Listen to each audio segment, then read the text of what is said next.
Welcome to our Project Management Full Course by Simplilearn. In this course, you will learn all the key skills needed to succeed as a project manager. Project management is essential in many industries, helping teams meet deadlines, stick to budgets, and achieve great results. Whether you are new to the field or you want to improve your skills, this course is for you. We will cover important topics like planning, scheduling, budgeting, and managing risk. You will also learn about popular methods like Agile and Waterfall and how to use them in real-life projects. By the end of the course, you will have all the knowledges and tools to handle projects of any size with confidence. As the demand for project manager keeps growing, companies are on the lookout for skilled professionals to lead their teams. With this valuable project management skills, you will be ready for a successful career with great earning potential. Let's start your journey to become a project management expert. Before we begin, as you are ready to take your project management skills to the next level, Simplilearn's PMP Certification training is your gateway to success. As a globally recognized PMI partner,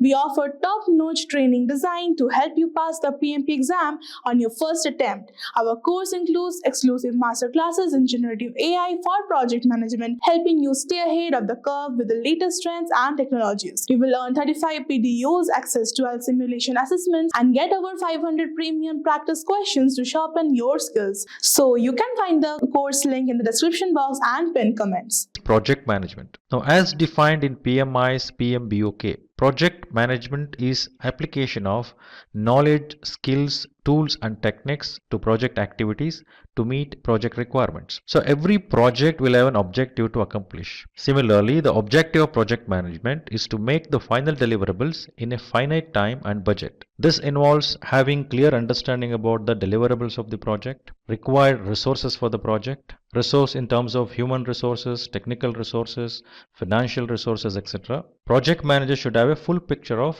those aspects. We can call it as constraints or aspects and manage those throughout the project lifecycle, for which a project manager should have a full view about a project and what is that this project has to accomplish. That objective should be clear.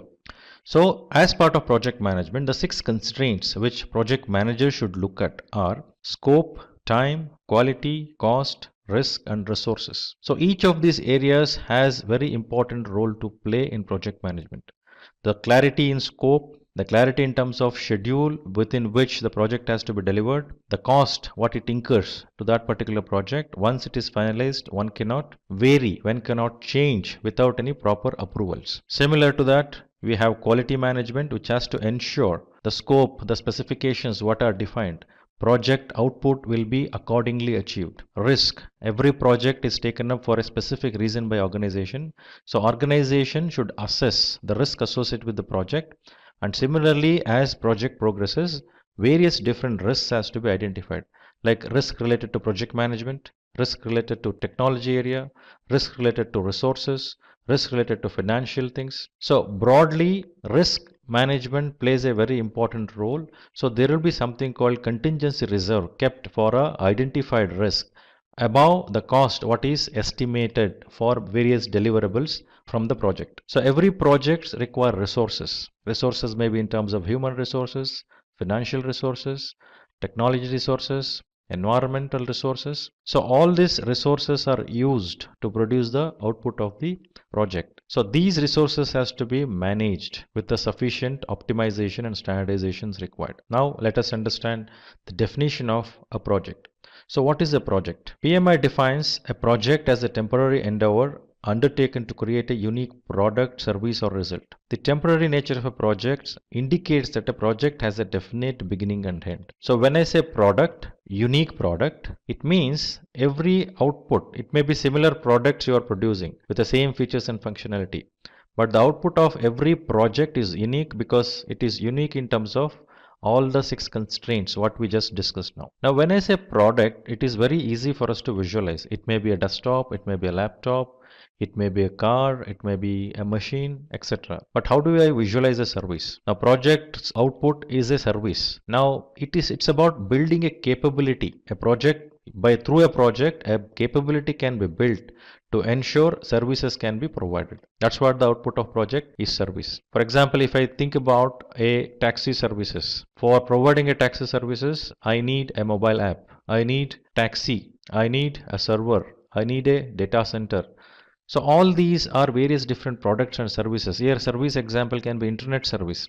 So combination of all these services and products builds the capability for an organizations who can provide the taxi services. So building that capability, we say it is an output of a particular project which is called service. Similarly, results can be improvement of something, improvement in customer satisfaction, increase in some specific objectives or specific results needs to be achieved in performance perspective. So output of every project will be unique product or a service or a result. This we need to clearly understand. So when we say there is a definite beginning and end, every project starts at a certain point in time and ends at certain point in time. So it has a definite beginning and end.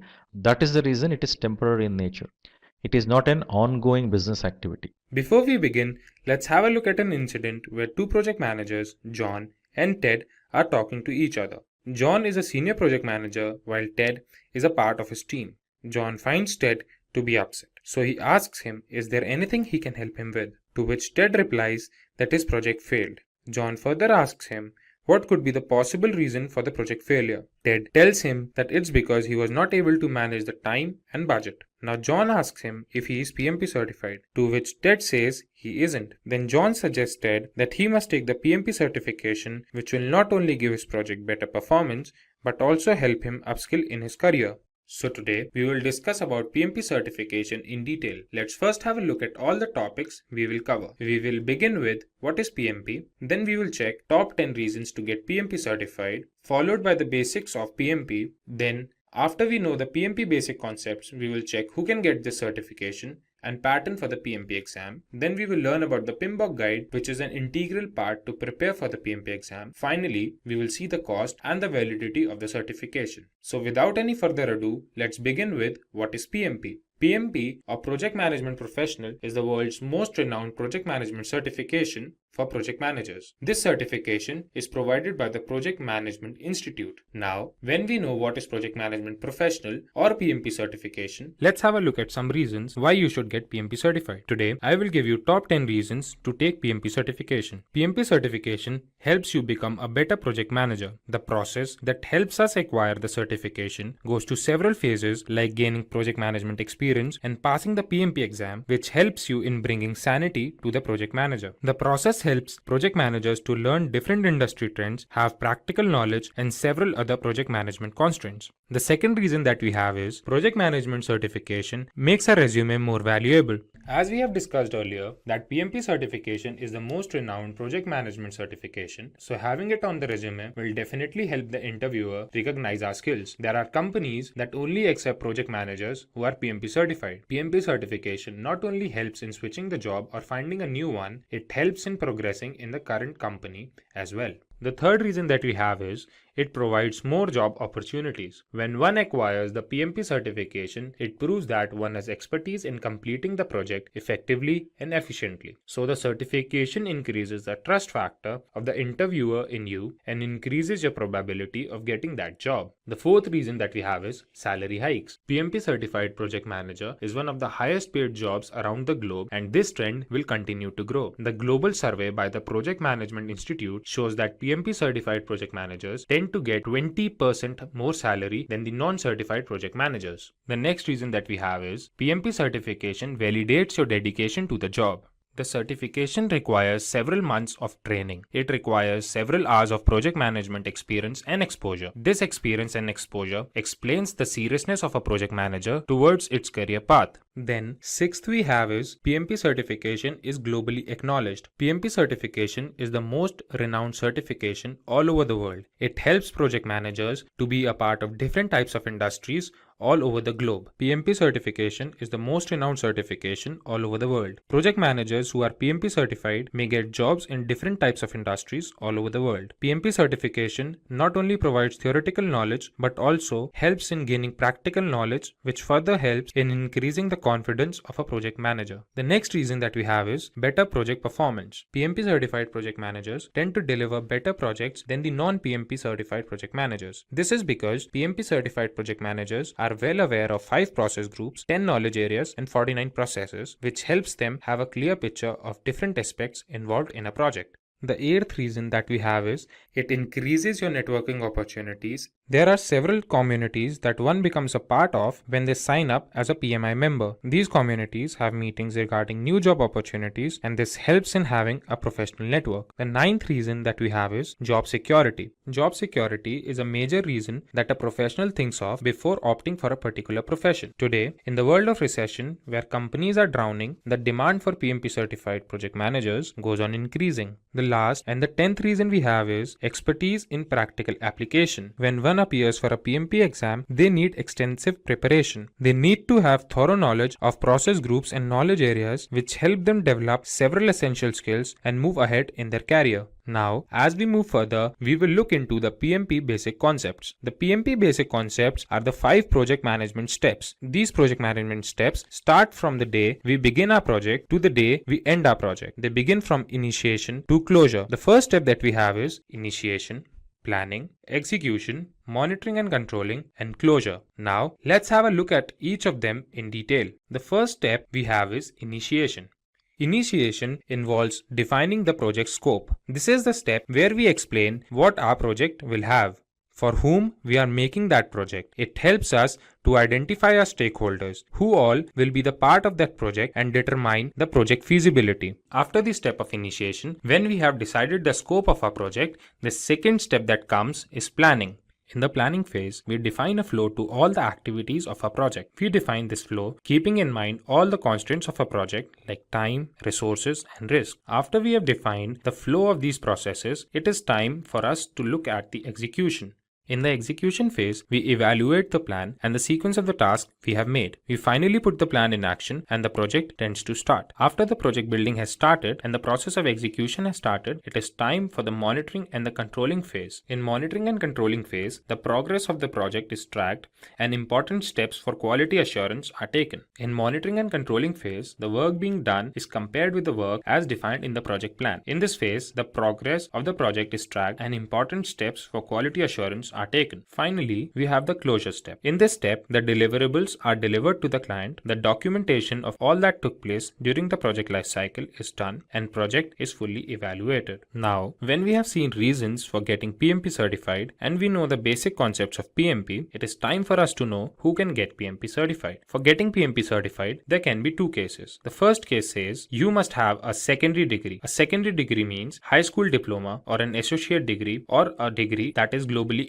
equivalent to all of these. Then you need to have 7,500 hours of leading and directing projects and 3,500 hours of project management education. There can be two cases. First case can be you must have a secondary degree. That means a high school diploma, associate's degree or the global equivalent degree. Then you must have 7,500 hours of project management experience and 35 hours of education in project management.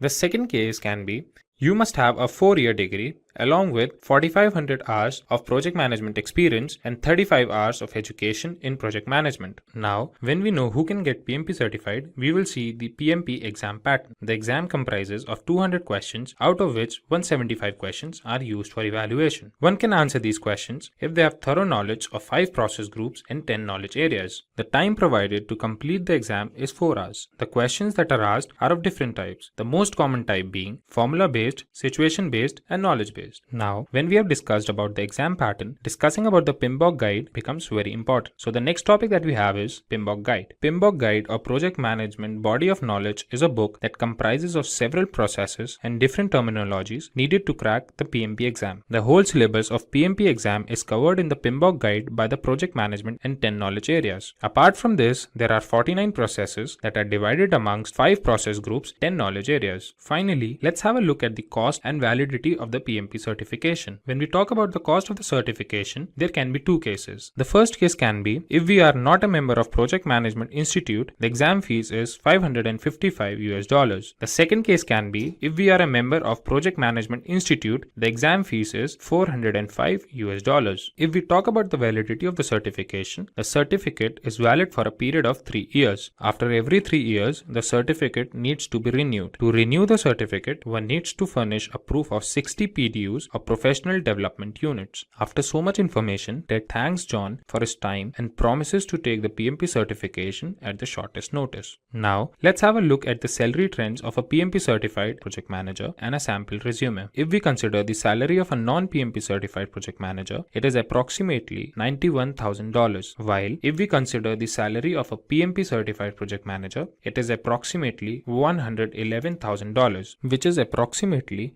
20% higher than the non-certified project manager's salary. Now, let's have a look at the resume of a PMP certified project manager.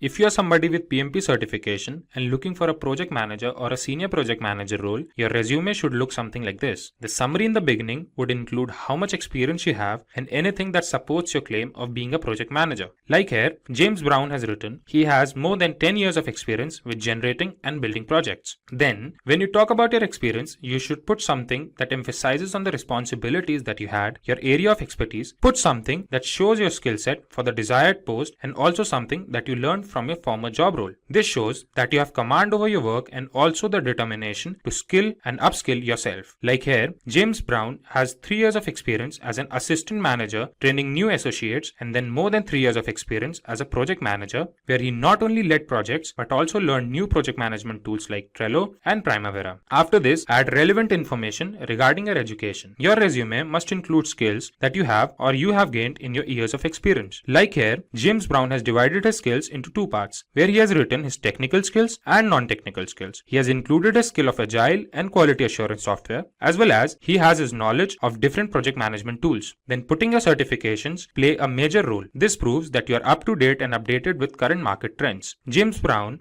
has his certifications in C and Java, and more importantly, he has his project management certification, Project Management Professional. Here's Max, an assistant project manager who looks tensed and is pacing around the room. Then Jack, a project manager who works with him, walks into the room and asks him, why does he seem so tensed? To which Max replies he's facing difficulty in estimating the budget. Jack responds, it might be because he's not planning the project properly. Jack reassures Max and begins to tell him about project planning.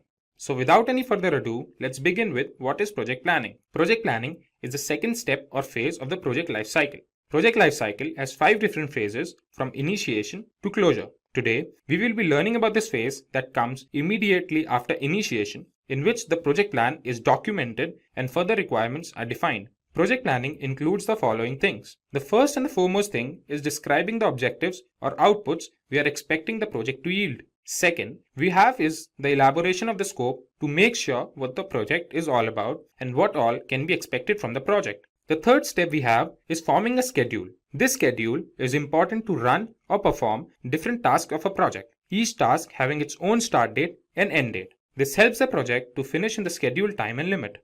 Lastly, we have making and generating progress reports, in which all that went during the tenure of the project is documented. This helps in evaluating the project and helps in the forthcoming projects. Now, let's have a look at the project planning fundamentals. The first fundamental that we have is the determination of scope, cost, and resources. The determination helps us in having a rough estimate about the time that is required to finish the project. It helps us in determining the number of people required and what should be their skill set. We can divide the project into smaller manageable sections, and this is made possible with the help of work breakdown structure. The second fundamental refers to identifying the problem. There are several techniques by which we can collect information and discover issues. There may be several problems in a project, and in that case, several risks or issues are prioritized, and the risk that requires immediate attention is dealt with first. Then comes identification of stakeholders. When we can identify the stakeholders, we can know who all will be affected and in what way, which helps us having a better understanding of the project. Stakeholders may be anybody. They may be the part of the project team, or project managers, or customers. They help during the project and contribute to its success. Then the last fundamental we will discuss is defining project objectives. A project plan is made keeping in mind the requirements of the project team and expectations of the stakeholders. If the project team can meet the expectations of the stakeholders, then only we can say that the project is successful. Now, when we know about project planning and its fundamentals, it's time to see why project planning is so important. Project planning reduces the cost and time of the project as every step is monitored and optimized in the best possible manner.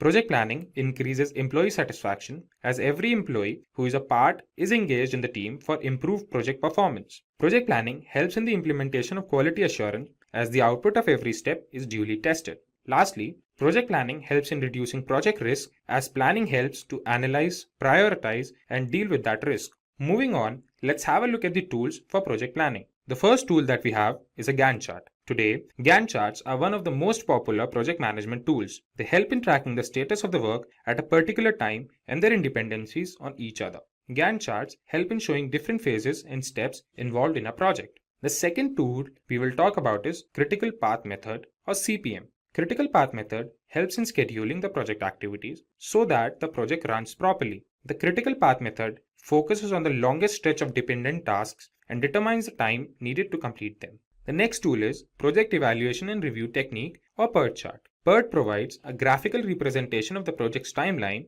explaining the dependencies of different tasks. This tool not only helps in making a schedule, but also helps in coordinating with all the team members. The fourth tool we will check is Work Breakdown Structure. Work Breakdown Structure is a very common tool that makes it possible for the team to break its work into manageable sections. Work Breakdown Structure is a step-to-step process that helps in completing the project efficiently. The last tool we will see is Project Documentation. Project documentation is an integral part of the project lifecycle. Project documentation helps in understanding the mistakes done during the project and, more importantly, provides guidelines for the upcoming project. Now, when we know about different tools for project planning, it becomes essential that we know the necessary steps of project planning. There are 7 steps in project planning. Let's have a look at each of them in detail. The first step is identification of stakeholders.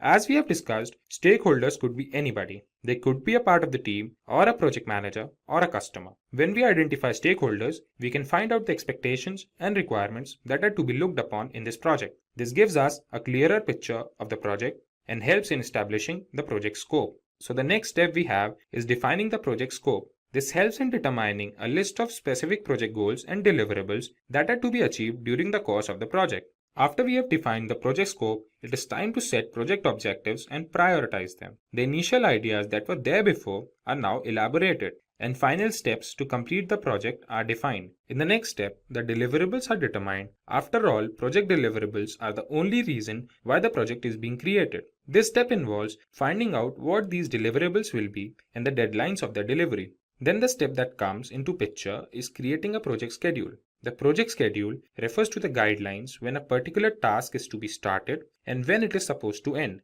This helps in monitoring the growth of the project and later helps in generating progress reports. The next step is the step of risk analysis. This step plays an extremely important role in the success of the overall project. It helps in identifying the risk, prioritizing them, and taking steps to limit them. The last step in project planning is to generate progress reports.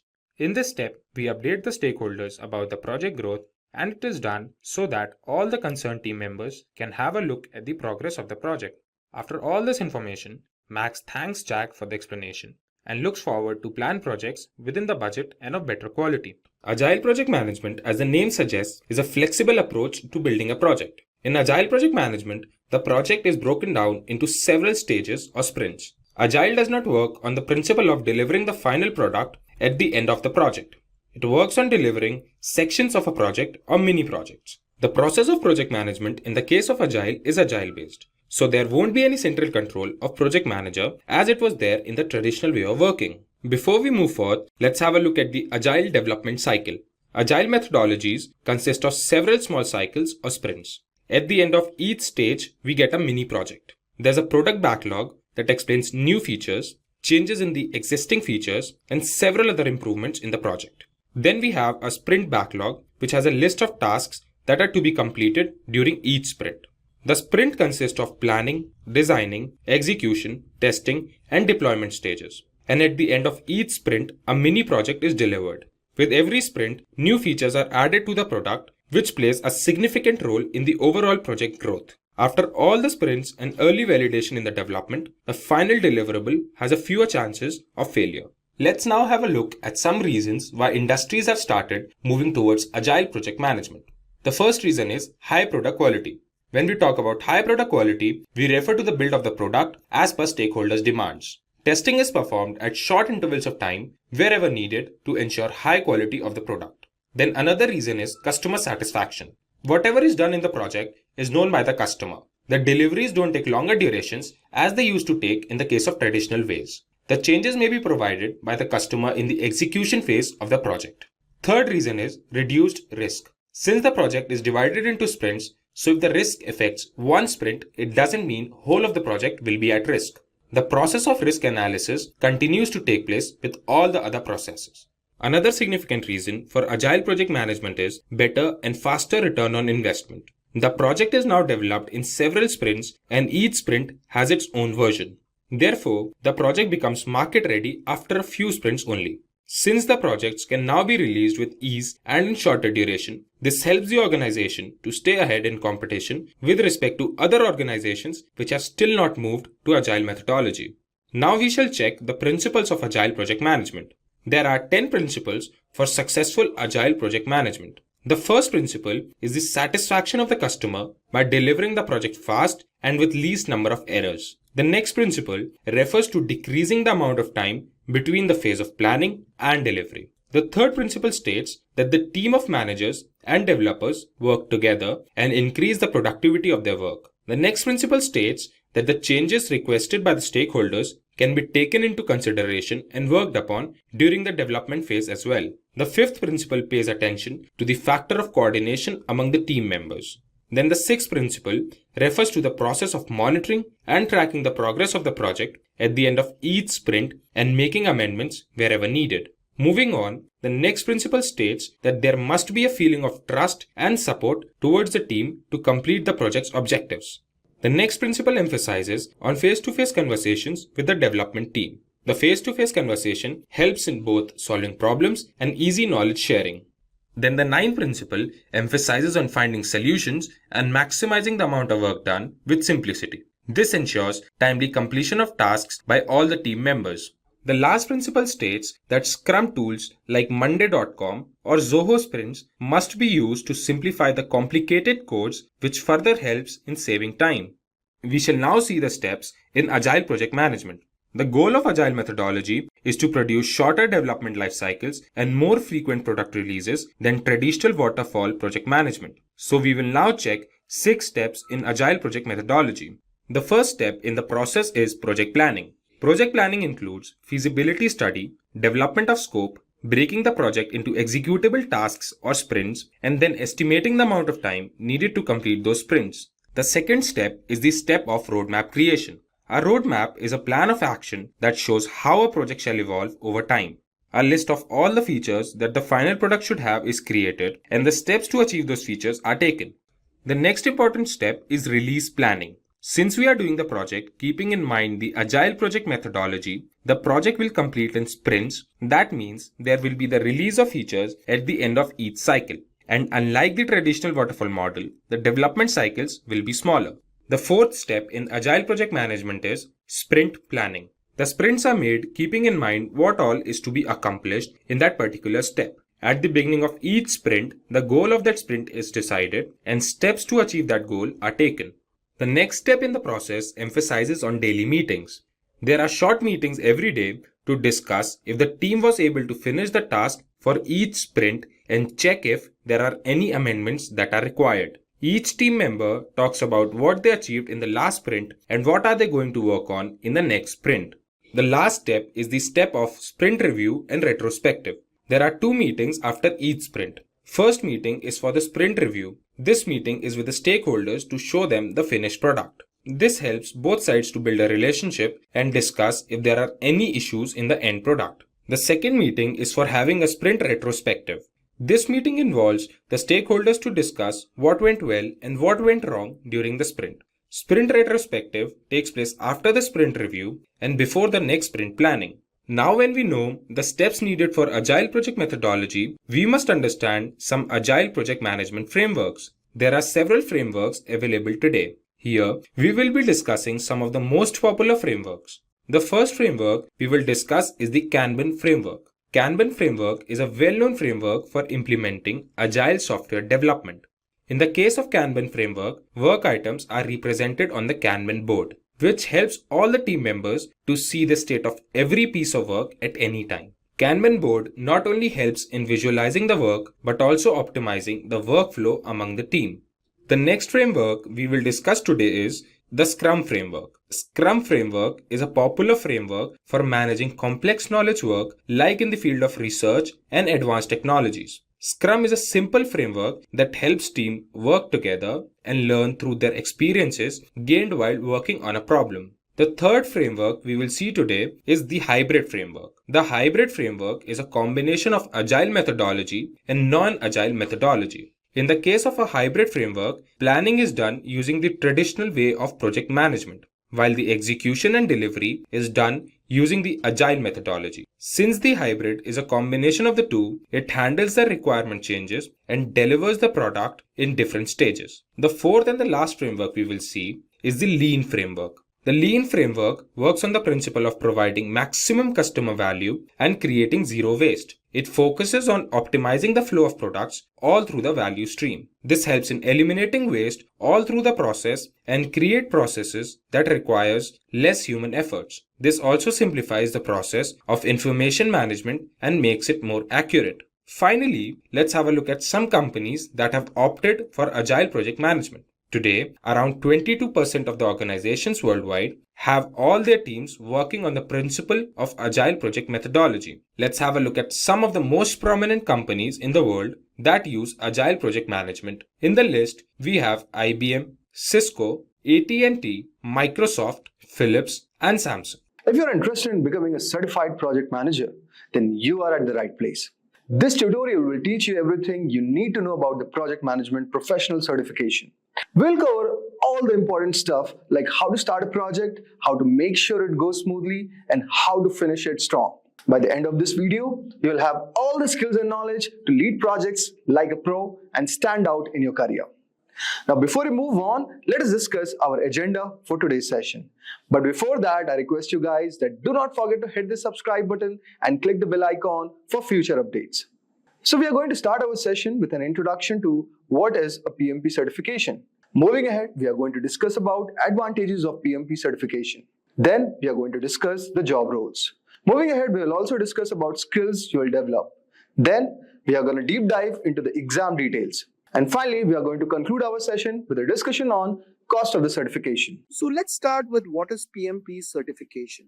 PMP stands for Project Management Professional. The PMP certification is a globally recognized credential offered by the Project Management Institute PMI. It demonstrates a professional's competency in project management processes, techniques, and methodologies. To attain the PMP certification, candidates typically need to meet certain educational and professional experience requirements, pass a rigorous exam, and agree to adhere to PMI's Code of Ethics and Professional Conduct. The certification exam covers various aspects of project management, including project initiation, planning, execution, monitoring and controlling, and closing. Having a PMP certification can enhance a project manager's credibility, potentially leading to better job opportunities and higher salaries in the field of project management. It's a valuable asset for anyone looking to advance their career in project management. I hope so you would got brief idea regarding what is PMP certification. Now let's move on to PMP certification advantages. The PMP certification cost is high because it is a globally recognized certificate. A professional certified by PMI can land a job anywhere in the world with an undoubted edge over other job candidates. A PMP certification benefits professionals in the following ways. New skills. Preparing for the certification forces you to brush up on previously learned project management skills while introducing you to the latest industry tools, concepts, and skills that are in high demand. Professional development. As a PMP certified professional, you will get various opportunities to network with other PMI members who are industry experts and broaden your career prospects. Higher salary. According to PMI statistics, certified professionals are the first preference for any role and earn 20% more than their non-certified counterparts. Job commitment. Preparing for the PMP exam, passing it, and achieving the certificate demonstrates your dedication and commitment toward the job. I hope so you would got brief idea regarding certification advantages. Now let's move on to job roles. Having a PMP certification opens up various job opportunities across industries and sectors. Here are some common job roles for individuals with a PMP certification. 1. Project Manager. The most obvious role, PMP certified professionals often work as project managers, leading teams to successfully execute projects from initiation to completion. 2. Program Manager. Program managers oversee multiple related projects and ensure they align with organizational goals and objectives. PMP certification equips professionals with the skills needed for this role. 3. Portfolio Manager. Portfolio managers are responsible for managing a collection of projects or programs to achieve strategic business objectives. PMP certification provides the necessary knowledge to effectively manage portfolios. 4. Project Coordinator. Project coordinators assist project managers in planning, executing, and monitoring project activities. PMP certification demonstrates competency in project management principles and practices. 5. Project Consultant. PMP certified professionals may work as consultants, offering expertise in project management methodologies, processes, and best practices to organizations seeking to improve their project management capabilities. Now let us discuss about the skills we are going to develop after completing PMP certification. Completing the PMP certification equips individuals with a comprehensive set of skills that are essential for successful project management across various industries. Here are some of the key skills one would develop. 1. Project Planning. PMP certification provides a thorough understanding of project planning processes, including scope management, scheduling, resource allocation, and risk management. This skill ensures that projects are effectively planned to meet objectives within constraints. 2. Leadership. PMP certified professionals learn leadership skills to motivate teams, resolve conflicts, and foster collaboration among project stakeholders. Effective leadership is crucial for guiding teams toward project success. 3. Communication. Clear and effective communication is vital in project management. PMP certification emphasizes communication skills for conveying project goals, expectations, and updates to team members, clients, and other stakeholders. 4. Risk management.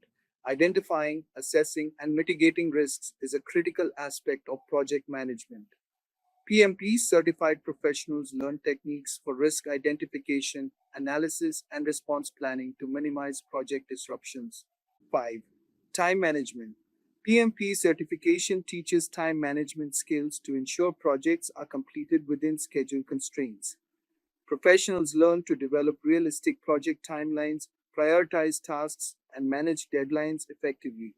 Overall, completing the PMP certification not only demonstrates proficiency in project management processes and methodologies, but also equips individuals with valuable skills that are essential for successfully leading and executing projects in today's dynamic business environment. Now let us discuss about the PMP exam details. The PMP exam is a rigorous assessment designed to evaluate a candidate's knowledge and understanding of project management principles, processes, and best practices as outlined in the Project Management Body of Knowledge PMBOK Guide published by the Project Management Institute PMI. Here are the key details about the PMP exam. 1. Exam format. The PMP exam is a computer-based test consisting of 180 multiple-choice questions. Out of these, 175 questions are scored, while the remaining 5 are pretest questions used for future exam development and do not affect the candidate's score. 2. Exam content. The exam content is based on the PMBOK Guide and other reference materials designated by PMI. It covers 5 domains of project management: initiating, planning, executing, monitoring and controlling, closing. 3. Exam duration. The PMP exam has a duration of 230 minutes, 3 hours and 50 minutes. This includes the time for completing the exam and a 10-minute break if desired. 5. Exam eligibility. To be eligible to take the PMP exam, candidates must meet certain educational and professional experience requirements set by PMI. As of my last update, the general requirements include a 4-year degree bachelor's or global equivalent and at least 3 years of project management experience with 500 hours leading and directing projects, plus 35 hours of project management education.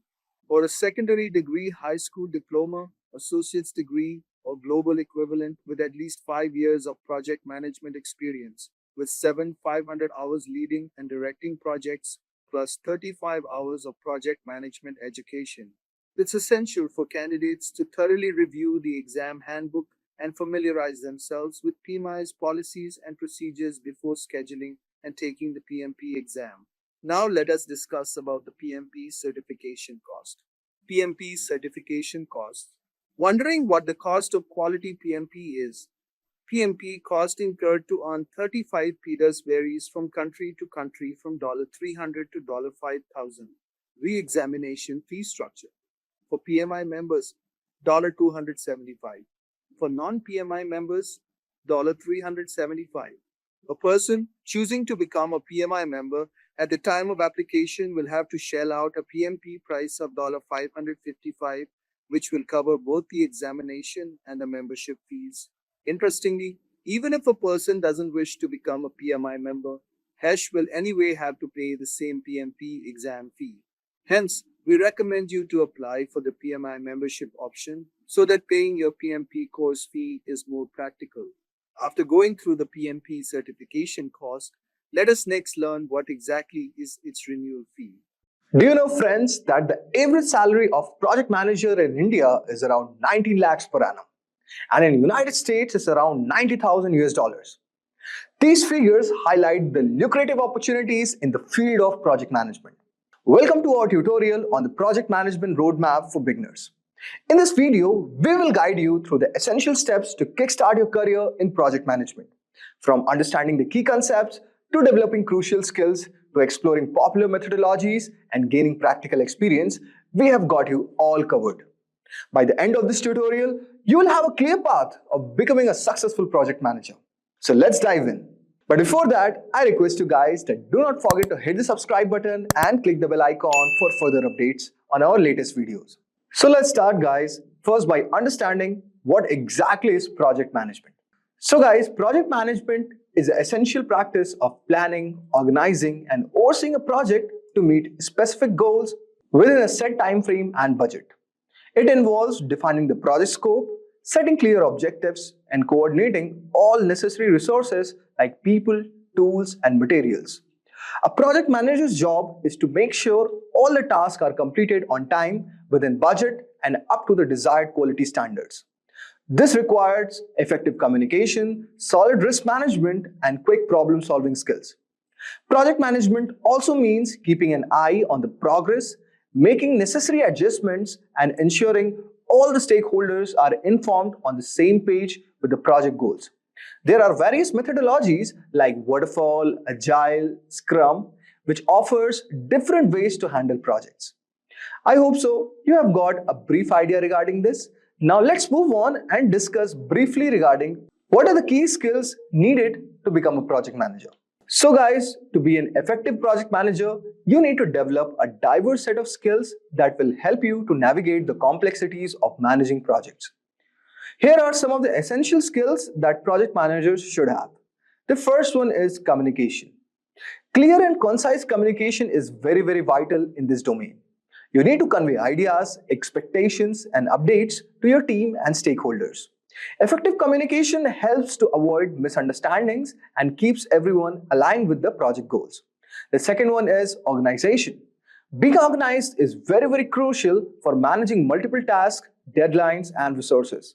An organized project manager can keep track of all the project components and ensures everything runs smoothly. Third one which we have is problem solving.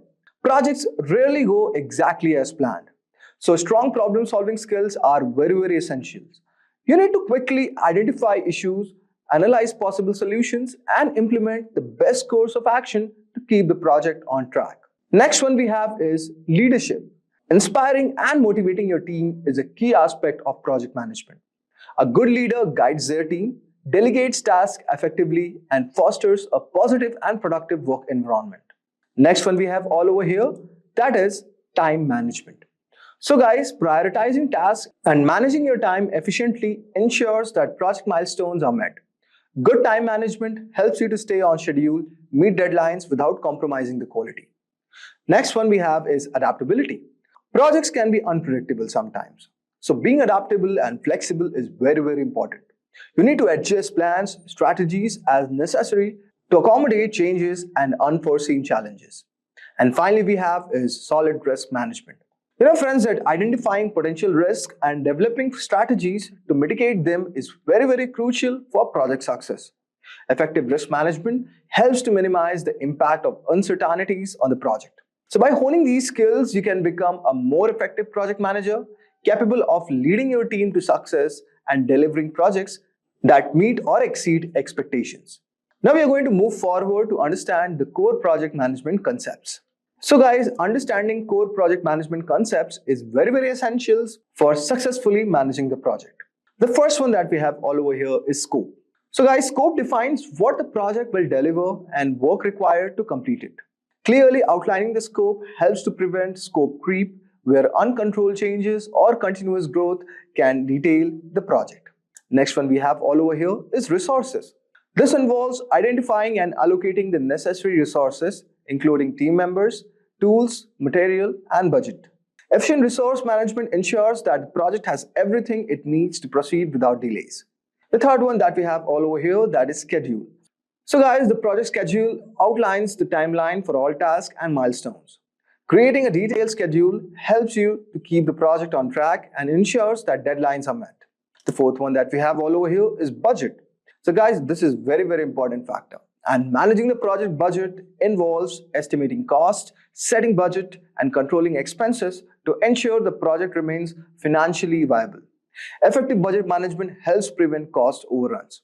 Finally, we have is risk management and quality. Let's first talk about risk management. So guys, identifying, assessing, and mitigating risk is very, very crucial. A proactive approach to risk management can help anticipate potential issues and develop contingency plans, reducing the impact of the project. If we talk about quality, then ensuring that the project meets the required standards and specification, it is very, very required for it to become a success. So quality management also involves setting quality criteria, continuously monitoring, and evaluating the project deliverables. Now let's move on and discuss about project management methodologies. So guys, project management methodologies provide a structured approaches to managing projects and ensuring efficiency and consistency. The first one that we are going to discuss all over here is called waterfall model. It is a linear and sequential approach where each phase of the project must be completed before moving on to the next. It's best suited for projects with well-defined requirements and minimal changes. The next one that we have all over here is called Agile. Actually, Agile is an iterative and flexible approach that focuses on delivering small, incremental improvements. Agile promotes adaptability and continuous feedback, making it ideal for projects with evolving requirements. The third one that we have all over here is called Scrum. Scrum is basically a subset of Agile. Scrum breaks into the project for short, time-bound iteration called sprint, which basically lasts for 2 to 4 weeks. So, in this, there are regular meetings such as daily stand-ups and sprint reviews, which ensures constant progress and feedback. So guys, choosing the right methodology depends upon the project's nature, requirement, and team dynamics. Ensuring a tailored approach to project management is very, very crucial. Now let us discuss about some of the tools that you should be aware of if you want to become a project manager. Effective project management relies on the tools to organize, track, and manage tasks efficiently. Some of the popular project management are, the first one that we have is Trello. Trello is a visual tool that uses boards, lists, and cards to organize tasks and projects. It's highly intuitive and flexible, making it ideal for teams that prefer a straightforward, visual approach to managing tasks and tracking progress. Next we have all over here is Asana. Asana offers a comprehensive suite of features for task management, project planning, and team collaboration. With its ability to create projects, assign tasks, set deadlines, and track progress, Asana helps to ensure that everyone stays on the same page. The third one that we have all over here is called Microsoft Project. This tool is a powerful project management software which is used for planning, scheduling, and managing projects. It offers advanced features like Gantt charts, resource management, portfolio management, making it suitable for complex projects. Next one that we have all over here is called Jira. Originally designed for software development teams, Jira is an excellent tool for managing agile projects. It supports Scrum, and Kanban methodologies, which enables teams to plan sprints, track issues, and monitor progress through detailed reporting. Next one that we have all over here is called Slack. While primarily it is a communication tool, but Slack integrates with many project management tools to facilitate seamless collaboration. Teams can communicate in real time, share files, integrate other tools to create a centralized hub for project activities. So these were some of the tools that you should be aware of, and by leveraging these tools, project managers can enhance their productivity, improve collaboration, and ensure that projects are completed on time and within budget. Now let us move to our final part, that is certification and education. So guys, pursuing formal education and certifications can significantly enhance your career in the project management. Here are some of the key educational paths and certifications you can consider if you want to become a project manager. The first one is degree programs. A bachelor's degree in business administration, management, or a related field provides a strong foundation in essential business and management principles. For those seeking advanced knowledge, a master's degree in project management or an MBA with focus on project management can offer a depth expertise and improve career prospects. The next one that we have all over here is called Certified Associate in Project Management. This entry-level certification is from Project Management Institute and it is ideal for beginners. It actually demonstrates your understanding of fundamental projects and management concepts and prepares you for more advanced certification. A third one that we have all over here is called Project Management Professional. It also offered by PMI Institute. The PMP certification is one of the most recognized and respectable credentials in the field. It requires significant project management experience and demonstrates your ability to manage and lead projects effectively. The next one that we have all over here is called Scrum Master Certification. For those interested in Agile project management, the Scrum Master Certification validates your expertise in Scrum practices. It is suitable for project managers working in dynamic and fast-paced environments. Next one that we have all over here is called Prince2 Certification. It stands for Projects in Controlled Environments. This certification focuses on structured project management method suitable for managing projects with a defined framework. It is widely used in the UK and internationally. Next one that we have all over here is called Six Sigma certifications. The Six Sigma methodologies focus on improving processes and reducing defects. Certifications like Six Sigma Green Belt and Black Belt are valuable for project managers aiming to enhance efficiency and quality in their project. Next one that we have all over here is called Agile Certified Practitioner or PMI ACP certification. This certification is from PMI and it validates your knowledge and skills in Agile processes. It covers various Agile methodologies including Scrum, Kanban, Lean, and many more, making it ideal for those who are working in Agile project environments. Next one that we have all over here is called Certified Scrum Product Owner CSPO certification. This certification is for those who want to focus on the product owner role within a Scrum team. It teaches you how to manage product backlogs, prioritize work, and ensure that the team delivers high-value products. So guys, by pursuing these educational paths and certification, you can build a strong knowledge base and gain practical skills, and also enhance your credibility in the field of project management. Let's begin with discussing what exactly project management is. Project management is the process of leading the work of a team to achieve all project goals within the given constraints. The information is usually described in project documentation created at the beginning of the development process. The primary constraints are scope, time, and budget. Project management is the application of processes, methods, skills, knowledge, and experience to achieve specific project objectives according to the project acceptance criteria within agreed parameters. Now let's focus on the steps to becoming a project manager. And we will see the steps how to become a project manager. And you could see the first step is understanding the role. The second is getting certification. Third is you should have experience, then skills, and then you should expand your knowledge with time, and you should build your network, and then demonstrate the leadership, and you should have a good portfolio and your professional growth, and then you should seek employment and ace the interview. So we'll discuss each of the particular steps to becoming a project manager. So becoming a project manager is an exciting and rewarding journey that requires a combination of skills, knowledge, and experience. Whether you are starting from scratch or transitioning from a related role, here's a comprehensive guide on becoming a project manager. Starting with the first skill, that is, understand the role. Begin by clearly understanding what project management entails. Project managers are responsible for planning, organizing, and overseeing projects from start to finish. They coordinate resources, manage budgets, mitigate risks, and ensure timely delivery of project objectives. Research the key responsibilities, industry standards, and the best practices associated with project management. And the next skill is acquire education and certifications. While not always mandatory, obtaining a degree in a relevant field such as business administration or project management can provide a strong foundation. Additionally, consider pursuing certifications such as Project Management Professional (PMP) or Certified Associate in Project Management (CAPM) that is offered by Project Management Institute (PMI). These credentials demonstrate your commitment and competence in the field. Next skill we have is gain relevant experience. To build practical skills, seek opportunities to work on projects in any capacity. Offer to assist project managers or volunteer for projects within your organization. This hands-on experience will provide valuable insights into project dynamics, team collaboration, and problem solving. Document your project involvement and accomplishments to showcase your experience to future employers. And next skill you need is develop key skills. Project managers require a diverse skill set. Enhance your skills in areas such as communication, leadership, organization, negotiation, time management, and risk management. Effective communication is particularly crucial for collaborating with stakeholders, managing conflicts, and ensuring project goals are understood by the team.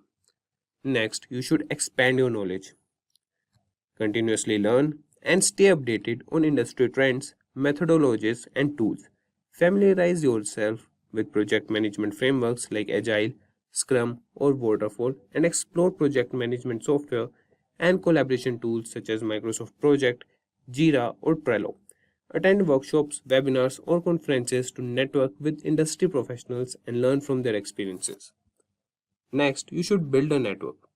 Networking is vital to career development. Connect with other project managers, join professional associations, and participate in online communities. Engage in discussions, share knowledge, and seek mentorship opportunities. Building a strong professional network can provide guidance, job leads, and opportunities for collaboration. Next is demonstrate leadership. Project managers are leaders who inspire and motivate their teams. Showcase your leadership qualities by taking on additional responsibilities, leading small projects, or coordinating cross functional teams. Seek opportunities to manage team dynamics, resolve conflicts, and foster a positive work environment. Leadership experience will strengthen your project management credentials. Next is develop a portfolio. Create project management portfolio that highlights your achievements, successful projects, and the impact you made. Include project plans, timeline, budgets, and any metrics demonstrating your ability to deliver results. This tangible evidence will distinguish you from other candidates during job applications or interviews. Next is pursue professional growth. Embrace continuous professional development by seeking learning opportunities, attending workshops, and obtaining advanced certifications. Stay informed about emerging trends and technologies in project management and explore specialized areas such as risk management, change management, or stakeholder engagement. A commitment to ongoing growth will position you as a dedicated and knowledgeable project manager. And the next we have is seek employment opportunities. Once you have acquired the necessary skills, knowledge, and experience, explore project management job openings. Tailor your resume and cover letter to highlight your project management expertise, showcase relevant achievements, and emphasize your ability to deliver successful outcomes. Leverage your network and online job platforms to discover suitable opportunities. And the last we have is ace the interview. Prepare your project management interviews by familiarizing yourself with common interview questions and crafting well thought out response, highlighting your experience, problem solving skills, and leadership capabilities. Demonstrate your ability to handle. Having known about the steps and processes of becoming a project manager, let's proceed with the most critical aspect of project management as a career, that is, salary of a project manager. Entry-level project managers in the USA can earn an annual salary ranging from $60,000 to $70,000. Senior project managers or those in leadership positions can earn salaries exceeding $120,000, and project managers even reach $150,000 or more. Entry-level project managers in India can expect to earn an annual salary of around 8 to 12 lakhs per annum. Senior or highly experienced project managers can earn salaries ranging from 12 to 28 lakhs per annum. Now, we will see some of the top companies hiring network engineers. These companies are Amazon, Google, Microsoft, Apple, Facebook, IBM, Cisco Systems, Intel, and Deloitte. And that calls for a wrap. But before we end this tutorial, let's take a minute to hear from learners about their success stories. Post-graduating from Simplilearn's postgraduate program in project management. Now, let us learn about project management in Excel. Microsoft Excel is one of the most common applications these days. It is used in both offices and at homes. Microsoft Excel is an easy project management tool that allows the team members to easily see the tasks in a project, develop a plan, and track its progress. Before we learn more about project management in Excel, let's first have a look why do we use Excel. Microsoft Excel is an easy tool to plan a project, so it can be used by people who are beginners in terms of project management. In Excel, one can find several analytical tools like concatenate, len, and counter, so this makes data analysis easy and effective. As the entry of data is easy, same is tracking and controlling of project status. Then, there are several project management templates in Excel that help us to have an effective distribution of project data. We will be checking several project management templates towards the end of this video. Now, let's have a look at the process of making a Gantt chart in Excel. Before we begin this, it's important we know what is a Gantt chart. A Gantt chart is like an horizontal bar chart that is used for project management. With the help of a Gantt chart, we can check the status of the task, the date they start, the date they end, and their dependencies on each other. Gantt chart helps in coordinating and monitoring different tasks in a project. Now, let's have a look at the steps that will help us in making a Gantt chart. First step we have is make a project table. We have several rows and columns. Like here, we have 3 columns. In the first column, we have the tasks. In the second, we have a start date. And in the third column, we have the duration or tenure of the task. The second step is to make a bar chart in Excel. For this, we will select the entire second column. Then we will go on the Insert tab and click on the bar graph chart. There, we can select stacked bar graph in 2D bar charts. As a result, we will have the entitled bar graph on the screen. In the third step, we will add the duration to the bar graph. We will right click on the chart, and in the menu that appears, we will select Data option. A window that appears on the screen. In that window, we will select Add option as shown. We can also see the start date is already in the entry section. Then in the dialog box that appears, type tenure in the series name and click on the range selection icon that's shown in the figure. Now select the relevant data from the tenure column and click on OK. Now we can see a bar graph that has 2 colors on the screen. This bar graph now has the duration of the tasks. The fourth step we have is adding description to the Gantt chart. Now we will open the box again, and in that box we will select the edit option as shown in the figure. Then we will select the tasks as we had selected the duration of the tasks before and click on OK.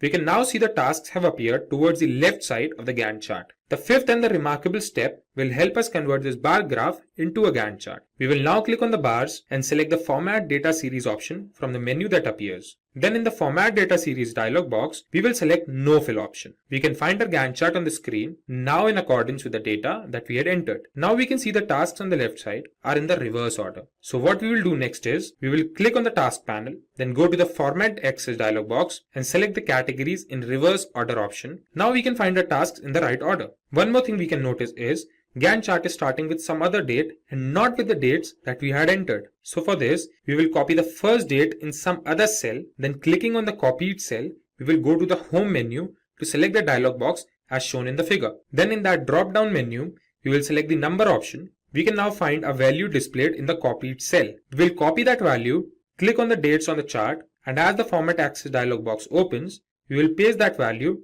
in the box that says minimum shown in the figure. As a result, we will have our final Gantt chart on the screen. In the last step, we can give several designs to a Gantt chart, change colors, and make it more presentable for us. Now when we know the basic steps of making a Gantt chart, I will show that practically to you in Microsoft Excel.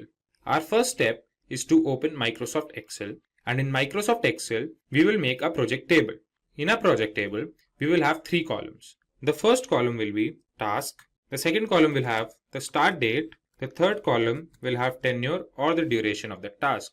So beginning with tasks, we have task 1. In task 1, we have 1.1, 1.2, 1.3. Then comes task 2. In task 2, we have 2.1, 2.2, 2.3 and 2.4. Then we have task 3. In task 3, we will have two subsections, 3.1 and 3.2. Then we will start with the starting dates. In starting dates, we will put 1st January. The task 1.1 will be 1st of January. Then this will be 4th January. Let's say this is 5th January. Then we will put this as 11th of January. And this will be again 11th January only. This will be 15th January. Let's put this as 17th January. Let this be 19th January. Task 3 begins on 23rd January.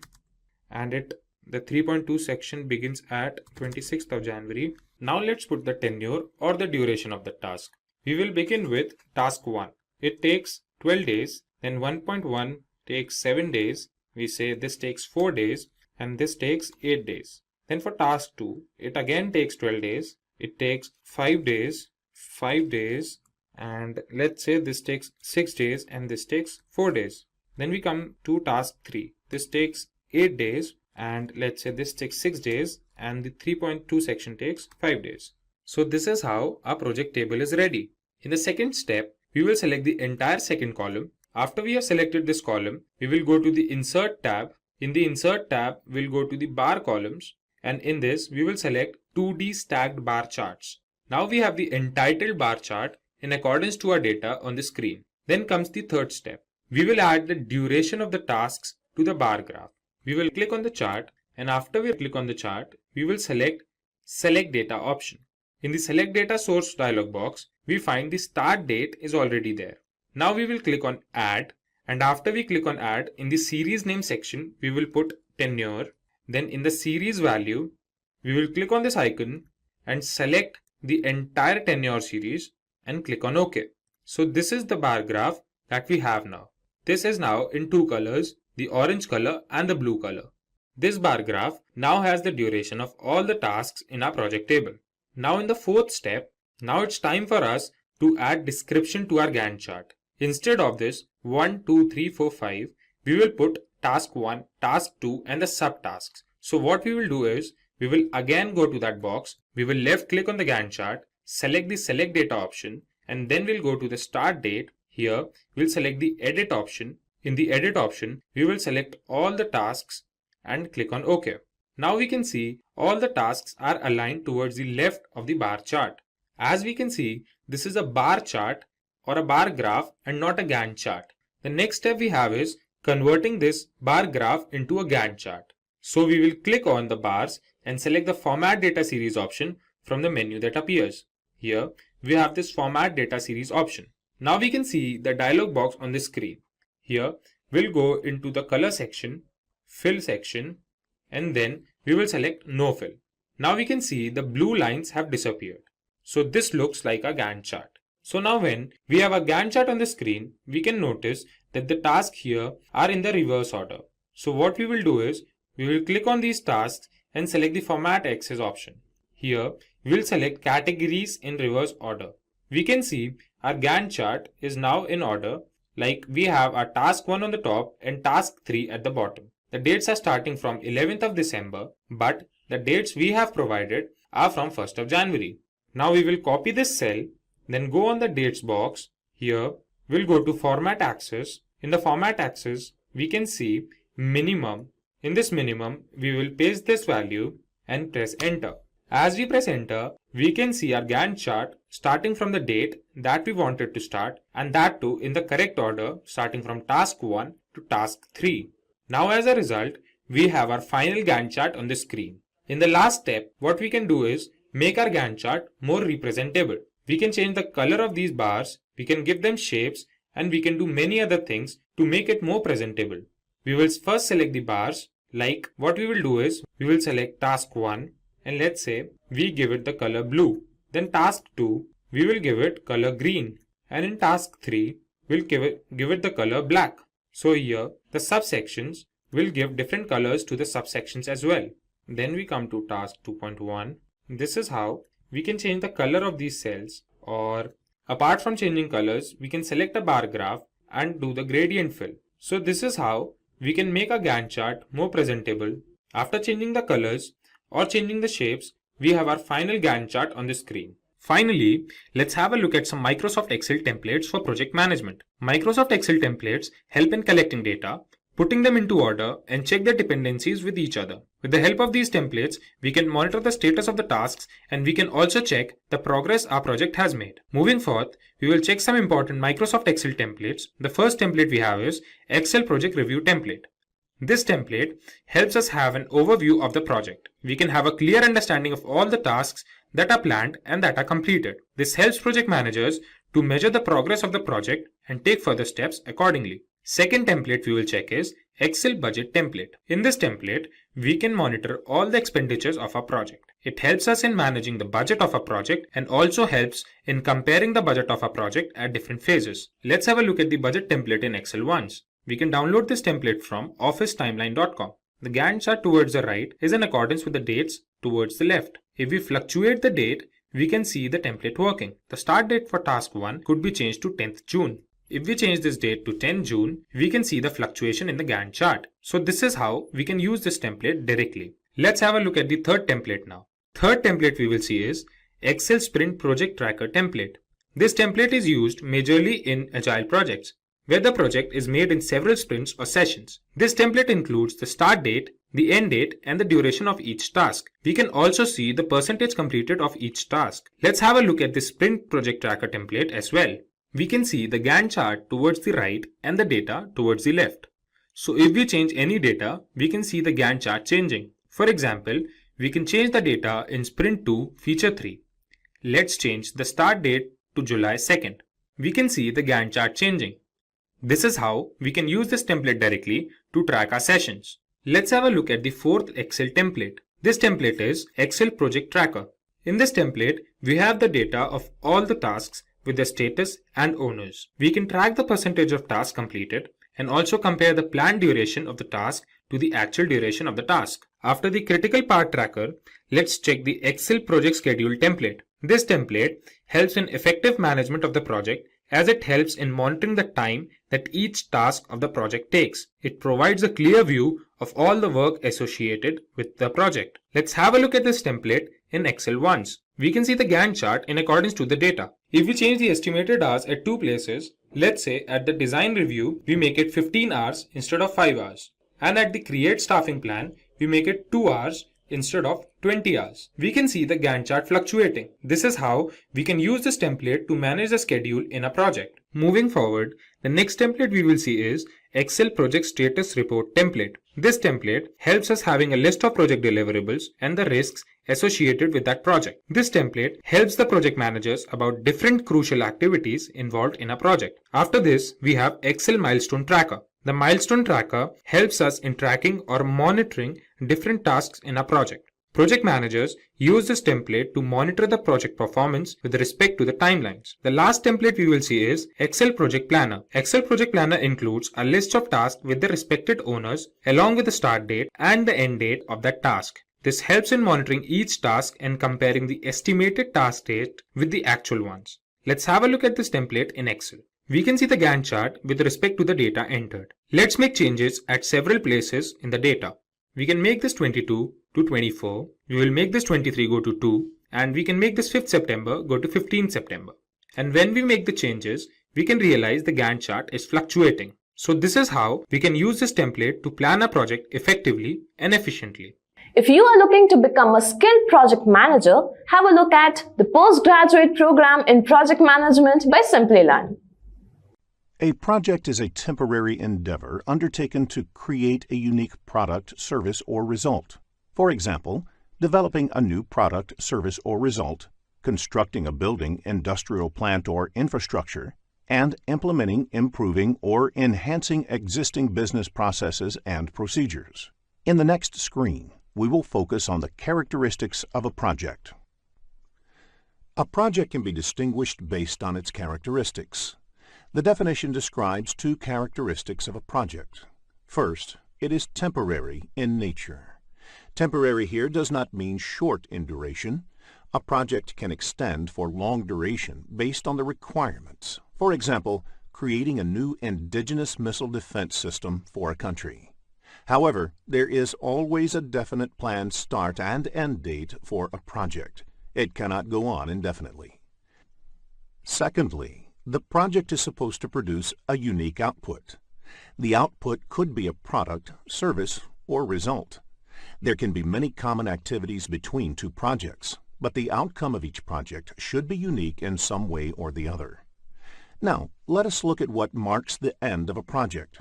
A project ends when either the objectives are met or the project is terminated because the objectives will not or cannot be met. The other reason to terminate the project can be that the need for the output of the project does not exist anymore. Usually, the sponsor of the project takes a call about the closure of the project. It is important to differentiate project work from regular operational work. For example, your office receptionist does the same work every day of picking any incoming call and directing the call to the right person in the office. This is an ongoing repetitive work and can be classified as operation. Operations, unlike projects, are neither temporary nor unique. Creating a new software system to effectively track your customer complaint can be an example of a project. When the software is successfully developed, the project objective is met, which marks the end of the project. When you start using this software to track customer complaints, you are entering into the operations phase. In the next screen, let us now look into project management. As defined in the PMBOK guide, project management is the application of knowledge, skills, and tools and techniques applied to project activities to meet the project requirements. Project management is achieved by proper application and integration of the 47 processes. Project application and integration means these processes should be executed in the right manner as well as in the right order. In the next screen, let us discuss how to manage a project. Program management is defined as the application of knowledge, skills, tools, and techniques to a program to meet the program requirements and to obtain benefits and control not available by managing projects individually. As defined in PMBOK Guide, a program is a group of related projects, which when managed as a group in a coordinated fashion, provides benefits and control that are not available while managing them individually. These benefits could be from decreased risk, economies of scale, improved management of dependencies, delivery of additional capabilities, optimal utilization of shared resources, and so on. Let us now learn the various features of program management. Random projects cannot be grouped together as a program. The projects in a program should be related in some way or the other, and there should be some value added in managing them together. A project may not be a part of any program, but a program will always have projects. A project can also be executed as a standalone project. A program is designed to deliver some strategic benefits value to the organization. These benefits can be tangible or intangible. Examples of tangible benefit could be increased profit margins or operational cost savings. Examples of intangible benefits could be improved team morale or building up certain competencies. While a project manager focuses relentlessly on the fulfillment of the project's requirements, that is, scope, cost, time, quality, a program manager needs to focus on ensuring that the organizational benefits are realized. In the next screen, let us understand what a portfolio is. Portfolio is yet another term used along with project and program. A portfolio may have multiple projects and programs that are managed as a group to achieve strategic objectives. Note that all projects and programs in a portfolio may not be necessarily interdependent or directly related. A portfolio can be created based on the business objectives.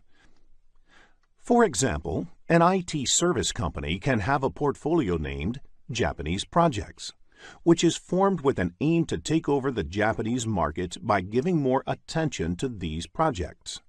Within this portfolio, similar projects can be managed as a program, and all banking projects from Japan can be managed as a banking program. In the next screen, let us discuss portfolio management. Portfolio management is the centralized management of one or more portfolios. This includes identifying, prioritizing, authorizing, managing, and controlling projects, programs, and other related work to achieve strategic business objectives. Therefore, whether the company should have Japanese projects as portfolio or not is decided by portfolio management. In the next screen, let us understand the relationship between portfolios, programs, and projects. The image on the screen will help you to understand the terms portfolios, programs, and projects. A portfolio is part of an organization's overall strategy. It represents a conscious decision by an organization to invest in the portfolio. The overall objectives of a portfolio are then cascaded down to the lower-level components. The components could be sub-portfolios, programs, or projects. These components can further be broken down into smaller components for ease of management. Although a project may not contain operations, a program, or a portfolio, it can include other work. This other work may comprise training and development, customer support and services, etc. If the other work has synergy with the overall objectives and adds to the capability to deliver the higher level benefits, then it can be included in the program or portfolio as well. In the next screen, we will discuss Project Management Office. Project Management Office, or PMO, is a specific type of body or department within an organization. PMO performs several roles in the organization, and these can broadly be classified as primary roles and other roles. Typically, the PMO may take up any one or a combination of the three primary roles. It provides the policies, methodologies, and tools and templates for managing projects within the organization. It provides support and training in organization on how to manage projects. And finally, it provides project managers for different ongoing projects in the organization. PMO may also help in managing interdependencies between the projects, selecting, managing, and deploying shared or dedicated project resources, if need be, terminating a project, and organizing lessons learnt sessions and maintaining the project management knowledge base for an organization. In the next screen, we will discuss how to manage the triple constraints. Any project can be done successfully if there is no constraint on time or there is unlimited budget available. Unfortunately, that is not true in real life. A project is performed within some constraint, and these constraints are usually competing. Therefore, if you change one, it would affect the other. For example, if the project duration increases, it would lead to increase in the project cost as well. Triple constraint is a term that originally referred to the three competing project constraints within which the projects are performed. These constraints are cost, time, and scope. Quality is a primary concern for a project manager. Therefore, the project manager has to make trade-offs to keep the scope, cost, time, quality plane in balance. To achieve the balance, the project manager also needs to manage other aspects of the project. For instance, the people, stakeholders, risks, communication, and procurements. The project manager plays the essential role of integrating all these different aspects of project management. In the PMP examination, you can expect business scenario-based questions focusing on the triple constraints. In the next screen, let us understand who a stakeholder is. A stakeholder can be defined as the one whose interests may positively or negatively be affected or perceived to be affected by the decision, activity, or outcome of the project. As per the definition, the project team, project manager, project sponsor, PMO office, customer, etc. are the stakeholders of the project. A project sponsor is the one who gives a go-ahead for a project and provides the necessary resources to execute the project. Therefore, the head of projects in the organization who provides a green signal to start a project and allocates required resources to the project is the project sponsor. A project sponsor is usually somebody placed high up in the organizational hierarchy of the performing organization, that is, the organization in which the work of the project is being carried out. In the next screen, let us look at stakeholder management. One of the key responsibilities of a project manager is to manage stakeholders. A project manager has to involve the stakeholders from the beginning of the project until the end, so they are aware of every step. A project manager has to take up specific activities for stakeholder management, identifying both internal and external stakeholders. Missing out any stakeholder can be disastrous for a project. A stakeholder who is identified towards the end of the project may come up with his own requirement at that stage, and incorporating them can be risky. Determining stakeholder requirements. After identifying all the stakeholders, the project manager also needs to ensure that their requirements are clearly identified. Sometimes, stakeholders might themselves not know of their requirement, and it is the job of the project manager to get them right by doing a proper stakeholder requirement analysis. Determining stakeholder expectations. Stakeholders might also have some unstated expectations, which need to be clarified to see if it can become a project requirement. It is again the role of the project manager to determine the stakeholder's expectation. Communicating with stakeholders. Once all the stated and unstated stakeholder requirements are known, the project manager, as part of stakeholder analysis, should focus on communicating them regularly to keep stakeholders involved in the project. Once you understand the practices of stakeholder management, it will be easier for you to answer scenario-based questions in the examination. In the next screen, let us look at the various organization structure. Projects are performed in an organization, and the functioning of the organization might affect the project. The different organization structure types explained here are based on the level of authority that a project manager gets into in those organizations.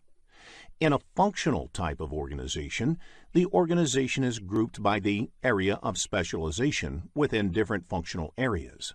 For instance, marketing, accounting, engineering, etc. are departments within the organization. Each employee typically reports to a functional manager. In such types of organization, normally projects are undertaken within the department itself. If a project requires any assistance from another department, the request moves from the head of the requesting department to the head of the concerned department. The team members do their normal departmental work in addition to the project work. The next type of organization is projectized organization. In such organizations, there are no departments. The organization's resources mostly work on projects. Team members report to a project manager. The project manager has complete control over the resources. When the project is completed, either they move on to another project or they look for some job outside the company. They do not have a department for themselves. The third type of organization is a matrix organization, which is a blend of functional and projectized organizational structure. A team member belongs to a department as well as they are part of a project team. In such organization, team members have two bosses. One, their department head, and the second, their project manager. Since there are two bosses here, this type of organization is further classified into three different types. They are weak, strong, and balanced matrix organization. So out of the two bosses that team members have in matrix organization, if the project manager has more authority over the team member, such organizations are called strong matrix. Where the functional manager has more authority, it's a weak matrix organization. If they both share equal authority, then it is a balanced organization. There is another term that you might find in the exam called tight matrix. This generally refers to a co-located team, that is, a team that has been placed in the same location to enhance their performance. In the PMP exam, If there is no mention of the organization type, you can assume it to be a matrix organization. Let us look at each of these organization structures in detail. In the next screen, let us look at functional organization. In a functional organization, the resources of the organization are grouped by functions, sometimes called departments. Examples of functions could be sales, finance, administration, manufacturing, etc. Each function plays a definite role in the organization and is headed by a functional head or supervisor. All the resources in such an organization report directly into their functions. Therefore, a salesperson would report into the sales organizational hierarchy, a purchase executive would report into procurement, and so on. You would notice that in a functional organization, the project manager's role is not explicitly called out. When a functional organization embarks on a project, each of the functions that are involved may volunteer some resources to work on the project. One of these resources may end up playing the project manager's role. The resource assignments may not even be full-time, and sometimes even the project manager is part-time. Since the project manager has no authority over any of the resources, they are dependent on the functional heads. This makes it more challenging for the project manager to coordinate in the team. However, functional organizations provide an opportunity for specialization. For example, if a purchase executive was reporting into the purchase department, that executive would have exposure to all the purchasing that happens within the organization and has a well-defined career path. In functional organizations, project management happens at the functional head level. Next, let us look at the projectized organization in the next screen. The projectized organization has all the resources aligned around projects. The project managers have complete control over the resources working on their projects. The biggest advantage of the projectized organization is that the resources have loyalty to their projects and project execution becomes easier. This kind of structure is suitable for organizations whose work is in the nature of projects. There are few disadvantages in this structure as well. Firstly, the role of the resource is over once the project is completed. Secondly, highly specialized roles within a project may not be fully occupied all the time. For example, a purchase executive may have work for selected periods on a project while purchase activities are going on. However, for the rest of the period, their capability may not be optimally utilized. There is less scope for functional specialization as the project boundaries limit the kind of work for the resources. Each project manager is in charge of a project and its resources. Next, let us look at the matrix organization. In a matrix organization, the resources report to the functional managers and are managed by the project managers as well. There might even be a function that represents all the project managers in the organization, which provides project management expertise. The matrix structure has three variants, commonly referred to as weak, balanced, and strong. In a weak matrix, the authority of the project manager is the weakest and strongest in a strong matrix structure. The titles given to project managers in functional or weak matrix organizations are Project Expediter or Project Coordinator.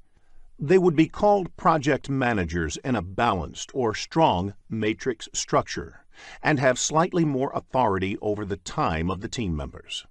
The advantage of the matrix structure is that resources can be optimally utilized while preserving the capacity of the project managers to get projects executed efficiently. Resources can specialize in their functions and have stability in their careers, also contribute to the projects at the same time potentially. The disadvantage of matrix organization is that the communication overhead increases significantly. This is because every resource in the organization belongs into a project and into a function, leading to a dual reporting structure. In a matrix organization, project management happens at project resource level. In the next screen, let us summarize the advantages and disadvantages of different organizational structures. Each organization structure has its own set of advantages and disadvantages. The advantage of functional organizations is that resources may find clearly defined career paths and achieve specialization and skill development in their respective fields. It will be a flexible workforce since only one manager will be responsible, avoiding confusion. The disadvantage of such organization type is that project work is hampered. Department work is always given higher priority than the project work.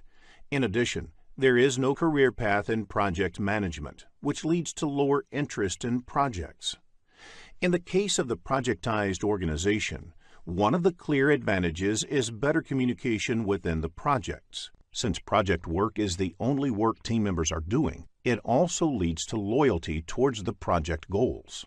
The disadvantage of such organization type is the inefficient use of resources, because every project team has their own support function. Therefore, this might lead to the duplication of effort.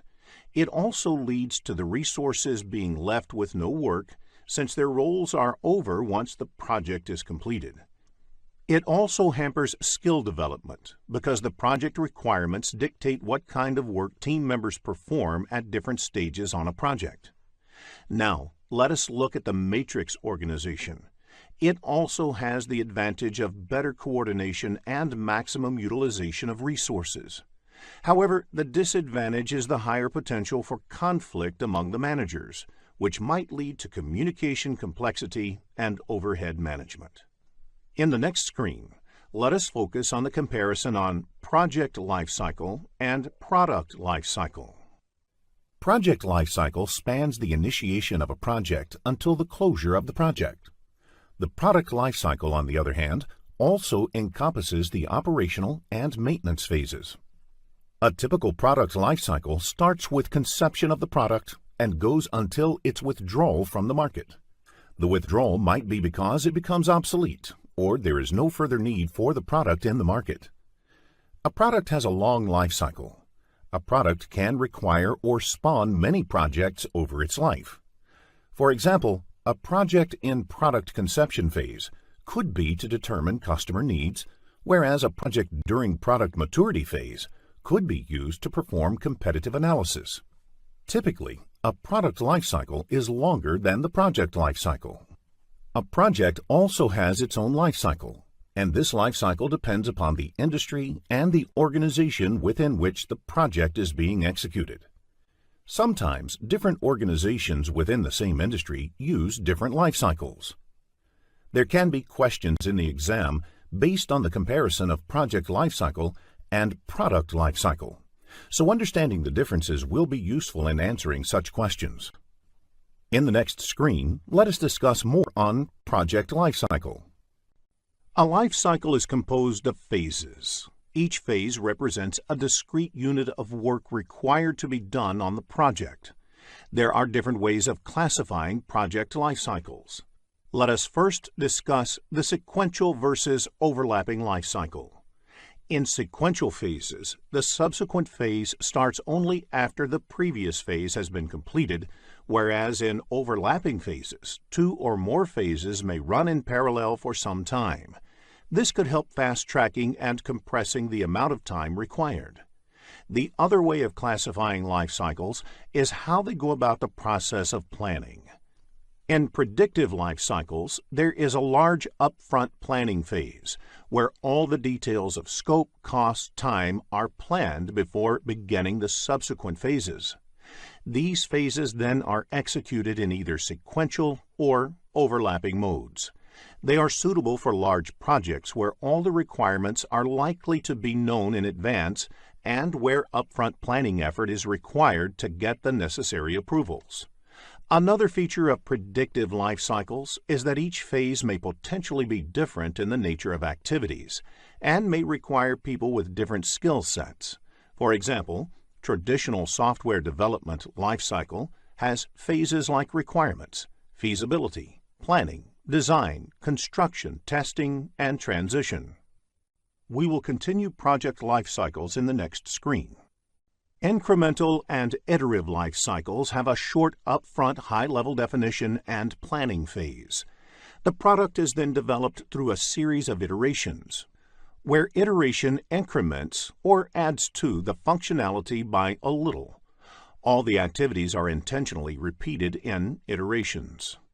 Adaptive or agile life cycles are variants of incremental and iterative life cycles, where iteration is very short, typically 2 to 4 weeks. Agile methodologies are becoming very popular in the software development industry and in other industries where the requirements are highly changeable and frequent feedback is beneficial. Let us now check your understanding of the topics covered in this lesson. A project manager is supposed to fulfill a project's requirements, that is, to deliver a unique output in a timely manner. It starts in the form of an idea that is approved by a project initiator or sponsor. The project manager and the project team then elaborate their understanding of the requirements and produce the final deliverable, which can be a product, a service, or a result.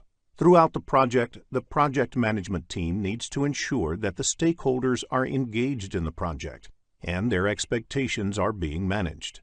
The project management team also needs to ensure that there is good communication between the project team and the stakeholders.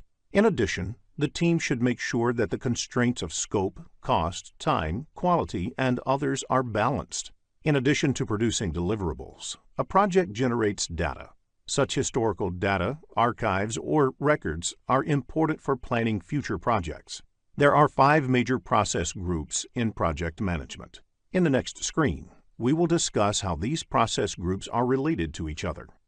The 5 process groups in project management are initiating, planning, executing, monitoring and controlling, and closing processes. The image shows how these process groups interact with each other. The initiating processes occur only once during a project or phase within a project, at the beginning, whereas the closing processes occur only once towards the end. However, planning, executing, and monitoring and controlling processes are repeated several times during a project. The planning processes take information from the initiating processes and help to prepare an initial baseline version of the plan. As the team starts execution, they understand the ground realities better. The deliverables produced and the data of the progress are fed into the monitoring and controlling process group. In the monitoring and controlling process group, the information generated during execution is processed and utilized in 3 different ways. Firstly, it can be used for revising the plan, which is termed as replanning.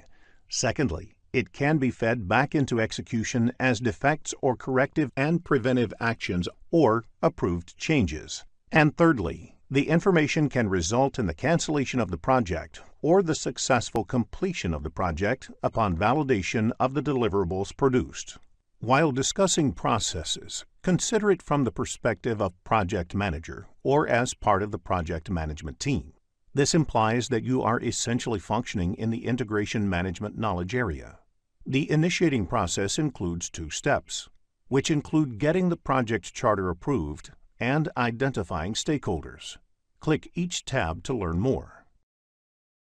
A project manager is concerned about getting the charter for the project approved. Project charter sets the beginning of the project, where the management has decided in its favor and is ready to commit resources for it. The other process in the initiating process group is identifying stakeholders. The project manager and the project team should know the stakeholders and their requirements, which is the starting point for planning. You may get concept-based questions in the PMP exam, so study the initiating process to answer such questions easily. Planning accounts for most of the processes in the project management framework. As many as 24 out of the 47 project management processes belong to the planning process group. The basic objective of the planning processes is to produce the project management plan collectively. The developed project management plan under integration management assimilates the output of all the planning processes under various knowledge areas. The project management plan is the collection of all subsidiary plans that address different aspects of the project. The project management team integrates all these plans and ensures that they are in harmony with one another. The team also prepares a blueprint of how the project needs to be executed, controlled, and closed. The planning process starts with scope planning, which is to understand exactly what you are trying to achieve. This is translated into a project scope statement, which can be decomposed into a work breakdown structure, or WBS, which forms the basis of other planning processes. Any change to the scope invariably has a bearing on other parameters that can affect the project. Following the same logic, it is easier to understand how the planning processes in other knowledge areas, such as quality, cost, and time, can influence the time that will be taken, the cost that will be incurred, and the way quality will be managed. To satisfy the scope, cost, time, and quality equilibrium, the project team needs to manage communications, risk, stakeholders, procurements, and human resources. This is where the planning processes under these knowledge areas come in. All these planning processes interact with each other. Planning is an interactive activity that gets elaborated, refined, and adjusted as more and more information about the project is discovered. Planning without execution is futile, but execution without planning is fatal. However, in execution processes, the project team spends a lot of time putting the plan into action. When you perform the executing processes, you often blend the execution and controlling processes. Execution is all about performing the plan that is producing the deliverables and providing information on the progress. Processing of this information and the validation of the deliverables is a control function. The executing process is the direct and managed project work, where the project manager essentially puts certain mechanisms in place to ensure that the work is being carried out. The project manager primarily focuses on ensuring that the procurements are conducted. These procurements are deliverables or services that the project needs to buy from external sources. The project manager also needs to ensure smooth flow of communication within the project team and with the external stakeholders. The manager should make sure that stakeholders are engaged in the project and that the processes for managing quality are being followed correctly. It is important for the project manager to make sure that the right team is being used. They have the knowledge and competencies to do the job, and they work together as a team. The project manager should also manage the team to make sure they are positioned for success. Monitoring is observing and getting data about how things are going within the project, whereas controlling is taking actions to bring things back on track. Monitoring and controlling apply to different aspects of project management. The image shows the various areas of project management where monitoring and control applies. However, the knowledge area that has a corresponding control process is human resources, because human resources should be managed, not controlled. An important aspect of controlling is having an elaborate mechanism to handle changes. Closing processes bring a project or a phase within the project to an orderly conclusion. Only two knowledge areas include a closing process. These are integration management and procurement management.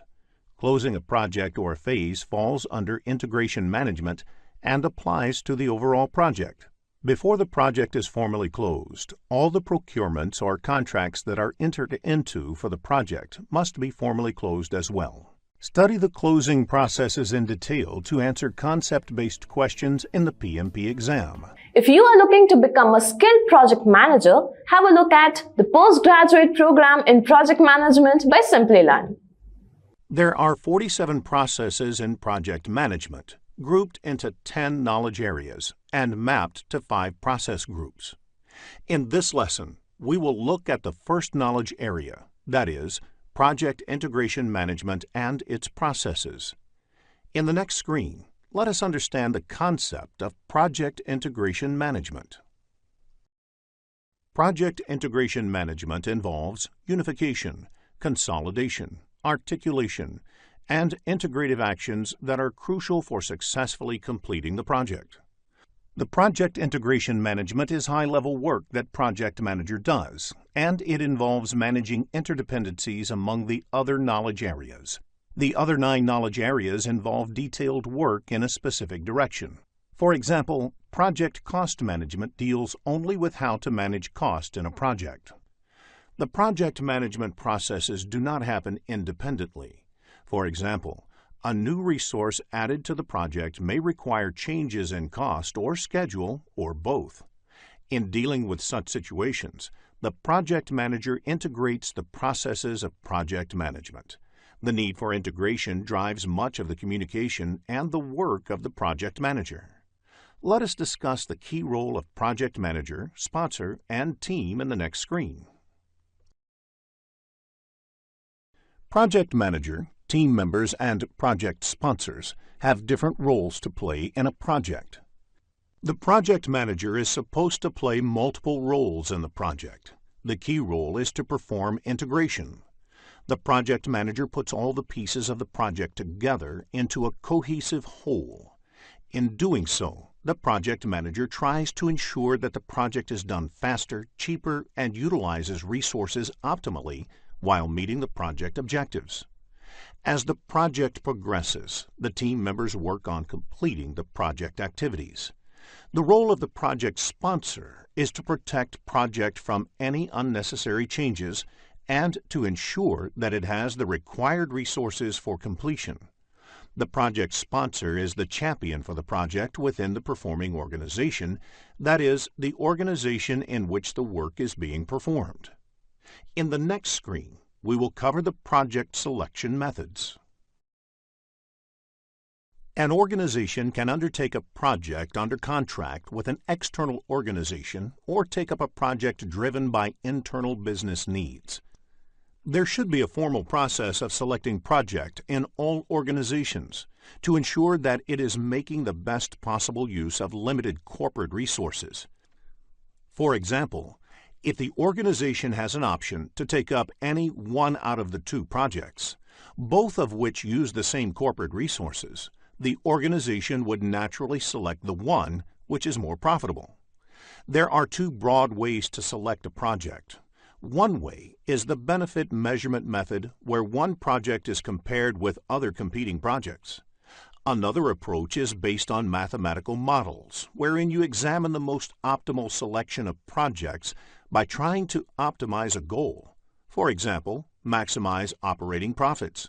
Such methods may be called constrained optimization methods. There are different methods under both these categories, and you should be familiar with the names of these methods. Broadly, the benefit measurement methods focus on ascertaining the costs and benefits of undertaking the project. The methods under benefit measurement method include Murder Board, where a panel of experts shoots down a new project idea, peer review, scoring models, economic models, and benefit compared to cost. The constrained optimization methods rely on mathematical modeling techniques to determine the best selection of projects to achieve certain business objectives. The methods of constrained optimization method include linear programming. In reality, you might not have seen these methods to be followed in project selection. Often, personal relationship with the sponsor may be more important than anything else. This is quite normal, and any organization worldwide works this way. However, as a certified project manager, it is important for you to be familiar with more scientific methods of project selection. A typical question on the CAPM exam could be, what type of project selection technique is peer review? And the right answer is benefit measurement method. You need to understand the characteristics of various project selection methods to answer scenario-based questions. In the next screen, we will focus on the project selection methods. An organization has limited resources. They cannot execute all the projects that come their way. They can take only those projects for execution which are financially sound for the organization. There are various parameters used in making such decisions. Some of these terms are present value, net present value, internal rate of return, payback period, benefit-cost ratio, return on investment, and opportunity costs. Click each tab to learn about the parameters. Present value is today's value of future cash flows. In order to reduce future cash flows to present values, a discount factor has to be applied. What this essentially means is, if a project can give a return of, say, $100 per year, $200 next year, and $250 the third year, what is the value of all these returns today?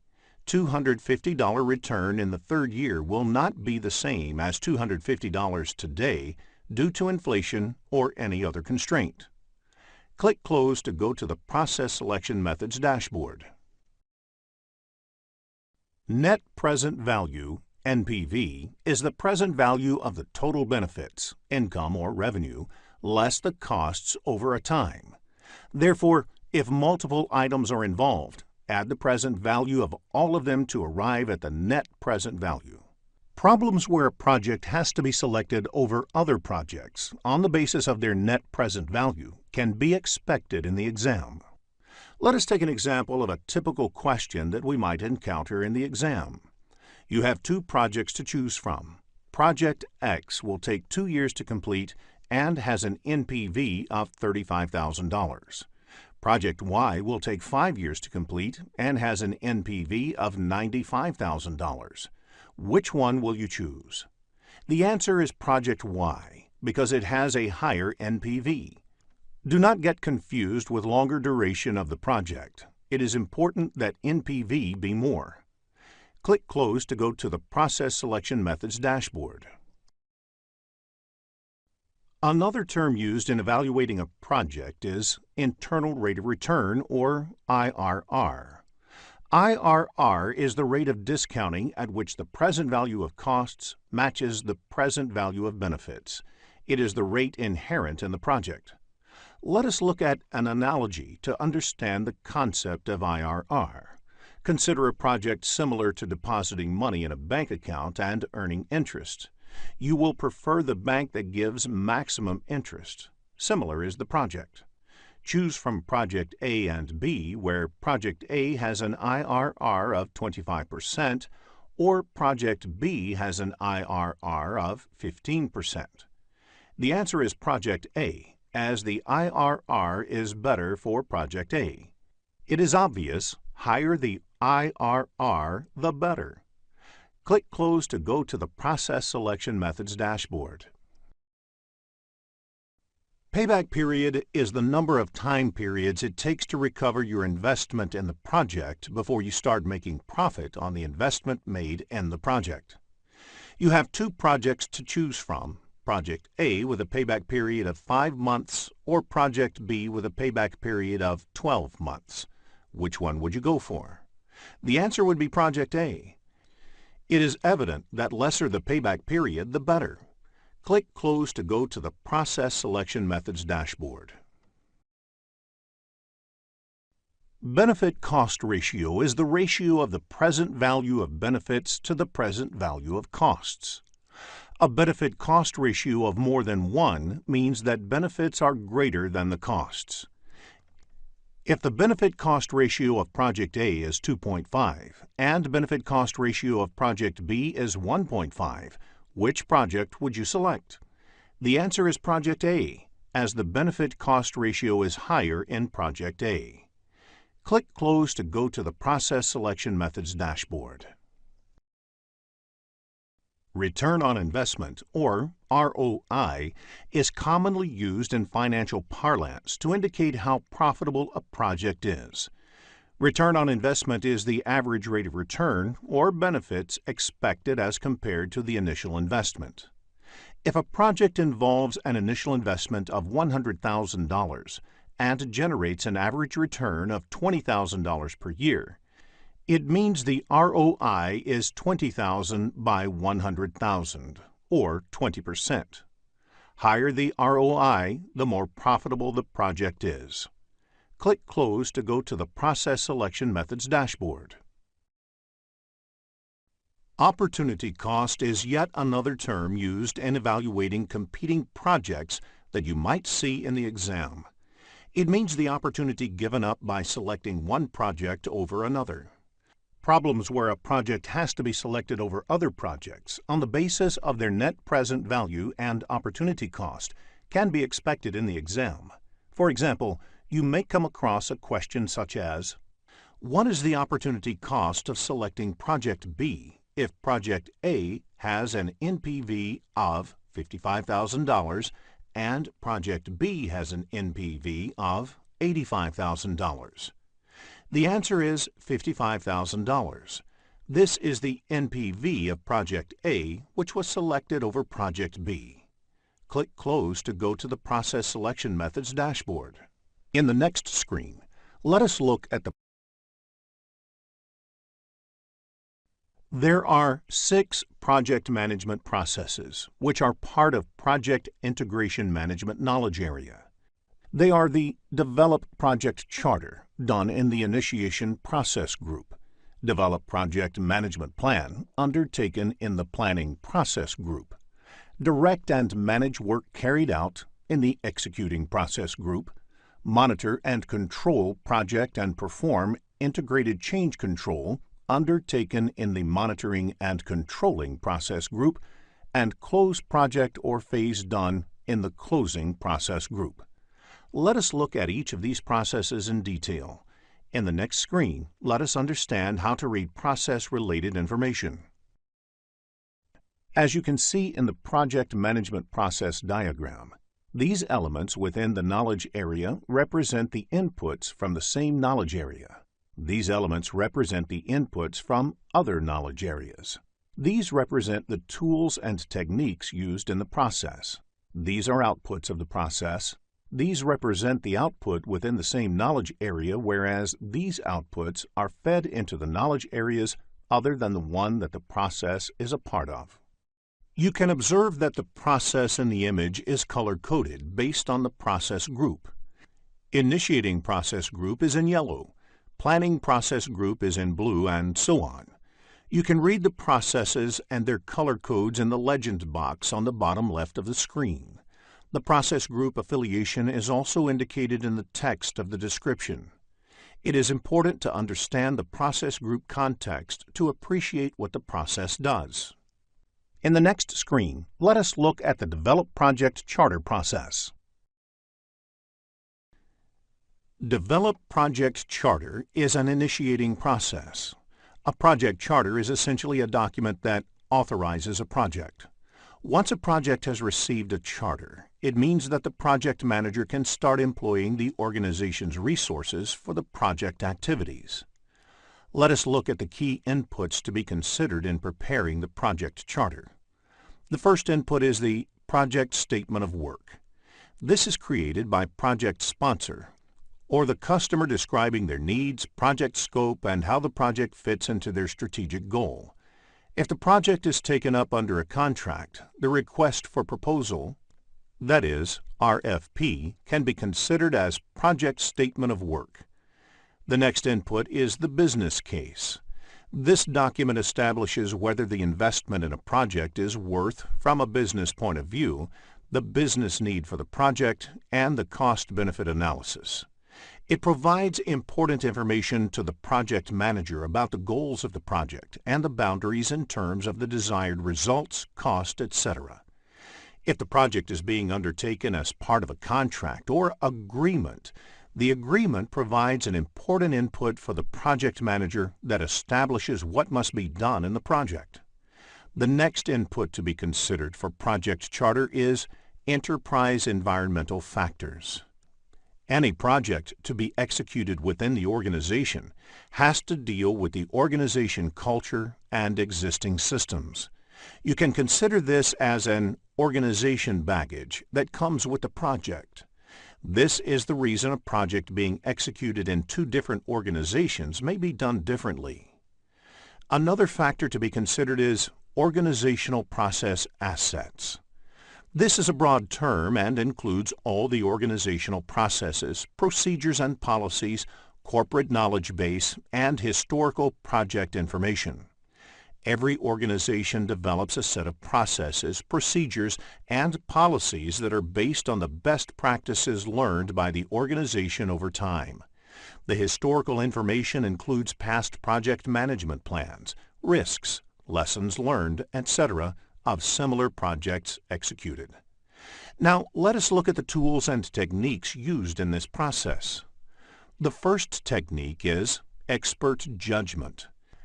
Expert judgment is an invaluable input to the process of formally authorizing a project, because an expert can provide insights into why a project makes business sense or why it does not.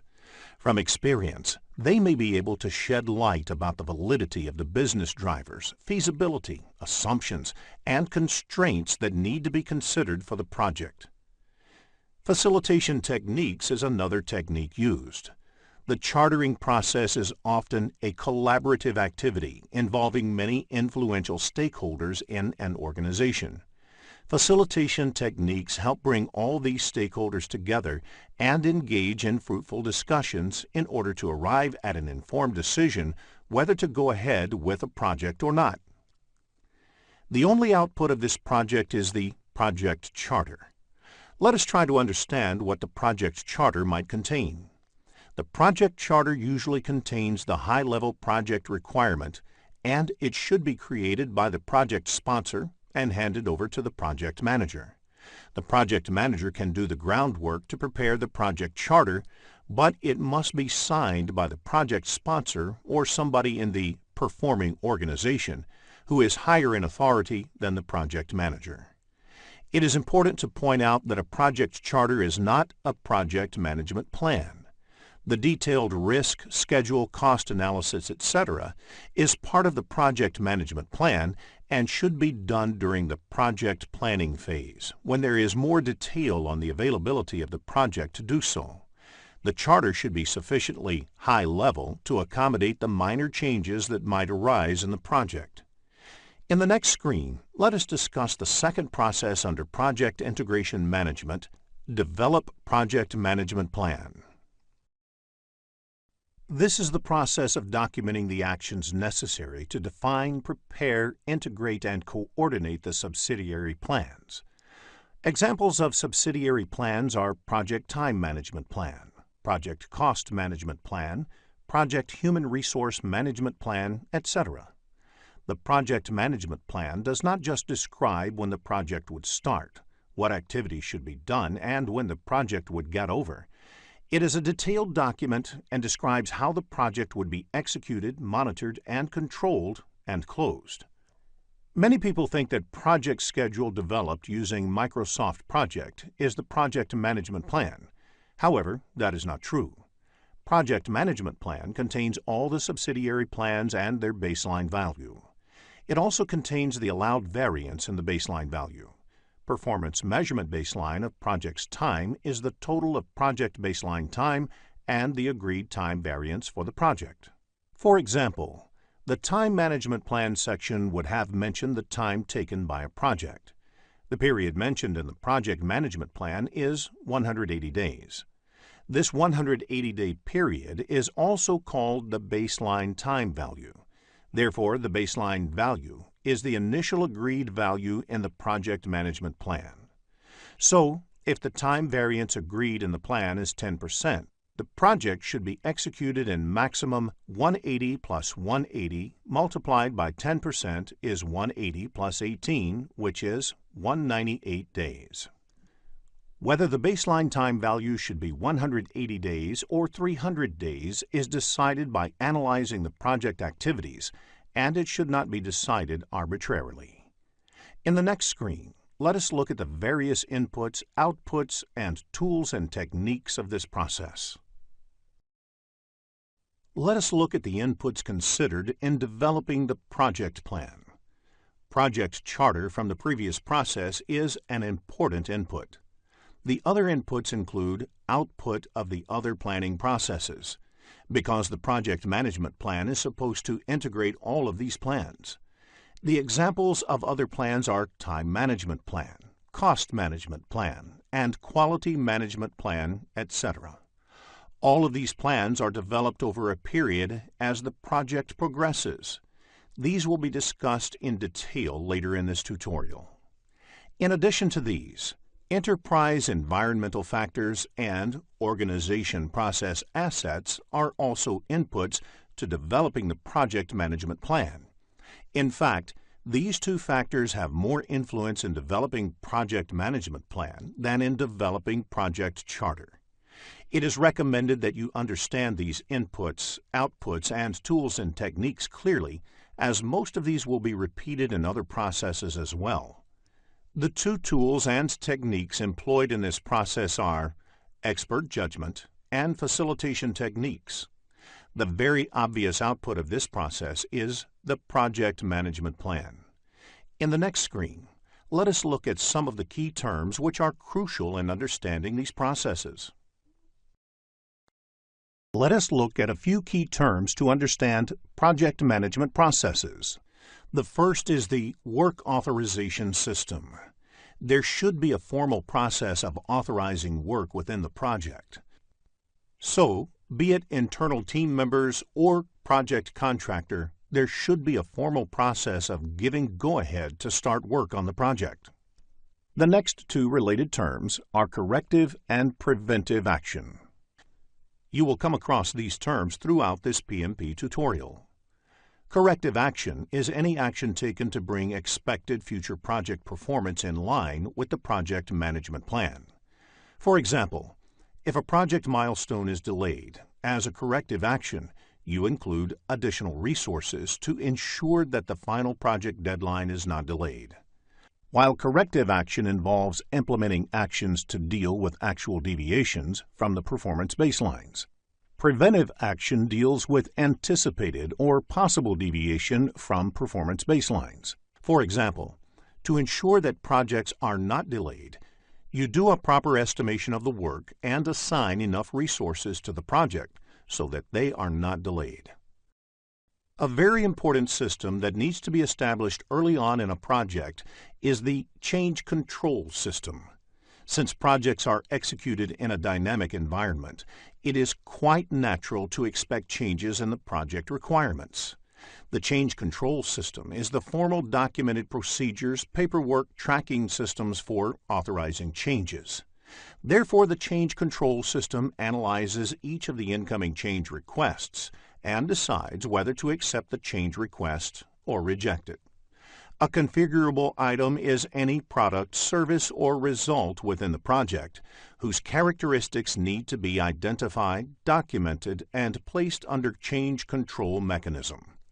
Examples of configurable items are project documents, source code, physical parts such as tools, recommended settings for machinery, etc. When a formal configuration management system is put in place, it is essentially establishing a control system that can preserve the characteristics of these items. Now, let us look at the next process of the Project Integration Management knowledge area, which is direct and manage project work.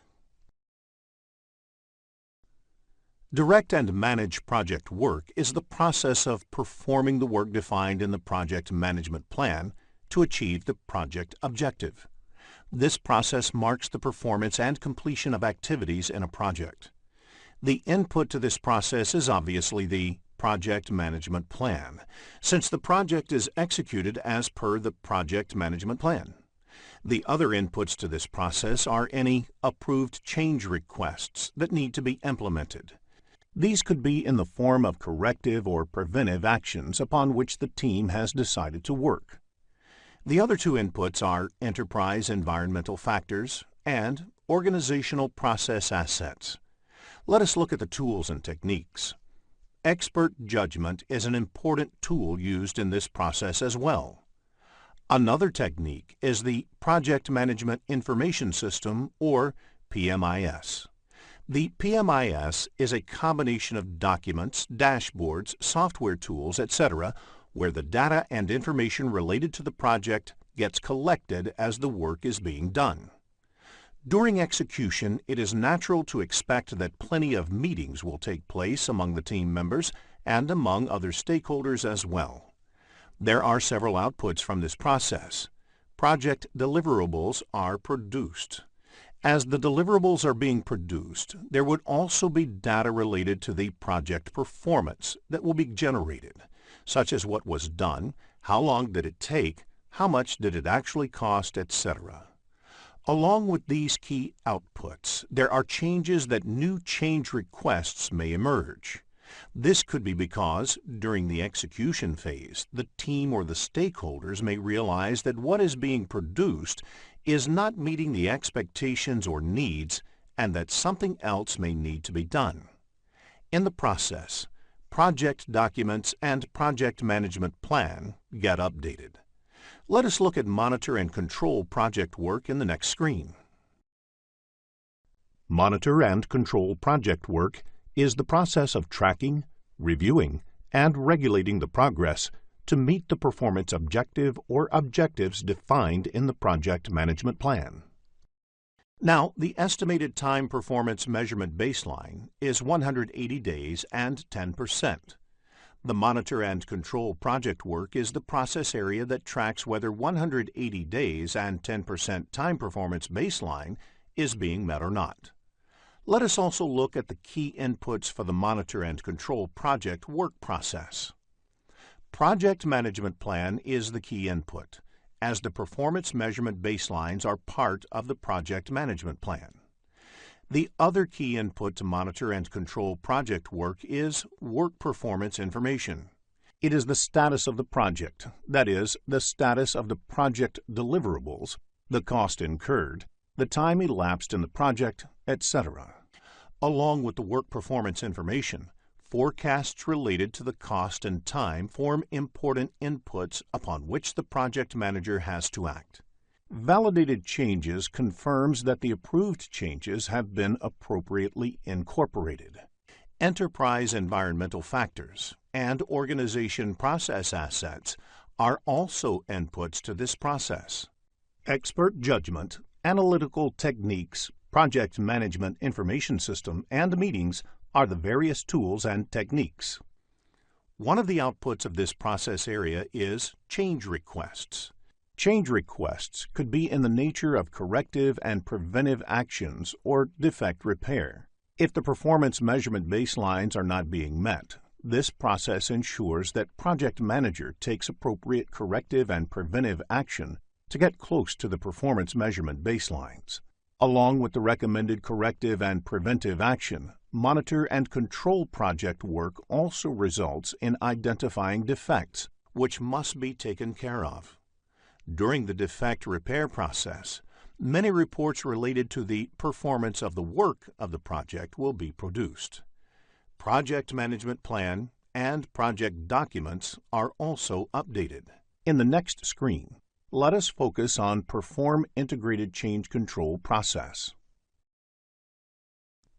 Perform Integrated Change Control is the process of reviewing all change requests, approving and managing changes to the project deliverables, organizational process assets, project documents, and the project management plan. This is where all the recommendations for changes, corrective actions, preventive actions, and defect repairs are evaluated across all the knowledge areas and either approved or rejected. The inputs to this process are similar to that of the monitor and control project work process. Project management plan, work performance reports, enterprise environmental factors, and organizational process assets. The only additional input is the change request, since the Perform Integrated Change Control process is supposed to take care of managing the incoming changes. To make a judgment about the change requests, project management plan and the work performance reports are also referred to. Another important tool and technique used in this, along with expert judgment and meetings, is change control tools, and most important among them is Change Control Board. The team takes up the ownership of analyzing each of the incoming changes and also does the impact analysis for the changes, and finally approves or rejects a change. The project manager, project sponsor, and a few of the important stakeholders and team members may be part of the Change Control Board. The process should produce change requests that are approved, a log of change requests processed, requests that were either approved or rejected, and a few updates to the project plan and other documents. Change management and change control is the theme recurring in many questions in the examination. You can expect questions in the exam which test a project manager's response to a particular change in the project. In the next screen, let us take a closer look at functioning of this process. Now, let us look at the process of change. First, the project manager should determine that a change has either already occurred or if the change is necessary. One of the important qualities of a good project manager is that they will push back on unnecessary changes.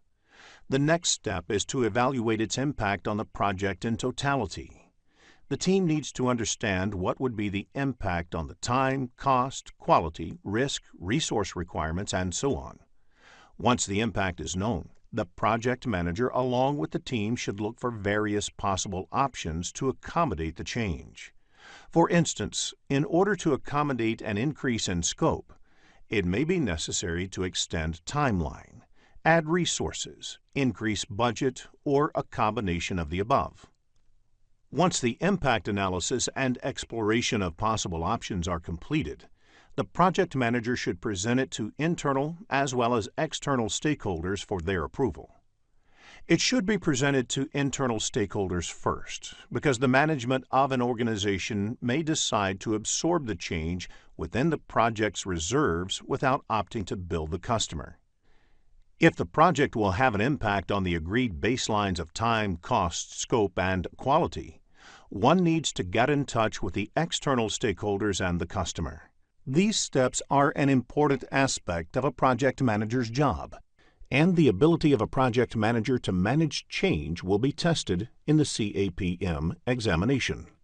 In the next screen, let us look into a business scenario to understand this concept better. After reading the problem statement, click the Solution button to look at a possible answer.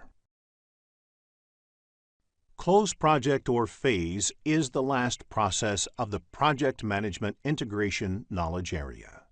This process ensures that the project or a phase is formally closed after completion. Remember that PMI expects a mature organization and a trained project manager to be diligent in following closure formalities. Without going through the formal closure formalities, the project cannot abruptly be closed. The project should be formally closed, even if it is terminated due to some problem. The key input to this process is the accepted deliverables. The deliverables have to be brought into a state that they can be properly transitioned. Transition means they are handed over to the organization or group that will be responsible for operations, maintenance, and support. The other inputs are project management plan and organizational process assets. Expert judgment, analytical techniques, and meetings are the commonly used tools and techniques. The closure of a project or phase results in a product, service, or a transition. In the process, one of the important outputs is updates to the organizational process assets. These include the actual performance against the plan, the key lessons learned during the project, the risks identified, the updates to the skills and experience of the team members, etc. Updating these assets is mandatory as it helps the organization gain maturity and learn from the experience. In the next screen, let us look into a business scenario to understand this concept better. After reading the problem statement, click the Solution button to look at a possible answer. Here is a quick recap of what was covered in this lesson. Project integration management involves unification, consolidation, articulation, and integrative actions that are crucial for successfully completing the project. Integrating the project activities is the key role of a project manager. The project team focuses on completing the project activities, and the project sponsor warrants the team against unsolicited changes. Benefit measurement methods ascertain the costs and benefits of undertaking the project, while constrained optimism methods rely on mathematical modeling to select the best projects that achieve business objectives. Various project integration management processes are develop project charter, develop project management plan, direct and manage work, monitor and control project, perform integrated change control, and close project or phase. Hello, and welcome to CAPM Certification course offered by Simplilearn. In this lesson, we will focus on project scope management. Let us begin with the objectives of this lesson. After completing this lesson, you will be able to define project scope management, differentiate between project scope and product scope, identify the key terms used in project scope management, explain work breakdown structure, describe the project scope management processes. In the next screen, let us take a look at Project Management Process Map. There are 47 processes in project management grouped into 10 knowledge areas and mapped to 5 process groups.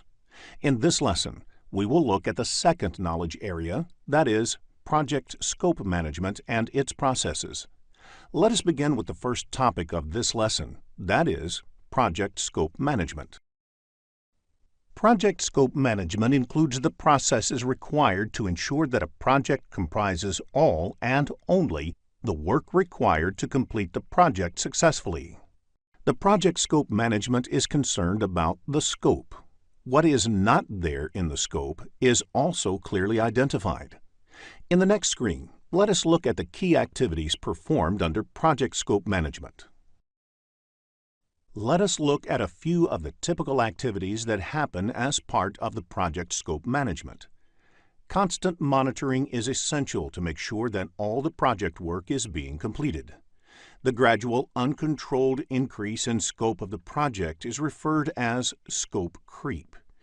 It is necessary to define the project scope boundaries and not let people randomly add to the project scope.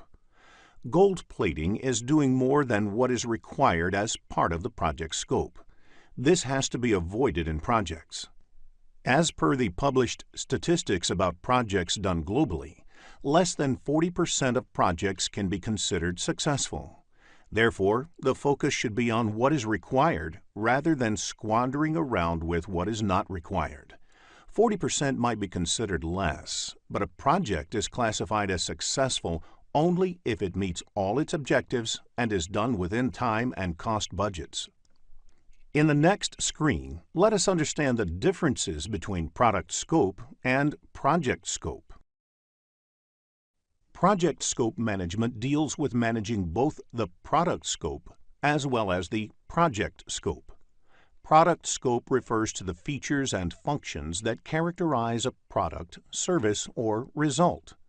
The word product may also include creation of a service. For example, in the banking industry, each of their services is called a product. Likewise, a savings account is one of their products. Mutual fund is another. On the other hand, project scope is the work that needs to be accomplished to deliver the output of the project, which could be a product, service, or result with the specific features and functions. For instance, to deliver a product, you may also need to produce a requirements document or a design document. These are not part of the product scope, but it may very well be part of the project scope. In the next screen, let us discuss a few key terms used in the project scope management. WBS stands for Work Breakdown Structure. It means breaking the project deliverables into smaller and more manageable components called work packages. The last level of work in such subdivision is called work packages, and the whole structure is called WBS. For example, a typical software development project would have various activities like finalizing requirements, designing the new system, coding, testing, and going live with the new system. Each of these translates into high-level deliverables, which can be further subdivided into smaller activities which are more predictable. WBS Dictionary, like any dictionary, contains the explanation of the terms used in WBS. A typical WBS dictionary has details like the control account, name of the work package, description of the work package, resource assigned, if there are any assumptions or dependencies to complete the work package, the due date to finish the work package, technical dependencies, and so on. WBS Dictionary is useful for the person or group working on the work packages as it further elaborates the decomposed work package. Control account is a level within WBS at which management wishes to exercise control.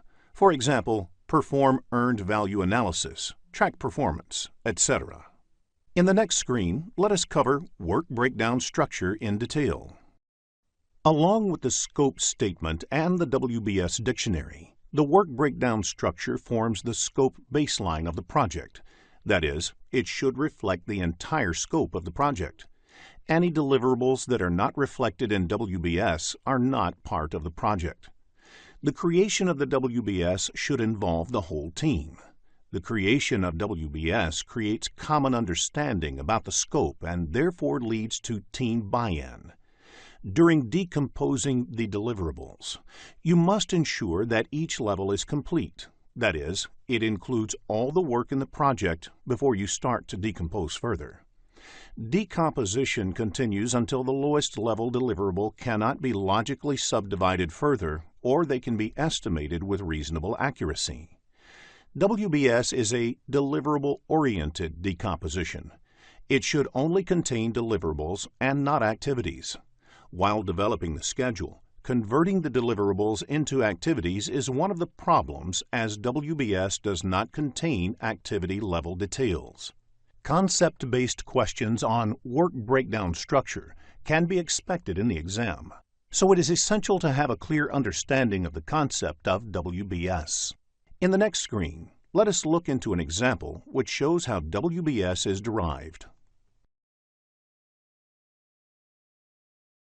Work breakdown structure of a core banking software development project is given on the screen. The scope of the project has been divided into WBS elements, like requirements documentation, design and architecture, code, test, and go live. Further, these elements are decomposed into work package level to make it easier to manage the deliverables in terms of scope, cost, and time. It also helps to estimate or assign the specific work packages to team members or groups. The design and architecture has been decomposed to model and prototype. Similarly, code is decomposed into work package 3.1 and 3.2, test into work package 4.1 and 4.2, and go live into product installer and warranty sheet. WP 3.1 can be represented as Model 1 and WP 3.2 as Model 2. Similarly, WP 4.1 may be Test Strategy Document and WP 4.2 a Test Plan Document. The number here indicates work breakdown code. In the next screen, let us discuss how project scope management is actually accomplished. There are 6 project management processes, which are part of project scope management knowledge area. These processes are plan scope management, collect requirements, define scope, create WBS, validate scope, and control scope. The first 4 processes, that is, plan scope management, collect requirements, define scope, and create WBS, are part of the planning process group, and the remaining 2 processes, validate scope and control scope, are executed as part of the monitoring and controlling process group. In the next few screens, we will look at each of these processes in detail. Let's begin with plan scope management. Plan scope management process creates a scope management plan that documents how the project scope will be defined, validated, and controlled. It is usually the starting point of the planning processes on a project. Understanding the scope and how it will be managed is fundamental to planning the other aspects of the project. Let us review the list of inputs to this process. The Project Management Plan provides other subsidiary plans and will help guide the scope planning activities on the project. The Project Charter provides an overall context and the high-level product and project description, which may help determining the approach for the scope management. Enterprise environmental factors provide the organizational context to the project. including the culture of the organization, the infrastructure, key personnel, and so on. Organizational process assets provide inputs such as policies and procedures, historical information, and knowledge base. Now, let us look at the tools and techniques employed in this process. Expert judgment refers to input received from knowledgeable and experienced resources. Meetings may be organized to determine the scope management plan. Everyone responsible for the project scope management, such as the project manager, sponsor, customer, and other stakeholders, must attend these meetings. Now, let us look at the outputs of this process. The scope management plan describes how the project scope will be defined, like who will be involved in the process, whose inputs will be sought, what techniques may be used to get these inputs, etc., developed, that is, in what form will the scope be elaborated and documented, monitored and controlled, and verified. The plan may also describe how WBS will be created from the scope statement, how changes to the scope will be managed, how deliverables will receive formal acceptance, etc. The Requirements Management Plan is a subsidiary of the Project Management Plan that describes how requirements will be analyzed, documented, and managed. A requirement is voiced by a customer or a stakeholder, whereas scope represents what the project team will do or deliver in order to meet that need. The Requirement Management Plan may also describe how the configuration management of requirements will be carried out, how they will be prioritized, how the metrics will be used to rationalize these choices, and how the traceability of the requirements will be maintained throughout the project. You may get questions in the CAPM exam based on the inputs, tools, and techniques and outputs of plan scope management. So, understanding of these topics will help you to answer concept-based questions correctly. In the next screen, let us look at the second process, collect requirements. Collect requirements is the second of the 6 project scope management processes. It is the process of defining and documenting stakeholders' needs to meet the project objectives. Let us look at the inputs to this process. Scope management and the Requirements Management Plan provide clarity on how the team should go about collecting and documenting the requirements for the project. The Stakeholder Management Plan provides insights into the stakeholders' communication requirements and the level of stakeholder engagement needed. The Stakeholder Register may provide useful guidance about which of the stakeholders could provide the requirements for the project. It is very important that all the stakeholders' expectations are captured adequately and represented in the requirements document. The Project Charter provides high-level requirements and expectations and may be used to detail out the requirements.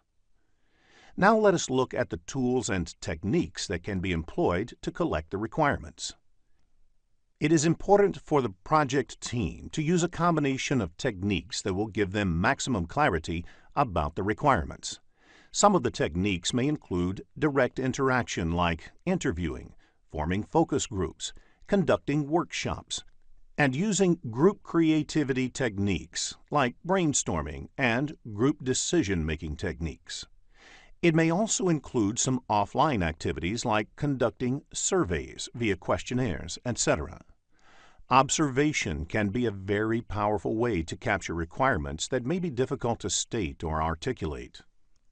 Prototyping is a powerful technique where the team comes up with a model or sample artifact that helps the users visualize and gain more clarity about what is being developed.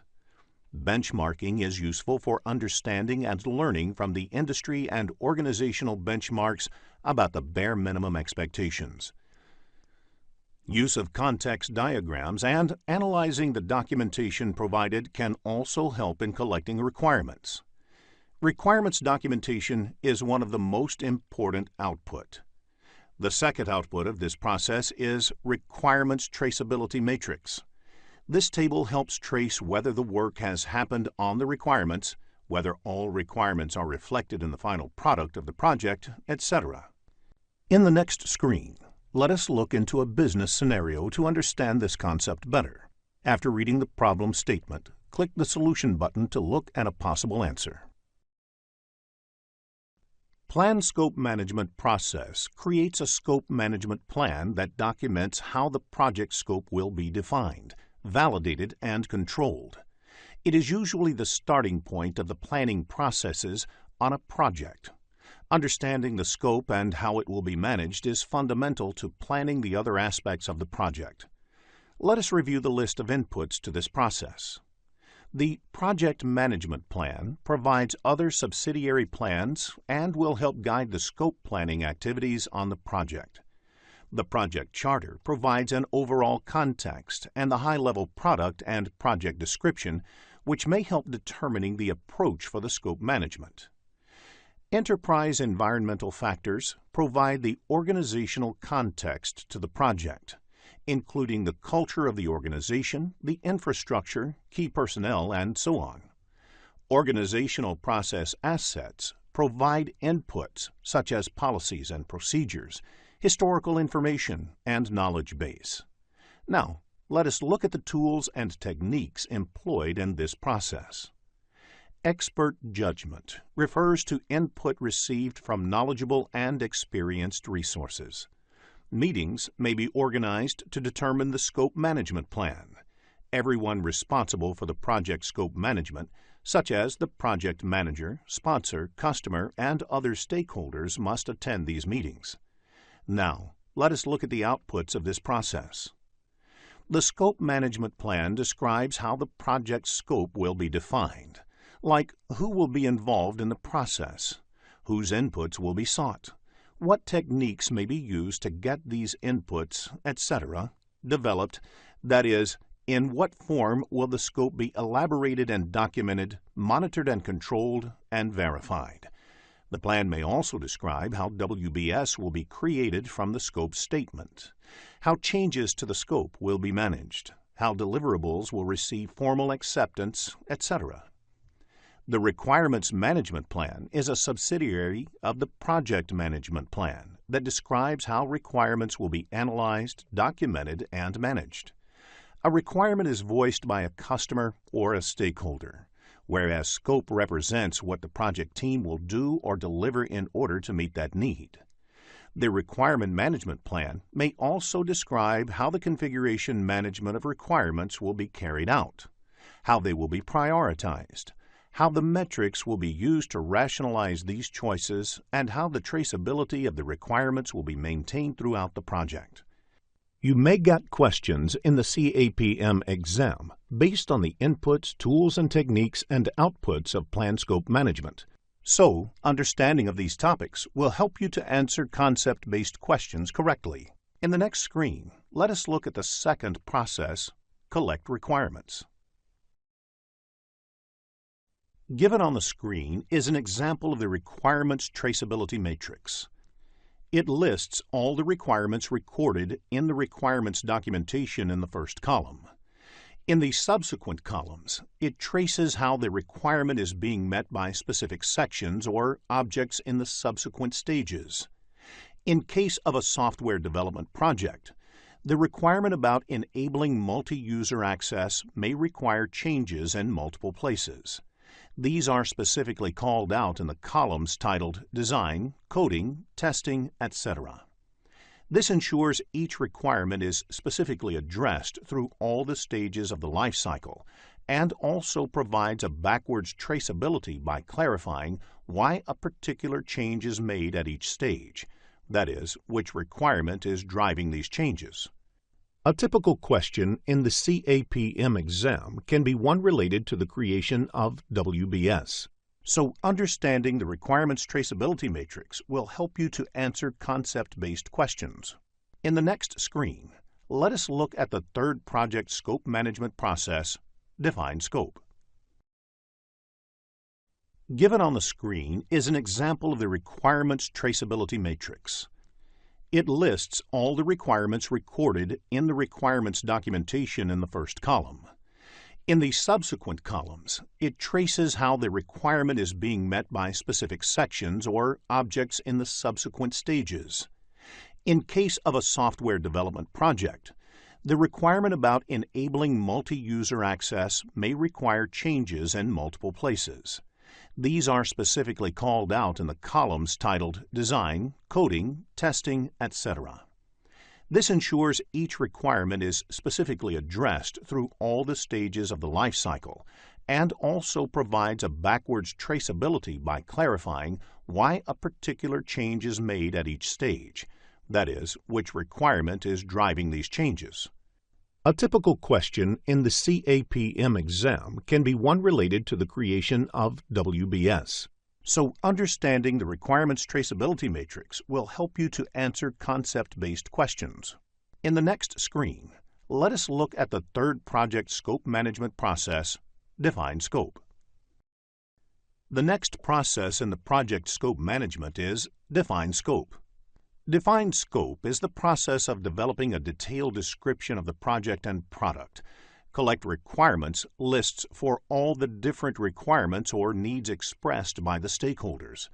Define Scope deals with the detailing these requirements and determining what will be in the scope of the project and what will not be. It belongs to the planning process group.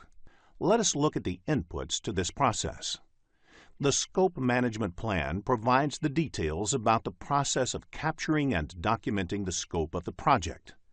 Project Charter, which describes the business need of the project, and requirements documentation developed as part of the Collect Requirement process also form inputs to this process. Organizational process assets are also a part of the Define Scope process. Organization templates may be used to write the project scope or refer to the lessons learned from previous similar projects.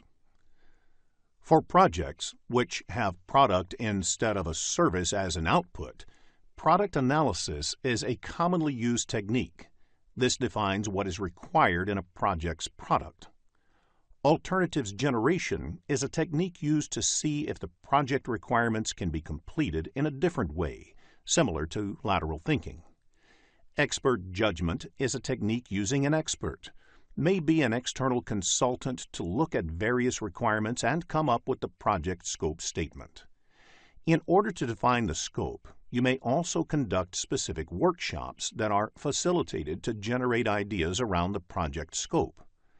The output of this process is the project scope statement, which describes in detail the project's deliverables and the work required to create those deliverables. Therefore, the project scope statement has project's product scope description, product acceptance criteria, project deliverables, and project constraints. This process also results in updating the requirements documentation and requirement traceability matrix developed earlier. Let us look at the next process, Create WBS.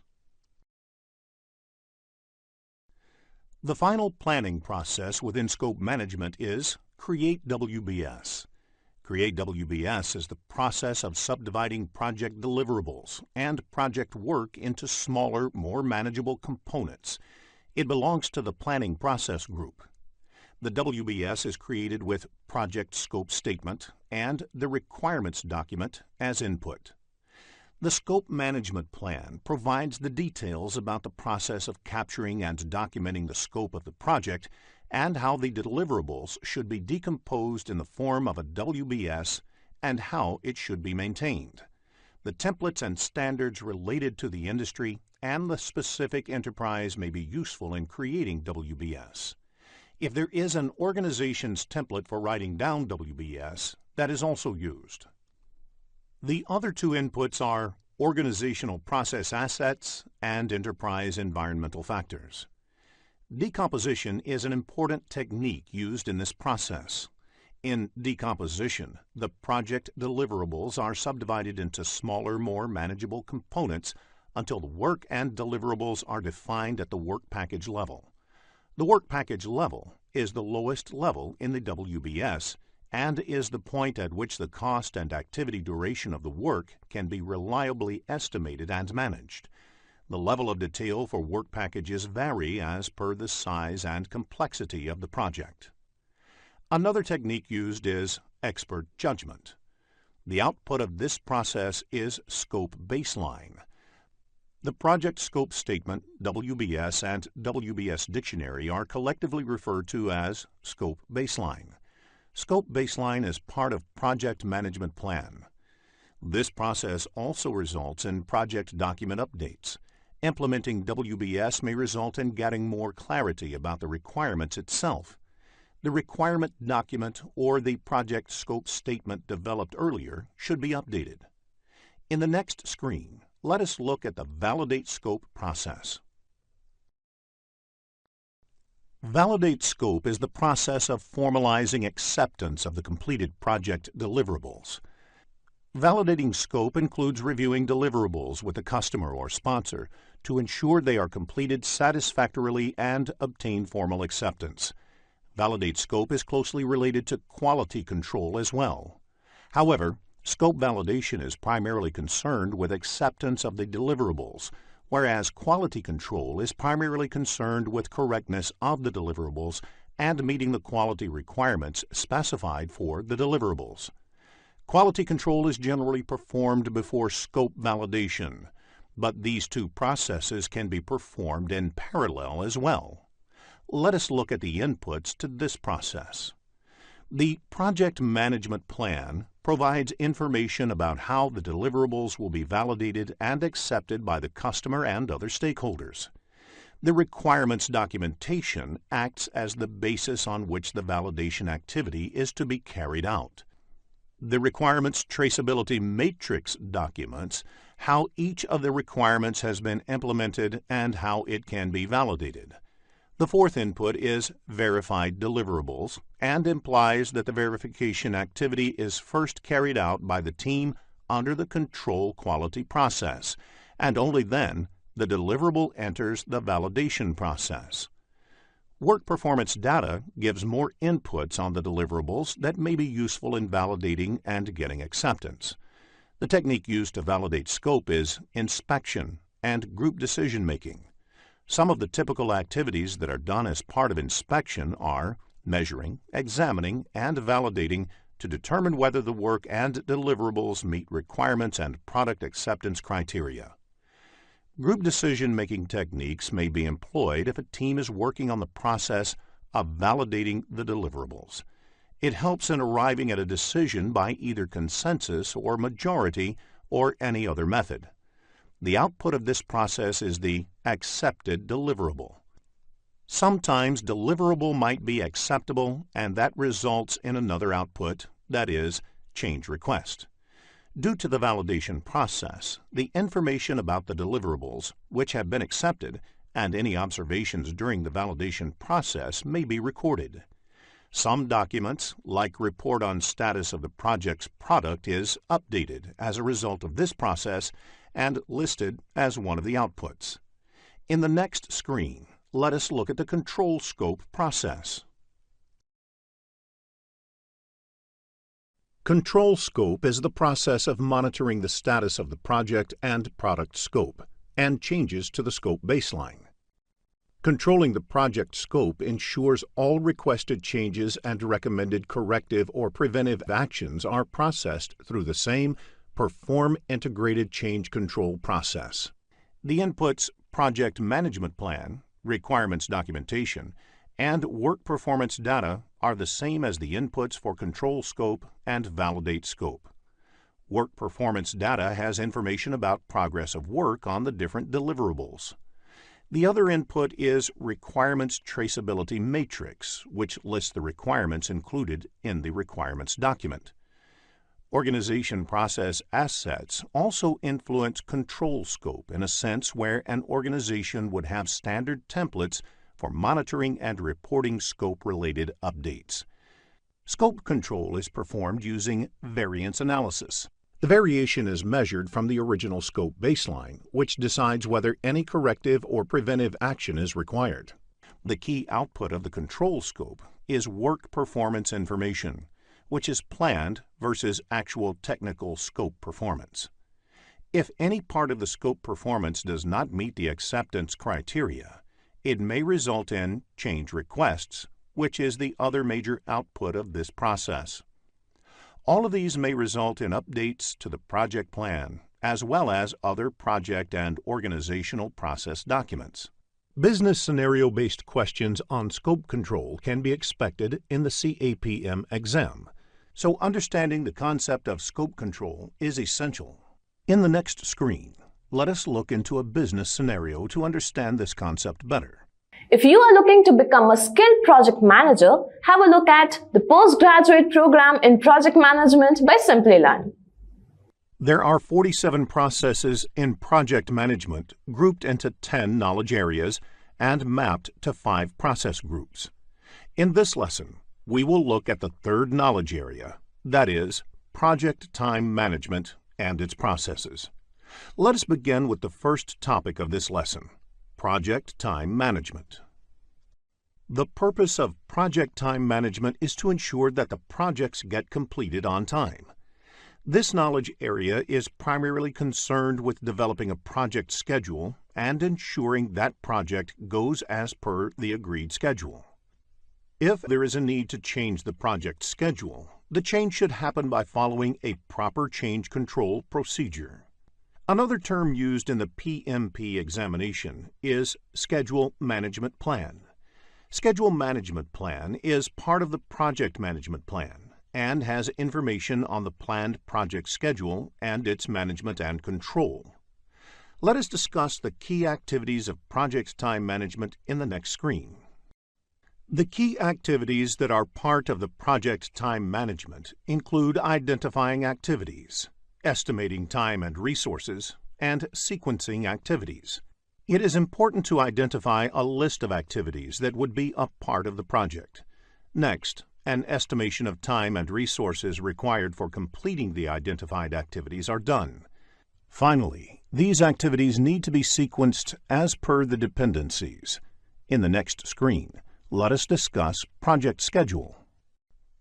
Project schedule represents the time dimension of the project plan and has information like when the project would start, when each of the project activities would happen, in what order the project activities would happen, when project would be completed, etc. Usually, software system is used to develop the project schedule. The project team can enter the list of activities in the software, as well as their dependencies, and the software can produce the project schedule as the output. Microsoft Project is the most popular tool used for project schedule development. Generally, project schedule is considered similar to project management plan. Project management plan is different from project schedule. Project management plan not only has information about the project schedule, but also other important project-related plans, like risk management plan, cost management plan, etc. Let us focus on Gantt chart in the next screen. Gantt chart is a type of bar chart that illustrates a project schedule. It shows the dependencies between the project activities as well as their percent completion. A sample Gantt chart is shown on the screen. 2 summary elements of the work breakdown structure are depicted. To complete those elements, there are a number of activities under them. Some of these activities have dependencies. For example, Activity B and C have a dependency. Activity C can start only when Activity B is completed. The chart gives you an idea about when specific activities are planned to finish and when the overall WBS element will get delivered.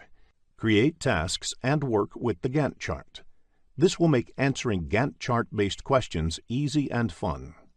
In the next screen, let us understand the relationships that exist among project activities. Network diagram is extensively used in the project time management knowledge area to plot the activity dependencies. This is a graphical representation of the project activities in the form of a network. There are 2 ways to draw a network diagram. In Precedence Diagramming Model, PDM, or Activity on Node, AON, boxes represent activities and the arrows indicate the dependency. This type of network can have all 4 types of relationships between the activities. In Arrow Diagramming Model, ADM, or Activity on Arrow, AOA, the arrows represent activities. The relationships and sequences can be inferred from the direction of the arrows and linkages between the activities. In such types of network, only finish-to-start relationships can be shown. Such diagrams may need to make use of dummy activities to indicate some dependency between the activities. There may be questions in the PMP exam based on the network diagram, so create and work with the diagram.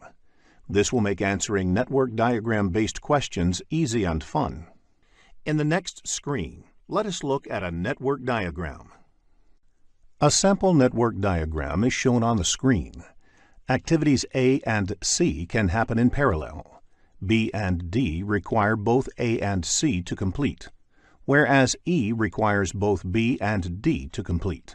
Activity on arrow network diagram makes use of hammock activities. They are used to show a comprehensive summary activity combining several other activities underneath for control and reporting purposes. In the next screen, let us look at a few important terms in time management. When a successor activity can start before the predecessor activity can complete, it is considered lead. For example, you can start preparing the test environment 2 weeks before the development activity finishes. When the successor activity has to wait for a few days after the predecessor activity has been completed, it is considered lag. For example, one needs to wait for 2 days for the foundation to settle before work on the pillars for the next floor starts. Rolling wave planning is an iterative planning technique in which the work to be accomplished in the near term is planned in detail, while the work in the future is planned at a higher level. It is a form of progressive elaboration. In the context of estimating techniques, analogous estimating is based on the previous project data. Therefore, if the last 5 similar projects took 6 months to complete, the next one will also take 6 months. This technique employs expert judgment. Another estimating technique is parametric estimating. This technique uses a mathematical model to calculate projected time for an activity based on the historical records from previous projects and other information. A few common parameters are identified based on the previous project data, and that parameter is used to predict the time required to complete the next activity or project. For example, you can normally complete 10 kilometers of highway construction lanes a week. Effort is the total amount of work required to complete the activity. Duration is the amount of time it takes in terms of elapsed or calendar days. If you have an activity that requires 10 people to work for 5 days, the total effort is 50 person days, but the duration is only 5 days. In the next screen, let us look at the project time management processes.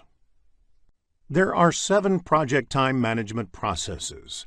They are plan schedule management, define activities, sequence activities, estimate activity resources, estimate activity durations, develop schedule, and control schedule. The first 6 processes are executed during the planning process group. The ultimate goal of these planning processes is to develop the project schedule. The 7th and the last process is a part of the monitoring and controlling process group. In the next few screens, let us discuss these processes in detail. We will begin with plan schedule management. As defined in PMBOK Guide, plan schedule management is the process of establishing the policies, procedures, and documentation for planning, developing, managing, executing, and controlling the project schedule. It belongs to the planning process group. Let us look at the inputs to this process. The project management plan provides other subsidiary plans and will guide the schedule planning activities on the project. The project charter provides an overall context and the high-level product and project description, which might help determine the approach for schedule management. Few projects might have scheduling constraint. For example, projects of Olympics 2016 should be completed at the same time. Enterprise environmental factors provide the organizational context to the project, including the culture of the organization, the infrastructure like scheduling systems available, key personnel, and so on. Organizational process assets provide inputs such as policies and procedures, templates, past performance data and estimates, historical information, and knowledge base. Now, let us look at the tools and techniques employed in this process. Expert judgment refers to input received from knowledgeable and experienced resources. Experts can draw from their previous experiences the proper approach to govern the schedule on a project. Meetings may be organized to determine the schedule management plan. Anybody responsible for the project schedule management, such as the project manager, sponsor, customer, and other stakeholders, must attend these meetings. Several analytical techniques may be used to determine the schedule management plan. These may include different planning approaches and philosophies, such as rolling wave planning, or different scheduling software that allowed to build what-if scenarios and study the effect of advanced scheduling techniques like leveling, fast tracking, and crashing. Now, let us look at the outputs of this process. Schedule management plan is a component of the project management plan that describes the criteria and activities required to arrive at the project schedule, as well as how the project may be baselined, monitored, and controlled. In the next screen, let us define activities process. Define activities is the process of identifying the specific actions to be performed to produce the project deliverables. It belongs to the planning process group. The important input for the define activities process is the scope baseline.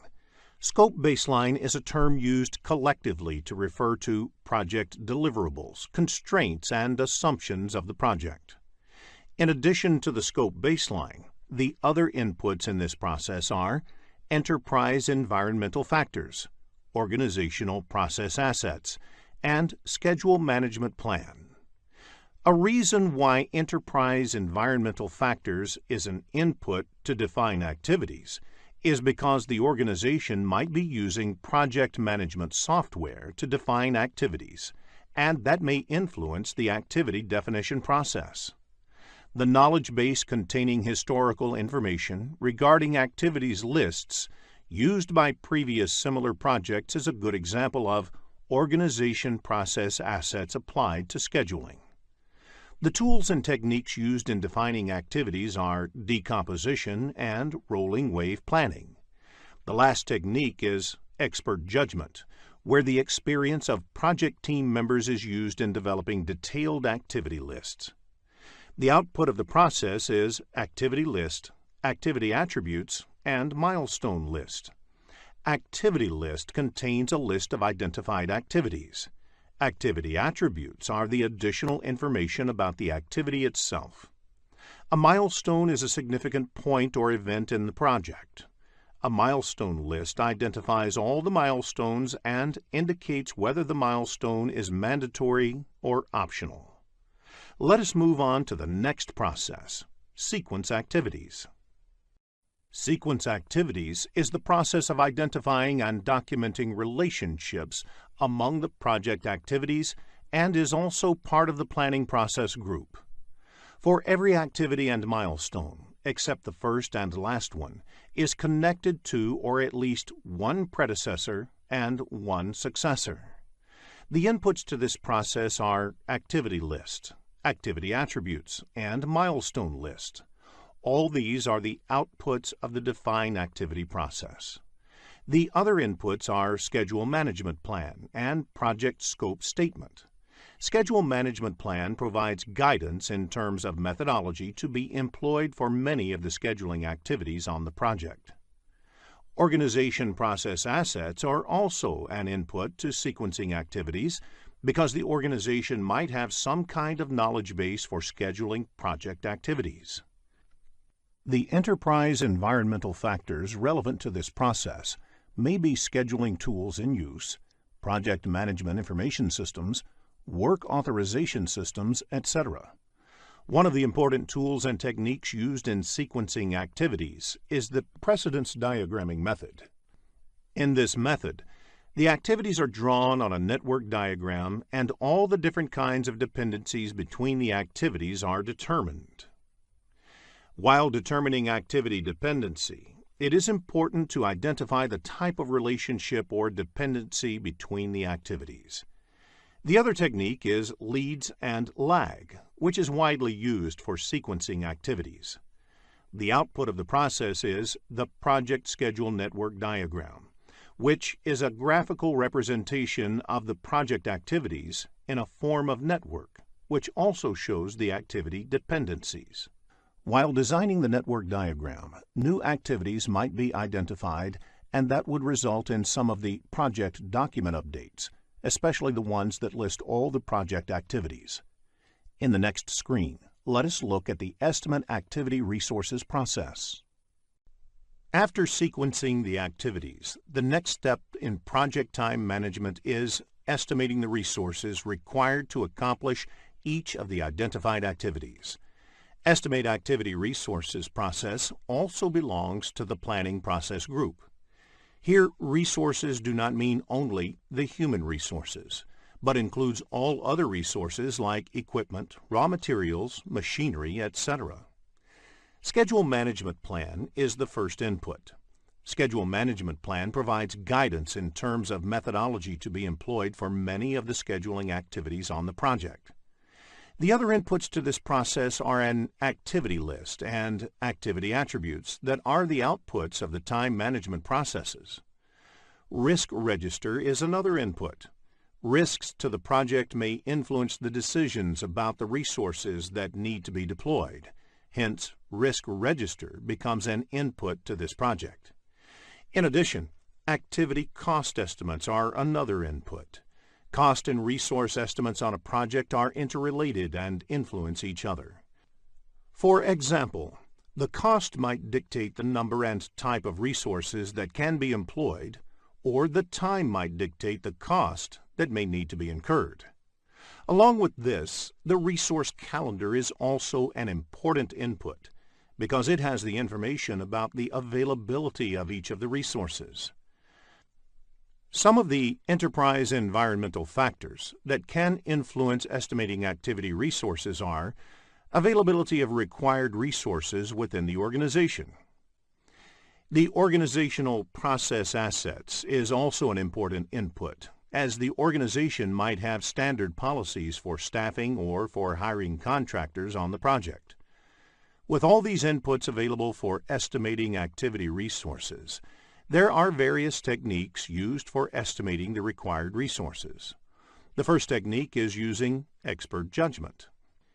In this technique, an expert in resource planning and estimating can estimate each of the activities. The next technique used is alternative analysis. In this, the activities are analyzed to identify different ways of completing them. This is to ensure only the required resources are assigned to each of the activities. This helps in resource optimization. Along with the two techniques, many organizations routinely publish their estimating data, and this could be used in activity resource estimation. Another technique that is routinely used in activity estimation is bottom-up estimating, which is decomposing the activity further down to understand it in more detail and estimating at that level. Later, all such estimates are added to arrive at the estimate of the activity.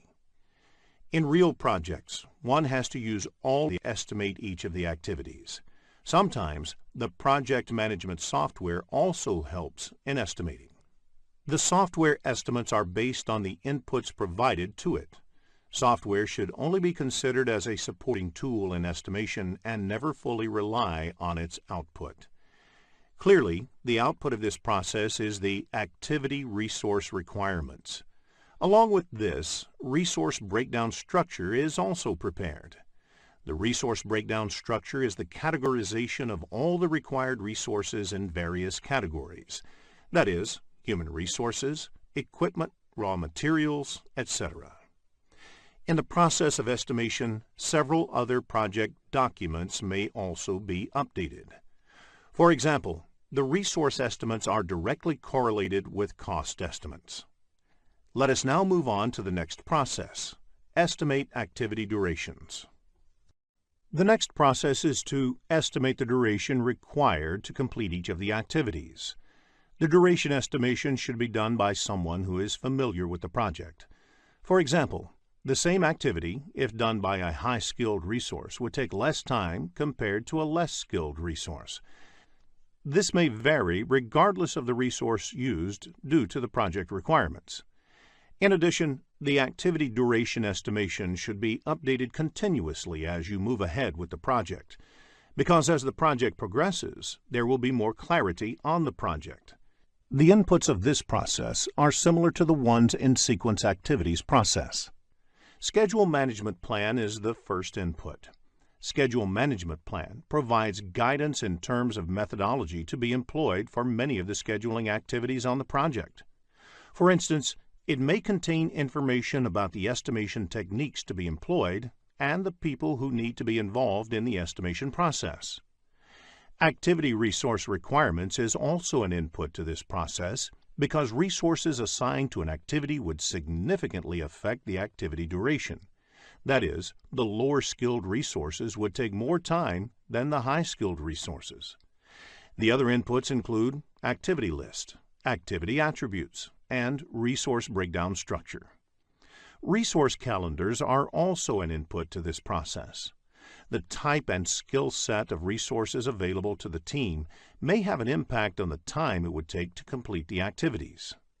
Risks to the project may influence the decisions about the time required to complete the activity. Hence, risk register becomes an input to this process. The project scope statement defines the constraints and assumptions affecting the project duration. An example of enterprise environmental factor that can affect duration is organization's productivity metrics, which is collected based on the experiences from multiple projects. The last input in this process is organizational process assets. Now, let us look at the tools and techniques used for estimating activity durations. First is the expert judgment, which means using previous project experiences in estimating the current project duration. This can be used with other estimation techniques and used to reconcile differences if different techniques result in different estimates. Three-point estimating is a method where 3 estimates are used instead of 1. It is part of a project management philosophy known as Program Evaluation and Review Technique, PERT.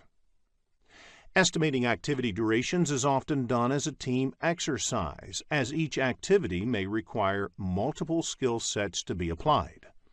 Therefore, it is important to use group decision-making techniques to arrive at a consensus, or at least an estimate that is acceptable to all the team members. Reserve analysis adds buffer into the project schedule to deal with any uncertainty. The contingency reserve may be added as a percentage of the activity duration or fixed number of work periods. The other tools and techniques are analogous estimating and parametric estimating. The outputs of this process are the activity duration estimates and project documents updates. The activity duration estimates is represented in terms of the range of possible results. For example, 10 days plus minus 2 days, that is, the activity would take minimum 8 days and maximum 12 days. In the next screen, let us look into a business scenario to understand this concept better. After reading the problem statement, click the Solution button to look at a possible answer. Develop schedule is the process of analyzing activity sequences, durations, resource requirements, and schedule constraints to create the project schedule. It belongs to the planning process group.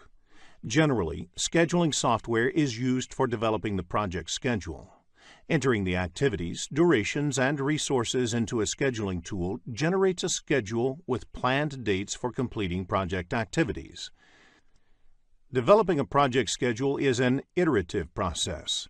Revising and maintaining a realistic schedule is a task in itself, and it continues throughout the project as the work progresses. The most of the inputs of this process are the outputs of estimate activity durations process.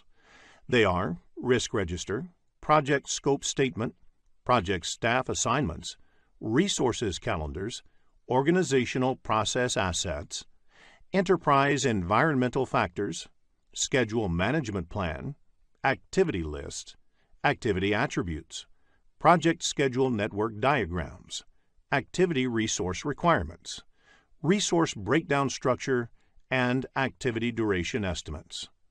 Various tools and techniques are used to develop schedule process. Schedule network analysis is a technique that generates project schedule. It employs various analytical techniques such as critical path method, critical chain method, modeling techniques, and resource optimization techniques to create the project schedule. The other tools and techniques include leads and lags, schedule compression, and scheduling tool. Let us now look at the outputs of this process. The project schedule consists of a minimum planned start date and planned finish date for each activity. Although project schedule can be represented in tabular format, it is more often represented graphically using either bar charts or network diagrams, or a combination of the two. The final schedule, which is the output of the developed schedule process, is also called schedule baseline. Once the schedule is baselined, it can be changed only through formal approvals. Meeting the schedule baseline is one of the measures of project success. Schedule data produced may include number of resources, key milestones, etc. Project calendars specify the available working days and the number of shifts in each day. It indicates how many hours and days are available for the work of the project to be completed. Project management plan updates are a result of the developed schedule process. Many of the other subsidiary plans of the project plan may get impacted, which may include cost management plan, scope management plan, risk management plan, etc. This may also result in other project documents being updated. In the next few screens, let us discuss schedule network analysis techniques. It is essential to know if the required resources are available at that time, along with the time estimate of each of the activities. Since schedule is calendar-based, it helps in estimating the same. Schedule network analysis technique generates project schedule. There are various schedule network techniques. Critical path method relies on determining the critical path on a project schedule. Critical chain method is a variant of the critical path method, wherein the critical chain is determined based on the logical, resource, and other kinds of dependencies between the activities. What-if scenario analysis is about trying to vary a certain parameter to observe the impact on the schedule. For instance, you may want to check result if you put in more resources on a particular activity to reduce its duration. Resource optimization techniques try to arrive at the optimal utilization of the resources used on a project. Ideally, you would want the resources to be fully utilized, but you would also want to build in sufficient buffers in case a certain resource is not available due to various reasons. In the next screen, let us look at the program evaluation and review technique. Program evaluation and review technique is based on 3-point estimates for an activity. The pessimistic estimate refers to the worst-case scenario, whereas most likely estimate is what you expect to happen in a realistic scenario. The optimistic estimate, on the other hand, represents the amount of time an activity would take in the best-case scenario. Based on these three estimates, the expected duration of the estimate is calculated as per the formula given on the screen. The formula for calculating standard deviation of an activity and variance of an activity is also given. There is no question asked on variance, but the formula is important because if the standard deviation of the whole project is to be calculated, the process is to calculate the variance of the whole project and then take its square root to calculate the standard deviation of the project.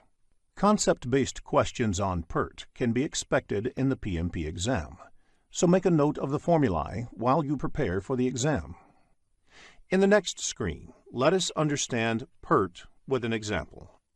Let us now figure out how we can apply the three-point estimation that PERT uses in order to draw some useful conclusions.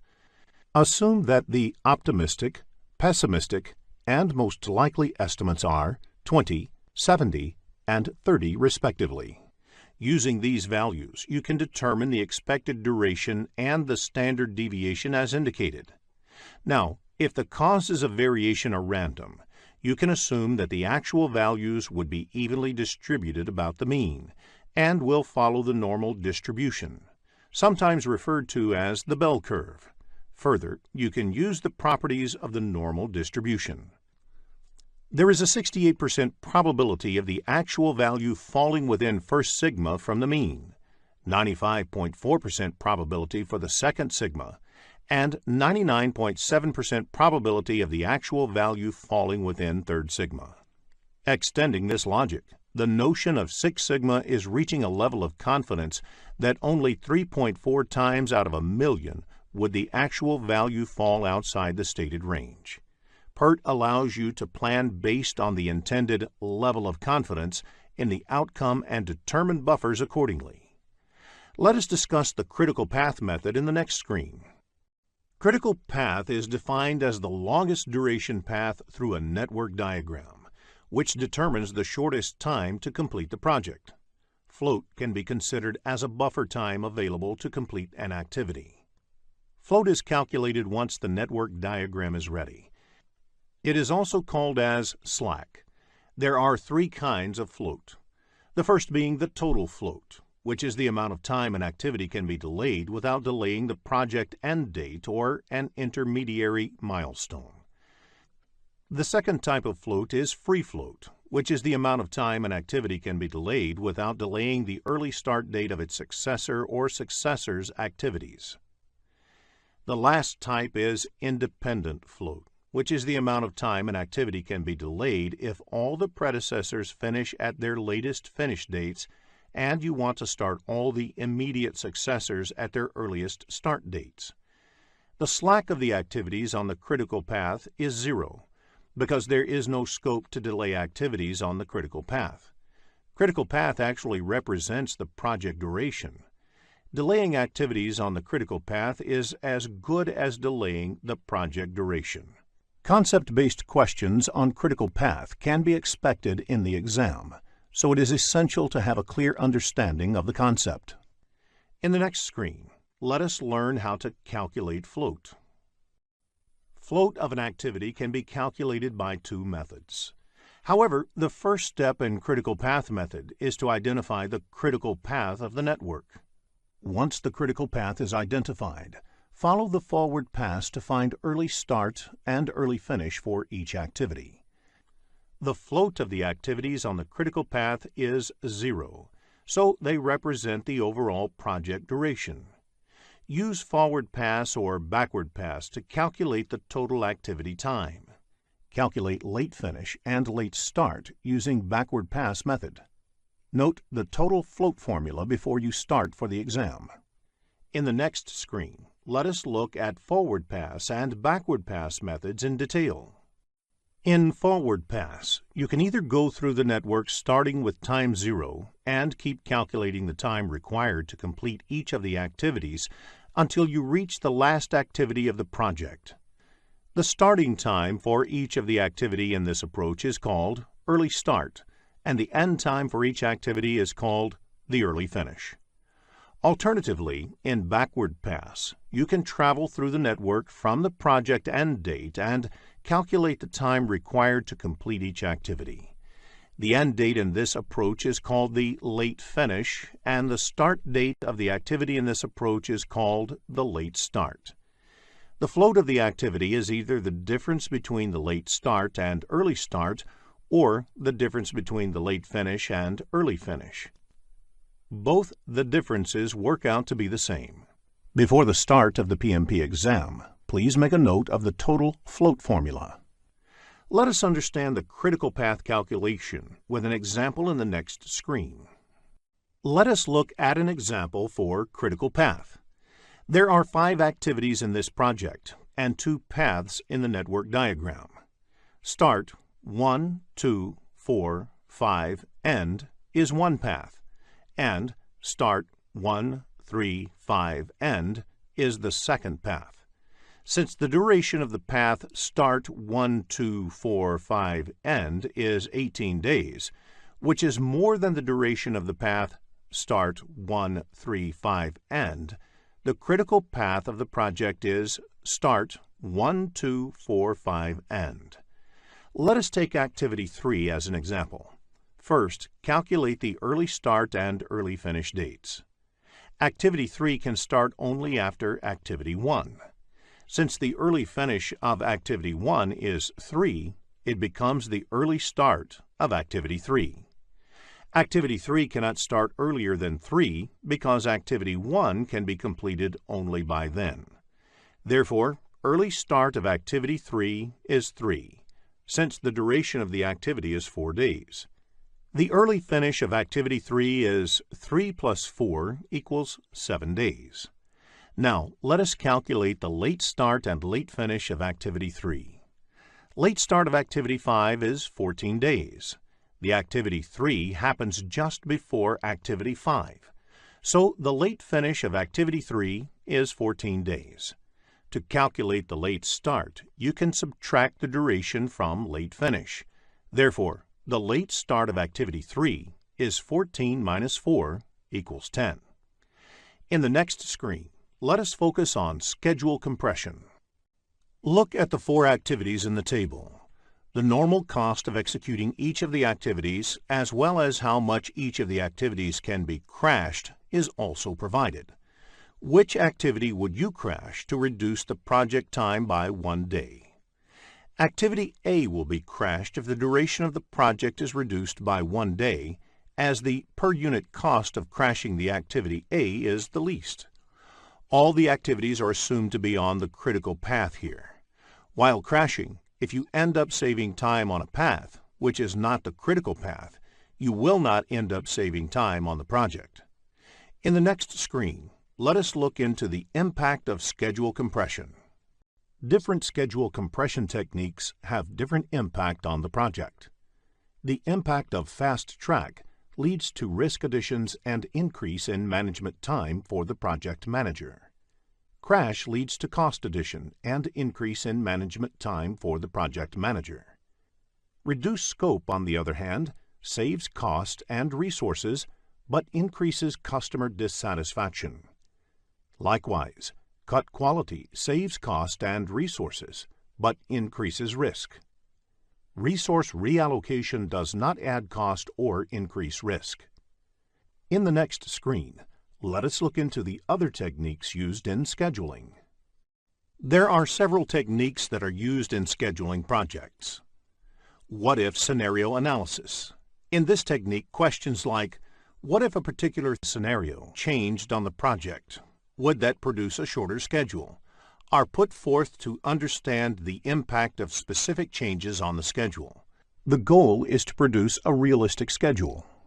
Monte Carlo analysis. In this method, a computer simulates the outcomes of a project, making use of randomly generated values that map the probability distribution of the input variables. Together, these two techniques are called modeling techniques. Resource optimization techniques. These are also used to produce a resource-limited schedule. Resource optimization results in more stable number of resources used in the project. Critical chain method. This technique develops the project schedule that takes into account both the activity and resource dependencies. In the next screen, let us look at the last process in project time management, control schedule. Control schedule is concerned with determining the status of the project schedule, determining that the project schedule has changed, and managing the actual changes as they occur. The project schedule is an important input to this process.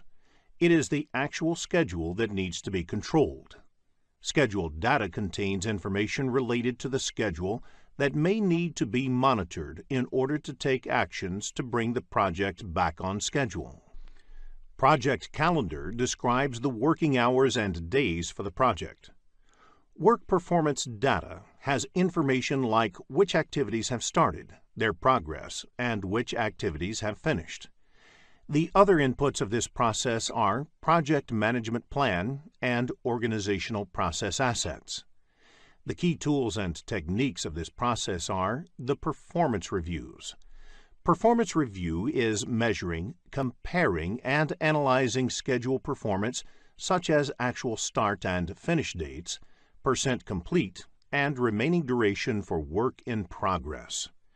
The other tools and techniques include resource optimization techniques, modeling techniques, schedule compression, leads and lags, scheduling tool, and project management software.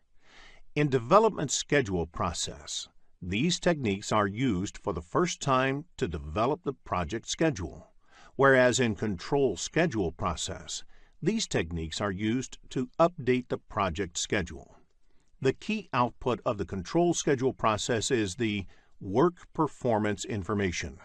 This is represented in the form of schedule variance, SV, and schedule performance index, SPI. As a part of the control schedule process, the project team will generate forecasts, likely schedule for forthcoming activities, and project as a whole. The other outputs include organizational process assets updates, change requests, project management plan updates, and project document updates. If you are looking to become a skilled project manager, have a look at the postgraduate program in project management by Simplilearn. There are 47 processes in project management, grouped into 10 knowledge areas and mapped to 5 process groups. In this lesson, we will look at the 4th knowledge area, that is, project cost management and its processes. In the next screen, let us understand the concept of project cost management. Project cost management involves activities like estimating the cost of each of the project activities, adding the cost estimates of the related activities to arrive at the cost budget, and controlling the cost to ensure that project activities are completed within the defined budget. In the next screen, let us discuss Cost Management Plan. The Cost Management Plan is a vital step in project cost management. It contains information like planning the project cost, managing and controlling the project in relation to the cost baseline, and managing cost variances. Project Cost Management Plan is a part of the Project Management Plan. The methods used in estimating the cost of each of the project activities are similar to the ones used in estimating project time. For example, time estimation methods like expert judgment, analogous estimating, bottom-up estimating, and reserve analysis are few of the techniques that are also used in estimating activity cost. Let us discuss control account in the next screen. Control account is an important concept in the project cost management. Project cost is generally estimated at individual activity level. It becomes difficult to manage cost at the activity level in large projects. Therefore, the cost is managed at a higher level. This requires related activities to be clubbed and their cost being managed together as one unit. This unit is called control account. While estimating the project time, WBS is created to break down the project into smaller deliverables. These deliverables are broken down into work packages, and these work packages are in turn broken into activities. Control account is defined at a level higher than the work packages. For example, if 5 work packages are part of the one control account, the cost of all activities belonging to these 5 work packages are managed as one unit. In the next screen, let us discuss the project cost management process. Project cost management has 4 processes. They are plan cost management, estimate costs, determine budget, and control costs. The 3 processes, plan cost management, estimate costs, and determine budget, are a part of planning process group, and control cost process is a part of monitoring and controlling process group. Let us look at each of these processes in detail. Let us begin with the first process, that is, plan cost management, in the next screen. Managing costs on a project is a critical exercise. If the activities are planned well, it becomes easier to achieve harmony with the overall cost and budget of the project. Plan cost management is the process of establishing the policies, procedures, and documentation for planning, managing, expending, and controlling the project costs. Let us look at the inputs required for this process. The Project Management Plan provides other subsidiary plans and guides the cost planning activities on the project.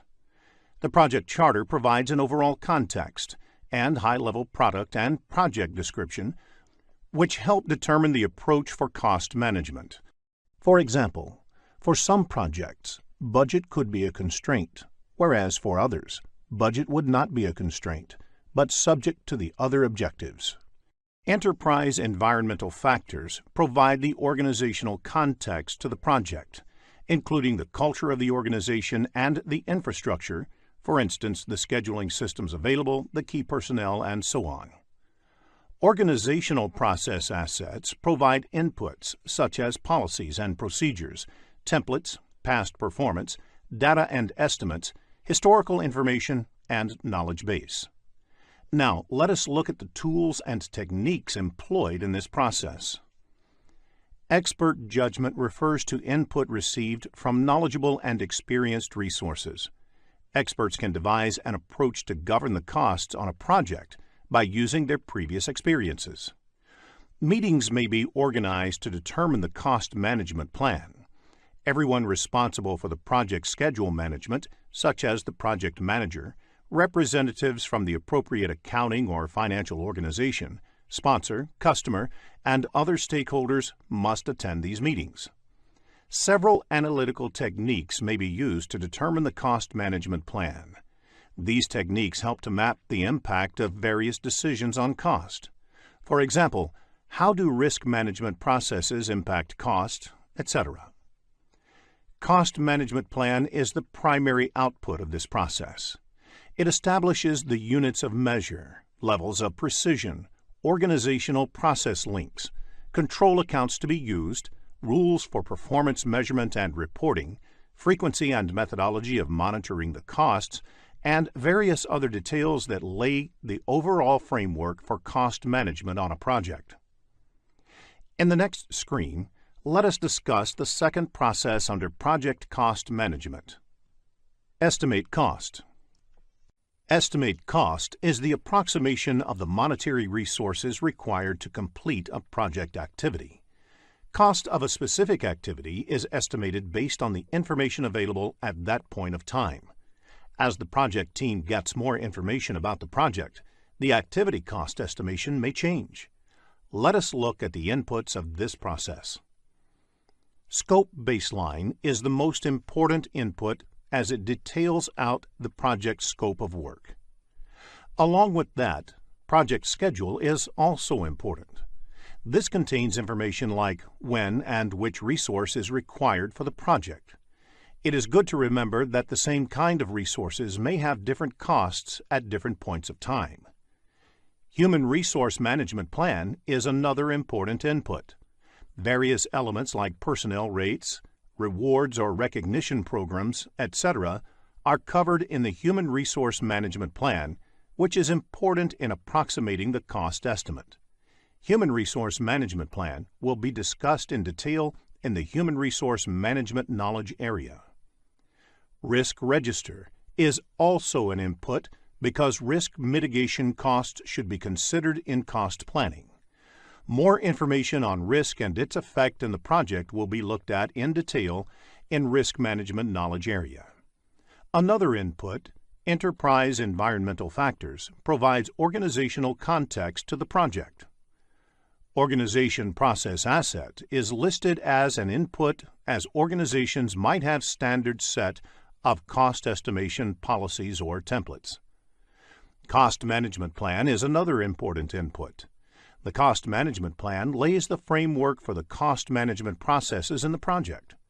It provides guidelines such as the units of measure, accuracy desired, methodologies and tools to be used, etc.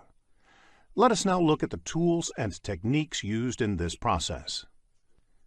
Expert judgment, reserve analysis, analogous estimating, cost of quality, parametric estimating, project management software, bottom-up estimating, three-point estimating, vendor bid analysis, and group decision-making are the various tools and techniques used in this process. Most of the tools and techniques used here are similar to the ones used in the time management knowledge area. Vendor bid analysis is a technique used to estimate project cost.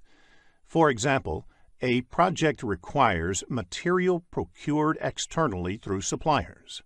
In order to get that, you invite bids from 3 or 4 suppliers and assess their quotations. Based on their quotations, you can get an idea of the costs that will be involved in getting the material for the project. Group decision-making technique is another important technique for project cost estimation. Cost estimation is an exercise which may be carried out by a group or committee in order to gather well-rounded input. Therefore, group decision-making techniques may be used to arrive at a decision that team can work with. The outputs of this process are quite straightforward. Estimates of each of the activities are arrived at.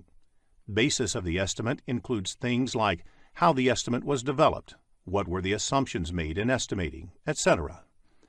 Project document updates is also one of the outputs because the cost estimates may result in updates to other aspects of the project. For example, quality, risk, time, etc. In the next screen, let us discuss the third process under project cost management: determine budget. Once the estimate of each of the activities is arrived at, the next project cost management process is to determine budget. It is the process of aggregating the estimated costs of individual activities or work packages to establish an authorized cost baseline. This is where the control account concept comes into picture. The estimated costs of the activities are aggregated to arrive at the cost budget at the control account level. Once approved, this cost budget becomes the cost baseline of the project. Project cost performance is measured against the cost baseline, that is, how much more would the project cost be compared to the original cost baseline. The cost baseline includes all authorized budgets, but excludes management reserves. The inputs used in determining the project budget are the activity cost estimates and the basis of estimates, which are the output of the previous cost management process. The cost management plan lays the framework for the cost management processes in the project.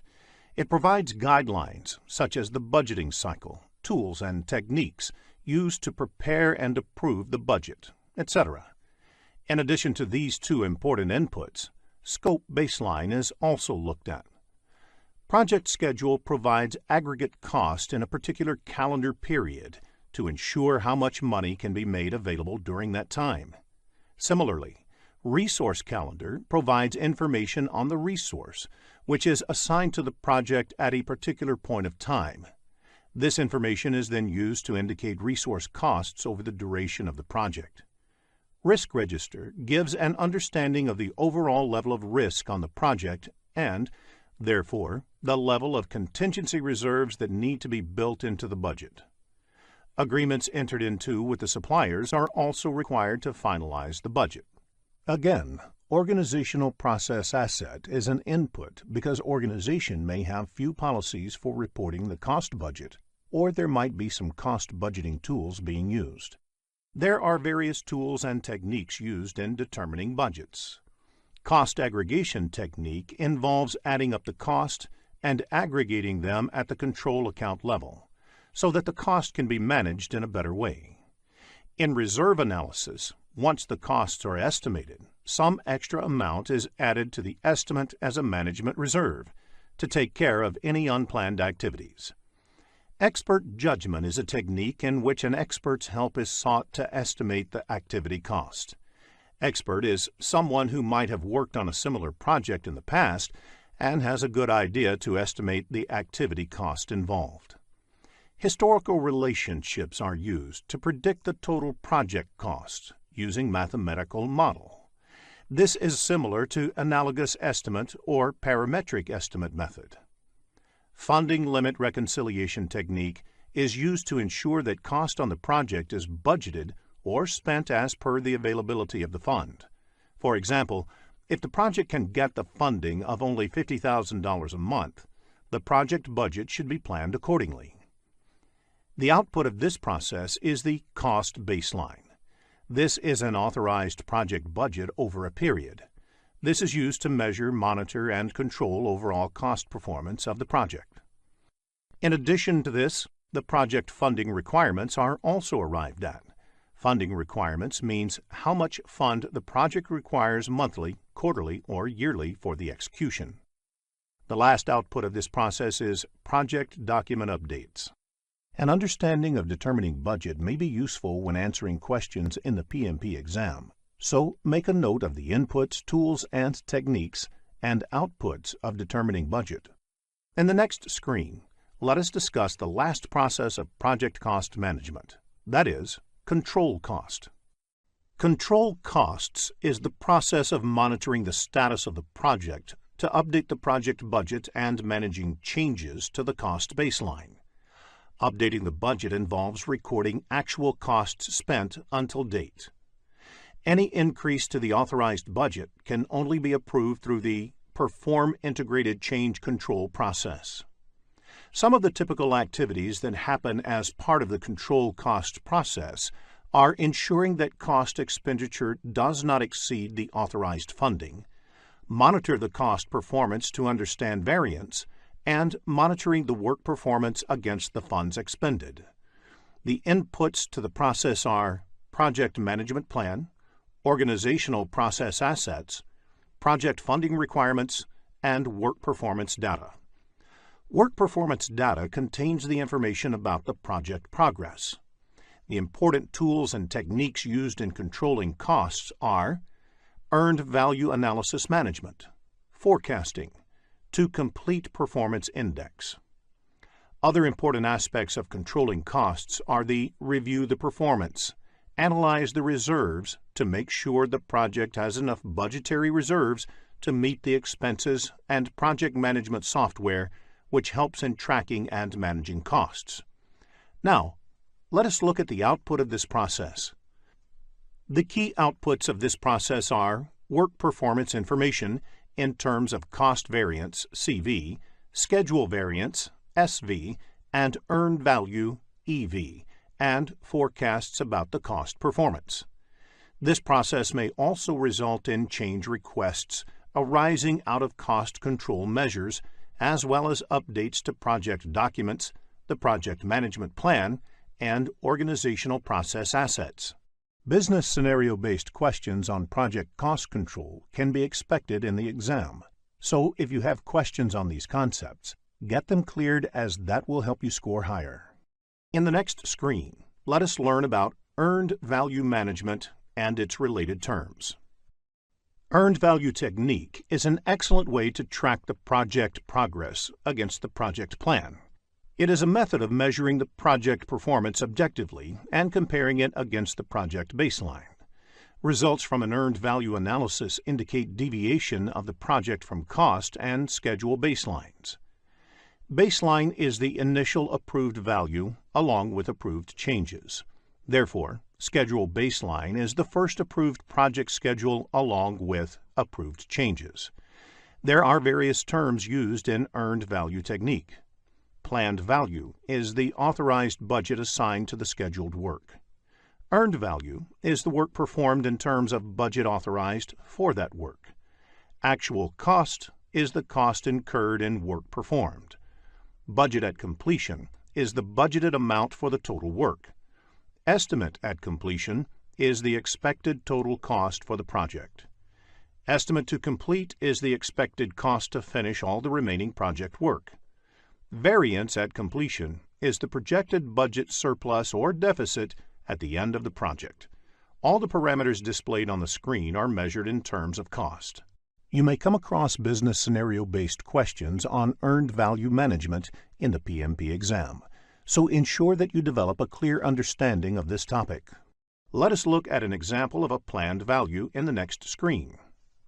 Planned value is the estimated value of the work planned. This value is measured in terms of currency, say dollar. If the planned value is $340, then the work planned is worth $340. How do you calculate earned value? The solution is add the budget allocated to each of the activities that have been completed at the point of time. The resulting value is the earned value. In the next screen, let us look at the formula used to calculate earned value. In cost variance, negative means the project is over budget. Positive means the project is under budget. Similarly, in schedule variance, negative means the project is behind schedule, whereas positive means the project is ahead of schedule.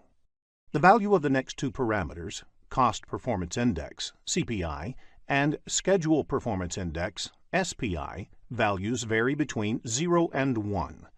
For example, a CPI of 0.8 implies that 80 cents of work is obtained for every dollar spent in the project.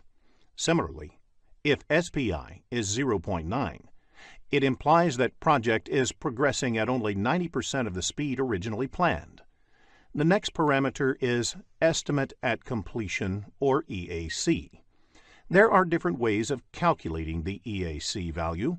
The method used depends on how the cost and schedule variances are expected to play for the rest of the project. BAC by CPI is used if you expect that the current cost performance will continue until the end of the project. AC plus BAC minus EV is used if you expect that the rest of the project will be managed at the budgeted rate. AC plus BAC minus EV by the product of CPI and SPI is used if you want to factor in the impact of the cost as well as schedule variances. AC plus ETC is used if you want to re-evaluate the project based on a forecast value for the estimated cost of the remainder of the project. The next parameter is Estimate to Complete, or ETC, which is the cost of project from this point to the end. This is calculated by subtracting the actual cost from the estimate at completion. In addition, variance at completion can be calculated by subtracting the estimate at completion from the budget at completion. Variance at completion is the cost estimation whether it is over or under budget. Another parameter is the To Complete Performance Index, or TCPI. This is the cost performance needed to achieve a desired outcome. For example, if the project needs to be managed to the original budget, BAC, then TCPI, that is, the CPI that must be maintained for the rest of the project, is calculated as BAC minus EV by BAC minus AC. Similarly, if it has to be managed within a revised target, say EAC, then TCPI is calculated as BAC minus EV by EAC minus AC. Before the start of the PMP exam, please make a note of the formulas of earned value technique. In the next screen, let us look into a business scenario to understand this concept better. After reading the problem statement, click the Solution button to look at a possible answer. Let us take the example of a software development project. There are 4 phases, and each phase takes a month to complete and is expected to cost $10,000. The phases are planned to be completed one after the other. The status of the project at the end of the month 3 is summarized in the table. Requirements definition is completed and actual spending on this is $10,000. Architecture and design is done and actual spending on this is $12,000. Development and unit testing is only 50% done, though it was supposed to be completed by 3rd month. It has cost $9,000 until date. System testing and go live has not yet started. Note, S indicates start time, F indicates finish time, and PF indicates that it is partly finished at the end of the month. Based on the above information, calculate the CV, SV, CPI, and SPI of the project. Let us look at a solution in the next screen. Before we end this lesson, let us also look at a few definitions that might be useful for your PMP examination. Law of diminishing return. This means the more you put into something, the less you get out of it. For example, doubling the number of resources working on a project will not necessarily have the time. Working capital, the amount of money the company has to invest on the project and the day-to-day company operations. Funding limit reconciliation, the process of comparing the planned expenditure in a given period with the available funding for that period. Large assets purchased by the company lose value over time. This is called depreciation. There are two forms of depreciation, straight line and accelerated. Same amount of depreciation is taken every year. For instance, a car with a price tag of $10,000 and useful life of 10 years is depreciated $1,000 per year. At the end of the 10th year, the value of the car is considered zero for all accounting purposes. Accelerated depreciation depreciates faster than the straight line depreciation. For instance, a car with a price tag of $10,000 depreciates $3,000 the first year, $1,500 the next year, $1,000 the third year, and so on. There are 47 processes in project management, grouped into 10 knowledge areas and mapped to 5 process groups.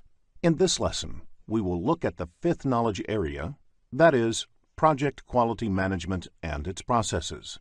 In the next screen, let us understand what quality is.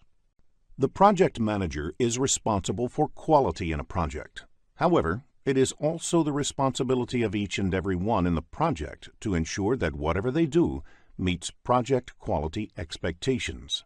Quality is defined as the degree to which a set of inherent characteristics fulfills requirements.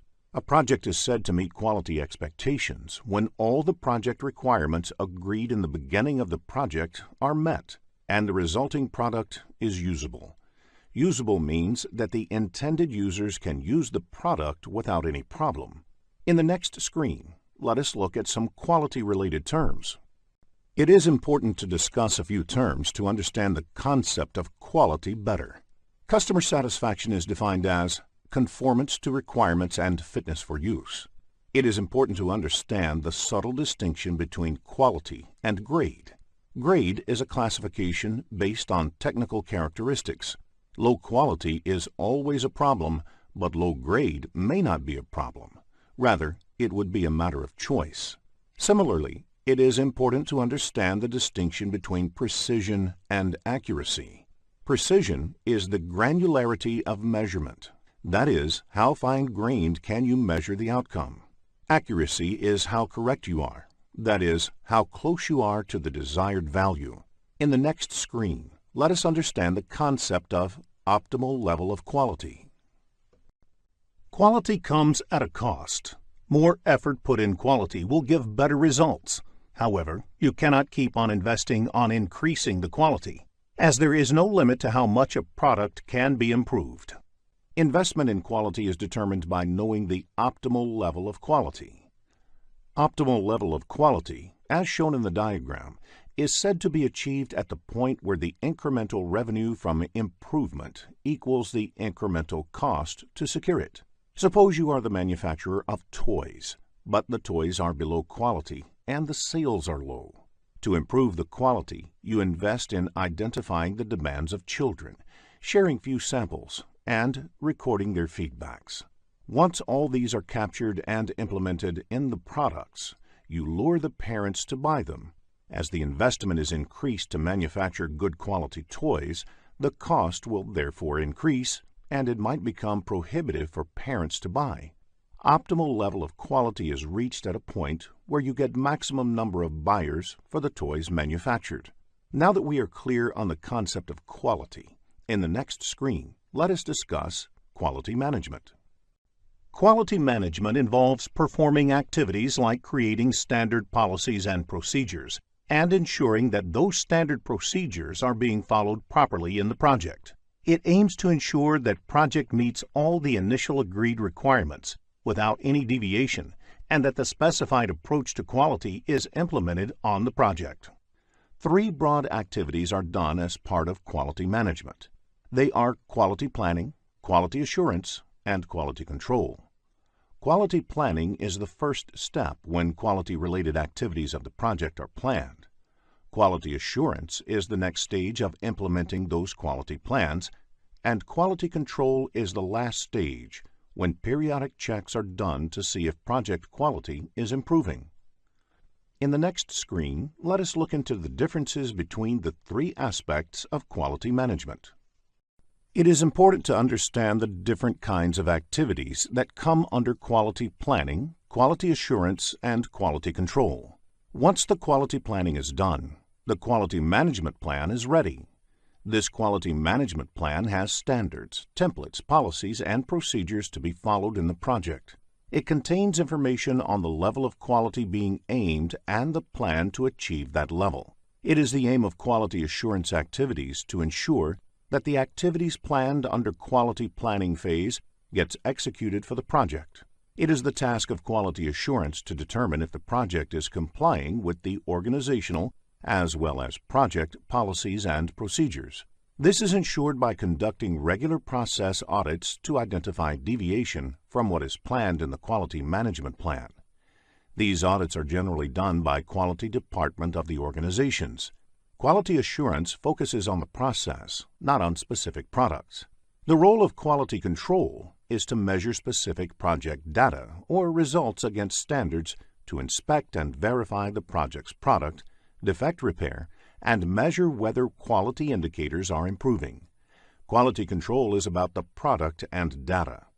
For example, it was planned as part of quality management that project would get completed plus or minus 10% within the cost budget. 3 months back, when the measurement was done, project was over budget by 20%. When the measurement was done a day before, it was only 15% over budget. Therefore, the project has showed an improvement of 5% in the last 3 months, and it is quite likely that over the next 3 months, project may get within the planned limit of 10%. Instead of showing improvement, if the data shows cost increase, then corrective and preventative actions are required to get the project within the 10% limit.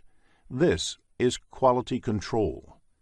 In the next screen, let us discuss a few quality management concepts. Let us look at some terms that are commonly used in quality management parlance.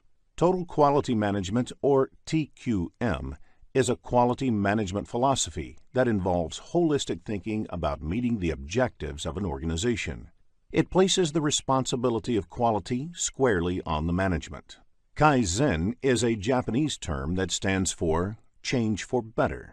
Kaizen philosophy is one that should always be looking for small and continuous improvements in the process. Deeming cycle, or PDCA cycle, that is, plan, do, check, act, is a process control and improvement approach propagated by the famous quality guru Edward Deming. It means you plan for something, execute it, check the output, and based on the lessons you act to bring the deviations under control.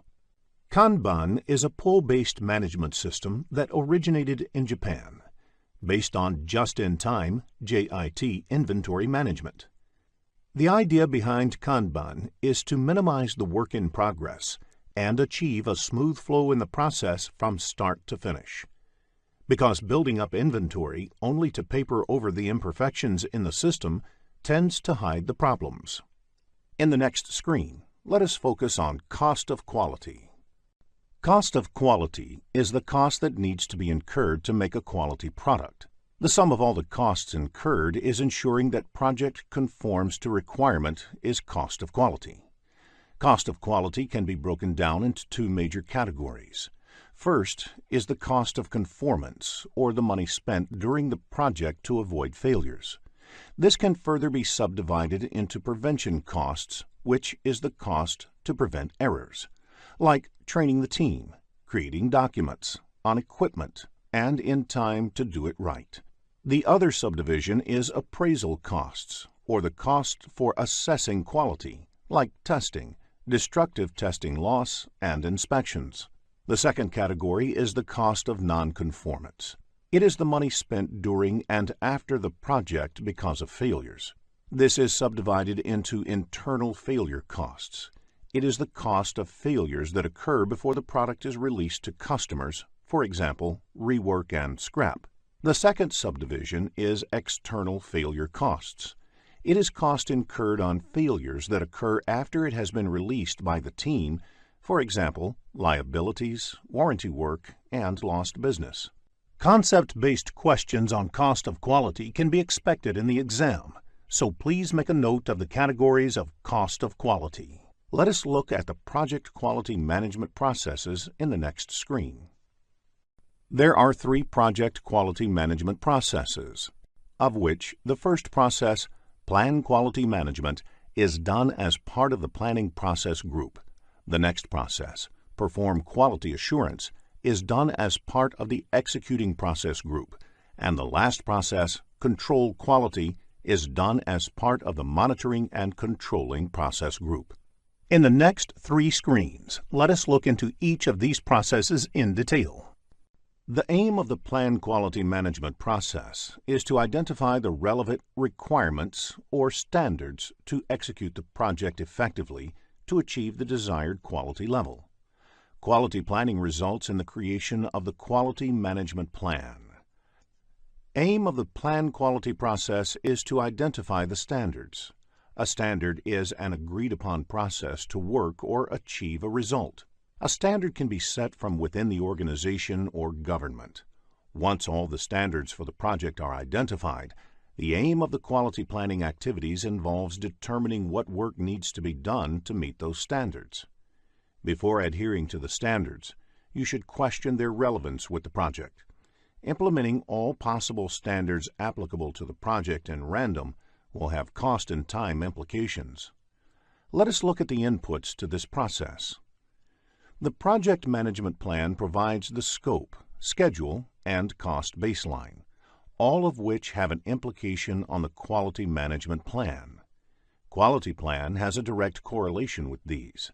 It might also have an impact on and be impacted by other subsidiary management plans, such as risk management.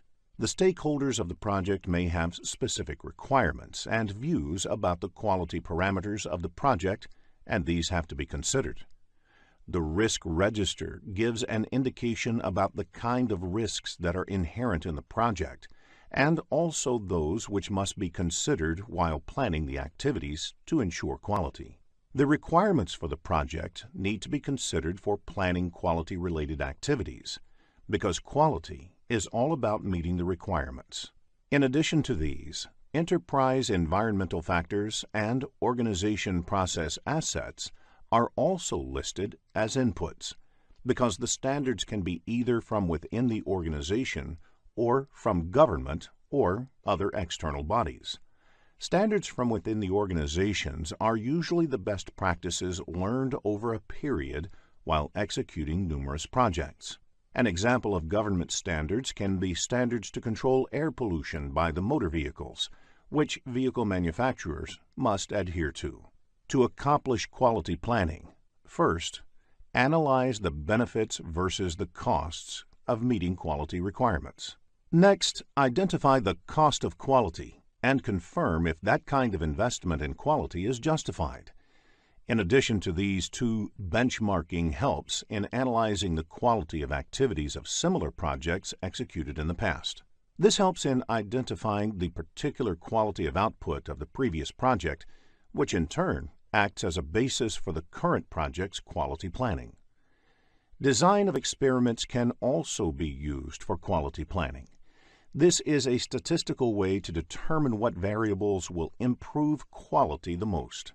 For example, in case of manufacturing doors, it can be determined that increasing the quality of the wood can have maximum impact on improving the quality of the door. In addition, the 7 basic quality tools, also known as the 7 QC tools, are used to determine the plan to achieve the desired level of quality.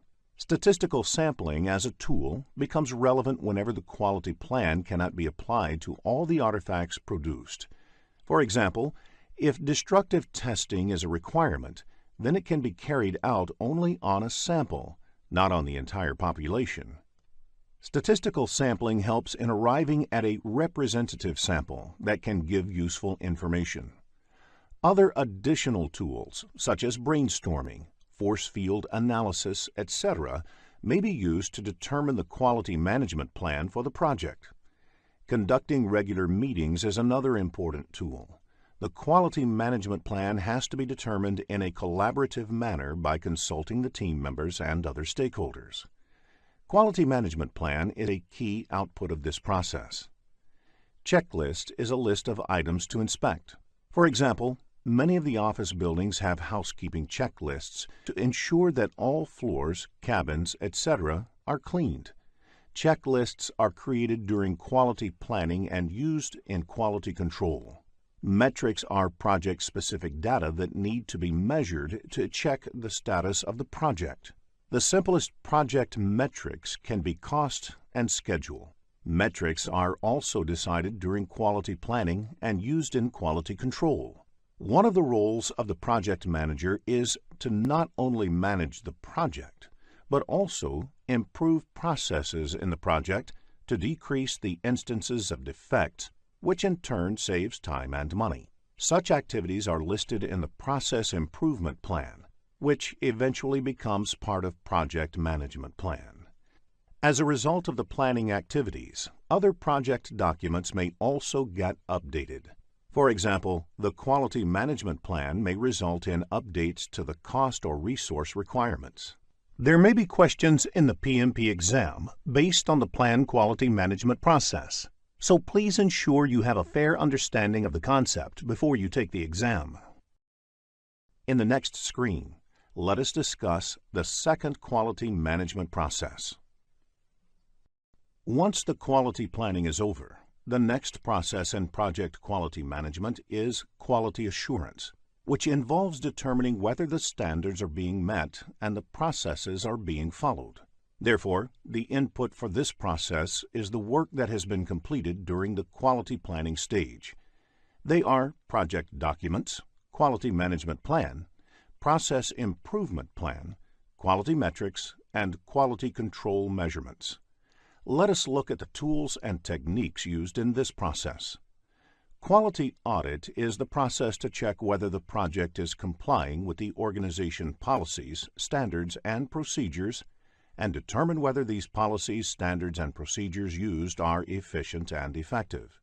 So a good audit not only looks at this compliance, but also for the new lessons learned from the current project that can help make the future projects better. Process analysis involves using the lessons learned from doing the initial few work to make the remaining work more efficient. For example, if the project involves installing a software package, then the lesson learned from the first few installations can be used to improve the process on remaining installations. Apart from these, all the quality management and control tools, such as the 7 basic quality tools, will be relevant to this process. The key output of this process is project documents updates to ensure that if there is any deviation from agreed standards, it is corrected. Also, if there are any lessons learned that can help improve the future projects, the organization process assets get updated. This quality assurance may result in improvement suggestions, change requests may be generated, and the project management plan may need to be updated. Understanding characteristics of quality assurance tools and techniques may be useful while answering the exam, so prepare this topic well before you take the exam. In the next screen, let us discuss the last process of quality management. The key focus of the quality control activities is on the correctness of the work. Quality control helps answer questions like, is everything okay with the project? Does the project plan require changes to successfully execute the project? Will the project succeed, etc.? Let us look at the inputs to this process. The quality metrics measurements are done continuously to see whether the project quality is improving. The project deliverables are inspected against the planned checklists. Quality control acts upon the deliverables and work performance data produced in execution. It also refers to the project management plan for understanding deviations from the plan. It also considers the approved change requests. information from other project documents, and organizational process assets. There are 7 popular tools and techniques used in doing the quality control activities. They are collectively known as 7 basic tools of quality. Other relevant tools are statistical sampling, inspection or testing, and review of the approved changes. Quality control activities result in quality control measurements, the verified deliverables, validated changes, information about the work being performed, recommended changes, and updates to the organizational process assets, project management plan, and other project documents. In the next screen, let us look into a business scenario to understand this concept better. After reading the problem statement, click the Solution button to look at a possible answer. Six Sigma is a highly disciplined process that focuses on developing and delivering near-perfect products and services consistently. If a large volume of data is plotted over a period of time, you would most probably have a bell-shaped graph. Such graphs are also called normal distribution graph. It's called as normal distribution because any large volume of data is plotted with the intent to track variations would most probably be in a bell-shaped curve. The line corresponding to the top of the bell curve is the median of the data sample. Standard deviation concept is used to measure how far any data is from the mean. Standard deviation is also called sigma. One standard deviation from the mean covers 68% of the data. 6 sigma means 6 standard deviations from the mean. This would cover 99.99966% of the data. We will look at an example of 6 sigma in the following screen. To understand 6 sigma, let us look at an example. A tire manufacturing company produces 100,000 tires a day. It is not possible to verify each and every tire manually to ensure it is defect-free. Instead, random sample of these manufactured tires are taken and checked for defects. Assuming that the thickness of the tires is a parameter to measure defect, any tire that has a thickness more than or less than 10 millimeters is considered to be defective. Now, if you measure the actual thickness of all 100,000 tires manufactured daily and plot them on a graph, you get normal distribution graph. One standard deviation from the mean covers 68% of the data, meaning if the thickness of the 100,000 tires are plotted, 68,000 of them lie within one standard deviation above or below the mean. Now, if a company operates at 6 sigma level, they would ensure that all tires that are up to 6 standard deviations from the mean are defect-free. Therefore, in such cases, you can expect only 3 defective tires out of 1,000,000 tires manufactured. Let us now check your understanding of the topics covered in this lesson. Here is a quick recap of what was covered in this lesson. A project is said to meet quality expectations when all the project requirements agreed in the beginning of the project are met and the resulting product is usable. Quality management includes creating and following policies and procedures that meet the project's defined quality needs. Quality planning defines the standards, templates, policies, and procedures. Quality assurance determines if the project is complying with the policies and procedures. Quality control measures specific project results against standards. Plan quality management, perform quality assurance, and control quality are the 3 project quality management processes. 7 basic quality tools are used to plan and achieve the desired levels of quality. At 6 sigma level, there would be only 3 defects out of 1,000,000 units manufactured. If you are looking to become a skilled project manager, have a look at the postgraduate program in project management by Simplilearn. Project Human Resource Management includes the processes that organize, manage, and lead the project team. One of the key elements of human resource management is that each of the project team members should have clear assignment of their roles and responsibilities.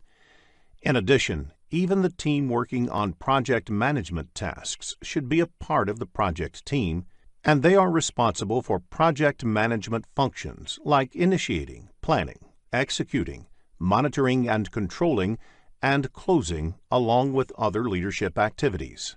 In the next screen, let us understand the difference between functional and project manager.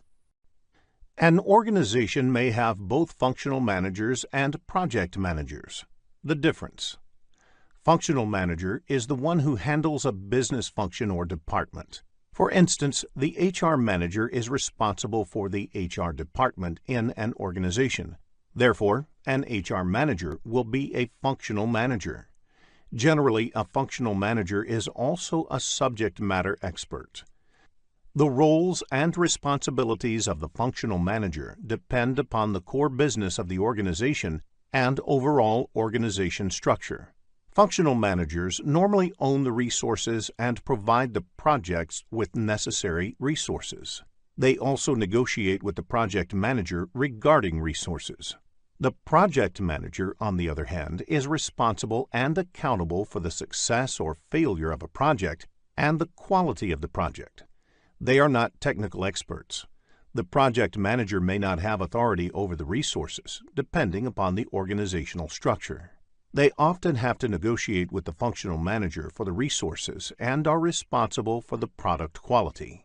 A project manager will credit the team with the success of the project and accept the blame for the failure. Now let us look at an example to understand the roles played by functional and project managers. The CEO of an organization initiates a new project to secure an ISO 9001-2008 certification for the company. Now, this project would require team members from each of the company departments, and whoever is the project manager of this project will have to request the functional manager to assign one of their team members to the project. Resources assigned to the project go back to their respective departments once the project is completed. Let us now discuss the project human resource management processes in the next screen. There are 4 project human resource management processes. The first process, Plan Human Resource Management, is done as part of the planning process group. The next 3 processes are part of the executing process group. These processes are Acquire Project Team, Develop Project Team, and Manage Project Team. Let us now look into each of these processes in detail. In the next screen, let us begin with Plan Human Resource Management.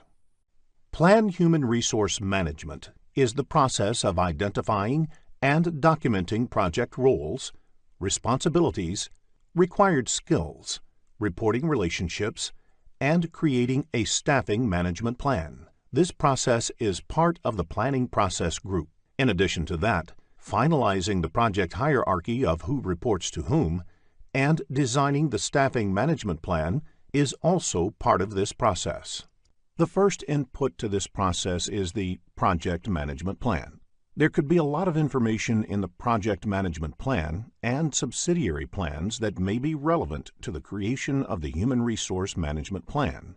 For example, the project lifecycle processes, the timelines, how the work will be accomplished, etc. The other key input for this process is the activity resource requirement. Team members can be identified based on these requirements. In addition to this, enterprise environmental factors like current employment outlook, etc., are also important. For example, if the economy is booming and there are ample job opportunities for the team members, the reward and recognition system can keep the project team interested in the project. Organizational process asset is also an input to this process. An example of the organization process assets can be template or a form to request for a new resource. Let us now look at the tools and techniques used to develop human resource plan. The roles and responsibilities are captured in the form of organization charts and position descriptions. There are various ways to draw this chart. It can be either hierarchical chart, which shows the reporting function, or it can be text-based. The other technique used for developing the human resource plan is networking. This involves formal or informal interactions within the organization and outside by the project manager to identify the best team for the project depending upon various interpersonal factors. Organizational theory helps to understand how individuals come together and function as an organization. Expert judgment and meetings are required to put the human resource plan together. The output of this process is Human Resource Management Plan. This plan contains documents like Staffing Management Plan, Project Organization Chart, and Roles and Responsibilities Matrix. The Staffing Management Plan is a comprehensive document that describes when and how team members would be added to and released from the project. Another component of the Staffing Management Plan is the Recognition and Reward System. Recognition and Reward System helps project managers motivate their team. The Staffing Management Plan is relevant to the projects of a functional or matrix organization where project team members are always caught in a dilemma about prioritizing project work against regular departmental work. In the next screen, let us discuss organization charts and role descriptions. A project manager needs to make sure that there is an organization chart prepared specifically for the project. It should clearly identify the roles and the reporting relationships between them. A sample organization chart is shown on the slide. Another way of clearly delineating responsibilities among team members is by using a responsibility assignment matrix. One form of responsibility assignment matrix is the RACI chart. In the RACI chart, R stands for responsible, A for accountable, C for concerned or consulted, and I for informed. For each important activity or deliverable on the project, it needs to be clearly identified who is responsible or contributes to it, who is ultimately accountable, who is merely concerned about the success, and who needs to be informed or kept in the loop. An example of the RACI chart is shown on the screen. In this case, project manager John is accountable for the project plan, and the other team members, Chris, Sally, and Ting, are responsible for completing the plan. Similarly, you can note the roles of each resource in the other activities. In the next screen, let us understand resource histogram. Resource histogram is a method of depicting how many resources are required for the life of a project. If you observe the chart shown on the screen, it indicates that the number of staff hours required on the project increases to a peak in 2014 and then slowly tapers off. Especially for long-running projects, the level of staffing needed may vary considerably over a period. This has implications for other parts of the plan as well. For example, the cost will vary as the number of resources change. This piece of information helps a project manager to understand at what time they need to onboard and offboard resources on a project. In the next screen, let us look into the second human resource management process, that is, Acquire Project Team. Acquire Project Team is the process of confirming human resource availability and obtaining the team necessary to complete project activities. This process belongs to the Executing Process Group. Acquiring resources may not be required in the planning phase. Therefore, it is done in execution phase. Though you may plan to acquire few in the planning phase, major acquisition is done in execution phase. This may be true where large projects are run spanning over many years with several detailed activities. The key input is the Human Resource Management Plan.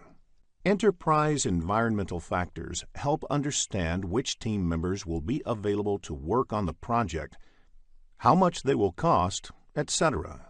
Organizational process assets will help understand the hiring procedure of the company, the policies that govern the use of team members on the project, etc. The key technique for acquiring the project team is negotiation.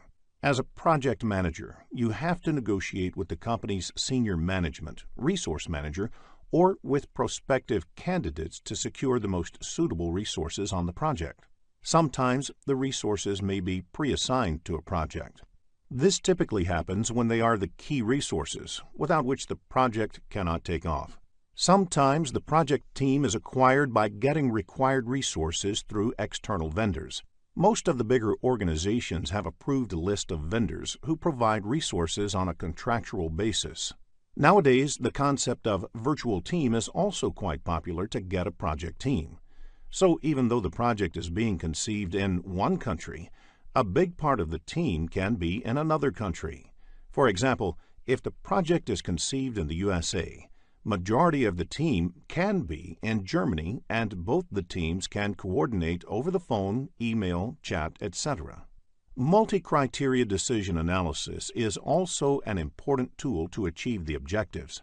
While acquiring the human resources for the project, it is important to consider a number of factors, such as availability, cost, skill set, experience, attitude, relocation needs, etc. These criteria have to be considered in totality and balanced out against the project's requirements.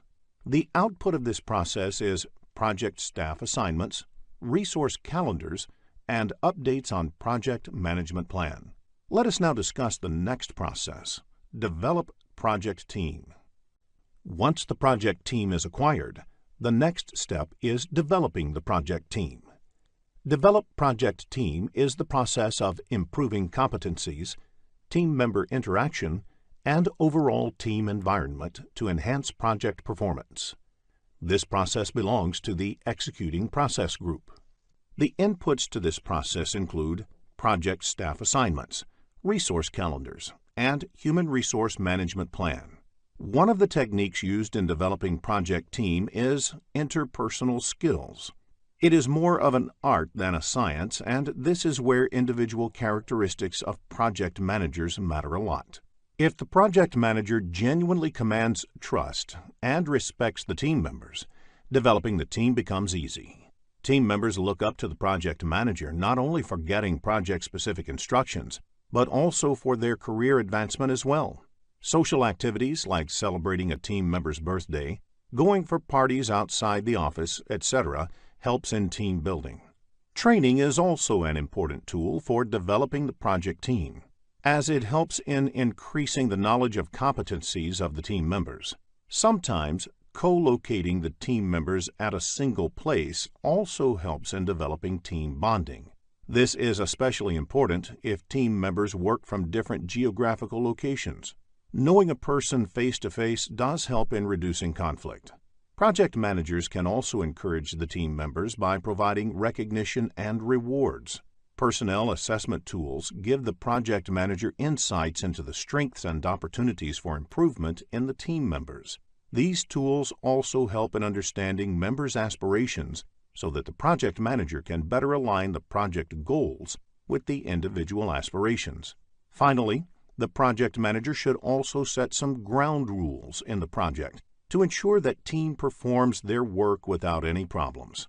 Some such rules can be: everyone should reach office for daily meeting by 9:30 a.m. sharp. If there is more than a 10% delay in completing any activity assigned, it should immediately be escalated to project manager.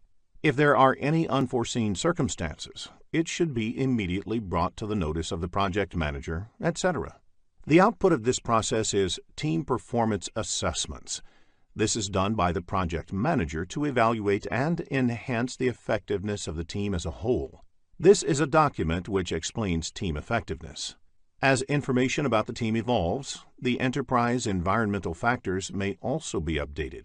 Questions that test a project manager's role in developing a project team can be expected in the PMP exam, so ensure that you have a fair understanding of the role before you take the exam.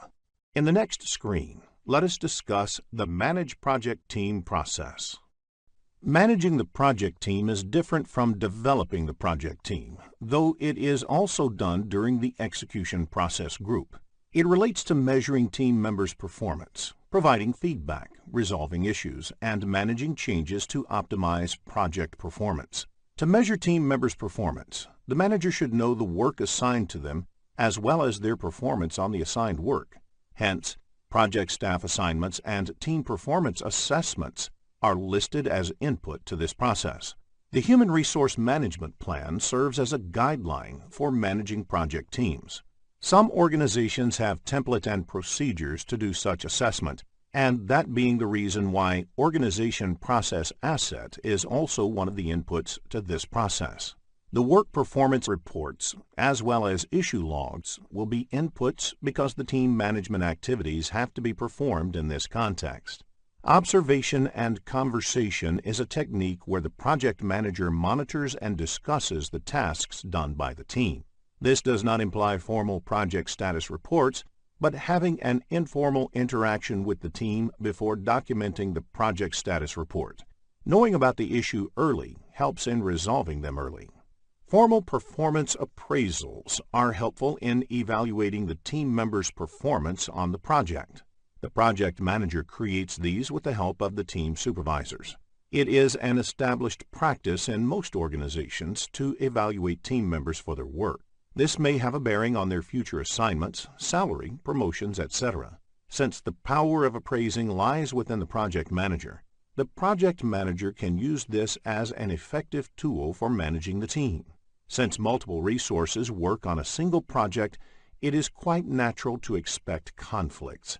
It is the responsibility of project manager to resolve conflicts. Conflict management has been discussed in detail later in the lesson. You can expect questions on conflict management in the exam. The other tool is interpersonal skills. The output of managing a project team includes corrective action recommendations, like which team members to be changed, implementing some reward system to motivate the team, etc. Updating the project management plans, documents, organization process asset, and enterprise environmental factors are the other outputs of this process. There can be questions in the PMP exam that test a project manager's skill in managing a project team. So ensure that you are aware of the inputs, tools and techniques, and outputs of managing a project team. Let us discuss team dynamics in the next screen. Any team naturally goes through several stages as it gets together. These stages are forming, storming, norming, performing, and adjourning. In forming stage, a team formally comes together for the first time. In storming stage, disagreements start to surface. This is followed by norming, when the teams start working together and trusting each other. In performing stage, they are able to deliver results as a team. Finally, the team is adjourned when the work of the project is completed or the project is terminated. In the next screen, let us discuss conflict management. Many organizations look for people with diverse background to get different perspectives about work. If people with diverse backgrounds and culture work on a project, it is quite natural to expect conflict. Conflict often results in opportunities for improvement.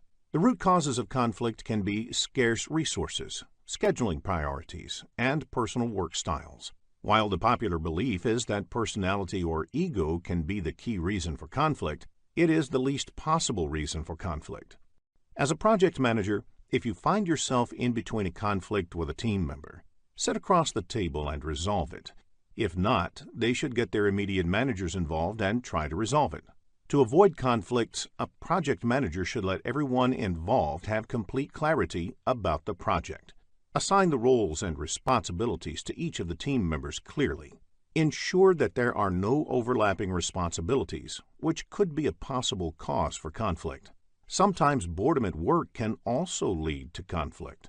So one of the responsibilities of project manager is to keep motivating the team members and let them work on interesting and challenging assignments. Business scenarios-based questions on conflict management can be expected in the PMP exam, so it is essential to have a fair understanding of the topic.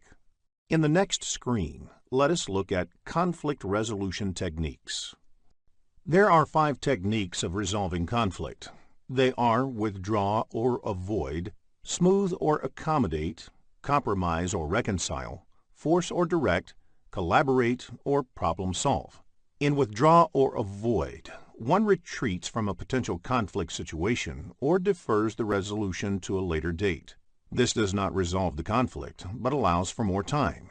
In smooth or accommodate, areas of agreement are emphasized to reduce the intensity of the conflict. Again, this does not on its own result in a resolution, but it may succeed in changing the perceptions about the situation. In compromise or reconcile, there is some give and take in order to bring some satisfaction to all parties. Depending on how the process went, this may be perceived as a win-win or a lose-lose situation, because none of the parties really get what they want. Enforce or direct, a person in a position of authority directs how the matter should be resolved. It may be necessary to do this when the matter has to be resolved immediately. However, this may result in upsetting one or more of the conflicting parties. In collaborate or problem solving, the parties in the conflict are asked to come together to collaborate and look for a resolution to the problem. This offers the greatest likelihood of a satisfactory and permanent resolution, and should be resorted to whenever possible. Business scenario-based problems, where a resolution technique has to be selected, can be expected in the PMP exam. So understanding the conflict resolution techniques is essential. In the next screen, let us look into a business scenario to understand this concept better. After reading the problem statement, click the Solution button to look at a possible answer. One of the key responsibilities of a project manager is to get work done by the team. There are certain powers that a project manager can use to get the work done. A project manager has to use a combination of techniques to get this accomplished. Various powers of a project manager are legitimate or formal, reward, penalty, expert, and referent. In legitimate or formal, project manager can formally assign a work to a team member that he or she has to do. Project manager can reward and recognize the team members. The reward could be as simple as assigning challenging or sought-after work to a team member. This can motivate good performers on the project. Sometimes project manager can penalize the team members for poor performance. Some project managers are able to command authority because of their expertise in a certain field. Project manager can be considered as a reference of higher authority to get the work done. Sometimes referent authority also arises from the personal charm or charisma of the project manager. Legitimate, reward, and penalty are the powers derived from the project manager's position in the company. Expert power exists when the project manager is an expert on the subject matter. Reward and expert are usually the best forms of authority to use. Penalty is the worst way of influencing and managing the team. A project manager should resort to this only as a last option. Regardless of the project manager having formal reporting authority over the team, they are naturally looked upon as the leaders for their projects. Project managers need to be familiar with the leadership styles and be able to tailor their style according to the needs of the project and that of the team. There are 3 leadership styles. The first one is authoritarian or autocratic. In this style, the leader sets clear expectations of the team and expects complete compliance. In a participative or democratic style, the leader offers guidance but also involves the team in decision-making. In a delegative or laissez-faire style, the leader leaves the work to the team without offering much guidance. In most circumstances, you would want your leader to employ a participative style, but there may be occasions when other styles might be appropriate. In the next screen, let us discuss McKinsey's 7S framework. A popular framework in management science is the McKinsey's 7S framework. There are 7 elements that are divided into 2 categories. An organization working on a project will have these elements already in place, and hence these become the hard elements. The first 3 elements of the 7S framework are the strategy, structure, and systems. The leader or project manager is expected to step in and exhibit soft elements to earn the mantle of leadership. The next 4 elements are shared values, skills, style, and staff. There are 47 processes in project management grouped into 10 knowledge areas and mapped into 5 process groups. In this lesson, we will look at the 7th knowledge area, that is, project communications management and its processes. In the next screen, let us understand communication. Communication can be best defined as a 2-way process of exchanging information between 2 entities. As you can see on the screen, if project is an entity, the project needs to communicate with other entities in the organization, like project managers, senior management of the organization, and any other stakeholder of the project. Similarly, these entities may also have to communicate with the projects. The communication between project and the stakeholders is always 2-sided. Project Manager is responsible for ensuring proper communication to and from the project. In fact, a project manager spends almost 90% of his or her time on communication. You can now understand how important it is for a project manager to plan this activity well. In the next screen, let us discuss communication methods. Communication can be done in two ways. It can be done written or verbal. Both written as well as verbal communication can either be formal or informal. Formal means communicating by following some basic rules, whereas informal means taking a casual approach. These two combinations result in 4 different communication methods. They are formal written, formal verbal, informal written, and informal verbal. Formal written method is used for project management plans, project charter, and over long-distance communication. Formal verbal method is used during presentations, whereas informal written method is applicable while writing notes or emails. Informal verbal, on the other hand, is applied during conversations. You can expect questions in the PMP exam which require choosing a communication method for a given situation, so a fair understanding of the communication methods can help you score higher.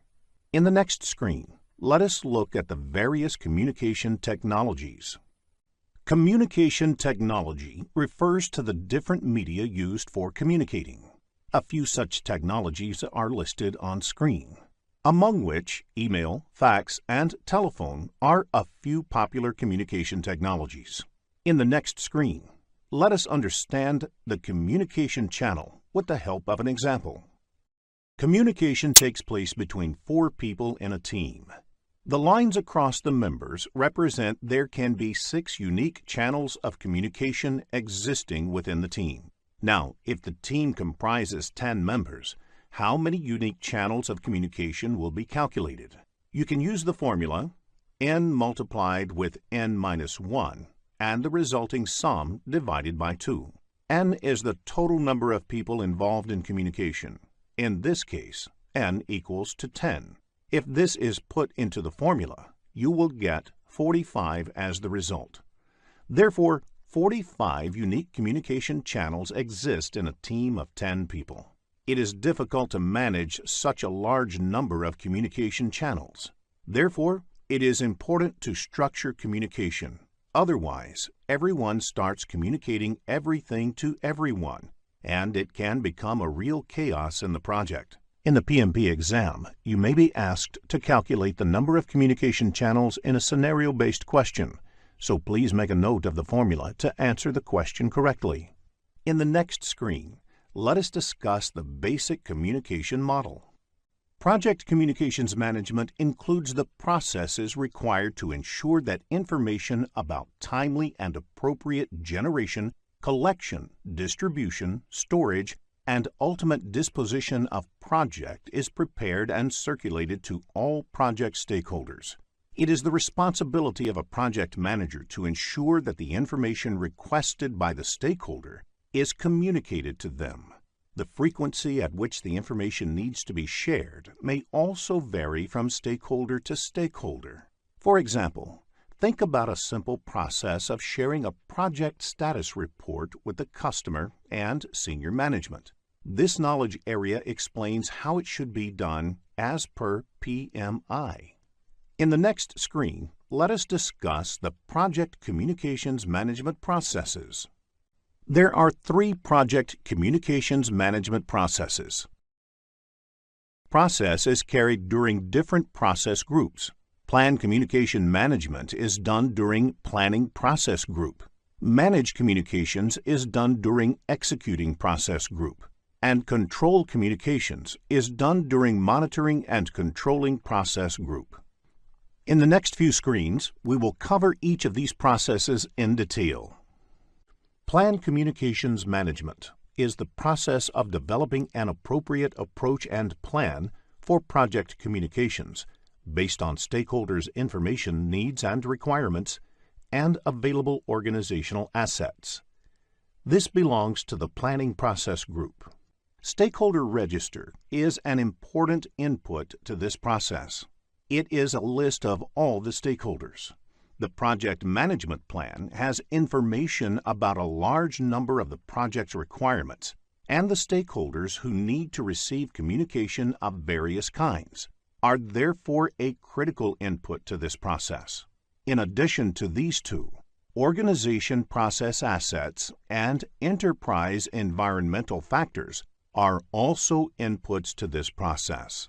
Many organizations have standard templates to prepare communication management plan, which are part of the organizational process assets and enterprise environmental factors. The first technique used in this process is the communication requirements analysis, where the communication requirements of each of the stakeholders are analyzed and categorized. In this, you try to find how many of the stakeholders need similar kind of information, which can be grouped together. If you send information through an email system, all those stakeholders who need similar information can be marked in CC in the email. Next, you can decide on the communication technology. These days, email is the most widely used technology, but in few cases, you might have to send information using some other technology, like fax or registered post. For example, all government communications are done using registered post to keep a written record. Finally, you need to understand how communication really happens. That is, the communication models and the various communication methods used. You may need to conduct meetings before agreeing on and finalizing the Communications Management Plan. The Communications Management Plan is the primary output of this process, which lays down the procedures around communications in the organization. Communication Management Plan has information like which stakeholder needs what kind of information, at what frequency, and how. As a result of this process, some other project documents may also get updated. There may be questions in the PMP exam based on the Plan Communications Management process, so a fair understanding of the process will help you answer such questions correctly. In the next screen, let us look into a business scenario to understand this concept better. After reading the problem statement, click the Solution button to look at a possible answer. Manage communications is the process of creating, collecting, distributing, storing, retrieving, and the ultimate disposition of project information in accordance to the Communications Management Plan. It belongs to the Executing Process Group. Managed communications is done throughout the project lifecycle. Everything cannot be planned during communication planning, so managed communications takes care of responding to unexpected requests for information as well. Communications Management Plan is an important input. Work performance reports have information regarding project performance and status information. Organizational process assets are the standard templates created for the status report by organizations. In some organizations, there are guidelines for communication distribution. Enterprise environmental factors are the other inputs to this process. Various tools and techniques are used in this process. Communications technology represents the means of technology, that is, email, instant messaging, telephone conferencing, etc., that are used to exchange information. The use of communication models helps you determine the technique that is best suited for a particular situation. Communication methods are the various methods used to communicate. For example, whether it is interactive or offline, whether information is being pushed by the provider or pulled by the recipient, etc. Information management systems help design a framework for managing the information within a project. That is, how it is acquired, where it is stored, and how it is distributed and destroyed.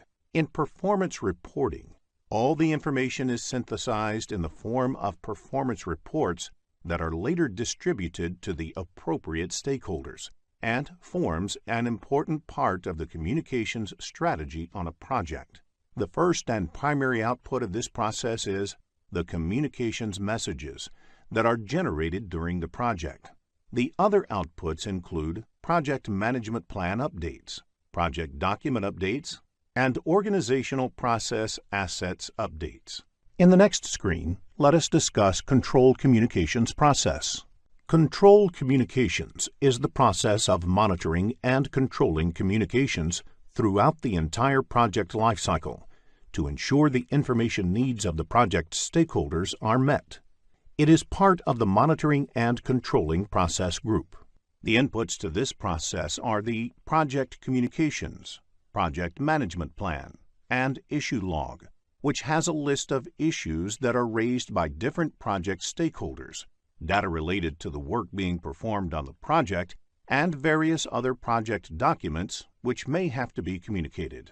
Other inputs include work performance data and organizational process assets. Let us look at the tools and techniques in detail. The information management systems provide tools to collect, consolidate, and present the information in the form of cogent, concise communications. Expertise must be sought from different stakeholders on how you should go about this process. Several meetings may be needed to ensure the efficiency and efficacy of the communications. The major outputs of this process is the work performance information, which indicates that the work performance data has been analyzed, interpreted, and presented in an easily comprehensible form. This process may also give rise to change requests, updates to the project management plan, project documents, and organizational process assets. In the next screen, let us look into a business scenario to understand this concept better. After reading the problem statement, click the Solution button to look at a possible answer. If you are looking to become a skilled project manager, have a look at the postgraduate program in project management by Simplilearn. Project risk management includes the processes of conducting risk management planning, identification, analysis, response planning, and controlling risk on a project.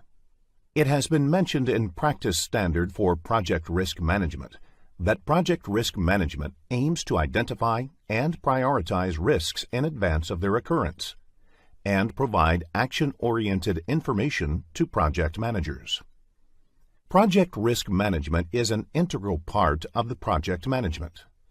It provides an approach through which uncertainty can be understood, assessed, and managed within the projects. Effective project risk management is essential for the success of a project. Let us discuss the interdependencies between project risk management and project management in the following screen. When you say risk management is an integral part of project management, it means that they are dependent on each other. The output of many project management processes can be considered as an input for risk management and vice versa. For example, by getting the information about the project progress in terms of schedule, you realize that it is not in line with the expected progress, which can become a risk for the project. So, risk management plays an important role to decide what response must be given or what actions are to be taken.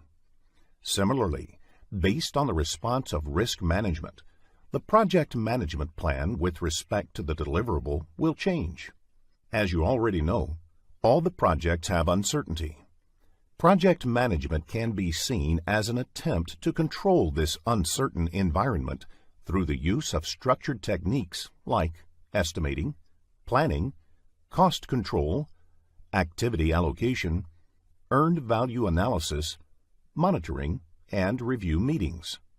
Project risk management provides an approach by which uncertainty can be understood, assessed, and managed within projects. So, effective project management is a critical success factor for project success. Let us continue this discussion on project risk management and project management in the next screen. The management or project manager should not look at project risk management as an optional activity or overhead. The interface between project risk management and other processes of project management must be cleared to address the uncertainty. The outputs of project risk management should be considered within the project management processes. They can impact various aspects like estimating resources, cost or duration, assessing the impact of scope changes, resource allocation, and project progress reports to the stakeholders. The effectiveness of project management process is increased by using the information and results from project risk management. On the other hand, some of the outputs of other project management processes, such as work breakdown structure, WBS, estimation of schedule and cost, and assumptions are important prerequisites for project risk management. Let us first discuss how we can make risk management process effective in the next screen. You make risk management more successful, effective, or consistent by using processes, methodologies, or a set of activities. However, before using these processes, you should keep some points in mind. Risk management process should be scalable to meet different elements like available resources, methodology and processes used, tools and techniques used, supporting infrastructure, review and update frequency, and reporting requirements. It is important to have a clear understanding of the risk threshold that defines the views of key stakeholders on acceptable levels of risk. It is equally important to identify the framework to manage the risk, starting from the initiation stage to its successful implementation. Project risk management activities, resources, and attention should be appropriated to the project. Since different projects warrant different levels of risk management application. Some of the actions required for tailoring are defining objectives against which risks will be identified, defining how the elements like resources, methodologies, tools, infrastructure, and communication are scalable for the project, and defining risk thresholds, tolerances, and the assessment of framework. The outputs should be documented, communicated, reviewed to ensure common understanding of the scope and objectives for the project risk management processes. In this screen, we will look into the high-level activities carried out in the 6 project risk management processes. The first process is Plan Risk Management. In this process, you define the scope and objectives of the project risk management processes. The key output of this process is the Project Risk Management Plan. The second process is Identify Risks. In this process, you identify maximum possible known risks. You will be focusing on the tools and techniques used in the process of identifying risks. The key output is the risk register. The third process is Perform Qualitative Risk Analysis. This process is about prioritizing risks and ranking them as high, medium, and low for further action. The focus will be on tools used to prioritize risks. The fourth process is Perform Quantitative Risk Analysis. In this process, you evaluate the combined effect of risks on the overall project outcome. The risks are quantified numerically. The fifth process is Plan Risk Responses. This process helps us determine appropriate response strategies and actions for each individual risk and for overall project risk, and integrates them into overall project management plan. The sixth and last process is Control Risks. This process focuses on implementing risk response plans, tracking identified risks, monitoring residual risks, identifying new risks, and evaluating risk process effectiveness throughout the project. In the next screen, we will look into the flow of all these 6 processes and how it works logically.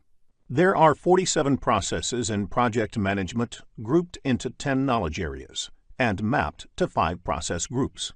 In this lesson, we will look at the 10th knowledge area, that is, Project Stakeholder Management and its processes. In the next screen, let us understand who stakeholders are. A stakeholder is anybody who has a stake in the project. A stakeholder may be an individual, a group, or an organization who may affect or be affected by or perceived to be affected by a decision, activity, or outcome of a project. Further, the nature of the impact can be positive or negative, thus giving rise to the notion of positive or negative stakeholders. Irrespective of whether a stakeholder is positive or negative, it is important to engage with the stakeholders and get them involved in the project.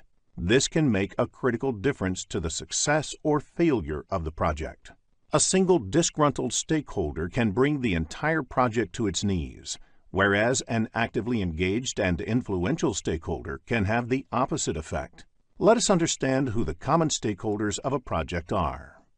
There are several categorizations of stakeholders. The project managers themselves are important stakeholders. The project team members represent stakeholders in the project. The senior management of the organization, which is working on the project, has a stake in the project. The sponsor, that is, the person or entity that provides the money and resources for the project and essentially champions the project, is an important stakeholder. The customer, which may be different from the sponsor, is a stakeholder as well. For instance, in many of the projects in the social sector, the sponsor may be the government or a development agency, whereas the customers would be the people who actually benefit from it. The end users, which may be different from the customers or the sponsors, are stakeholders too. The vendors or suppliers who provide goods or services to the project are important stakeholders. People whose lives may be impacted by the output of the project are also stakeholders. For example, if a highway project requires possession of privately owned land, people whose land is being taken away are the stakeholders. If the construction of a dam or water reservoir benefits the downstream farming communities, they are the stakeholders here. Competitors who provide alternative goods or services are stakeholders too. Sometimes environmentalists or other social groups may become stakeholders. The government or political leadership may become stakeholders for projects in the public domain. It is sufficient to state that there could potentially be hundreds of stakeholders for a large project. It is in the interest of the project manager and the project team to clearly identify all such stakeholders up front and then actively manage them throughout the project. In the next screen, let us discuss the classification models for stakeholder analysis. Not all the stakeholders have the same amount of influence or power over the project.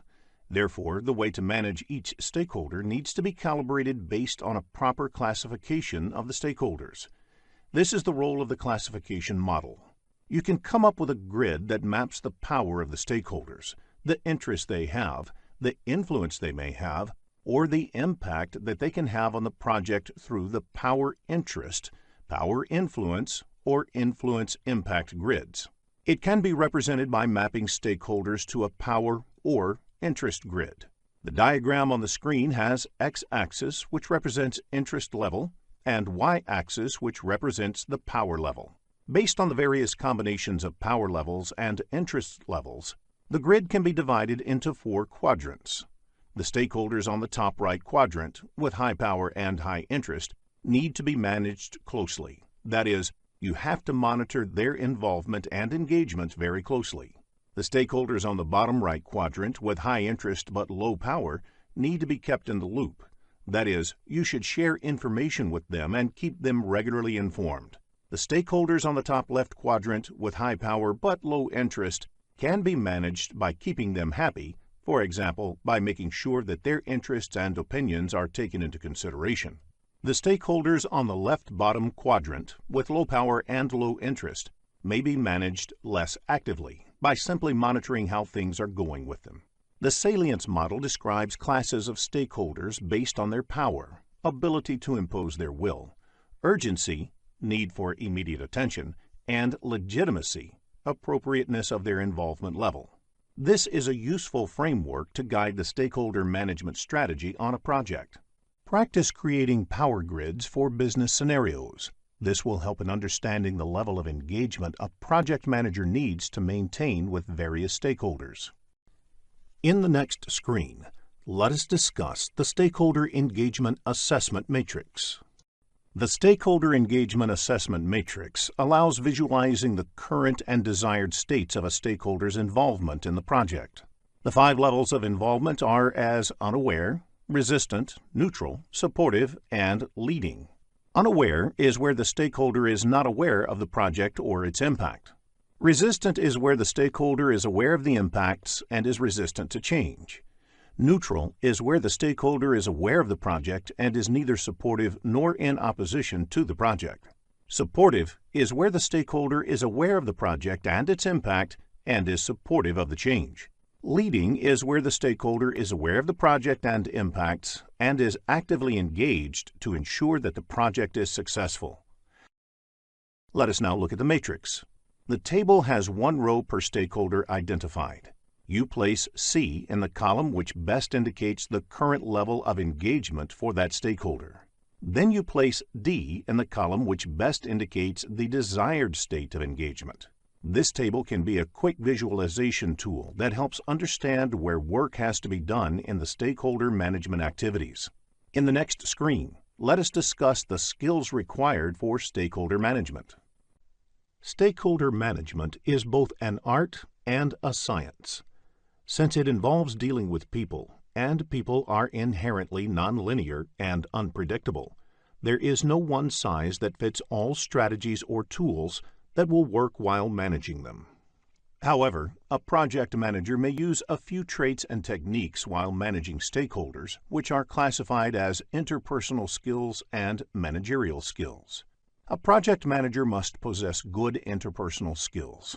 That is, must invest the time and energy to build trust.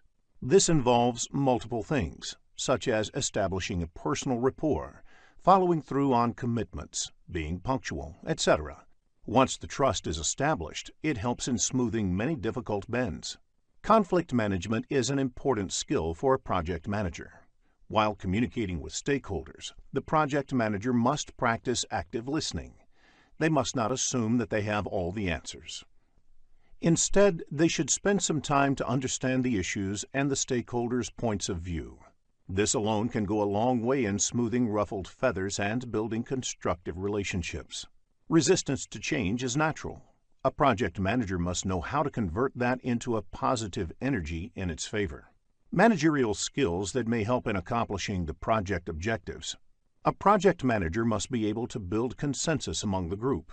While absolute uniformity may not always be possible or desirable, the project manager must use techniques to ensure widespread discussions and arrive at a path that the group can buy into. The project manager must be able to influence people, often without necessarily being in the position of authority.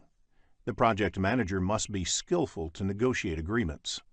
The project manager must be able to understand and modify organizational behavior in order to move the project in a certain direction. Earned value technique is an excellent way to track the project progress against the project plan. It is a method of measuring the project performance objectively and comparing it against the project baseline. Results from an earned value analysis indicate deviation of the project from cost and schedule baselines. Baseline is the initial approved value along with approved changes.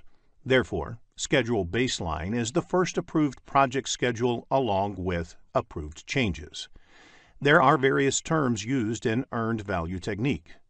Planned value is the authorized budget assigned to the scheduled work. Earned value is the work performed in terms of budget authorized for that work. Actual cost is the cost incurred in work performed. Budget at completion is the budgeted amount for the total work. Estimate at completion is the expected total cost for the project. Estimate to complete is the expected cost to finish all the remaining project work. Variance at completion is the projected budget surplus or deficit at the end of the project.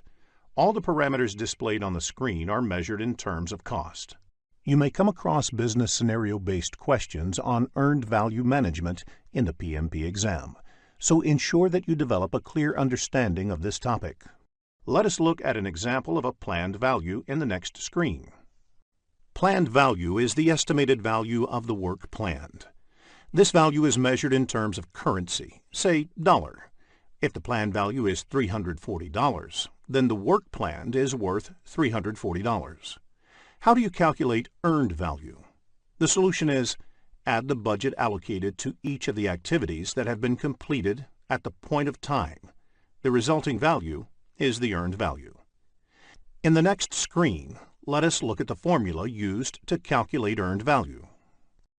In cost variance, negative means the project is over budget.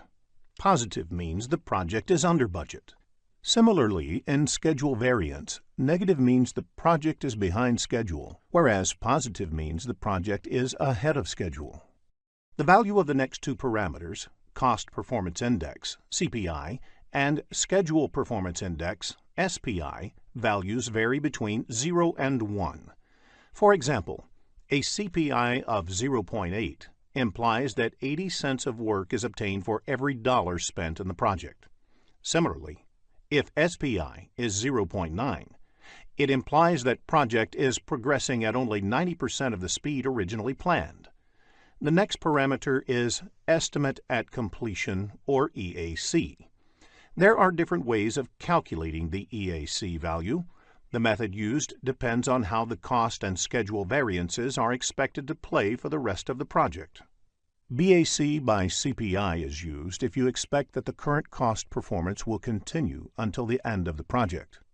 AC plus BAC minus EV is used if you expect that the rest of the project will be managed at the budgeted rate. AC plus BAC minus EV by the product of CPI and SPI is used if you want to factor in the impact of the cost as well as schedule variances. AC plus ETC is used if you want to re-evaluate the project based on a forecast value for the estimated cost of the remainder of the project.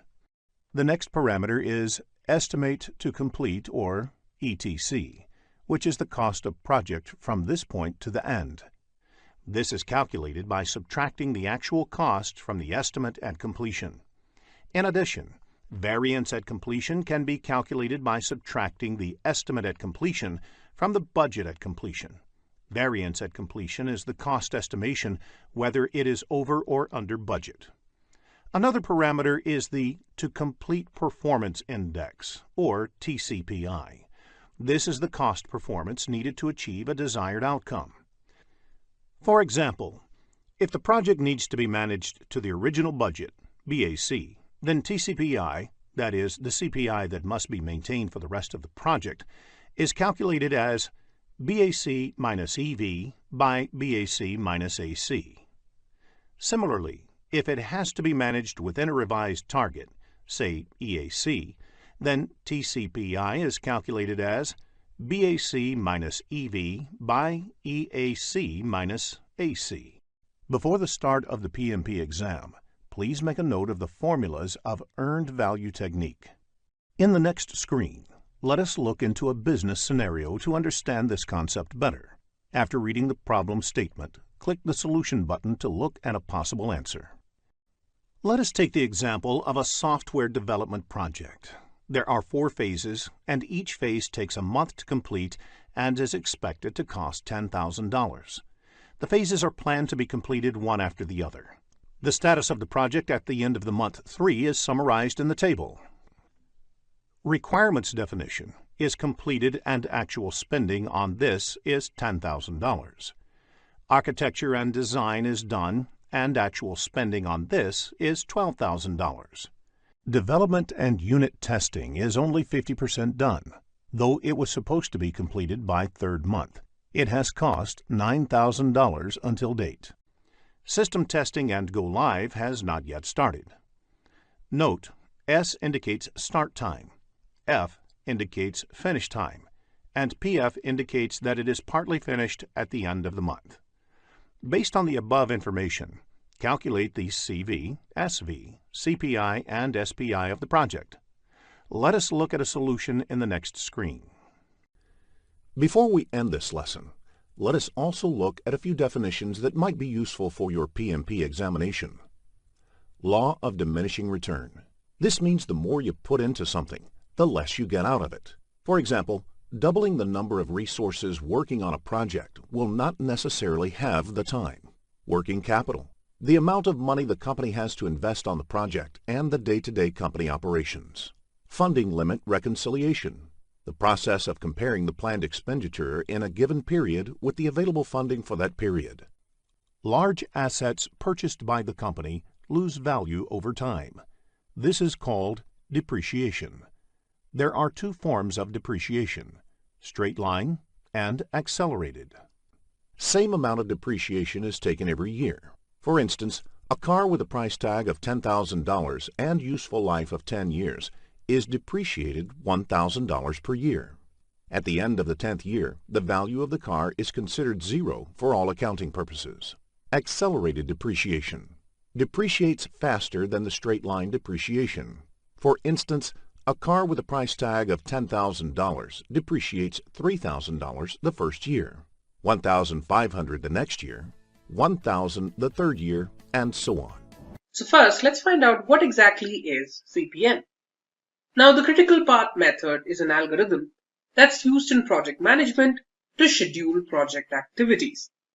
Now, one of the biggest advantages of CPM is that it gives you a model. You create a model through which you can determine the different tasks that are required to complete the project, the dependencies between these tasks, and the duration required to complete a particular activity. The critical path is the longest stretch of activities and a measure of them from start to finish. Now, to understand the critical path method, there are certain things that you need to know. So let's have a look at a completed critical path method diagram or a network diagram. So this is somewhat what a final version should look like.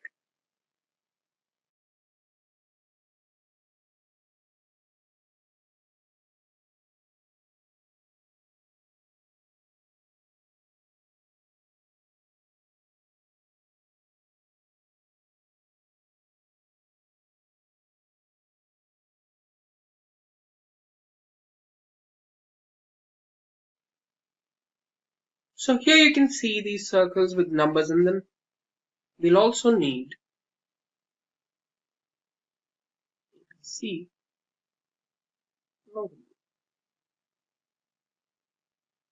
So let's talk about what this is.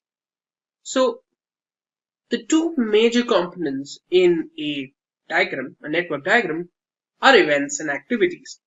So as you can see here, a circle, this circle with a number in between it, represents a particular event.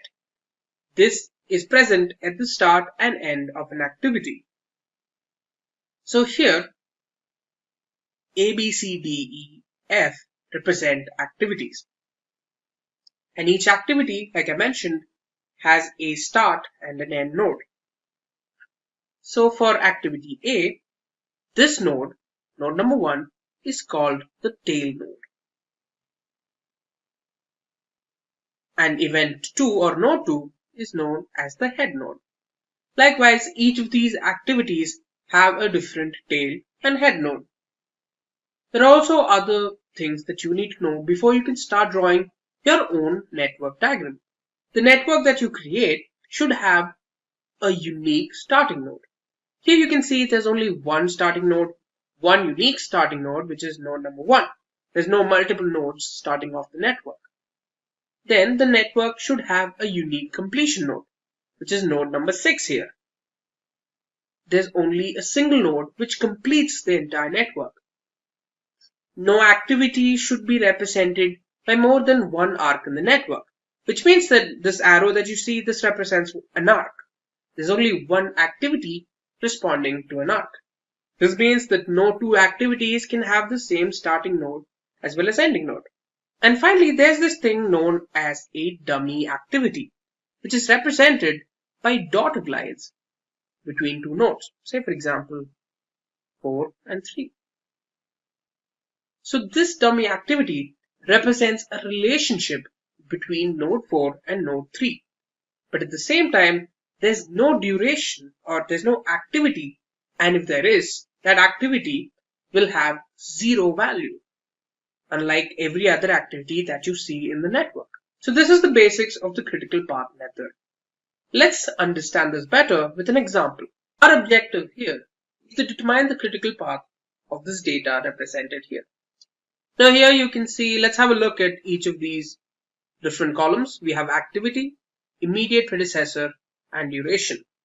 Now the duration, let's assume, is in months. So let's write that down. Alright. So now let's have a look at activity and immediate predecessor, because that's what's currently important. So here we have activity A, who does not have any immediate predecessor. Similarly, activities B and C don't have immediate predecessors as well. So first, let's draw activity A. So since it does not have an immediate predecessor, it will have a node of its own connecting to it. So first, let's draw node number 1. This is node number 2. Let's connect them both. Here we write down the activity connecting them and the duration, which is 3. Likewise, let's have a look at activity B. It also does not have an immediate predecessor. Let's see which other activities have B as its immediate predecessor. We have activity D as well as activity G. So let's draw that too. It's node 3, B, 4 months duration. Next up, we have activity C. C also does not have an immediate predecessor, but it also acts as an immediate predecessor for activities H and I. Let's draw a node for activity C.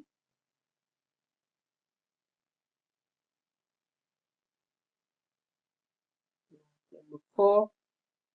Let's write down the duration, which is 6. Now, let's have a look at activity D.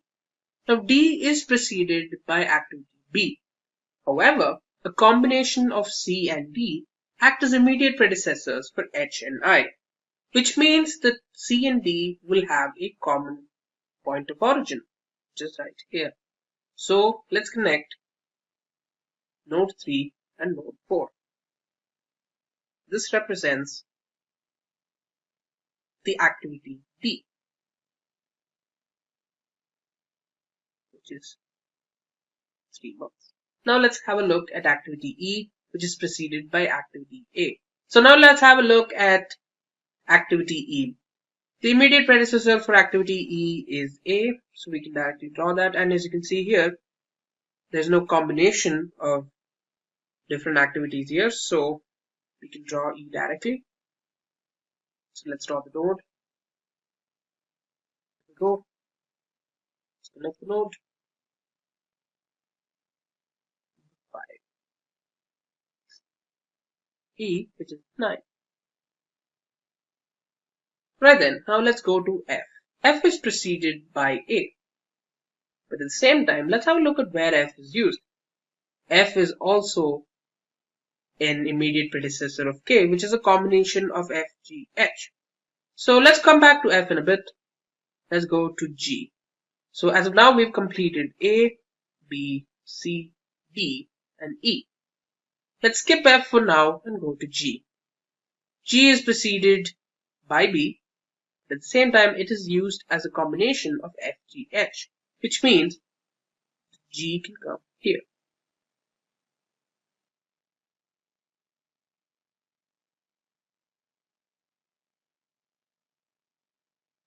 Which is 4. So G is complete. Now there's only F left. Now H. H is a combination of both C, D, which means its origin point comes from here. So whose origin point is the node 4? Both H and I originate from the node 4. So as we can notice here, F, G, and H both act as immediate predecessors for K and L, which means at some point they all need to unite, which is exactly here at node number 6. So let's combine H and G.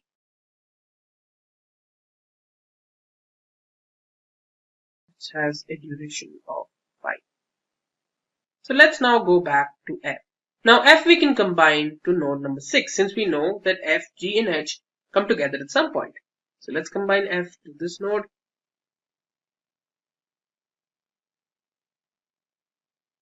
There you go. F with the duration of 1. Now we're done with node number 6, or we're also done with H. Now for activity I. Now activity I is preceded by CD. I also acts as predecessor for M, so it's an independent activity. So let's add that separately here. Preceding 4. Let's connect that. Node 7 with I, which is 4. Right. I is complete. Let's go to J. J is preceded by E right here, and is only used as combination for N in the end. So at some point, J and K need to combine. As you can see here, L, M, and N don't act as immediate predecessors, which means they represent final nodes, or they connect to the final node, as you found out earlier, which is one of the rules when you're creating a network for yourself. So let's draw K. K and L are both preceded by F, G, and H. But we also know that for N, J and K connect with each other, which means we can draw J here.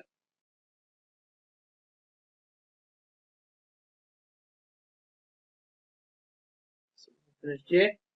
And since J and K together connect towards N, we can also assume that K goes from here, from node 6 to 8. That's right, K, which has a duration of 6. Now for L. Now L is preceded by FGH, but it is not an immediate predecessor for any other item, which means that it connects to the final node right here. That would be node 9. L, which duration is 3. So now we have M and N left. M is preceded by I, so let's draw that. And N is preceded by J and K. This is N is 9, and M is 6. So now the network is complete. And now let's find out how to create the critical path. So to understand the critical path, or to determine the critical path, we need two paths, the earliest start times and the latest completion times, which are both represented by ES and LC. Now the earliest start time refers to the earliest starting times of each node. Likewise for latest completion time. So each node has its own earliest start time and latest completion time. They are represented in a box. So we'll create boxes for each of these nodes.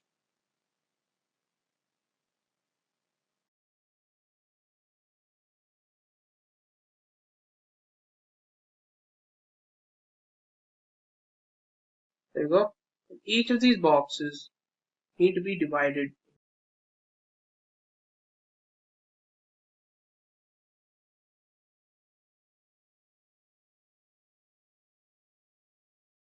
So in these boxes, the lower half represents the earliest start time and the upper half represents the latest completion time. So first off, we'll find out the earliest start time.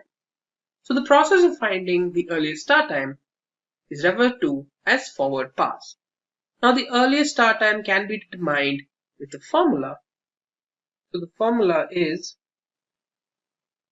earliest start time of the ending node is equal to the max earliest starting time of the starting node plus the distance between them. So let's see what we mean here. So one thing you need to know is that the earliest starting time of node 1 is always 0. So let's write that down in a different color. It's always 0. So let's have a look at the earliest start time for node number 2. So the earliest start time when it comes to the previous node, which is node number 1, is 0 plus the distance, which is 3, which means the earliest start time for node number 2 is 3. Let's write that down. Let's have a look at node number 3. Here the earliest start time for node number 3. 0 is the earliest start time of the previous node plus 4, which is the distance, which equals 4. Let's put that down here.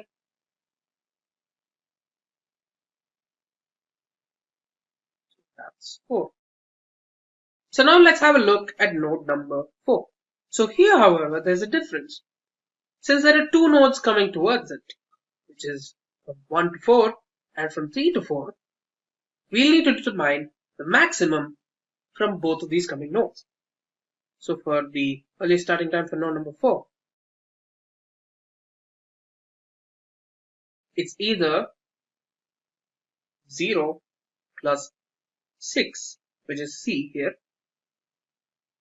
6, or 4 plus 3, which is B plus D, 7. So here, considering that we are taking the maximum of both, we'll have to choose 7, which we'll write down here. I hope you guys understood how we did that, which is basically we took the maximum of both the values that are coming towards the node number 4. Likewise, we'll have a look at some of the other ones that are coming soon. So let's have a look. So here we have a similar issue for node number 6. So for node number 6, we have 3 points coming towards the node. There's F, G, and H. So which of the following is the least? Let's find out.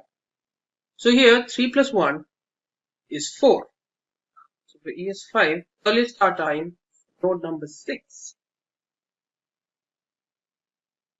would be, it's either 3 plus 1, 4, or 4 plus 4, 8, or 7 plus 5, 12.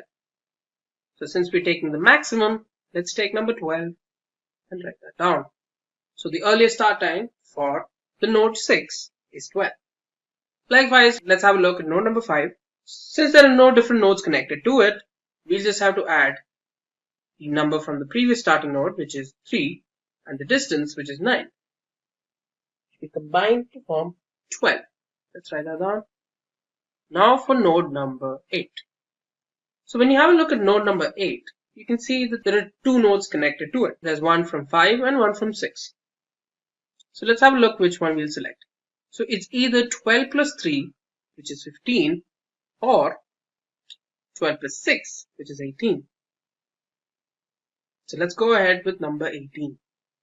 So the earliest starting time for this node is 18. So let's have a look at node number 7. So since there are no other different nodes connected to it, we can directly go with 7, which is the earliest starting time of the previous node, plus the distance, which is 4.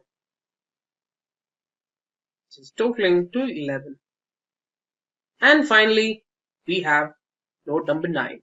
So 9 has 3 different points connecting to it, which is 18 plus 9, 12 plus 3, and 11 plus 6, which you can see here, 18 plus 9, 12 plus 3, and 11 plus 6. As you can see, the winner is the maximum, which is from node 8, which is 27. And like that, we've completed the forward pass, which we've determined the earliest starting time of each of these nodes. Now, let's have a look at the latest completion time. For this, we'll start from node number 9 and work our way back to node number 1. So for latest completion time of the last node is always equal to the earliest starting time, which means that here, latest completion time of this node is 27. Now the formula for latest completion time is, latest completion time of the previous node is equal to the minimum latest completion time of the head node minus the distance between them. So let's see what we're talking about. Let's go to node number 8. So basically, when there are multiple connections shooting out of a particular node, we need to decide a number of different options. In this case, node 8 is directly connected to node 9.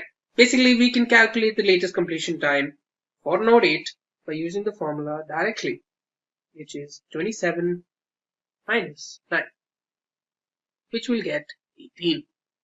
So let's put that here. The latest completion time for node 8 is 18. Let's have a look at number 7. Here again, we have a direct connection between node 7 and node 9. So therefore, we can find the latest completion time for node 7 by directly applying it with the formula, which is 27 minus 6, which is 21. So let's write that down. Let's go to node number 6. Here there are 2 points extending out of node 6, which means we'll need to choose from 2. Here we have 27 minus 3, which is 24, or 18 minus 6, which is 12. Now we need to choose the minimum of the both, so let's go with 12. Let's write that down. So the latest completion time for node 6 is 12. Now let's go to node number 5. So for node number 5, the latest completion time will be, since we're directly connected to node number 8, 18 minus 3, which is 15. Let's write that down. Let's go to node number 4, which has 2 points connecting out of it, H and I, to node 6 and 7. So let's choose among the two. So for node number 4, it'll be either 12 minus 5, which is 7, or 21 minus 4, which is 17. So which one should we choose? The minimum, which means the connection towards node 6 is the correct answer, which is 7. 12 minus 5, 7. Now for node number 3. So node number 3 has 2 points shooting out of it. So we need to choose from either the connection to node 6 or node 4. So for node 6, it's 12 minus 4, which is 8. Or it's from node number 4, which is 7 minus 3, which is 4. Hence we'll take the connection from node number 4. So let's take the latest completion time of node number 3 as 4. Now for node number 2. So since there are 2 connections coming out of it, we'll need to choose between the connection to node 5 or the connection to node 6. So for node 6, we can directly conclude that choosing the node number 6 would be a bad idea, because the final answer would be 12 minus 1, which is 11. Or it could be 15 minus 9, which is 6. So clearly the answer is 6, since we're taking the minimum of the both. And finally, we've come to node number 1. So here, the final answer, it's either A, B, or C, which is node 2, 3, or 4. So for node 2, we have 6 minus 3, which is 3. For node 3, we have 4 minus 4, which is 0.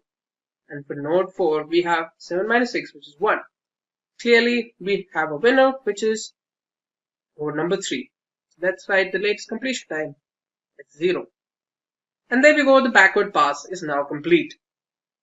So how do we now find the critical path? The critical path can be determined with the help of satisfying certain conditions. Let's have a look at what they are. So to determine the critical path, we need to satisfy 3 conditions. They are: the earliest starting time and the latest completion time need to be equal. Similarly, for the head node, the earliest starting time and the latest completion time also have to be same. And finally,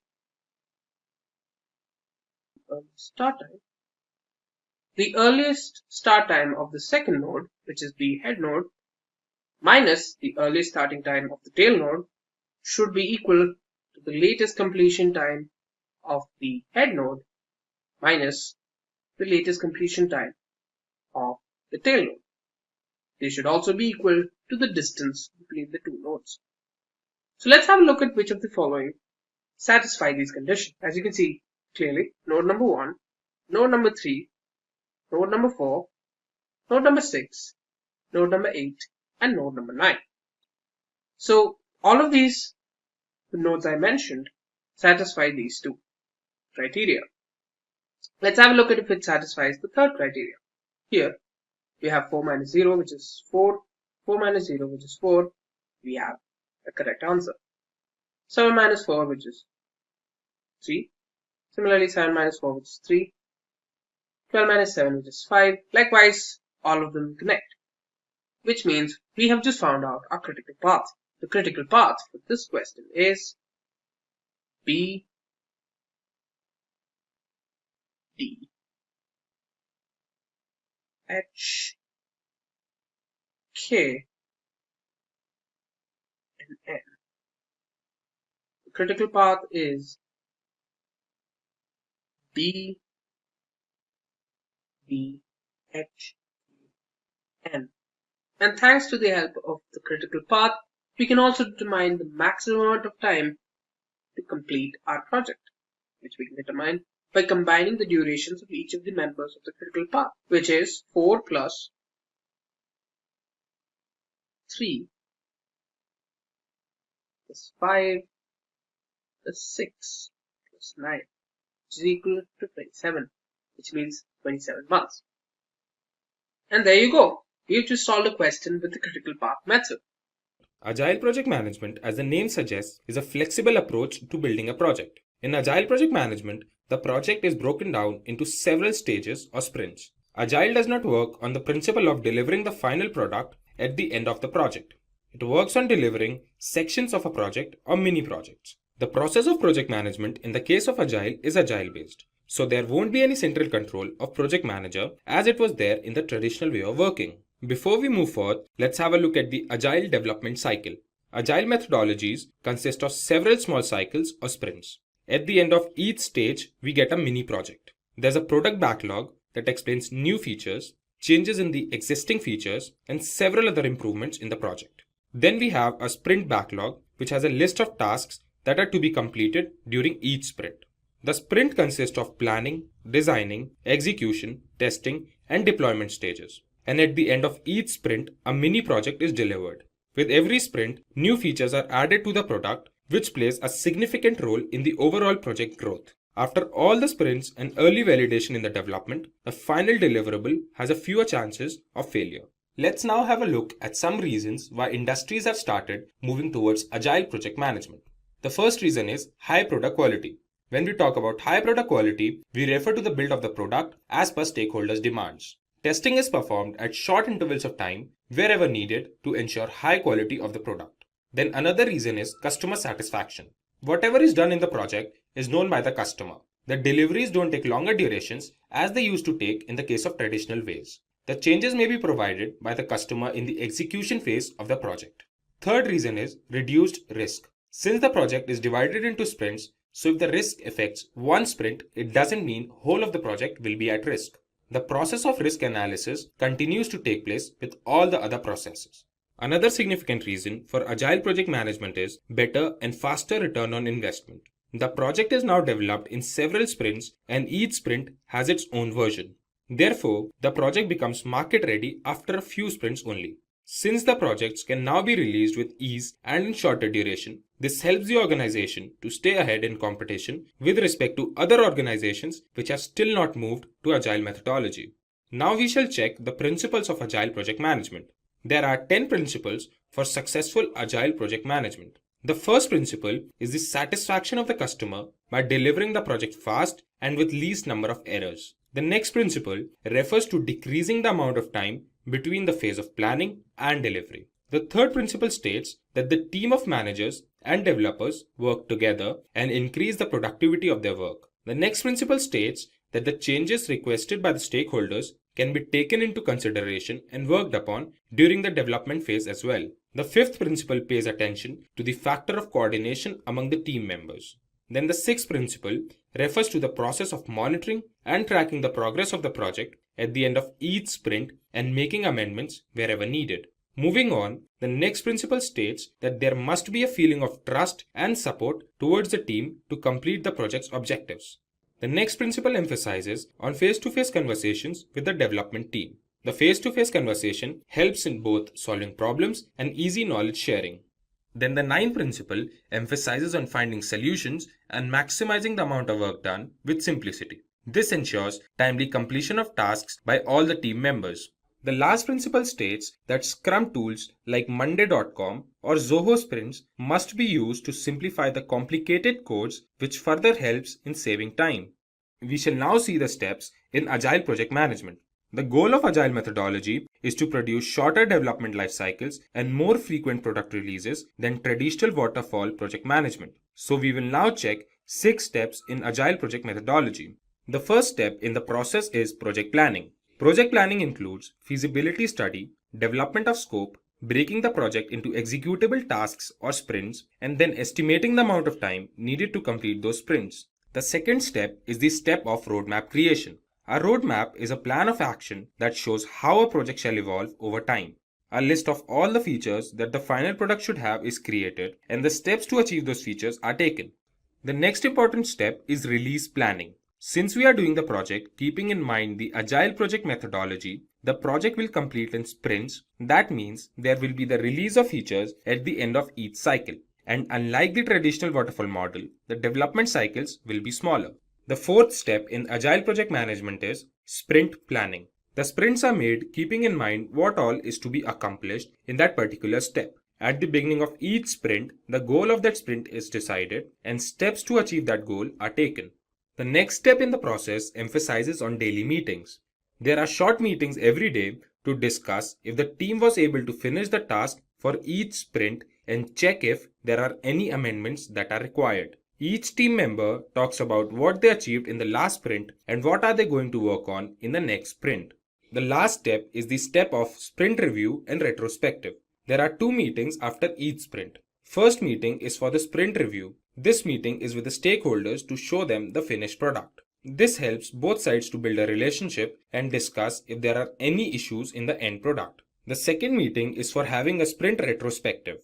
This meeting involves the stakeholders to discuss what went well and what went wrong during the sprint.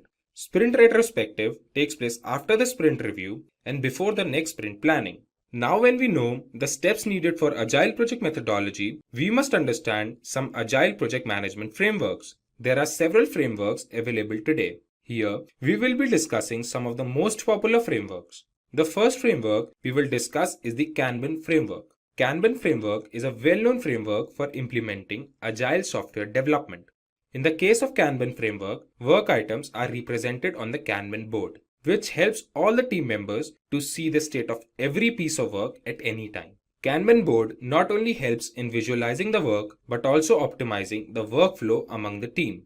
The next framework we will discuss today is the Scrum framework. Scrum framework is a popular framework for managing complex knowledge work like in the field of research and advanced technologies. Scrum is a simple framework that helps teams work together and learn through their experiences gained while working on a problem. The third framework we will see today is the hybrid framework. The hybrid framework is a combination of Agile methodology and non-Agile methodology. In the case of a hybrid framework, planning is done using the traditional way of project management, while the execution and delivery is done using the Agile methodology. Since the hybrid is a combination of the two, it handles the requirement changes and delivers the product in different stages. The fourth and the last framework we will see is the Lean framework. The Lean framework works on the principle of providing maximum customer value and creating zero waste. It focuses on optimizing the flow of products all through the value stream. This helps in eliminating waste all through the process and create processes that requires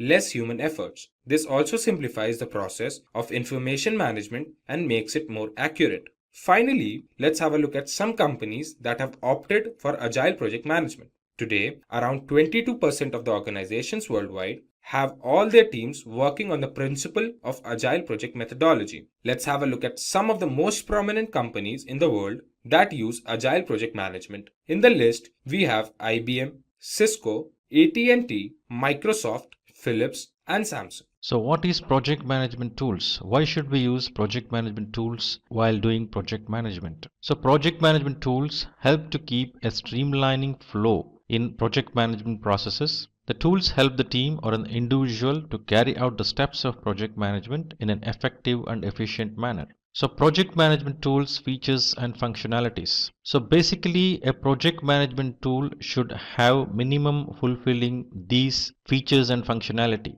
They should be simple to use, customizable, they should have API for integration, it should help in collaboration, it should help in risk analysis and real-time reporting. When we say simple to use, The project management tools need to be suitable for every project we do. One needs to find a tool that will have a pleasant interface and increase work productivity. The project management tool must be easy to configure according to the organization needs. Every project management approach, every project management templates, every artifact needs tailoring and adaptation before adopting as part of the practice. There are business patterns that change every day, so having customizable tool is an added advantage. API or application programming interface enables the sharing of data and application between devices. The tools with API integration allow seamless connectivity amongst the team.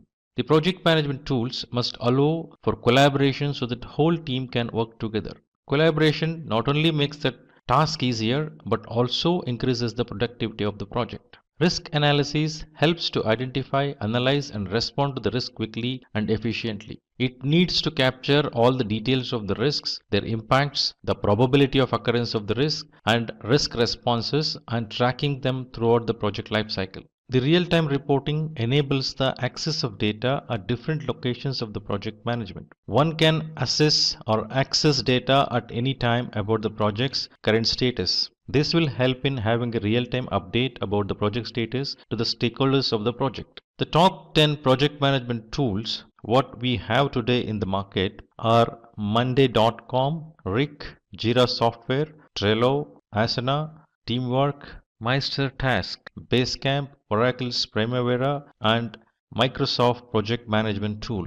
So let us look at these one by one. So Monday.com was released during the year 2012 and it is known for providing features to enable flexible planning and monitoring capabilities. The website where you can find Monday.com access the tool is www.monday.com. So this tool is used by more than 90,000 teams across the globe.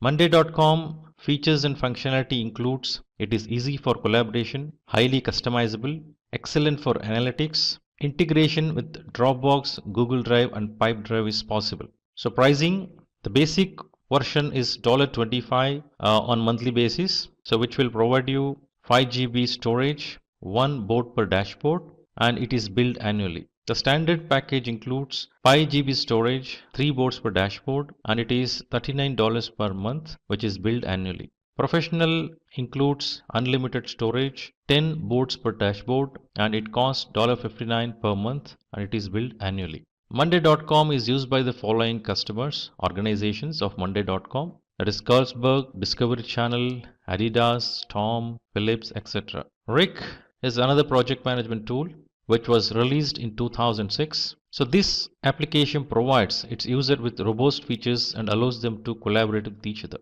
The website to access the tool is www.rick.com and this is used by over 18,000 organizations across the globe. The features of Rick includes it has collaborative editing, flexible workflow, real-time reporting and efficient work management. The pricing includes 0 to 5 users. It has basic integrations and which is free, whereas professional includes $9.8 per user per month, which has a slabs of 5, 10 and 15 users and Rick Proof free trial. Business version has 5 to 200 users and Rick Proof free trial, whereas $24.80 per user per month. The companies which uses the Rick tools are Airbnb, L'Oreal, TeamViewer, Tiffany & Co, etc. Now let us look at Jira Software. Jira Software was released during year 2002. It is a software development tool used by Agile teams, famous for its bug tracking system. The website to access this tool is www.atlassian.com/software/Jira, used by over 65,000 customers. The features of Jira Software includes Agile reporting, rich toolkit for developers, bug tracking, mobile applications. So the pricing of Jira Software is as follows. So for forever 2 GB storage and community support, which costs $0, whereas standard is around $7 per user per month, which includes 250 GB storage and 9 to 5 standard support. Premium is $14 per user per month, unlimited storage and has 24/7 premium support. Jira software is used by the organizations that is Hitachi, Visa, Dropbox, Nestle, Domino's, Coca-Cola, Samsung, etc. Now let us look at the tool Trello. So this application was released in 2011. It is known for providing flexibility in organizing and prioritizing the tasks with the help of its boards, lists and cards. Website to access the tool is www.trello.com, used by over 50 million people. The features of Trello includes smooth editing, easy file uploads from Dropbox or Google Drive, high security standards, and easy data searching techniques. So the pricing includes, it is free for 10 MB per attachment and 10 team boards. Business class includes 250 MB attachment, unlimited team boards, and it costs $9.99 per user per month annually. Enterprise version provides 250 MB per attachment, unlimited team boards, and costs around $20.83 per 100 users per month. The companies who use Trello are Google, Adobe, PayPal, UNICEF, the New York Times, etc. Now let us look at Asana. The Asana tool was released during 2008. It is an high-quality task management software that makes the tracking of tasks easy across the project management. The website to access this tool is www.asana.com, used by over 140,000 companies. The features includes incredible task management, Gantt charts, privacy controls, easy progress tracking. The pricing includes the basic model Asana provides 0 to 15 people, beginners in the project management. So premium includes custom fields, priority support, where the pricing is $10.99 per user per month annually. The business version includes advanced integration, priority support, and it costs $24.99 per 100 users per month. The companies which uses Asana are Deloitte, Vodafone, Red Bull, Uber, Salesforce, NASA, etc. Let us look at Teamwork tool. Teamwork was released during year 2007. It is a cloud-based project management solution that helps in managing group activities and establishing flexible communication. The website to access this tool is www.teamwork.com, used by over 370,000 organizations. The features of Teamwork includes high-quality CRM, help desk software, risk register, and easy time tracking. The pricing includes 0 to 5 users and 100 MB file space is provided free of cost, whereas Pro version includes 5 to 50 users, 100 GB file spaces, which cost $9 per user per month. Premium version costs around $15 per user per month, which includes 5 to 100 users and 250 GB file space. The organizations who use Teamwork are Forbes, eBay, Microsoft Studios, HP, PayPal, Disney, Honda. Now let us look at the tool Meister Task. So this tool was released during year 2015 and it is known for providing automated and streamlined workflows to make the overall processes more productive. The website to access this is www.mastertask.com, used by over 2 million users. The features of this tool includes, it is simple to use, seamless workflow, Gantt charts, flexible project boards. The pricing, it is $0 per month up to 3 projects and unlimited project members. The Pro version includes unlimited projects, unlimited integrations, which costs around $8.25 per user per month, whereas Business costs $20.75 per user per month, which has security restrictions, priority email and phone support. The organization who use the tool are Virgin, Optics Consulting, and Datan Sukkot's Expert.d, etc. Basecamp. The Basecamp tool was released during the year 1999. It is a real-time communication tool that allows users to keep track of priorities and actionable tasks. The website to access this tool is www.basecamp.com, used by over 3 million users. The features of Basecamp includes easy to use, various third-party integrations, daily backups, and comprehensive project calendar. The personal version is free and 0 to 20 users and 1 GB store space is provided. In business version, it is $99 per month for unlimited users having 500 GB storage space. The companies who use Basecamp is ThoughtPod, Harvest, WLB, Groupon, etc. Oracle Primavera. So this tool was released during the year 1983. which is acquired by Oracle Corporation in the year 2008. Primavera helps project manager to handle a vast number of tasks with the help of its unlimited resources and target plans. Website to access this tool is www.primavera.com, which is used by over 7,143 companies. So features of Primavera includes creation of WBS, the work breakdown structure, issues and risk recording, supports large number of activities, and easy collaboration with project users. The Enterprise Project Portfolio Management version costs around $2,750 per user, which improves planning and execution. Professional Project Management version is USD 2,500 per user, handles large-scale, highly sophisticated projects. So Oracle Primavera Contract Management version module costs around USD 2,000 per user, keeps construction projects on schedule and on budget. So the companies which use Primavera are Burns, McDonald's, Pond, Arcadis, etc. Microsoft Project. So Microsoft Project Management tool was used during the year 1984. So this tool allows users to develop a schedule, assign resources, track progress, and manage budgets all through the project. The website to access this tool is www.office.microsoft.com/project. The features of Microsoft Project includes simple to use, effective monitoring, easy communication,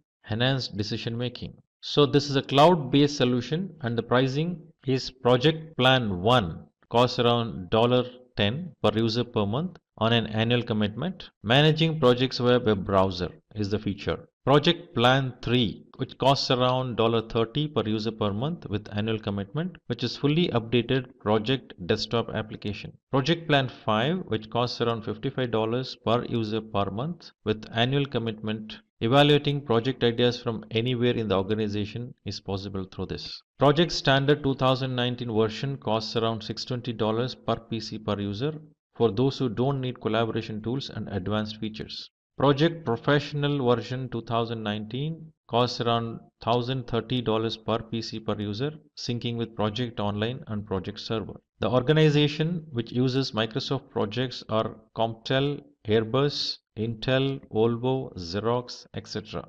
So Trello is a simple and easy to use collaboration tool that can enable you to organize projects and everything related to it into boards. With Trello, you can find all kinds of information, like what's being worked on, who's working on what, and what progress the project is making. Today, we will talk about something super important for any team, which is prioritization techniques. Have you ever felt overwhelmed jumping between tasks without knowing which ones really matter?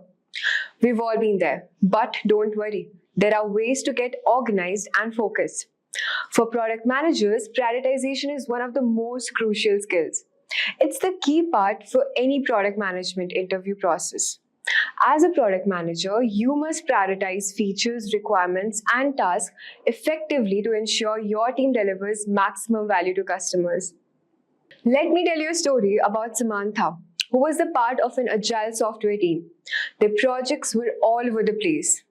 They would work on one thing, then another, with no clear plan, missing deadlines, and frustrating clients. That's when Samantha's boss stepped in and taught them about prioritization, deciding which tasks to do first and how important they are. He showed them techniques like Moscow for categorizing tasks as must do, should do, could do, etc., and RICE for scoring tasks based on things like impact and effort. Using these methods, it was a total game changer. With Moscow, they identified the critical task, and RICE helped them to prioritize the high-impact work efficiently. Suddenly, projects were organized, work was delivered on time, and clients were happy. As success spread, other teams started prioritizing it too. It boosted productivity across the whole company. Samantha felt proud to be the part of making the work better. From then on, prioritization became the core part of how they operated for clarity and focus on what mattered the most. In this video, we will be covering what is prioritization technique, importance of prioritization, 7 most popular prioritization techniques like Moscow method, Kano model, weighted shortest job first, RICE scoring model, value versus complexity effort matrix, Eisenhower matrix, walking skeleton method, etc. Also, choosing the right prioritization technique. Well, prioritization technique is a method used to determine the order of importance of task, activities, or elements within a project or process. It helps to identify what needs to be done first, what can wait, and what may not need to be done at all. This technique involves assessing the relative significance, urgency, or impact of different items and arranging them in logical sequence or order of importance. By prioritizing effectively, you can allocate resources, time, and effort more efficiently, ensuring that you address the most crucial aspects first to achieve your goals effectively. But why is prioritizing so important? Let's discuss. The importance of prioritization. Prioritization is crucial for several reasons. At first, we have limited resources. Every team has limited resources, whether time, budget, or manpower. Prioritization helps you make most of these resources by focusing on the most important features first. Then we have customer satisfaction. By delivering the most valuable features first, you can keep your customers happy and engaged with your product. Moving on to competitive advantage. In today's fast-paced market, prioritization can give you a competitive edge by allowing you to quickly adapt to changing customer needs and market trends. Now that we have understood the importance of prioritization, let's dive into some of the most popular prioritization techniques. The 7 most popular prioritization techniques we will discuss today are as follows. At first, we have Moscow method, moving on to Kano model, Rice scoring model, Eisenhower matrix, value versus complexity matrix, weighted shortest job first, and then at last we have the walking skeleton method. Let us start with the first method, which is the Moscow method. Moscow is a simple way to prioritize tasks and features when working on a project. It stands for must, should, could, and want. Let me break it down for you. Must. These are the essential features that absolutely have to be included. If you do not have these, the project will fail. Then should. These are the important features that you should try to include, but they are not critical. They would be great to have if possible. That's it. Then we have could. These are nice to have smaller improvements or additions, and leaving them out won't really impact the project. Want. These are the lowest priority items that don't match the current needs or goals. You can safely leave these out for now. By separating everything into these 4 buckets, you can get super clear as a team on the true priorities and make sure you're laser focused on checking those must-have boxes first. So what are the pros and cons of this method? Well, first off, it's dead simple. No complex calculation or scoring systems are needed. You can prioritize a massive backlog just by rapidly categorizing each them. It's also flexible since there are no strict rules or timelines within each bucket. If a should item needs to be deprioritized, no problem. Just move it to the cloud or want as needed. And finally, the clear separation into these universal terms helps get everyone, developers, designers, product managers, and stakeholders on the same page instantly when it comes to understanding priorities. Of course, there are some downsides too. While it's easy to categorize, Moscow doesn't give you a specific implementation plan or sequence to follow. You have to figure that part out separately. You can also lack some bigger pictures perspective by just focusing on individual feature priorities. You might miss out the strategic product goals or overarching business objectives. And sometimes those category lines can get you a little blurry. In a certain feature, a must-have or a should. Reasonable people may disagree, but in all, Moscow is a simple yet powerful prioritization technique, especially for smaller projects or tighter scopes where you need priorities locked in quickly. For bigger, more complex undertakings, it can't be your only prioritization method. You likely want to pair it up with something more robust. Let me give you an example of a product. For example, a mobile app for buying crypto. The must would include the ability to buy and sell coins, maintain a portfolio view, and set up payment methods. Those are the essential no-brainer priorities. Shoulds could be things like advanced chart analysis, alerts, price tracking, and maybe even integrated social trading features. They are really valuable, but not required for an MVP. Might include custom valuable additions, might include captivating video intros or integrated video calling features. Unnecessary additions could be custom app themes. Features user might dislike include intrusive ads or sneaky premium upsells. By prioritizing based on this model, you can perfect the essential experience before focusing on extra features, themes or watch list, but doesn't break the core experience. And warns for our initial launch could be things like advanced tax tools, purchase of other asset classes, or automating trades with bots, just not crucial priorities for the first version. By categorizing your backlog into Moscow, you can clearly see that you need to prioritize those 3 must-have items above everything else to have a chance at a successful initial launch. The rest can be prioritized separately within their respective buckets. So that's Moscow in a nutshell, a simple, flexible way to rapidly categorize your priorities at a very first step. Next, we have the Kano model. This one is all about making sure that we are delivering what our users want and care about.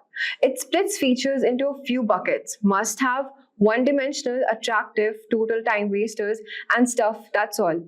It splits features into few buckets: must-have, one-dimensional, attractive, total time wasters, and stuff. To use it, we survey our potential users and get them to categorize each feature based on how it impacts their satisfaction. The must-have are things that absolutely need for the product to work at all. One-dimensional features are nice to have that will please them if you get them, but disappoint if you don't. Attractive features are awesome bonus points that delight users, but it's no big deal if they're missing. Indifferent stuff doesn't really matter either way. And reverse features are things users actively hate having. The pros are that it really highlights what matters most to customers and ranks features by their priorities. The downsides is that it ignores how difficult these features are to get built. It's also time consuming to get that user feedback in the first place. This is all for the pros and cons, but when does it make sense to use Kano? Well, it's great for branding new products to get an initial reality check before you start designing, or for validating prototypes and making sure you're on the right track.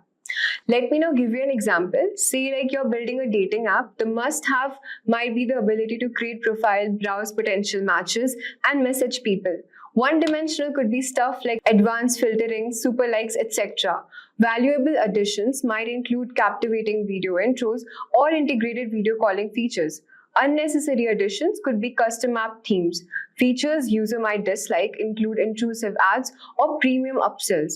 By prioritizing based on this model, you can ensure you perfect the essential experience before focusing on extra features. Next, we got the RICE model, which is little more number driven. It scores each feature by looking at 4 factors: the reach or number of users who use it, the impact it have, your confidence in its success, and the manpower, effort required to build it. You grade each factor like impact, which could be massive, high, medium, low, or minimal. Then you plug those ratings into a formula to get a RICE score. Higher scores means higher priorities. It scores each feature by looking at 4 factors: the reach or number of users who will use it, the impact it will have, your confidence in its success, and the manpower effort required to build it. You grade each factor like impact, which could be massive, high, medium, low, or minimal. Then you plug those ratings into a formula to get a RICE score. Higher scores means higher priorities. The pros of RICE are that it's comprehensive, accounting for user value, technical cost, risk, and all that good stuff. And it uses real metrics instead of just gut feelings. The cons are that it can be calculation heavy for every single feature, and you might be missing some of the data points for brand new products. Now, why does it make sense to use RICE? It's awesome for established products with good product metrics and usage data to draw them. Probably not the best approach for totally fresh projects without any of those numbers yet. Let's look at an example of a yoga studio app. For a new class booking feature, reach could be around 25,000 monthly active users. Impact could be massive, like 3 on the scale. Confidence in its success is medium to high, so maybe considering it to 80%. And the engineering effort is estimated around 3% months. Plugging into that formula, the RICE scores come out to be 25,000 into 3, multiplying by 0.8, which is around 20,000. You can then compare that against the scores for other potential features and prioritize accordingly. Moving on to the next model, which is the Eisenhower matrix, we don't have any complicated formulas here. Just simply divide your task into 4 buckets based on whether they are urgent, important, both, or neither. The urgent and important stuff goes into the top priority bucket to be tackled immediately. Important, not urgent tasks go in the scheduled bucket for later. Urgent but unimportant fire drills get isolated in their quadrant so you can properly manage those.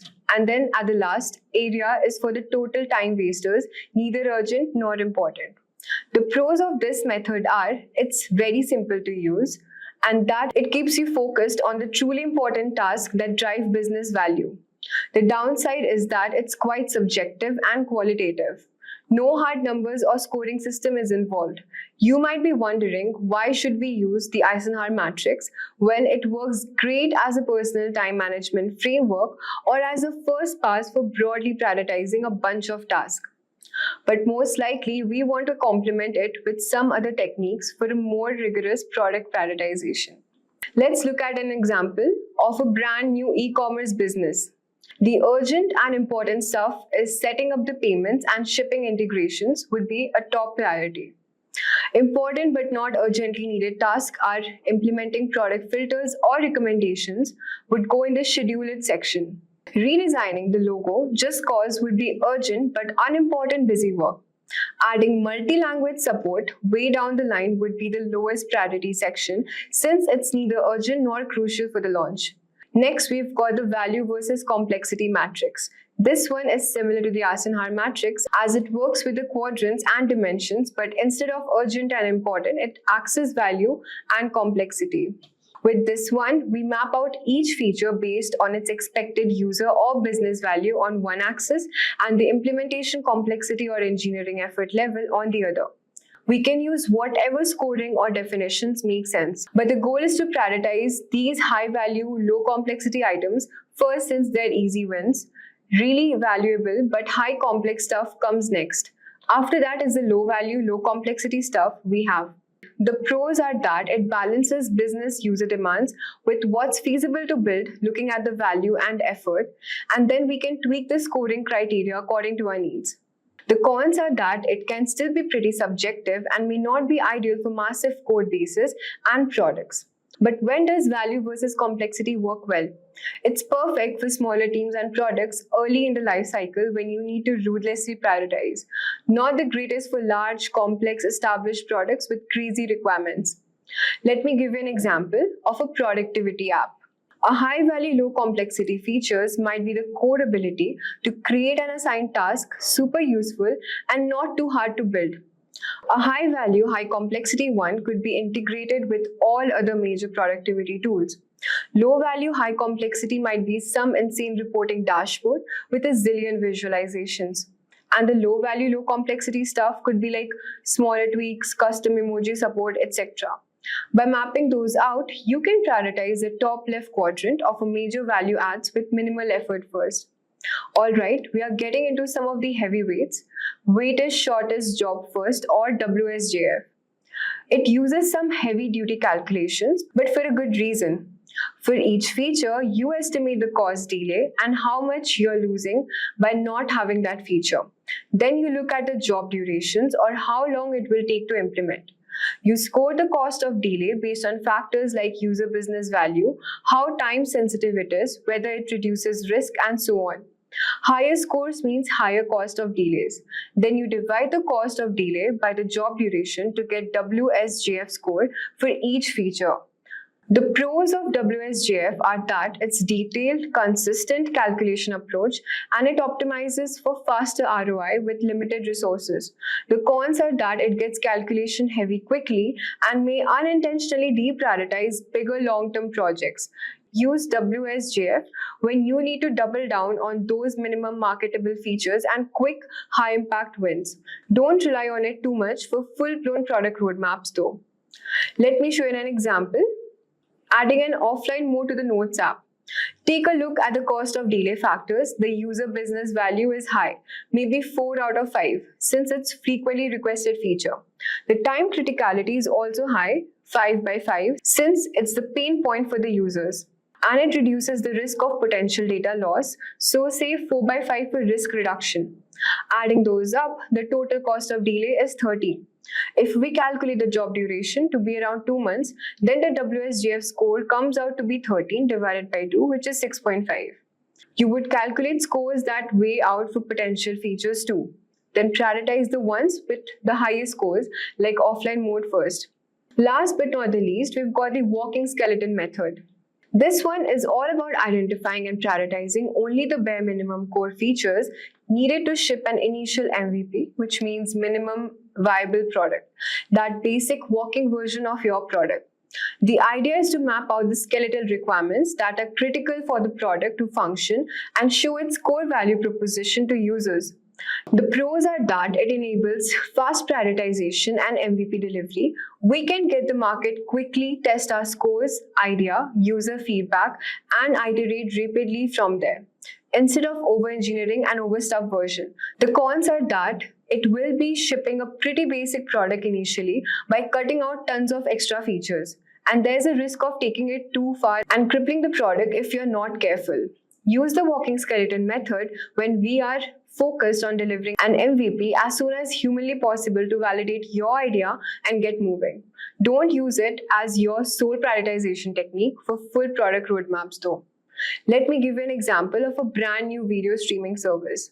Using the walking skeleton approach, the top priorities would be ability to browse a video catalog, playing those videos back smoothly, user login and subscription functionality. That's the core skeleton. Everything else like recommendation, watch list, parental controls would all be delayed for future iterations after getting the MVP out. By hyper-focusing only on these critical first few steps, we can take an entirely new product from concept to market fast while still shipping a functional experience to start generating feedback and data. Let us now discuss how to choose the right prioritization technique. When considering the prioritization method, keep in mind the following criteria. Simplicity. The simpler the method, the faster you can prioritize. Data-driven prioritization. Some methods rely more on assumptions while others are based on proven data. Balance between technology constraints and business value. Some methods focus more on customer value while others consider technical complexity. Best use case, prioritizing for an MVP might require different techniques than prioritizing for a mature product. Remember, these methods are not mutually exclusive and you can combine them at different stages of your product development lifecycle. So there you have it, a full breakdown of different prioritization techniques from the statistical model to the dead simple matrices. Each one has its own pros and cons. And certain methods will make it more sense than others depending on your project stage, complexity, and data availability. Do you remember when the first iPhone came out in 2007? It was a game changer. But if you try to use the same iPhone today, you might feel outdated. That's because technology moves fast and customer demands keep evolving.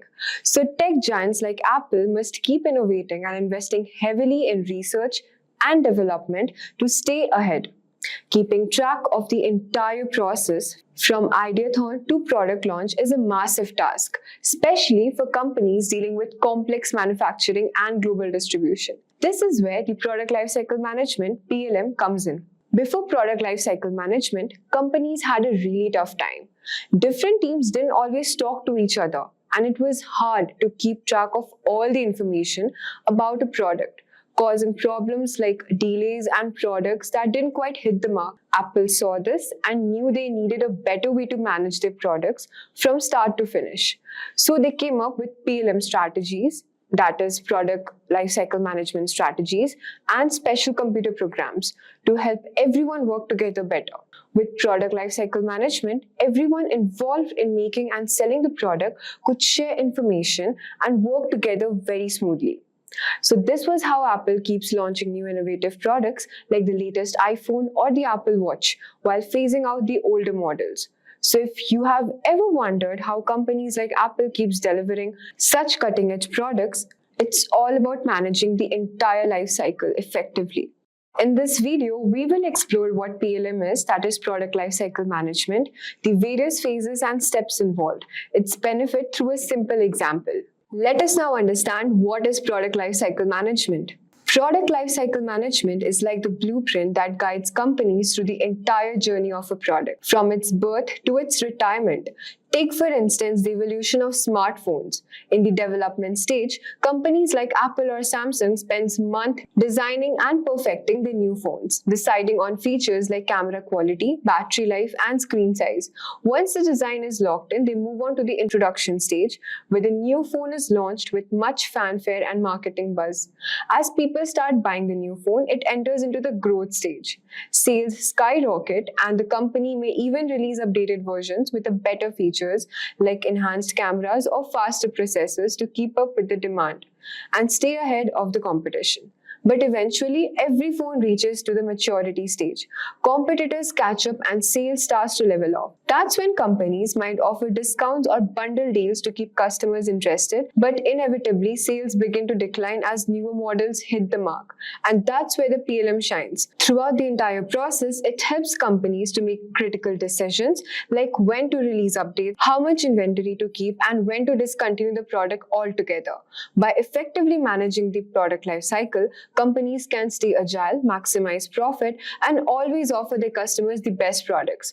Now that we have discussed what product lifecycle management is, we will now understand the different phases of product development. When it comes to products, we go through a journey from just being an idea to becoming a real tangible thing that customers can buy and use. This journey is what we call the product lifecycle, and it has several phases. Let's use the example of a new smartphone to illustrate these phases. It all starts with the concept and design phase. This is where the magic happens. The initial ideathon research on what customers want, studying competitor products, and defining the smartphone's core features and requirements. Once the concept is locked in, we move on to the development phase. Here, the detailed designs and prototypes are created, tested, and refined based on the real-world feedback. Imagine engineers tinkering with different models, running all sorts of validation tests, and making sure the smartphone is ready for the prime time. With all that hard work done, it's time for the production and the launch phase.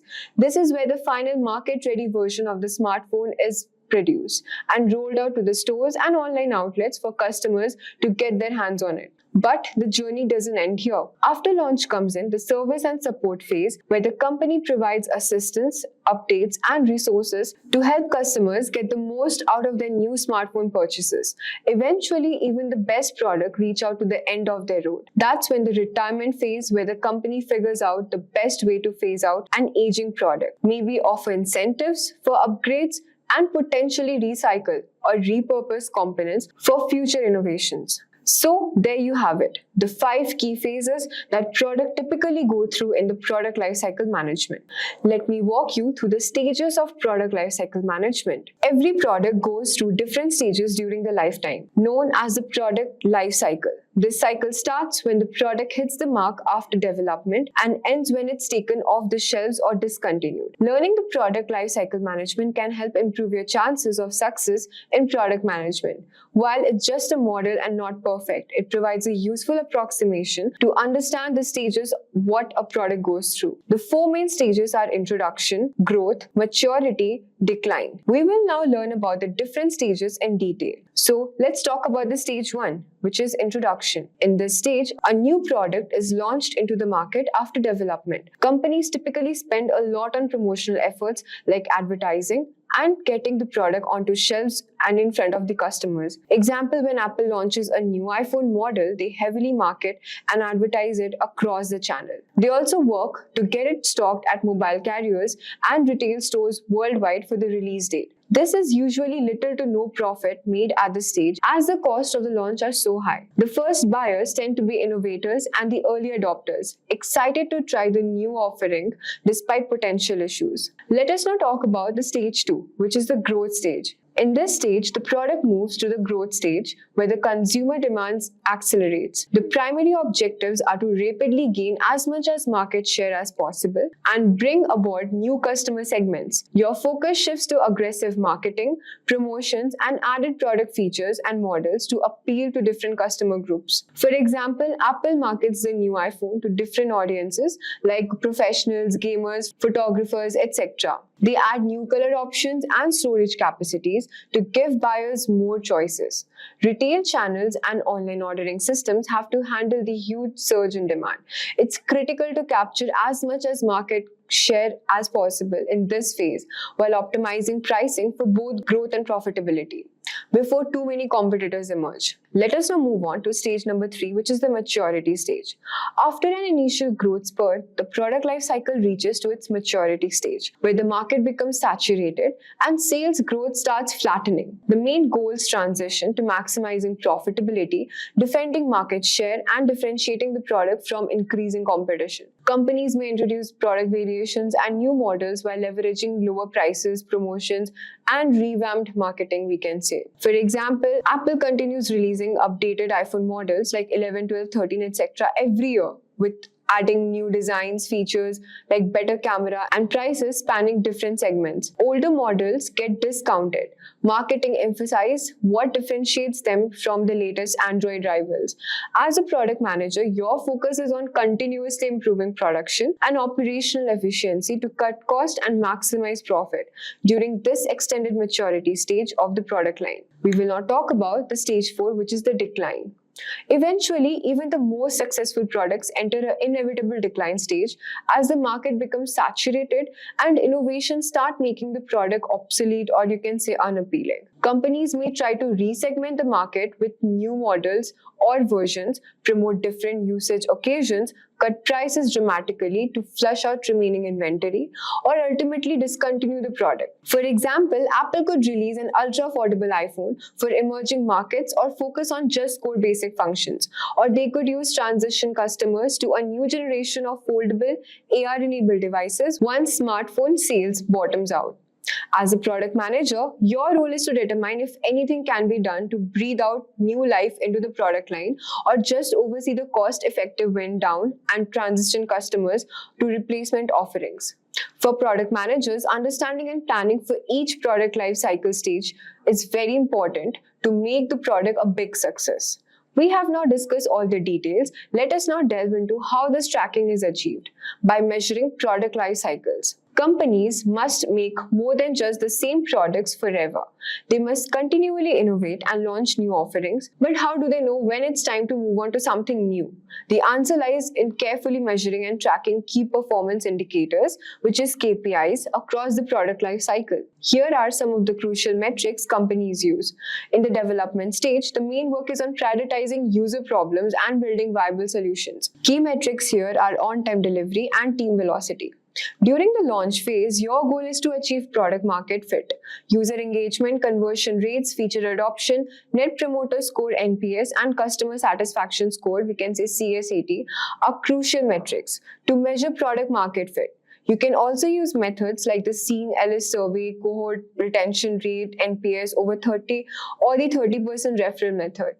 Now in the growth phase, your focus is on gaining market share through the product differentiation and growth experiments. Track user engagement, NPS, referral rates, customer acquisition rates, market share, and even churn rate. In the maturity phase, aim to retain customers by creating product distinctions and reducing cost. Monitor ARPU, retention rates, new feature development, and adoption rates of new features. Finally, in the decline phase, you can either pivot to find new areas for growth or gracefully sunset the product. Track burn rates, monthly recurring revenue, and annual recurring revenue.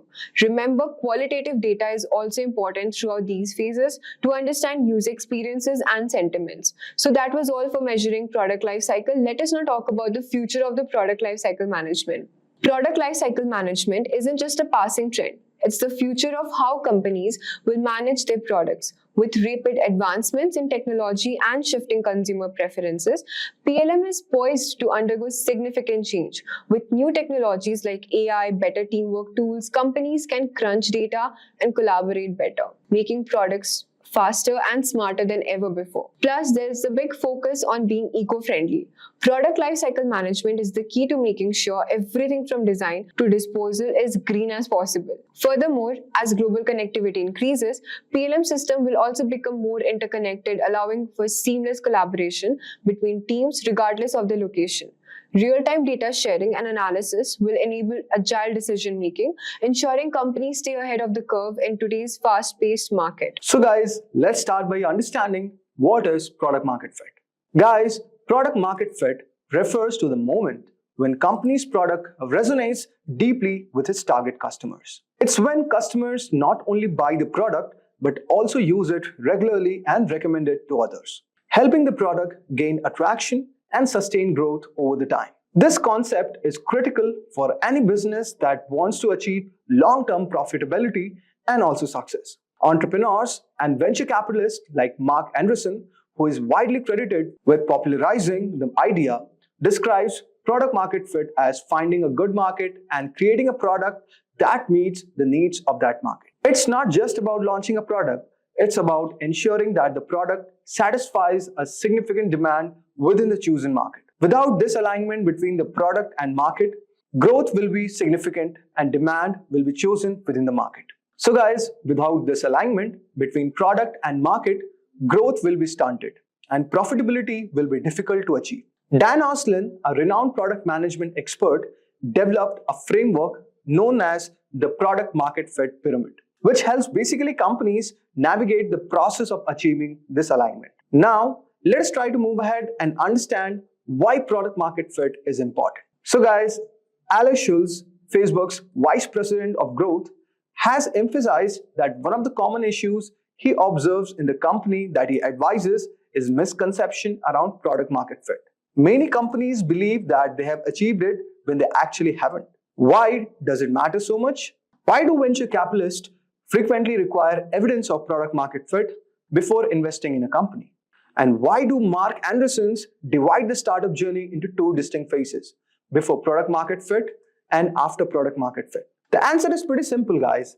Until you confirm that your product has a large enough market of customers willing to pay for it, your company shouldn't focus on scaling other strategic objectives like upselling and before product market fit. These efforts are premature and potentially counterproductive. For example, guys, spending money on advertising or expanding sales team doesn't make sense if you haven't first proven that there's sufficient market for your product. Achieving product market fit means that your product has demonstrated enough value that a significant number of people want it. It's at this point that the business can begin focusing on growth strategies. But before reaching this stage, the primary goal is to validate that the product solves a real problem for the market. In short, guys, product market fit is the foundation for long-term growth. Without it, even the best of the sales and marketing efforts are likely to fall short. So guys, as you can see all over here, so there are certain reasons like product market fit is important, like I have mentioned, sustainable growth, resource efficiency, investors' confidence, customer loyalty, and competitive advantage. So these are some of the main reasons why product market fit is important. But now the question arises, who is responsible for the product market fit? While product market fit is often associated with the roles of product managers and marketers, the reality is that it's a company's wide responsibility. Every team from sales to customer support and finance plays a role in helping the company reach this milestone.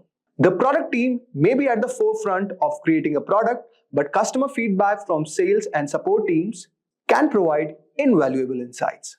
The finance department also plays a key role by tracking key metrics that indicate invaluable insights and also whether the company is making progress towards product market fit or not. In essence of achieving product market fit, it requires collaboration across all the departments. It's not just about developing the right product, it's also about making sure that the entire organization is aligned and focused on meeting the needs of customer. Now, let us talk about a very important question, that how to measure the product market fit. So guys, there's no definitive metric to tell a company that it has achieved product market fit. However, several indicators can signal that you are on the right path. Andrew Chen, a venture capitalist, offers some useful guidelines for assessing the product market fit. The first one is customer feedback. Like, are customers showing a willingness to switch to your product? When your potential customers try your product, do they express a preference for it over other competitors? Market differentiation. Like, have customers who previously rejected other solutions now turn to your product? Are you offering something distinct that captures their interest, like the competitive grouping? Do customers intuitively understand which other products yours competes with? If they place your products in the same category as leading alternatives, it indicates you are playing right in the market. So guys, as you can see all over here, now let us try to understand some of the other measures. The next reason is product understanding. Like, do customers clearly grasp what sets your products apart? If they can easily identify your product's unique selling points, then you are on the right track. Next, we have the retention rates. Like, how do your metrics such as customer retention rates compare to those of your competitors? Strong retention is a good sign that you are providing value to your customers. These signals encompass both qualitative and quantitative measures, reflecting that product market fit is just not about numbers, but it's also about customer perception and behavior. So guys, now let us discuss about some of the qualitative measures. For example, we have first one, that is word of mouth. According to Mark and Reason, one of the best indicators of product market fit is when customers start promoting your product on their own. They essentially become your sales representative by recommending your product to others. Next is media attention. Like, you get increased call from media outlets and analysts suggest that your product is gaining visibility and credibility in the industry. Frequent media coverage can indicate growing market interest in your offering. By tracking both qualitative and quantitative metrics, company can better understand where their products stand and warn the path toward product market fit. Now, the biggest question arises, how to achieve product market fit? So guys, there is no universal formula for achieving the product market fit. The Dan Olson's book, The Lean Product Playbook, provides a 6 framework that helps team towards this goal. So guys, the first is determine your target customer. First, identify who your product is for. This involves understanding the demographic, psychographic, and behavioral characteristic of your ideal customer. Without a clear target audience, it's difficult to design a product that meets the real needs. Next is identify the underserved needs. It means that you have to assess the unmet or poorly met needs of your target audience. By identifying the gaps in the existing products, you can tailor your solutions to address those areas. This step is very crucial for differentiating your product from the competitor. Next is define your value proposition.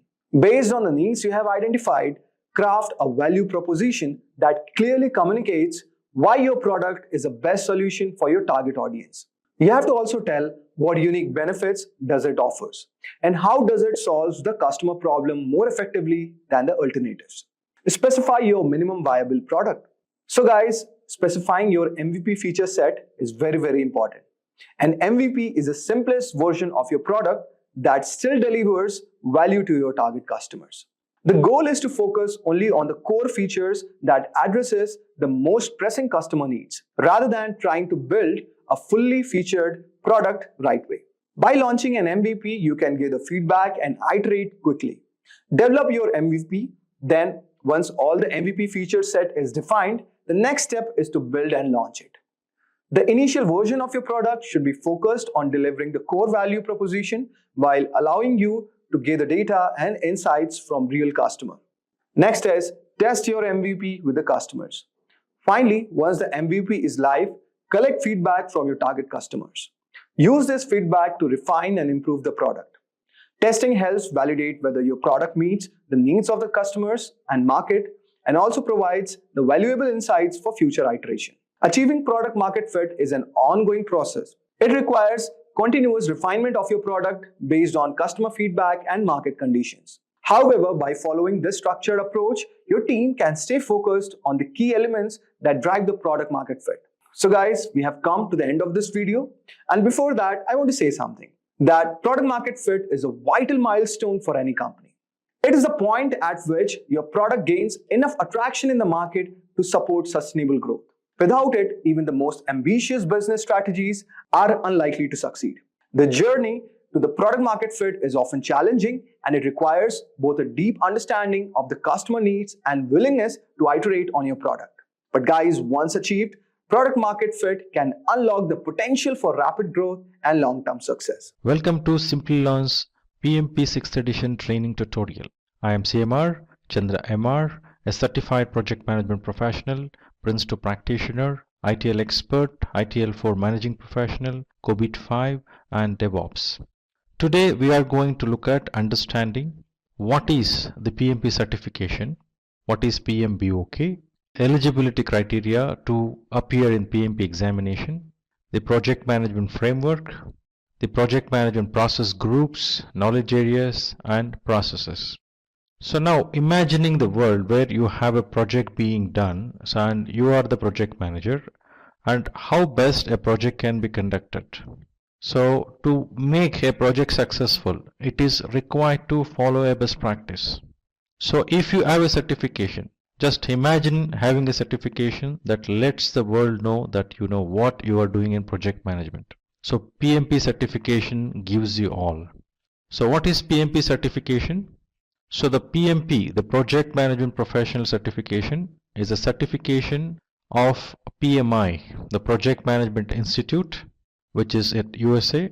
So is an internationally recognized credential for project managers.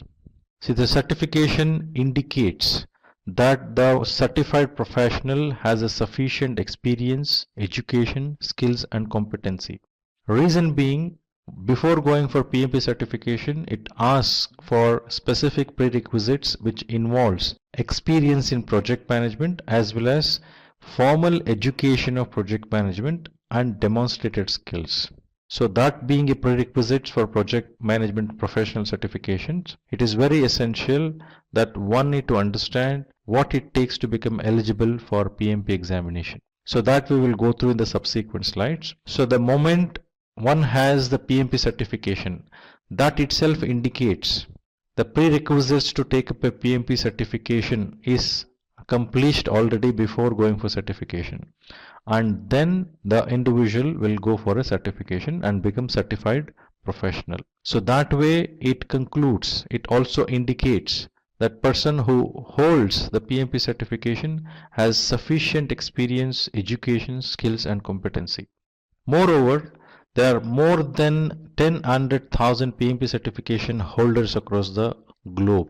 So PMP certified individuals earn 25% more than non-certified individuals. So now PMP certification also has the advantages which are given here, like helps the project manager to practice the project management better, create the results better, demonstrate the project management capability better. So this also helps project manager to show the commitment towards the project management profession, and having PMP certification provides the recognition across the globe, which helps in getting better salary compared with people, the professionals who are not certified, and also helps in increasing the network, project management network, who actually practices project management, the fellow practice project managers who are practicing the project management. So there are certain vocabularies, jargons which are used specifically while doing the project management. PMP helps to understand those. So now let us look at what does the official guide which is used in PMP that can help to become a project management professionals. So that is PMBOK, which is referred as Project Management Body of Knowledge, or PMBOK, which is the collection of processes, best practices, terminologies and guidelines accepted as standards within the industry. So the latest edition of this is 6th edition, which was released in 2017. The first edition of PMBOK guide was published in 1996, and the 6th edition, as I mentioned, was released in 2017, and the exam format was revised from 26th March 2018. So PMBOK guide will become the basic reference to appear in the PMP examination. So one needs to go through the training based on PMBOK guidelines, so that will help them to pass the examination easily. So eligibility criteria for appearing for PMP certification examinations. So you can have two types of eligibilities which PMI defines. So option 1 includes someone who has secondary degree should have 7500 hours of leading and directing project. That is an experience what it is asking as a prerequisite before the professional go for examination, plus 35 hours of project management education formally from a registered education provider like Simplilearn. Option 2, someone who has 4-year degree, project management experience, leading and directing project. This experience will be 4500 hours, whereas as we saw in option 1, in option 2, 35 hours of project management education is required, and that is from registered education provider like Simplilearn, as I mentioned earlier. So this training, which is conducted by registered education provider, will have their trainings aligned with PMBOK, the latest edition. So Simplilearn enables people to learn what are the topics in PMP framework, plus make the professionals ready to appear the examination and become successful. The project management framework, which is defined in PMBOK, includes 5 process groups, 10 knowledge areas, and 49 processes. So when we say 5 process groups, this indicates the way the project flows, how each of these process groups are connected while project happens in the project lifecycle. Whereas 10 knowledge areas are the one which needs to be looked up to, demonstrated up to, considered while doing the project management.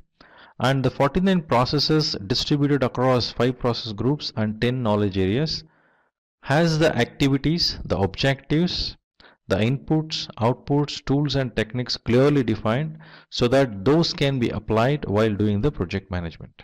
So those are aligned the way it is shown in the table.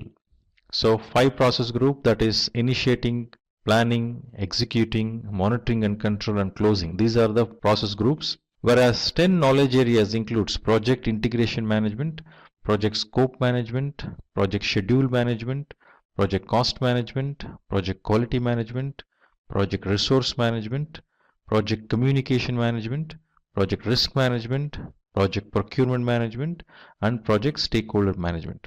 So each of these knowledge areas and process groups are aligned in such a way where the processes aligned with a specific process group and knowledge area can be demonstrated accordingly. If you look at a process which goes from initiating to planning, planning to executing, and then monitoring and control, while you do monitoring and control, if there is anything found as a deviation, it may come back to planning or executing for necessary corrections. Once the necessary corrections happens, again it moves to monitoring and control to check whether it is completely done as expected or not. If it is confirmed everything is done as per the requirements defined, then it moves to closing. This is how the project flows in the project life cycle. Whereas all the 10 knowledge areas happens in parallel. So now if you look at initiating process group, you can see 2 processes, that is develop project charter and identify stakeholders. So develop project charter and identify stakeholders basically defines project charter required for the project as well as initial identified stakeholders who are required to move forward in the project. Similarly, if you look at planning process group, you have 24 processes which are distributed across all the 10 knowledge areas. So these processes creates a plan for the project which involves scope baseline, schedule baseline, cost baseline, quality management approach, then resource management approach. Means the plan, I mean to say. When I say approach, I am speaking about the plan. Similarly, communication management plan, risk management plan, procurement management plan, stakeholder management plan, and all of these will get consolidated into project management plan in the integration management knowledge area. Once this plan is done and approved, then it moves for execution. All that project manager do during execution is directing and managing project work and managing the project knowledge. At the same time, project manager would take responsibility of managing quality, acquiring resources, developing team, managing team, then communications which are planned as per the communication management plan. Communication should happen during execution. So similarly, implementation of risk responses defined while doing the planning and conducting the procurements as planned, and then managing stakeholder engagement. So actual execution of those work packages, execution of those deliverables happens from the team.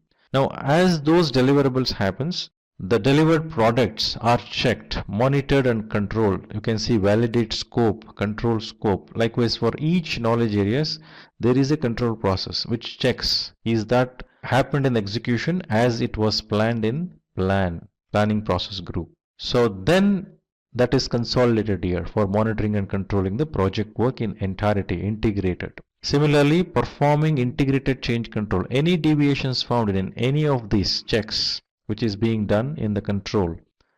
Now that deviations needs to be corrected. So change will be raised. So request for change will be raised and that will be approved and controlled and necessary directions are given, approvals are given, and that moves towards execution for implementation. Once it is implemented, again validation happens. Once control checks if everything is okay, then it moves to the closure. Now activities in closure, a project or a phase involves just an activities of closure. The products or services or results which are created from the project does not go to closure until those are validated, checked, confirmed and signed off. Only then it goes to closing project or phase, and necessary formalities which are required to be completed before conclusion will happen in closing project or phase. This is how the project flows. Second point which you should keep in mind is a project manager is also called as an integrator. So main focus, the umbrella view, the bird's eye view project manager should have from project integration management. So this layer, project integration management, where project manager should have an umbrella view, total view about entire project, what is happening. So bigger picture, only when project manager has a bigger picture, project manager can come to the lower levels and see are they progressing the way it is supposed to. So then go back, look at the bird's eye view again and see is it going in the right direction, which is very essential. So further, I guess we will look at each of these process groups and what happens in each of the process groups. Similarly in knowledge areas. So let us move forward. Now project management process groups.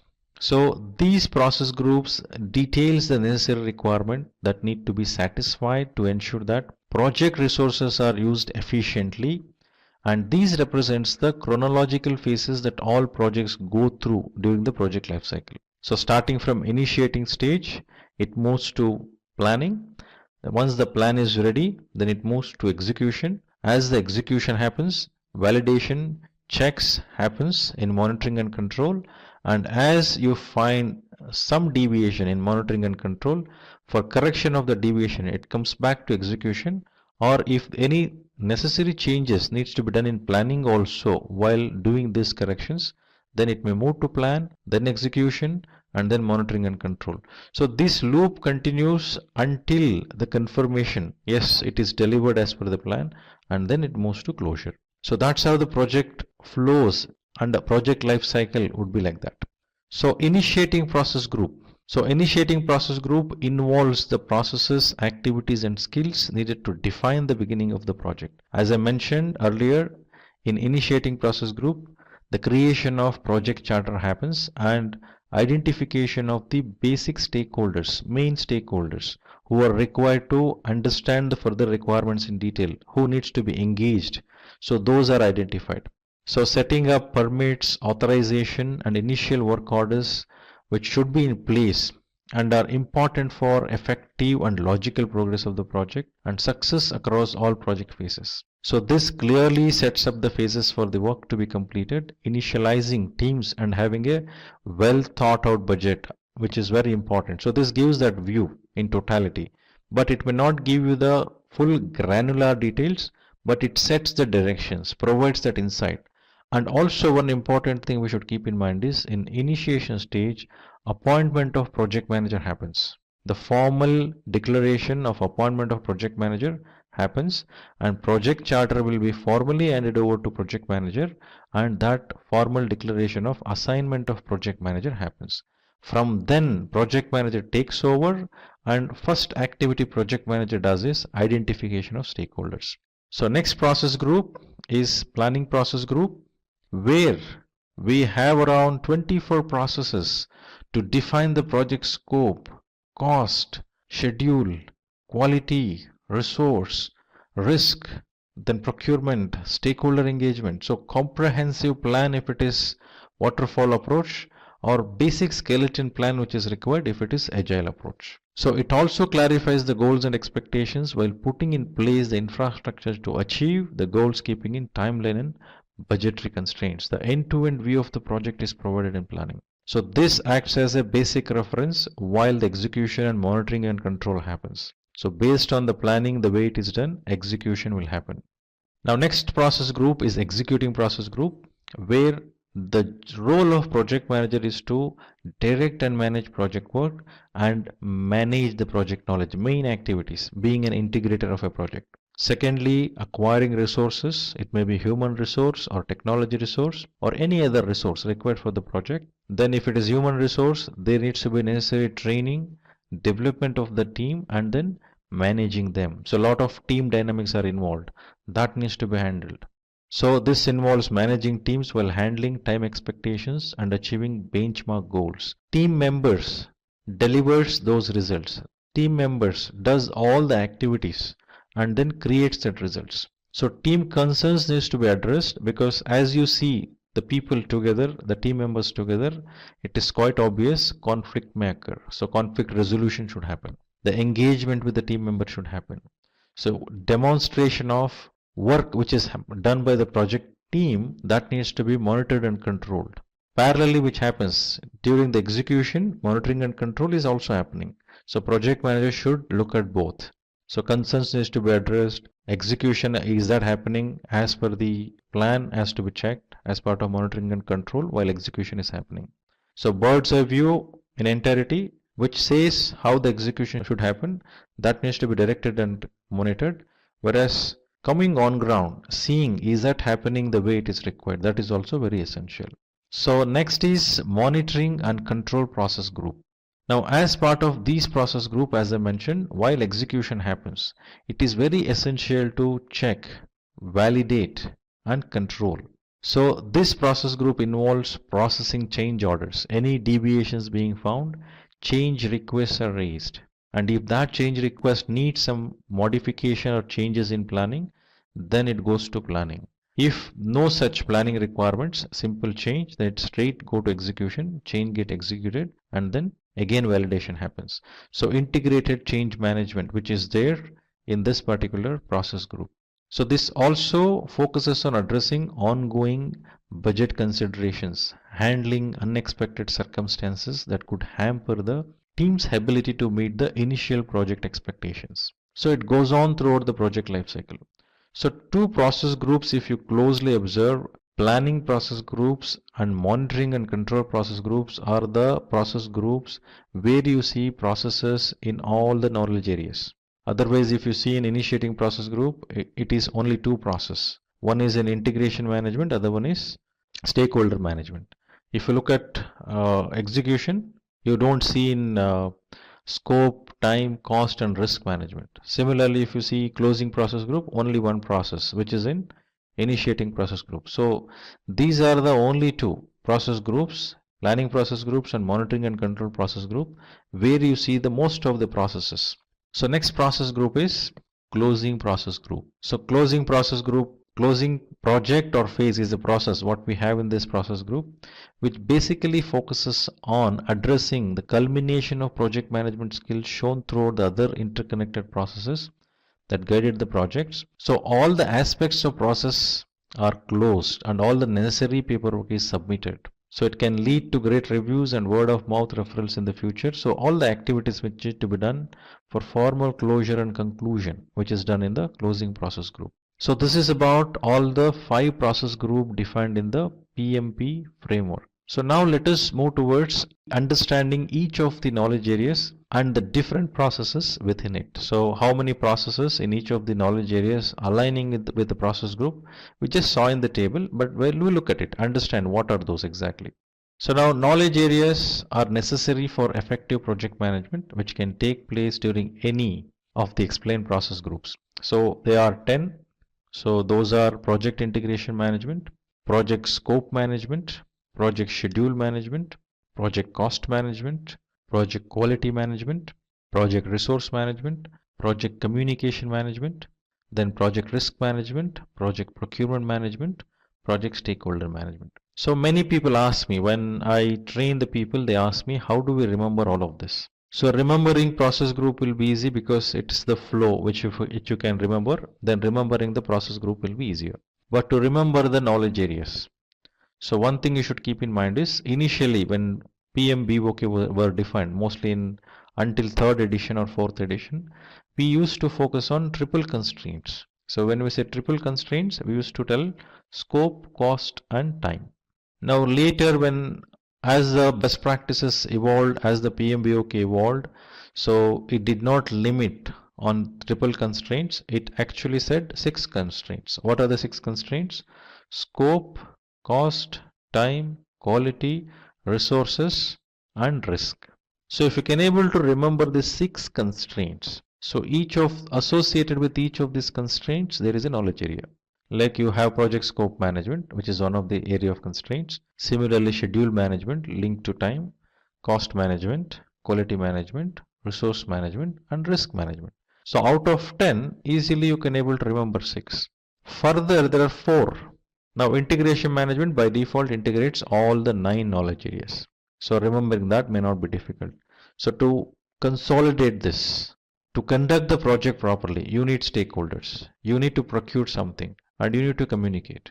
So other 3 knowledge areas remembrance should happen by linking to this. So firstly, remember 6 constraints, that is scope, time, cost, quality, resource, and risk. Then you have communication which needs to happen. To communicate, there should be stakeholder, and also there should be supply which needs to happen to the project. So if you can link like this, 9 knowledge areas you can remember. So all these 9 knowledge areas you will integrate and manage in integration management. So in fact, all the plans which are defined in rest of the 9 knowledge areas except integration management. So all those plans are called as subsidiary plans. So all these 9 subsidiary plans, that is scope management plan, schedule management plan, cost management plan, quality management plan, resource management plan, communication management plan, risk management plan, procurement management plan, and stakeholder management plan. So all these 9 subsidiary plans are integrated together and consolidated in project management plan. So that happens in project integration management. So this we should keep in mind.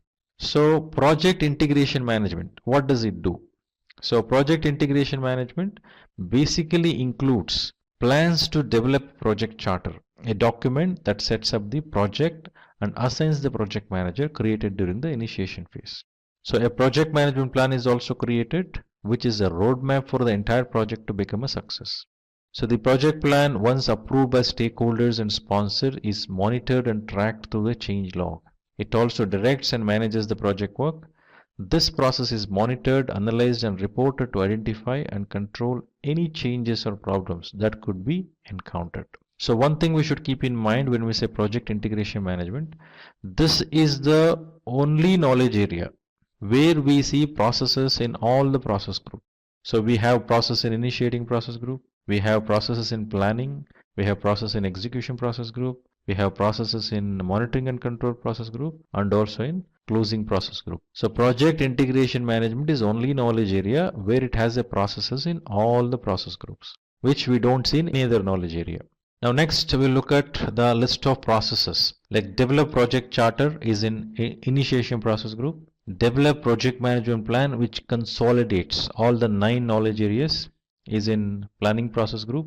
Direct and manage project work, manage project knowledge. These 2 processes are in executing process group.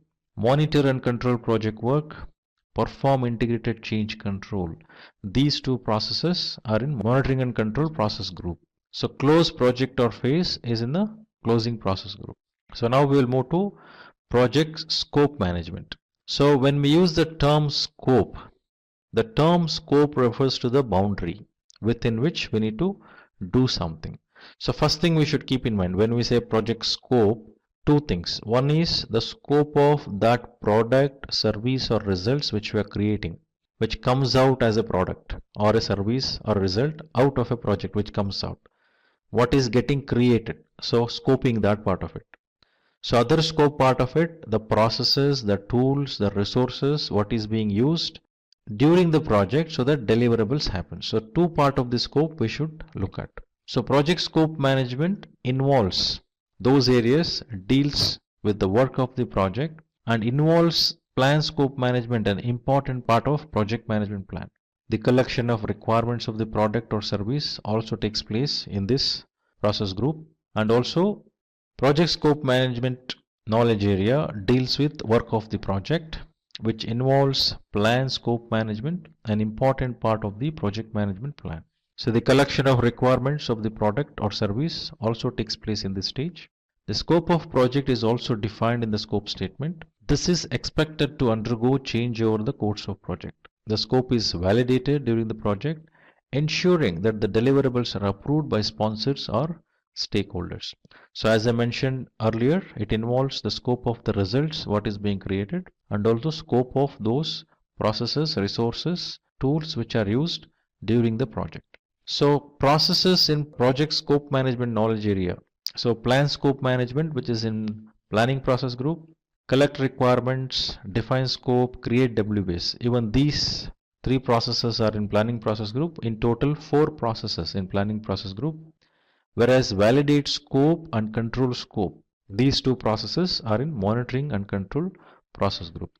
So when you say plan scope management, it's about defining how to collect the requirements, how to manage those, entire scope management planning. And requirements management plan also has to be defined. Then requirements are collected from the stakeholders who are being identified, and then scope will be defined. Now, very important thing here is about work breakdown structure. So we have a product or a service or a result which we are working on to create as a result of the project. So how will you understand all the parts of it? That needs breaking down that particular product or services or results which we are going to create into multiple pieces in a structure which would look like a tree, so that you will get a necessary insight towards what is being delivered. So firstly, product breakdown structure is made, and for each of the layers of this product breakdown structure, you will be assigning an activities, assigning resources, effort estimation, cost estimation, sequencing those. All this will be done later. Basic thing needed is work breakdown structure for that. So to create WBS, the technique called decomposition is used, and this approach is top-down approach. Next, validate scope and control scope. As WBS provides the structure of various things which needs to be delivered, referring to that, as the execution happens, validation should happen, whether it is delivered accordingly or not. And is that scope management is being done according to the plan. Control scope will be checking that. So next is the project schedule management. When we say schedule, it's quite obvious for us to understand when what needs to be done. So what needs to be done is already told in scope, and when are we going to do that? For that you need to have a specific schedule, the timeline. So the project will have various different activities, tasks, which is assigned to the particular WBS element. So these activities will have a specific start date, end date, and this will have a specific output which is coming out as part of those actions which happens. So the project is divided into tasks, each with their own start dates and deadlines and budgets. So these are revised as the project moves forward, depending on how the project is progressing. A schedule for the project and determining who is responsible for that. So helps us to understand which resource is required at what point in time. Similarly, the cash flow requirement can also be understood by having a defined schedule. So the tasks are placed in a sensible order, and the dependencies between each of them are noted. Once sequenced, the resources required for the tasks are estimated and assigned. The time required for each of these tasks are also determined. Now when we say this, we will require to understand and visualize while doing a project, the WBS structure is defined, and in what sequence each of these elements are delivered, and what timeline, start time, end time, and how each of these are connected to other WBS element, in what sequence, what activities required, what resource required, what effort required, what competency skill required. So all these are put in. So since we schedule and sequence it, we know when is that required. So this requires working with other knowledge area very closely. When I say WBS element, it's quite obvious. It comes from scope management. When I say allocation of resources, obviously it has to work with resource management to create a resource calendars. If I say cost management, to understand the flow, money flow, cash flow. So budget should be there for the project. So cash flow, when, what amount is required. To understand that, cost is linked to schedule. So all these knowledge areas should work very closely with coordinating with each other, interfacing with each other. So project schedule management also uses a very important technique called network analysis technique, where we speak about critical path, then forward pass, backward pass, then identification of floats. So when I say critical path refers to the longest path in the established network diagram of a project, and that will be the minimum time required for project to complete. So this critical path needs to be closely monitored as the execution of the project happens, because any delay in this critical path will delay the project itself. So that's about some summary about schedule management.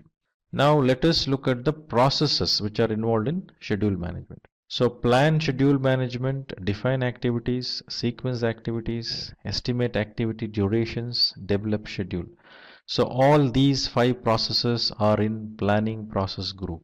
So schedule management, how it has to be done, needs to be clearly planned as part of plan schedule management.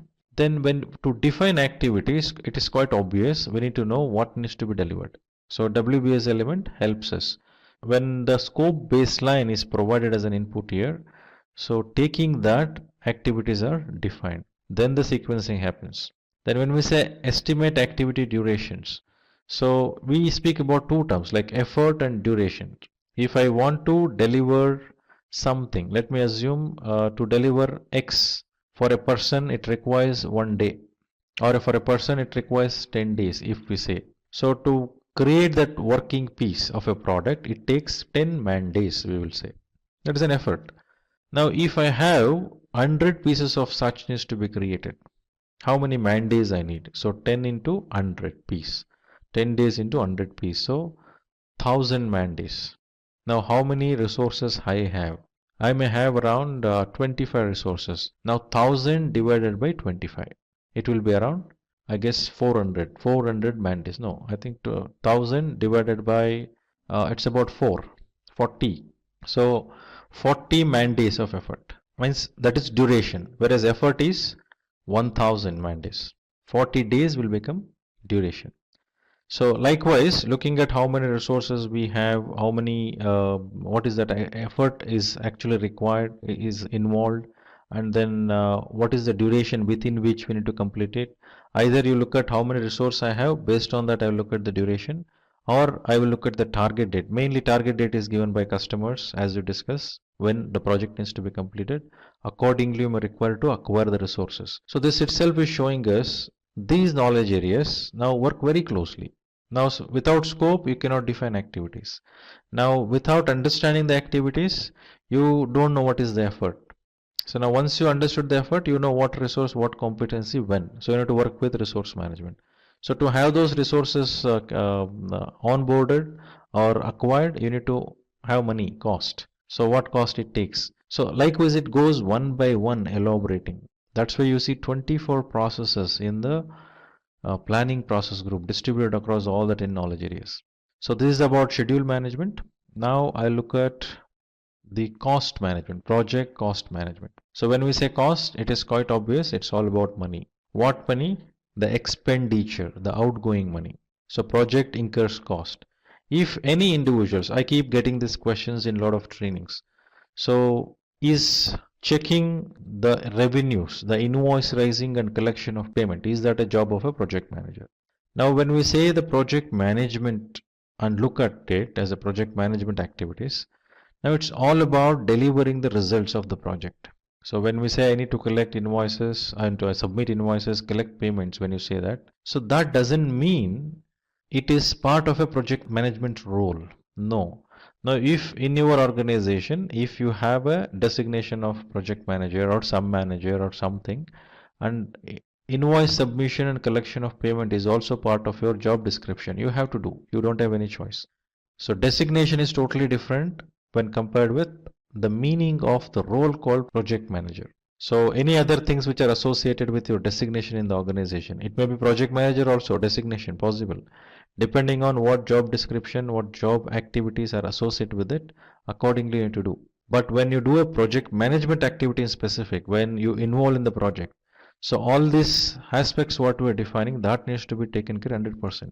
Along with it, raising an invoice, collection of payment, or coordinating with some other department to find out new opportunities in the existing customer, those are all additional things which are given to you as an individual with that designation to justify many things. So as a professionals, I have a position in organization with some designations, and there is a CTC salary which is given, and that needs to be justified. To justify that, various different roles are attached to you for your designation. So that you need to look up to. Accordingly you need to deal with.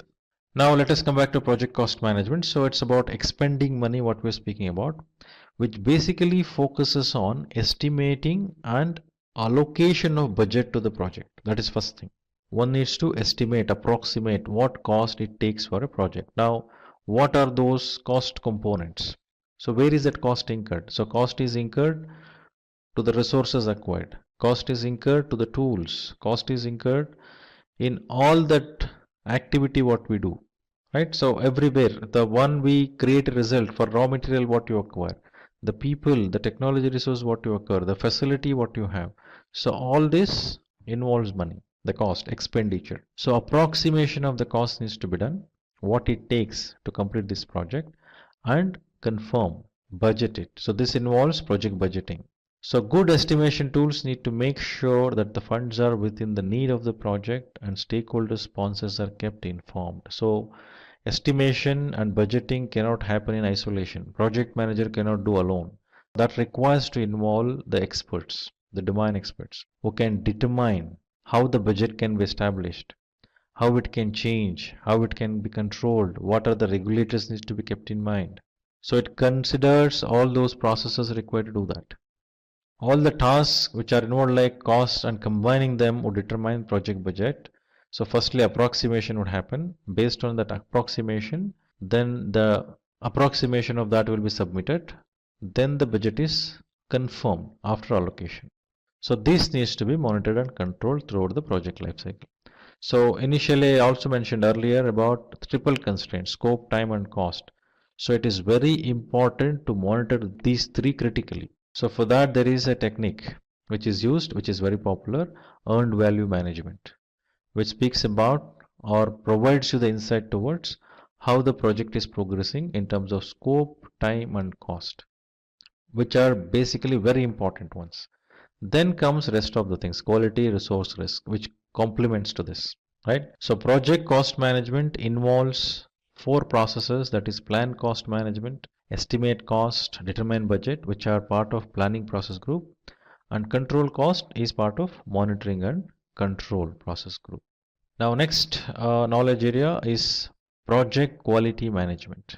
So when we say quality, it's all about ensuring that grades are set, requirements are clearly defined, and how are you going to ensure that inherent characteristics what are defined are accomplished. So you need to have a quality management approach, quality management plan in place. Now what quality management I should follow? There are a lot of standards, a lot of best practices. So that is based on the project environment. In which organization are you doing? In any given organization, there will be quality management practices which are followed, an approach that may require to get reflected in the projects which is being done in that environment. Or if project has a specific requirement, that specific quality management standard or practice needs to be followed, then that needs to be defined. Accordingly, the quality management should happen. So quality management is a part of entire project management plan, which speaks about quality specifications, products or service, the artifacts which are used as part of the project. So when we say quality management approach, we speak about many terms like acceptance criteria, quality criteria, customer quality expectations, then quality assurance, quality control. So all these needs to be kept in mind and brought in place. And this in execution, if you look at, there is a process called manage quality. When we looked at scope, schedule and cost, there was no processes defined in execution. But since the accountability of ensuring quality is with project manager, there is a process.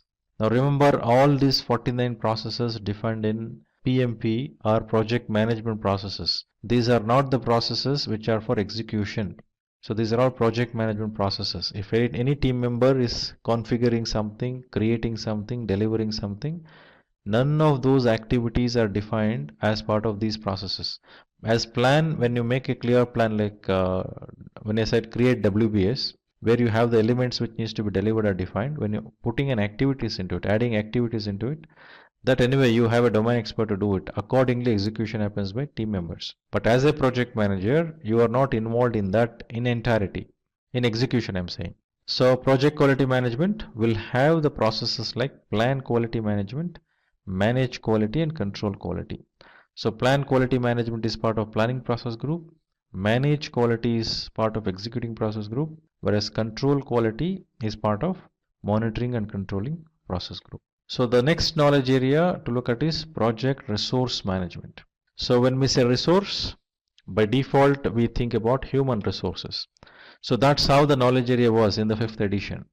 So it was called as project human resource management. But as the discussions happened, as the realization happened, it is not about just human resource, many resources involves, technology resources, facility resources. So the renaming of that knowledge area happened in 6th edition as project resource management. So project resource management focuses on ensuring identification of those roles, identification of those resources, having a plan in place so that resources can be managed better. So predominantly when we say resource, it's quite obvious we think about human resources. So which is very, very unpredictable kind of resource. Whereas when it comes to technology resource, it is predictable. The nature, the behavior, the configuration, everything is predictable. But only those human resource are the one which requires a special treatment, a special approach to engage with them. So this knowledge area helps to identify roles within the project team as per the project management team structure defined. So there should be project management team structure defined. And what needs to be delivered from which are the roles, which also include how they fit into overall structure of the project. So these team members or resources need to be acquired. If it is human resources, those needs to be educated, an induction needs to be done about the project, and they needs to become fit into the project. So when I say people, it's quite obvious conflict occurs, various different preferences they come across with. They have their own experience backgrounds and dynamics associated with them. So close monitoring is required, mentoring is required, demonstration of leadership skills are required. So generally we speak about three main ways of demonstrating leadership, which involves authoritarian leadership, then laissez-faire leadership, and participative leadership. So authoritarian is also called as autocratic, which means the project manager will hold that authority, power. With that power, the project manager demonstrates this is how it should be, makes the decision. So such power demonstration may be required when something needs to be influenced strongly and direction needs to be set and decisions needs to be made. But when it comes to participative leadership, when some problems needs to be resolved, when people's involvement is required, that needs to be encouraged. That is very essential. Reviewing or creating solutions, that approach, leadership style is required. But when it comes to laissez-faire, delegative approach, so where there are specific domain experts who will do it, so assign to them and then monitor, review with them. That is delegative approach. So these three leadership styles has to be demonstrated effectively while doing project resource management. So team will have their own dynamics, so that needs to be understood and accordingly dealt with. So this knowledge area has around 6 processes, that is plan resource management, estimate activity resources, acquire resources, develop team, manage team, and control resources. So plan resource management and estimate activity resources are part of planning process group. Acquire resources, develop team, and manage team are part of executing process group, whereas control resource is part of monitoring and control process group. So next knowledge area we are going to look at is project communication management. So when we say project communication, firstly we need to understand what is this communication is all about. So communication is used to convey something to someone. So there should be two parties, the communicator and the one who receives it, means sender and receiver. So very important here is when sender sends certain message, at the receiver's end, how it is received. Is the meaning what is actually perceived by a receiver is same as what is meant by the communicator, means sender. So this will become a big gap. If what I told versus what someone understood, if there is a gap, then the communication is not effective. So it is very essential to understand this dynamics. Communication should be very effective, and based on that communication, there is always a resultant action. So always communication will have two parties minimum, one is sender and receiver. And in the receiver's perspective, one needs to understand who would be the receiver generally. When I say project manager communicates with sponsor, project manager communicates with team members, project manager communicates with customers, project manager communicates with other functions within the organization, suppliers who are external to the organization. Now, each of these communications will have a specific objective and intention. So, project manager should understand that. And what sorts of vocabularies, jargons which needs to be used while communicating, the words, the communication methods which needs to be used, the communication channel, the language, the syntax. Understanding all of these will become very important while doing the communication in the project. So project communication management is the area that informs the team and stakeholders about the project. So the communication management system is determined along with how it is done and how often it is done, how frequently the communication has to be made. So managing communication should also involve reviewing how effective the communication is and how the regularly the modifications are being done to ensure the communication is actually fulfilling the requirements of communication needs. That needs to be discussed regularly and looked at. Is that helping? So it is very essential as the stakeholders are identified that communication requirement should also identified. And what communication?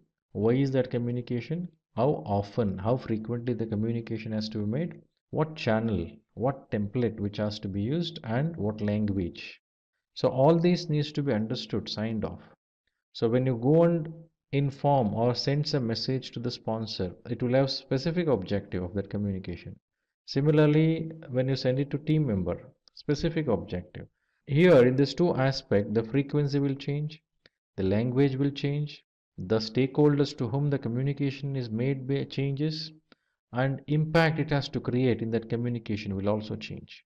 So that needs to be understood. The project manager should be very sensitive about it. So communication management plays very important role, whereas 90% of the time project manager will be spending his effort and time in communicating. If that is not effective, it is difficult to become successful in project management. Now let us look at the processes in project communication management. So there are three processes, that is plan communication management, manage communications, and monitor communications.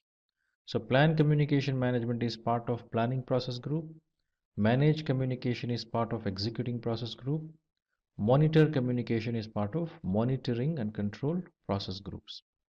The next knowledge area is project risk management. So when we use the term risk, it's all about an uncertainty, what we're speaking about.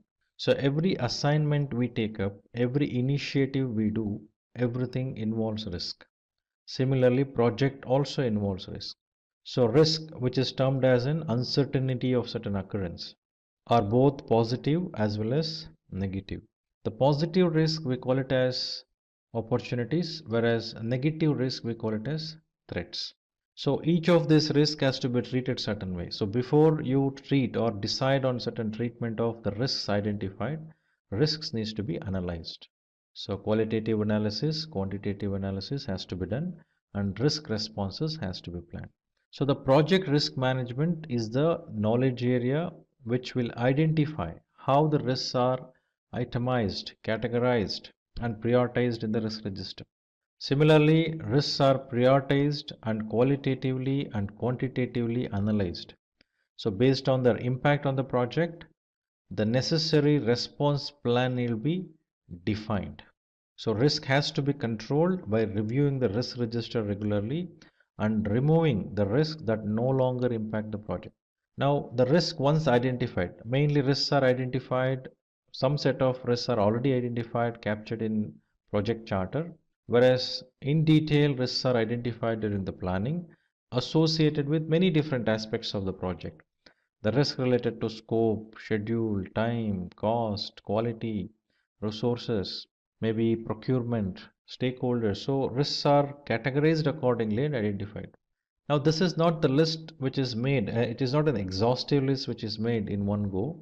So, this acts as a basic list. As the project progresses, all these identified risks needs to be evaluated on continual basis, and also new risks needs to be identified regularly, so that what are the kinds of risks which comes up are understood, and then response plans are accordingly taken.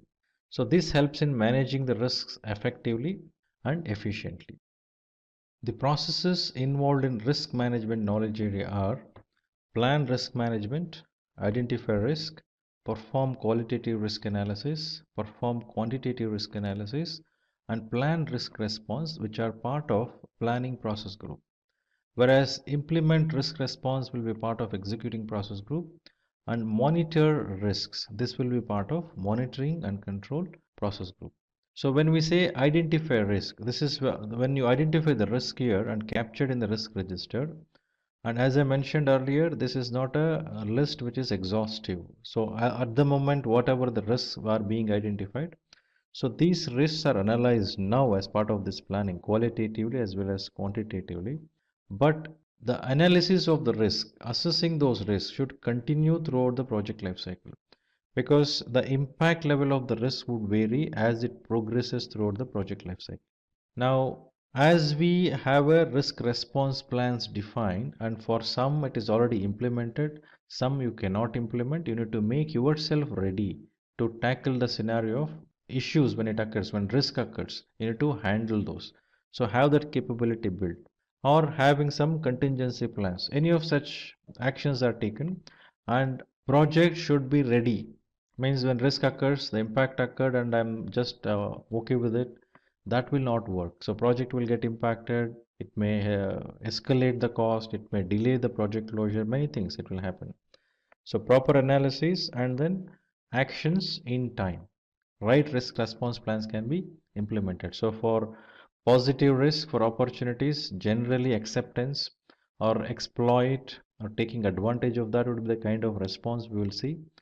For the negative risk, the threats, the kind of responses what we would see is like avoid or have a contingency plan or mitigate the risk in terms of having some measures implemented. Transfer risk is another thought which is done. So if someone says avoid risk, that behavior is called as risk averse behavior, someone who don't even take risk. So if I take up this, I have the risk of so much, so I will not even take up that, such behaviors. So those are the kinds of risk responses may come across, which needs to be implemented as part of executing process group. Then whatever the plan, whatever the implementation which has happened, that needs to be monitored as part of monitoring and control. So next knowledge area for us is project procurement management. So when we say procurement, so every project involves procuring something. So a main decision which happens here is make or buy decision. So should I make it myself? Should I create myself within the organization, or should I do something or purchase something? So make or buy decision. So when I decide I'm going to buy certain things from outside, because we cannot make everything as part of our organization, because the direction of the business is totally different. If I am a bank and I am doing an IT project, I need not go and sit and start configuring a server. So I need not hire people who configure and then they come and sit here and I start managing them. So my entire focus of banking services, which I need to focus on, will go for toss. I should not do that. So instead I'll give to an experts. So procurement of an IT services from an IT service provider I will do. So to giving it to the experts rather than doing myself, which helps me to have that expertise coming to me. So procurement management involves in identifying those resources, the products or services which needs to be procured to use in my project, so that I need not spend time on that. So this involves identification of the suppliers, having those subcontractors, right? So they will have an engagement through a contract, and monitoring and managing them and establishing a relationship with them and engaging with them in appropriate way that is required. It is very essential to be done in every project. So that way project procurement management would guide in terms of handling all the procurements what we do from outside, external to the organization. So this knowledge area handles outside procurements like hiring subcontractors. Outside needs of projects are identified and how much they are determined. This involves a statement of work, terms of reference, request for proposal and choosing a vendor. So to do this, bidder conference happens. Floating request for proposals can happen. Request for quotation can happen. So many such actions are taken, and the processes involved here are three mainly. So plan procurement management, which is part of planning process group, conduct procurement, which is part of executing process group, and control procurement, which is part of monitoring and control process group. So the next knowledge area is project stakeholder management. So when we say stakeholder, who is the stakeholder? Stakeholders are internal, stakeholders are external, stakeholders are the one who influence, stakeholders impact, they will get impacted, they are influenced. So likewise, for every project, every initiative organization takes, there are stakeholders. For me, for my project, I need to identify all the stakeholders. So now identification of stakeholder, engaging with stakeholder, managing these stakeholders will become very essential. So as part of this knowledge area, after identification of stakeholders, the need of stakeholders needs to be understood. So not every stakeholders are identified will have very close to the project. They are not in very close proximity to the project. The distance of the stakeholder from the project may be far. Still, they may have an impacted because of this. We need to understand that. If I am building a flyover, construction of flyover is happening, obviously people living in that region will get impacted. But they have no direct involvement in the project. However, their cooperation is required. So likewise, as we identify the stakeholders, we need to understand what kind of impact or influence that stakeholder will have on them or on the project from them. This needs to be analyzed. So stakeholders needs to be identified, their concerns need to be identified and must be managed. Some stakeholders would come up with certain powers, authorities. So we need to understand that as well. So each of the stakeholders needs to be listed out, their concerns prioritized based on their impact on the project. Then the stakeholders need to be engaged and determine if their needs are being addressed. If not, what can be done to rectify those, if at all any issues exist. So various stakeholders, state also can exist. There is a stakeholder who should be very supportive in the project, actively involved in the project, but the stakeholder may be in an unaware state. So we may require to engage with the stakeholder, bring that clarity, explain, and then ensure that stakeholder is supportive to the project. Some stakeholders may be resistive, some stakeholder may be neutral, some stakeholder would be very supportive, unaware. So various different state of stakeholders would exist, but one needs to analyze what kind of state that stakeholder should be in this project. That needs to be discussed, understood, and then decide. So accordingly, engagement should happen. So stakeholder engagement plan needs to be defined very clearly. So now here we have four processes. So one process in initiating process group, that is identify stakeholder. Then plan stakeholder engagement, which happens in planning. Manage stakeholder engagement, which is executing process group. And monitor stakeholder engagement is monitoring and control process group. As I mentioned in risk management, in stakeholder management also, identification of stakeholder, analyzing the way stakeholder engagement should happen and deciding that engagement. This is very dynamic, which has to happen throughout the project lifecycle. And this is not one time register what we create, like stakeholder register if we create, it is not one time register, it is dynamic, which gets updated throughout the lifecycle of the project. And today, we will learn about PMP certification. Before we begin, let's have a look at an incident where two project managers, John and Ted, are talking to each other. John is a senior project manager while Ted is a part of his team. John finds Ted to be upset, so he asks him, is there anything he can help him with? To which Ted replies that his project failed. John further asks him, what could be the possible reason for the project failure. Ted tells him that it's because he was not able to manage the time and budget. Now John asks him if he is PMP certified, to which Ted says he isn't. Then John suggests Ted that he must take the PMP certification, which will not only give his project better performance, but also help him upskill in his career. So today we will discuss about PMP certification in detail. Let's first have a look at all the topics we will cover. We will begin with what is PMP, then we will check top 10 reasons to get PMP certified, followed by the basics of PMP. Then after we know the PMP basic concepts, we will check who can get this certification and pattern for the PMP exam. Then we will learn about the PMBOK guide, which is an integral part to prepare for the PMP exam. Finally, we will see the cost and the validity of the certification. So without any further ado, let's begin with what is PMP. PMP, or Project Management Professional, is the world's most renowned project management certification for project managers. This certification is provided by the Project Management Institute. Now, when we know what is Project Management Professional or PMP certification, let's have a look at some reasons why you should get PMP certified. Today, I will give you top 10 reasons to take PMP certification. PMP certification helps you become a better project manager. The process that helps us acquire the certification goes to several phases like gaining project management experience and passing the PMP exam, which helps you in bringing sanity to the project manager. The process helps project managers to learn different industry trends, have practical knowledge, and several other project management constraints. The second reason that we have is project management certification makes a resume more valuable.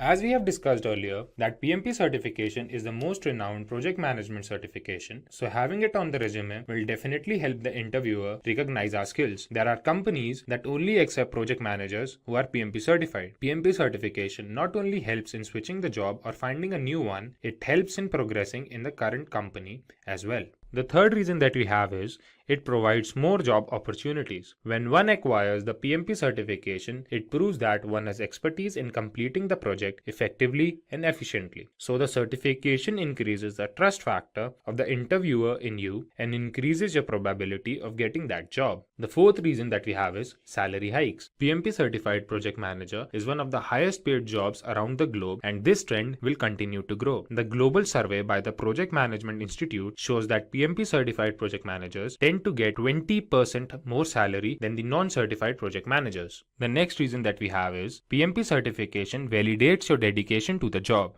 The certification requires several months of training. It requires several hours of project management experience and exposure. This experience and exposure explains the seriousness of a project manager towards its career path. Then, sixth we have is PMP certification is globally acknowledged. PMP certification is the most renowned certification all over the world. It helps project managers to be a part of different types of industries all over the globe. PMP certification is the most renowned certification all over the world. Project managers who are PMP certified may get jobs in different types of industries all over the world. PMP certification not only provides theoretical knowledge but also helps in gaining practical knowledge, which further helps in increasing the confidence of a project manager. The next reason that we have is better project performance. PMP certified project managers tend to deliver better projects than the non-PMP certified project managers. This is because PMP certified project managers are well aware of 5 process groups, 10 knowledge areas, and 49 processes, which helps them have a clear picture of different aspects involved in a project.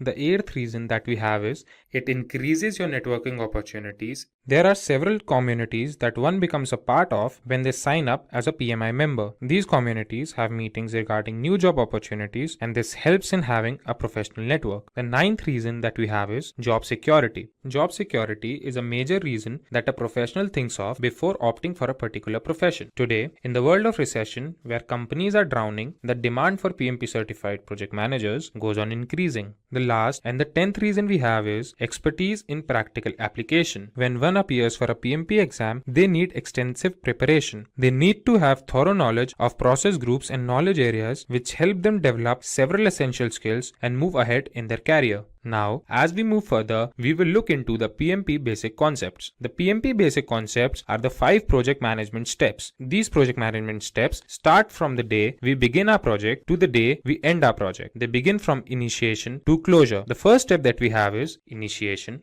planning, execution, monitoring and controlling, and closure. Now, let's have a look at each of them in detail. The first step we have is initiation.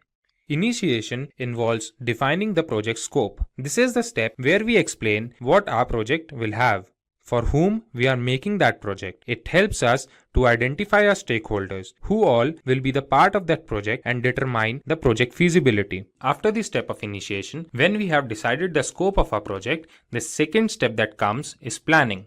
In the planning phase, we define a flow to all the activities of our project. We define this flow keeping in mind all the constraints of a project like time, resources, and risk. After we have defined the flow of these processes, it is time for us to look at the execution.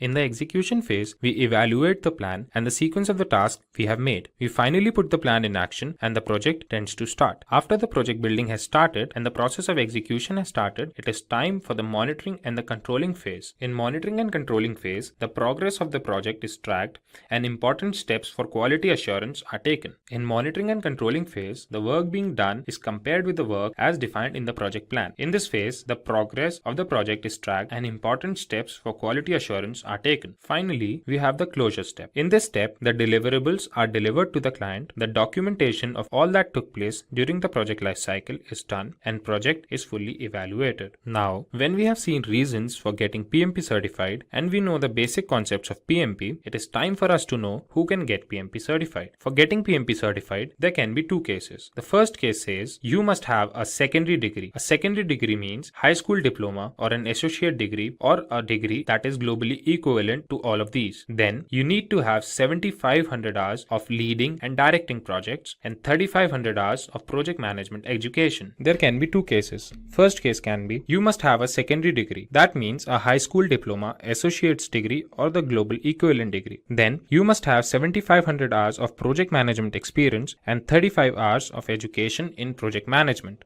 The second case can be you must have a 4-year degree along with 4,500 hours of project management experience and 35 hours of education in project management. Now, when we know who can get PMP certified, we will see the PMP exam pattern. The exam comprises of 200 questions, out of which 175 questions are used for evaluation. One can answer these questions if they have thorough knowledge of 5 process groups and 10 knowledge areas. The time provided to complete the exam is 4 hours. The questions that are asked are of different types, the most common type being formula-based, situation-based, and knowledge-based. Now, when we have discussed about the exam pattern, discussing about the PMBOK guide becomes very important. So the next topic that we have is PMBOK guide. PMBOK guide or project management body of knowledge is a book that comprises of several processes and different terminologies needed to crack the PMP exam. The whole syllabus of PMP exam is covered in the PMBOK guide by the project management and 10 knowledge areas. Apart from this, there are 49 processes that are divided amongst 5 process groups, 10 knowledge areas. Finally, let's have a look at the cost and validity of the PMP certification. When we talk about the cost of the certification, there can be two cases. The first case can be if we are not a member of Project Management Institute, the exam fees is $555. The second case can be if we are a member of Project Management Institute, the exam fees is $405. If we talk about the validity of the certification, the certificate is valid for a period of 3 years. After every 3 years, the certificate needs to be renewed. To renew the certificate, one needs to furnish a proof of 60 PDUs or professional development units. After so much information, Ted thanks John for his time and promises to take the PMP certification at the shortest notice. Now, let's have a look at the salary trends of a PMP certified project manager and a sample resume. If we consider the salary of a non-PMP certified project manager, it is approximately $91,000, while if we consider the salary of a PMP certified project manager, it is approximately $111,000, which is approximately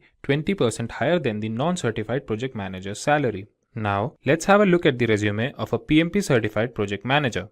If you are somebody with PMP certification and looking for a project manager or a senior project manager role, your resume should look something like this. The summary in the beginning would include how much experience you have and anything that supports your claim of being a project manager. Like here, James Brown has written, he has more than 10 years of experience with generating and building projects. Then, when you talk about your experience, you should put something that emphasizes on the responsibilities that you had, your area of expertise, put something that shows your skill set for the desired post, and also something that you learned from your former job role. This shows that you have command over your work and also the determination to skill and upskill yourself. Like here, James Brown has 3 years of experience as an assistant manager training new associates and then more than 3 years of experience as a project manager, where he not only led projects but also learned new project management tools like Trello and Primavera. After this, add relevant information regarding your education. Your resume must include skills that you have or you have gained in your years of experience. Like here, James Brown has divided his skills into 2 parts, where he has written his technical skills and non-technical skills. He has included a skill of Agile and quality assurance software, as well as he has his knowledge of different project management tools. Then putting your certifications play a major role. This proves that you are up to date and updated with current market trends. James Brown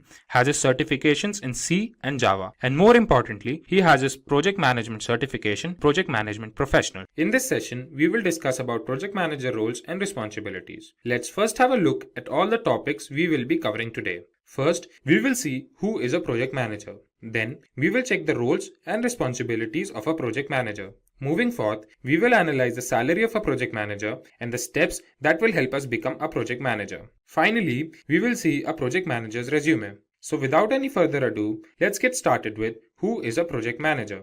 Project manager, in simple words, is a professional who manages the project. Project manager plays an integral role from the first phase of the project lifecycle to the last phase of project lifecycle. This individual is a part of all the activities that produce the final deliverables and strive towards the success of the project. Now, let's consider some must-have skills of a project manager. First we have is strong communication skills. The communication skills help the project manager to communicate the organization's mission and vision to the team members in a clear, concise manner. These communication skills help project manager to explain their thoughts and requirements to customers and stakeholders. The next we have is effective leadership skills that helps in forming a team of skilled professionals and lead them in the best possible manner. The next skill that a project manager must have is a team management skill. As a project manager, it is very important to know how to manage your team to achieve a common goal with complete harmony. A project manager must have strong negotiation skills, as project managers have to negotiate at each and every step. This negotiation might be with the customers, stakeholders, or team members. These negotiation skills become of utmost importance when project members get into a fight or an argument. Then we have critical thinking. This is what makes a project manager more effective and efficient in project management. This thinking capability is needed to take difficult steps, talk to stakeholders, and resolve several issues throughout the course of the project. The last skill that a project manager must have is risk management skill. Handling a project is an important step, but what is equally important is risk management. This is the process required to identify, analyze, and respond to the risk factors throughout the project lifecycle. Now, when we know who a project manager is, we must have a look at the roles and responsibilities of a project manager. The first and the foremost role of a project manager is to set up a project scope, check its feasibility, and determine the resources that are needed to satisfy the project scope. Second role that a project manager has is the development of a project plan according to the project scope. The plan is needed to encourage the team to hard work with all their dedication. Next, a project manager is supposed to set deadlines for the project deliverables. He or she is supposed to manage time as a priority and communicate with the team at regular intervals. Next important role is to analyze, track, and control the budget of the project. Project manager has to make sure that the project does not run out of budget and is optimized as possible. Moving forth, effective communication is one of the most important skills of a project manager. He/she is supposed to maintain communication with all the stakeholders throughout the project. Then we have is the identification and evaluation of risk in a project. Project manager must take steps to minimize the effect of risk in a project. The next role of a project manager is to track and control the performance of the team. This helps in yielding the best outputs with the least number of resources. Last role a project manager must have is to provide reports and documentation of all the steps involved in project management. This helps in future projects and makes sure that the mistakes that happened in the project will not happen again in ongoing projects. Now, it's time for us to check the salary of a project manager. The data shows that an average salary of a project manager in India is approximately 14 lakh rupees per annum. while the average salary of a project manager in United States is $83,215 per year. The next important thing we must learn is how can we get a project manager's job? There are 4 important steps that one must fulfill to become a project manager. The first step is to have a bachelor's degree. It is important for a person to be a graduate. One can hold a bachelor's degree in any area of interest like marketing, computer science, or even engineering. This entirely depends on the type of project manager one wants to be. The second important step is gaining project management experience. This means that a person must have experience in leading and directing projects. Project management experience helps in taking different project management certifications, which further help in having a good paying job. The third essential step is to learn project management tools. There are different project management tools for different area of interest. These tools help in quick and efficient management of work. Project management tools are used widely by organizations now. Learning these tools will increase the chances of getting selected in one of those organizations. The fourth and the last step is getting project management certified. Project management certifications help an individual to increase the value of their certification and validates their dedication to the job. Nowadays, several organizations have made it compulsory for a project manager to be project management certified. There may be several project management certifications, out of which Project Management Professional Certification or PMP certification is one of the most common and widely accepted certifications. The Project Management Institute or the PMI predicts that there will be 22 million new project management jobs by the year 2027. Now, it's time for us to know how a resume of an aspiring project manager looks like. If you are somebody looking for a project manager role or a senior project manager role, then your resume should look something like this. The summary in the beginning would include how much experience you have and anything that supports your claim of being a project manager. Like here, James Brown has written, he has more than 10 years of experience with generating and building projects. Then, when you talk about your experience, you should put something that emphasizes on the responsibilities that you had and your area of expertise. Put something that shows your skill set for the desired post and also something that you learned from your former job role. This shows that you have command over your work and also the determination to upskill yourself. Like here, James Brown has 3 years of experience as an assistant manager where he trained new associates, and then 3 years of experience as a project manager where he not only led projects but also learned new project management tools like Trello and Primavera. After this, add relevant information regarding your education.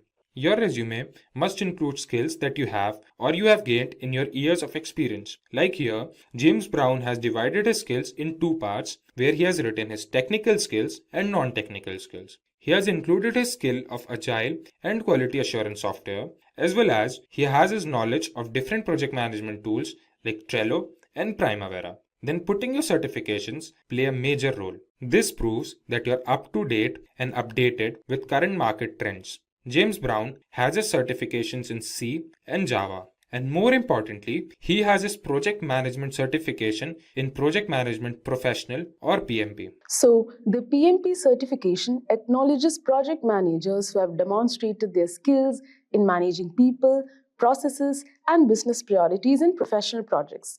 It's essentially a mark of excellence and leadership in project management. So, before you can apply for the PMP exam, you need to make sure you meet certain criteria. So, it's like a checklist to confirm that you have the right background to take on the exam. So, let's look at what you need to qualify. So, there are 2 main sets of criteria based on your educational background. Let's break them down. Now, if you have a 4-year college or university degree, you need to meet these requirements. You need 36 months of experience leading projects in the past 8 years and 35 hours of project management education or training, or you need to have a CAPM certification. Now, if you only have a high school diploma or secondary school diploma, here's what you need. 60 months of experience leading projects in the past 8 years and 35 hours of project management education or training, or a CAPM certification. So first, you'll need to gather information about your experience and training. So here's what you'll need to document. Number 1, projects you have led, like where did you work, what was your role and what were your responsibilities, and how long did the projects last. And second, training you have completed. which must include which institutes did you attend, what courses did you complete, how many qualifying hours of project management training do you have, and so on. So make sure to have all these details ready to go for your application. So once you've gathered all your information, it's time to complete and submit your PMP application. So here's a quick overview of the process.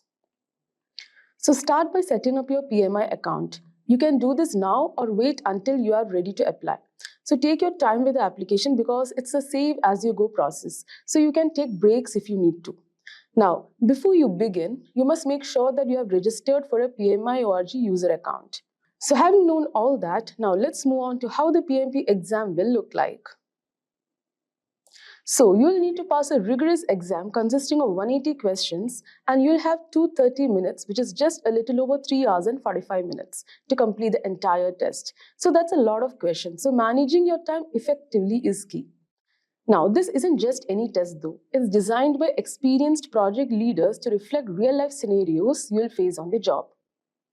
Now, the exam is also available in multiple languages, including Arabic, Chinese, English, French, German, Hebrew, etc. So this ensures that project managers from around the world can take the exam in their preferred language. Now, what does the PMP certification actually validate? Let's break that down now. So number one, motivating people and teams. You'll learn how to inspire and guide your team through every phase of a project, ensuring everyone stays on track and motivated. Number two, using various approaches. You'll be skilled in predictive, agile, and hybrid methodologies. This means you'll know how to choose the best way to work for each unique project. Number three, highlighting project success. You'll be able to demonstrate the success of your projects and show how they contribute to the strategic goals of your organization. So now, having known all this, where do you actually study for the PMP exam? So some of the resources you can consider is Andrew Ramdale's YouTube channel. So as you can see, on his channel, you'll find a treasure trove of content, including PMP exam tips, detailed explanations of key concepts, and live Q&A sessions. His videos are engaging and packed with valuable information that can help you prepare effectively for your PMP exam. Now next, PMBOK Guide. So the Project Management Body of Knowledge, or PMBOK Guide, is an official handbook for the PMP exam, published by the Project Management Institute. So it's packed with all the essential knowledge you need about project management processes and practices. Now next are PMP exam prep books. So some of the books that you can refer is PMP Exam Prep by Rita, the PMP Exam How to Pass on Your First Try by Andy Crow, Head First PMP by Jennifer Green and Andrew Stellman. Now next is online courses. So online courses are another great way to prepare for the PMP exam. These courses offer video lectures, practice exams, and interactive content. Now the next is practice exams. Now practice exams are crucial for getting a feel for the actual exam. They help you identify your strengths and weaknesses and get used to the exam format. So you can try out PMI's official practice exam. So the PMI website offers an official practice exam that's a great way to experience the test environment and question types. Now you can also consider Simplilearn's free practice exam. So the Simplilearn's practice test is free and based on PMBOK Guide. It includes around 200 multiple choice questions. So that was a complete overview of the PMP exam. Now let's see some of the tips that you can keep in mind while preparing and writing the exam. So understand the exam content outline. So first, make sure you're familiar with the PMP exam content outline. This document breaks down the exam into domains, tasks, and enablers. So understanding this outline helps you focus on what's really important for the exam. Focus on the 5 domains like people, process, business environment. Make sure you know the tasks and enablers for each domain. Now, practice, practice, and practice. One of the most important tips is to practice as much as you can. Taking practice exams helps you get familiar with the question format and identify weak areas. Use flashcards for key terms. So flashcards are a fantastic tool for memorizing key terms and concepts. Then focus on the most common concepts. So some concepts appear more frequently on the exam than others. So focus on these high impact topics. So key concepts include the 5 process groups, 49 processes, knowledge areas, and formulas. So make sure you're comfortable with these areas. And then understand the agile and traditional frameworks. So the PMP exam tests both agile and traditional project management approaches.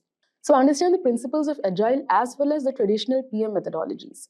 Review the Agile Manifesto, Scrum framework, and how Agile practices integrate with traditional PMP processes.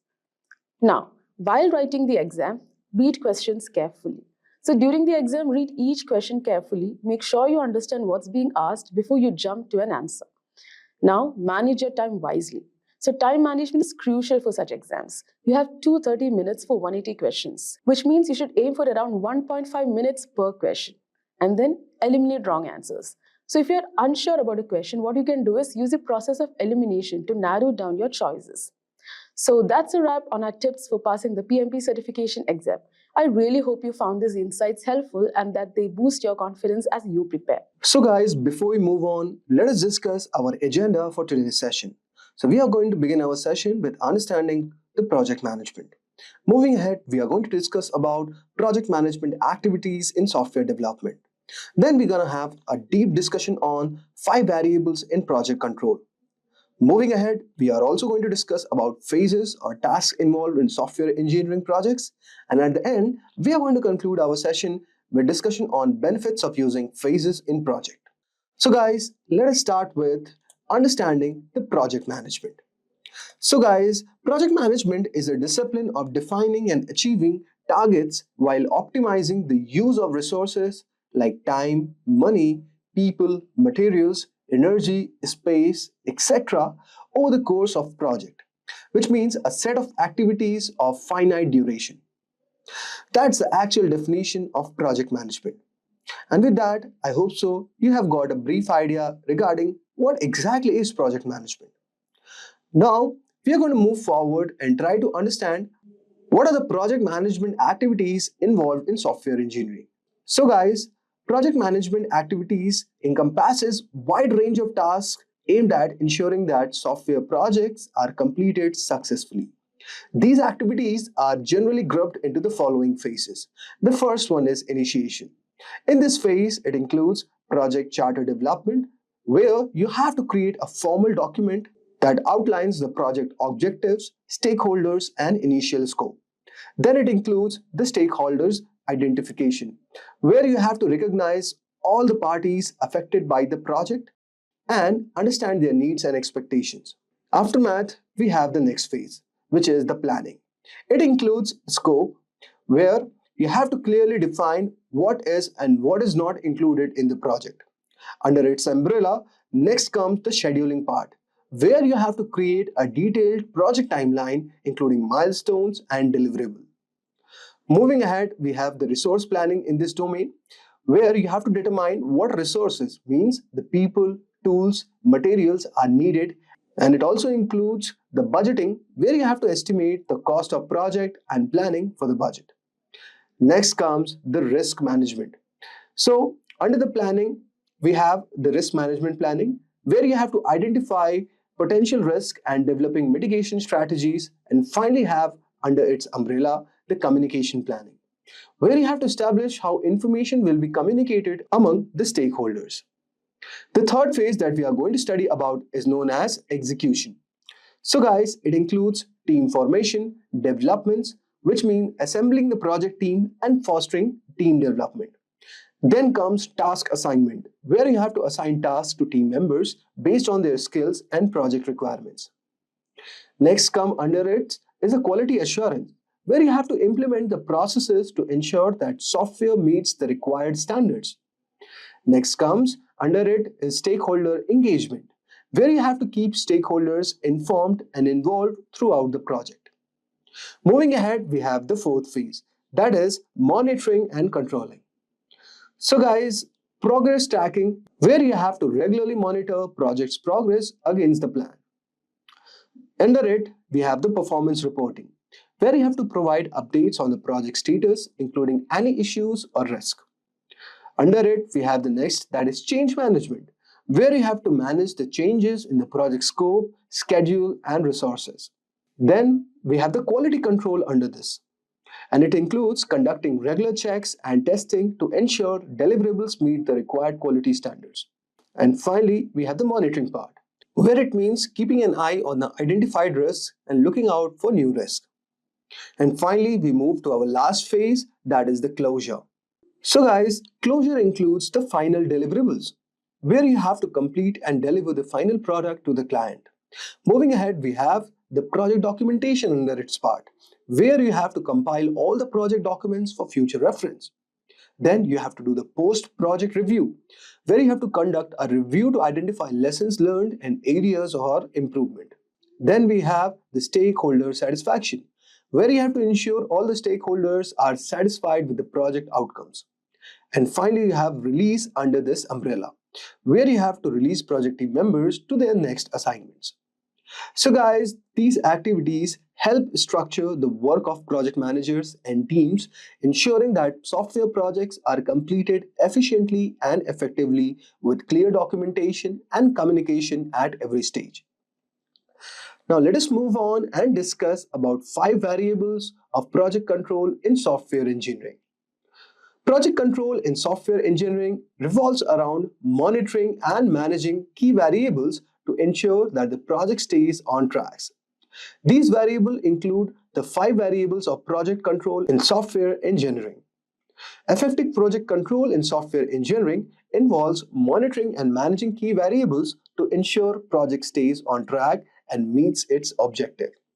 So let us delve into these 5 crucial variables. The first one that we have is scope. So guys, scope encompasses all the work required to deliver a product, service, or result with the specified features and functions. It's essentially the project boundaries and deliverables. It includes 2 parameters, that is controls and tools. If we talk about control, it means that to maintain control over the scope. It's vital to ensure that the project remains within the agreed upon boundaries. This involves managing any changes through a formal change control process to prevent scope creep, which can derail the project by introducing unplanned tasks. Next, we have on this umbrella the tools used.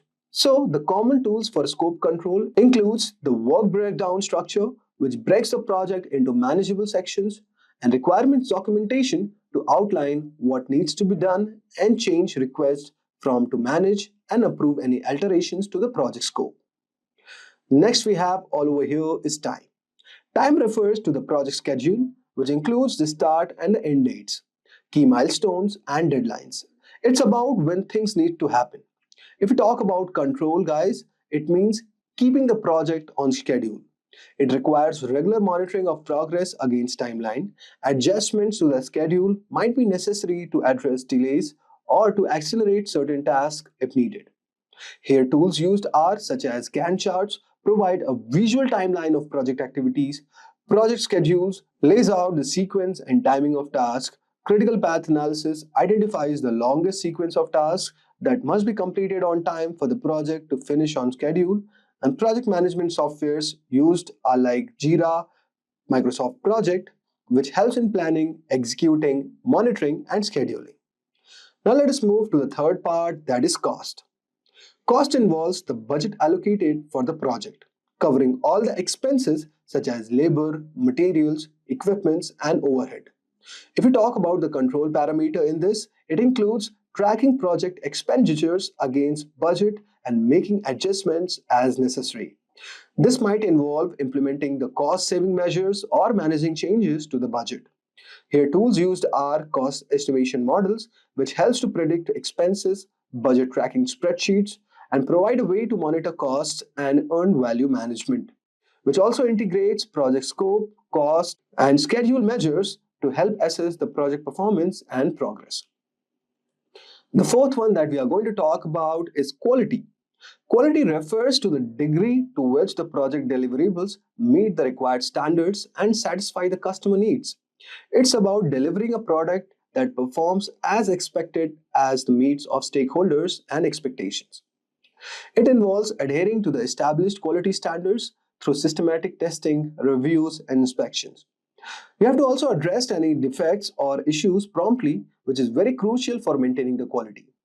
Tools used are such as quality assurance plans, which outlines the activities required to ensure quality, testing frameworks, which provide a structure for systematic testing, inspection checklist, which helps in verifying that all the quality requirements are met, and quality control charts also monitor quality performance.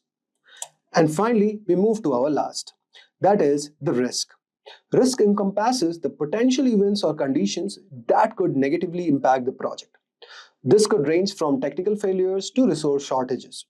Effective risk controls involves identifying, analyzing, and prioritizing risk. Developing and implementing mitigation strategies is very crucial to manage these risks proactively. If we talk about tools for risk control, it includes risk registers to document and track risk. Risk assessment matrices helps to evaluate the severity and likelihood of risk. We also do the SWOT analysis to identify strengths, weaknesses, and opportunities, and also threats and contingency plans to outline steps to take if risk materializes.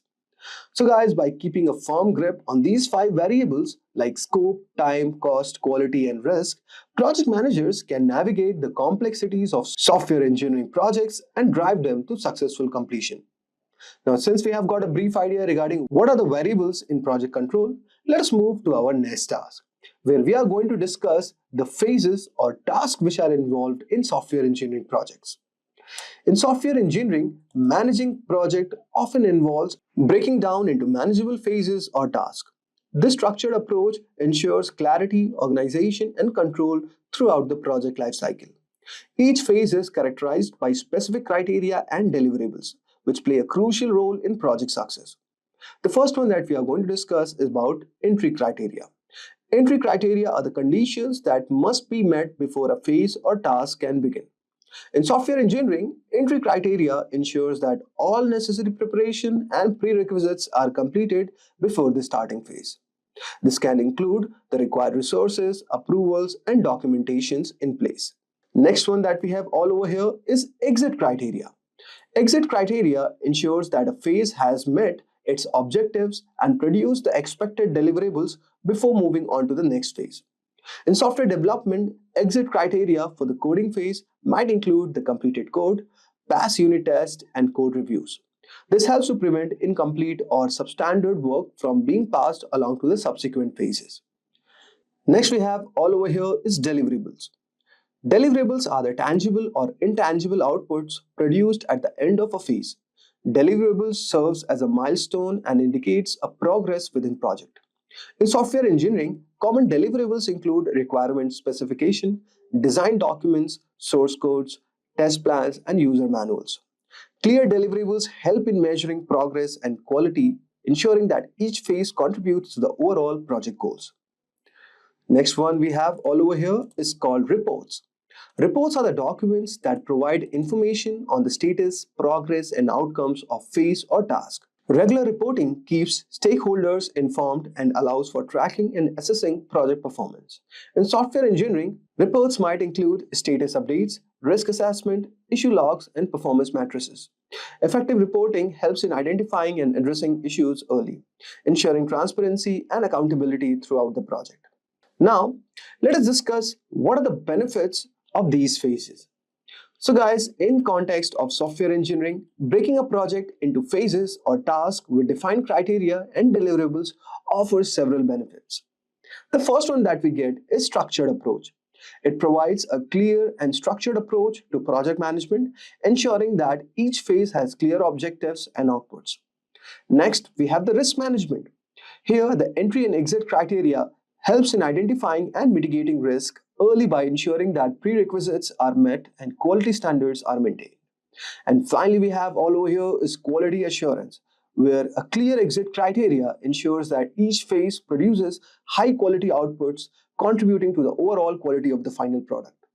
So guys, by breaking a software engineering project into these well-defined phases with clear entry and exit criteria, resource allocation, deliverables, and reporting mechanisms, the project managers can effectively guide their teams to deliver high-quality software on time and within budget. Let me ask, have you ever been in an interview where they threw a tough question at you? Like, how would you solve this product problem? It can feel pretty overwhelming.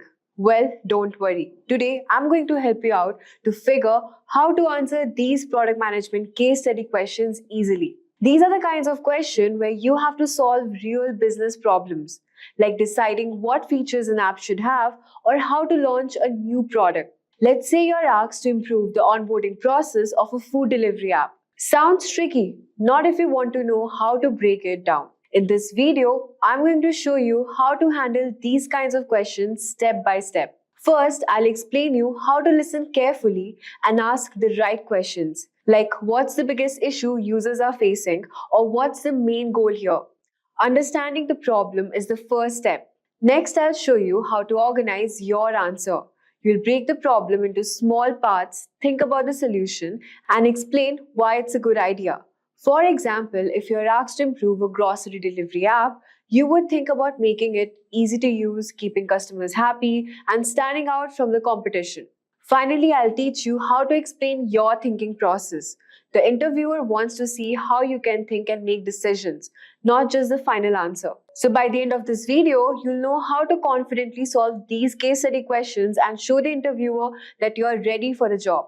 So let's get started. So the first thing you want to do is to listen carefully and take notes. When you're given a case study question, it often includes a lot of information, sometimes too much. Your goal here is to understand the key details, whether the case is about prioritizing features for a new app or creating a go-to-market strategy. It's crucial to capture the most important points. Let's say the interviewer asks, how would you prioritize features for a new music streaming app? Right away, you want to note down things like the target audience, who will be using this app, is it designed for a casual listeners or music professionals? Then we have business goal. Is the company looking to grow its user base or increase engagement or something else? You'll also look into the challenges, what are the key problems, what they are facing. Maybe users are dropping off after the first month or aren't spending much time in the app. So writing these points will help you break down the problem and make sure you don't miss anything when you're ready to give your answer. Remember, case studies can have multiple layers of information, so taking good notes help you organize your thoughts and approach the question logically. The second step is to ask clarifying questions. Don't hesitate to ask clarifying questions. Interviewers want to see how well you dig into the problem. If something is unclear, ask. It shows how you're thinking critically and want to fully understand the challenge before you jump into solving it. For example, let's say you are asked to improve a product features for a food delivery app. You could ask questions like, what are the main points for users during the delivery process? Is it related to the speed, user interface, or something else? What's the company goal with this feature improvement? Are we focusing on reducing order time, increasing customer satisfaction, or something else? Asking questions like these will not only help you gather more details, but also demonstrate the interviewer that you have a thoughtful and precise in your approach. It's not just about solving the problem, it's about solving the right problem. The next step is to pause and think. Now, take a moment to pause and think. Don't rush your answer. It's tempting to jump right in, but giving yourself time to process everything will help you approach the case study with a clear mind. Reflect on the problem and consider how it ties into the broader goals of the company. For example, if you're tasked with designing a feature for a food delivery app, think beyond the feature itself. Consider the user experience, market positioning, and the long-term impact on the business. Let's say you're asked to improve the sign-up process for a food delivery app. You don't want to just think about making the process shorter. You also want to consider how the sign-up flows into the overall experience. Is it simple and intuitive for the users? Does it create a seamless transition into the rest of the app or not? Also encouraging users to place an order right away. Taking a moment to pause allows you to think through different aspects of the case and gives you a chance to identify any connections that might not be immediately obvious. The next step is to structure your answer. Now that you have gathered your information and asked clarifying questions, it's time to structure your answer. A clear and well-organized response will show the interviewer that you can handle complex problems in a logical way. Here's a framework that works well. The problem. Start by clearly relating the business challenges or opportunity. For example, the food delivery app is facing high cart abandonment rates during checkout, which is impacting conversation. Your approach should be explaining how you would approach the problem. This might involve analyzing user behavior, conducting market research, or benchmarking against competitors. For instance, you could say, I would start by analyzing data or user behavior to identify the exact point where customers are dropping off during checkout. I would also look at competitors' app to see how they streamline their checkout process. Then propose a solution. For example, to solve the cart issue, I would simplify the checkout process by introducing one-click checkout option for returning users and offering payment options that are most popular in the target region. Finally, mention the key metrics you would track to measure success. For example, you would track the cart completion rate and the average time spent in the checkout flow as key indicators of success. Additionally, you would monitor customer satisfaction rates post-purchase. This structured approach helps you provide a comprehensive answer without missing any important details. Let's say the case study asks you how you would enter a new market for a rideshare app. You could structure your answer like this. Problem: entering a new city and competing with established players. Your approach should be studying the city's public transport habits and competitors' offerings, identifying what users in the city value most, the price, speed, or convenience. Your solution should be like launching a pilot program with ride incentives for early adopters and offering personalized ride suggestions based on their previous trips. For metrics, you should know how to track customer acquisition, ride frequency, and average ride distance to measure success. The next step is explaining your thought process. As you explain your answer, don't just jump into the final solution. Walk the interviewer through your thoughts step by step. This helps the interviewer understand how you would arrive at your solution and what factors you consider along the way. For example, if you're designing a feature for an e-commerce platform, you might say, I start by analyzing the customer journey and finding out that many users abandon their carts during the payment stage. Based on user feedback, you would learn the customers want more payment option. So you decide to implement PayPal or one-click checkout feature for logged-in users. So this approach not only shows that you're thinking critically, but also demonstrates that your solution is grounded in user needs and business goals. Remember, interviewers want to see how you would think, so explaining your process step by step gives them insight into your problem-solving abilities. Now the next step is to pivot and check in with the interviewer. Here's an important step: pivot and check in with the interviewer after you have explained your approach. It's a good idea to pause and ask, does this align with what the company is aiming for? Or would you like me to dive deeper into any of the specific area? This shows that you're open to feedback and willing to adjust your approach based on the input, which is crucial skill for any product manager. Flexibility is the key in this role, and checking in with the interviewer demonstrates that you can adapt your strategy as needed. Let's say you're discussing a product launch strategy. After explaining your approach, you could ask, do you think this timeline works for your team, or should we consider a phased launch or test the market first? This kind of back and forth creates more interactive discussion, allowing the interviewer to give you feedback and potentially guide you toward the direction they are looking for. The next step is to summarize your answer. Before wrapping up, it's important to summarize your answer. Quickly restate the problem, your approach, the solution, and the success metrics. For example, to summarize, my solution for improving the onboarding process involves simplifying the sign-up flow by offering social media login options and displaying a progress bar to give user a sense of completion. Success would be measured by tracking the number of completed sign-up and the time users spend during the process. This final recap reinforces the key points you have made and leaves a strong impression on the interviewer. It also shows you that you can clearly, concisely communicate complex ideas. So what are the type of questions asked in the product management interview? Product management interview typically covers a range of questions designed to test your problem-solving strategy and communication skills. Here are the 5 types of questions you might encounter. First, you have product design questions.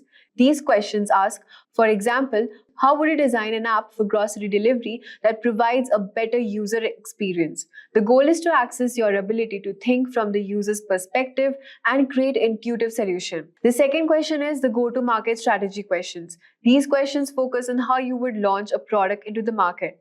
For instance, how would you create a go-to-market strategy for a new streaming service? They access your understanding of market analysis, competitive benchmarking, and customer needs. Feature prioritized questions. These are the questions about how would you decide the features to build first. For example, if you're managing a project management tool, how would you prioritize adding new features like task scheduling, integration with email, or reporting tools? Then we have metrics and data analysis questions. These questions ask you to define which metrics matters the most and how would you use user data to guide your decisions. For example, what metrics would you track to measure the success of a new product launch? Then we have behavioral questions. These assess you how to handle certain situations, just conflict resolution or leadership. For instance, tell me about a time when you disagreed with a team member about a product decision. How did you resolve it? So understanding these type of questions help you to prepare for a variety of challenges in product management interview and shows the interviewer that you're equipped to tackle the diverse responsibilities of the role. There's no right answer. What matters is showing your thought process and decision-making skills. Did you know that you can easily build a website for free using AI? And that's not a trick. It's completely true. Thanks to the amazing new AI tools, anyone can create a website even without writing a single line of code. Even if you have no technical experience, you can set up a professional website quickly and easily. In this video, I'm going to show you how you can build a website without even writing a single line of code, using the power of AI and no-code tools. In today's video, we have split this video into two parts to make it more simple and easy to follow. So whether you are a complete beginner or a business owner or even a student, this is something anyone can do. In the first part, I'll guide you through how to build a website using Pantheon and WordPress. You don't need any coding skills for this. Plus, we will use Gravity Write, an AI tool that helps you generate content for your website, like About Us page or blog post. AI will take care of everything from writing to saving your time and also giving the maximum effort. In the second part, we look at some of the best AI website builders like Durable, Cleap AI, and Pineapple AI. These tools are actually free of cost and can build your website for you just in few seconds. You don't even have to worry about the design or content. AI will handle everything. It's fast, easy, and perfect for anyone who needs a website but doesn't want to struggle with coding.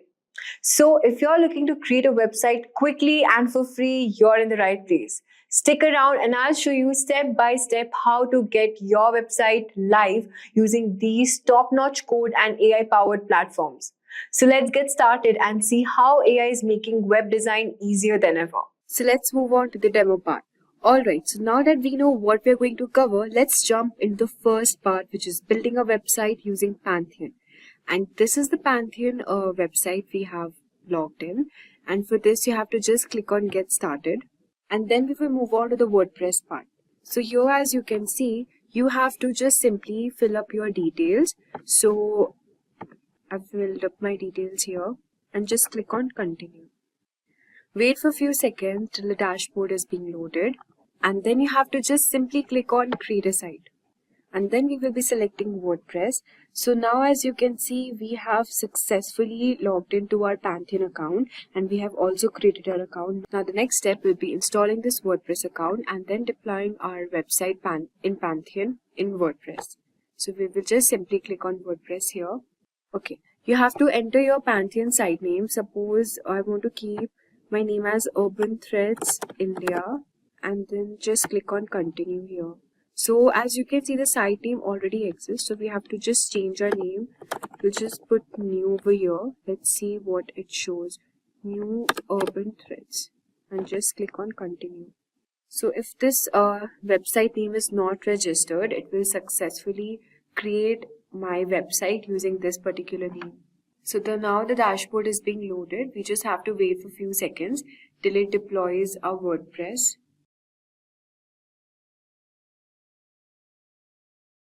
Okay, so now that our WordPress is successfully deployed, we just have to click on Visit Your Pantheon Site Dashboard. And then it will load the dashboard. So now you have to click on Visit Development Site. And here you have to select the preferred language which you'll be using. So I've already selected my language, which is English here, and just click on Continue. And now as you can see that our WordPress installation is successfully done. So now I'll be just writing my title name, which is New Urban Threads. And write the username here, provide your name, and yeah, this password you can copy it or you can change your password accordingly. Just provide your email address here and click on discourage search engines from indexing this site and just select on Install WordPress. So now that our installation is completely done, we can log into our WordPress account, and here you have to provide your username and the email address which you have used in order to create this account. Copy paste the password here and just click on login. So this is the WordPress interface here. Now Okay, so this is the WordPress installation we have done, and now the next step will be building our website. So as you can see, we have successfully installed our WordPress, and this is the dashboard being shown. Now you have to click on plugins and just select add new plugin. And from here, you have to select plugin, which is a starter template, and just select enter. So this is the template which we will be using to create our website.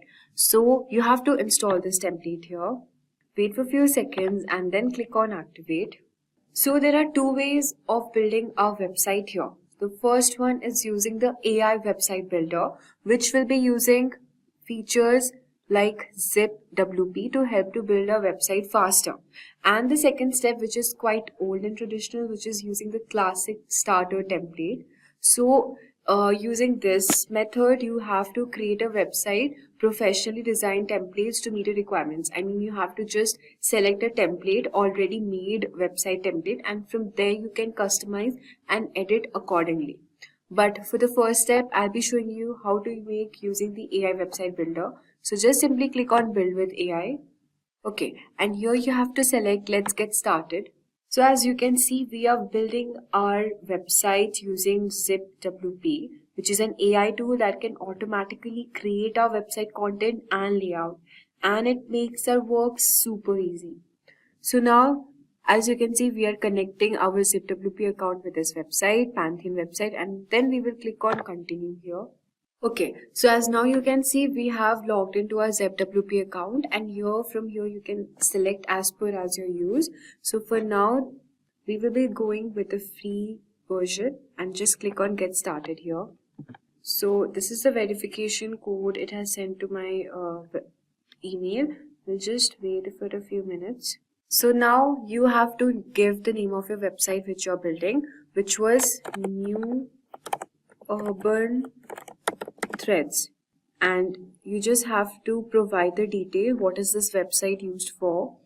Is it for clothing, spa, gym, local business, non-profit, entrepreneur, agency? So here we will just click on entrepreneur and just click on next. So it's written describe your new urban threads in few words. So here you have to describe what your website, what your business is about in a few words. Or also here's an option like you can also write using the AI. So you can just simply click here, write using AI, and now you can see it has created a description for your Urban Threads website account. So it has already written what your website will be about. See, it's written it's an innovative fashion brand in San Francisco. Since we are in India, you can all modify here as per as your needs. So just provide Bengaluru and I'll just give your India. Okay, and whatever customization you have to do, you can do it. So it was founded 2001. I'll just put it 2024 and just click on next. So as you can see, it has already given a description for your website here, and now you have to provide your email address.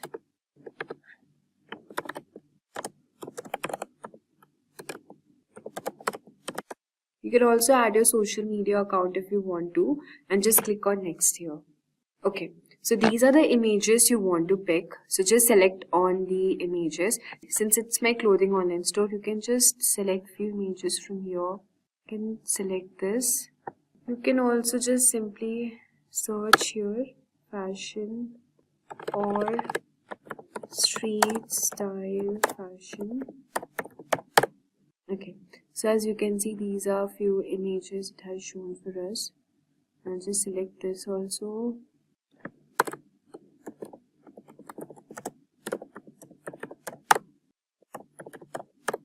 You can also upload your images if you want to, and then we will click on next. So now since we have described our website and given our contact details and address and also uploaded the image here, the next step is choosing the design. So here from this templates given, you can choose your design, whatever you want your website to be displayed as. So these designs are actually premium. You can select, since we are using the free trial here, you can select the free version here. So whatever style it's looking good, you can just select that accordingly. Since I like this more, I'll just select this. And this is just a sneak peek of how our actual website will be. So just take a look, how will it look like. Alright, and from here you can actually upload your logo. So just click on select files. So this is our logo here, new urban threads, and you can also decrease the logo width accordingly. You can also change the font pair, whatever you want your website font to be in. So since I like this more, I'll just keep it this. You can change the color palette also. So I'll be selecting this as my color palette and I'll select continue. So also you can add features in your website, what features you want. Blog, contact form, automation integrations, video player, page builder, e-commerce, that cart, donations, free live chat. So I will just simply click on free live chat as I want this to be displayed as a feature in my website, and I'll just select start building. So we are preparing your website. You just have to wait for a few seconds till it prepares our website. So as you can see, our website is now ready and you can just click on this option. Okay, and now the next step will be editing our layout and the content in our website according to. Just simply click on edit page here.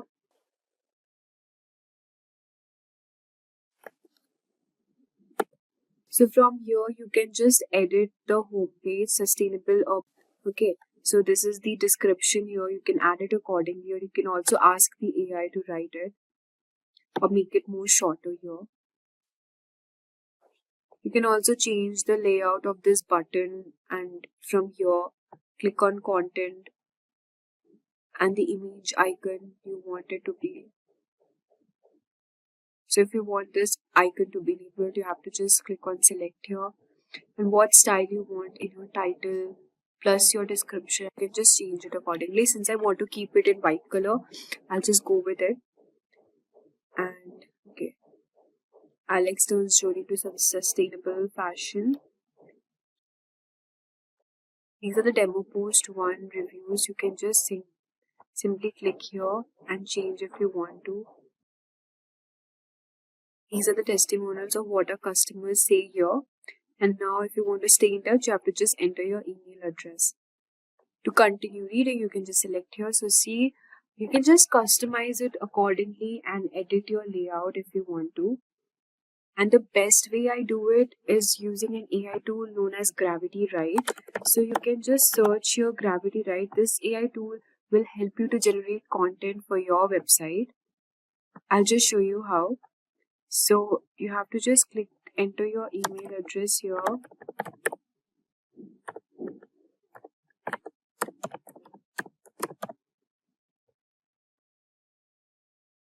Okay, so as you can see, it has got bundles and plenty of option here to provide you content for any of your thing, for booking management, course creator, music, website content. So since I want content for my website, see, you can even get some domain name ideas and create homepage, service page content using this AI tool, which is really amazing.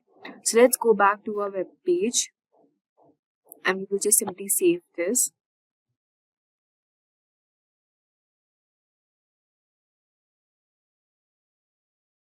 So now we have finally viewed our page here. So this is how our actual page will look like. Our actual website, how it looks like. Isn't it really amazing? Just within few seconds, following few steps, you are now able to create an amazing website. So now that we have created a website, the next step is purchasing a domain name. For this, you can use one website which is called Web Space Kit or Hostinger. So I'll be showing you here. Just simply type Web Space Kit. And if you think you can buy a free domain, I don't think so it is possible to buy a free domain. It's obviously paid, but then you can use this website to actually buy a domain in lesser price, which is only 139 rupees per month. And you can just view the plans and simply buy. And the next website is Hostinger. So these services will let you buy a domain and host your website in a very small fee. So all the links will be added in the description box if you want to check out these websites and create and buy your domain for publishing it online in the internet, you can use either hosting it or WebSpaceKit. Also, one more thing. Now that we have decided to move our website for WebSpaceKit for hosting, you need to install a plugin on your Pantheon website, which is known as Migrate Guru. And using this plugin, you can actually, wait, I'll show you the plugin here.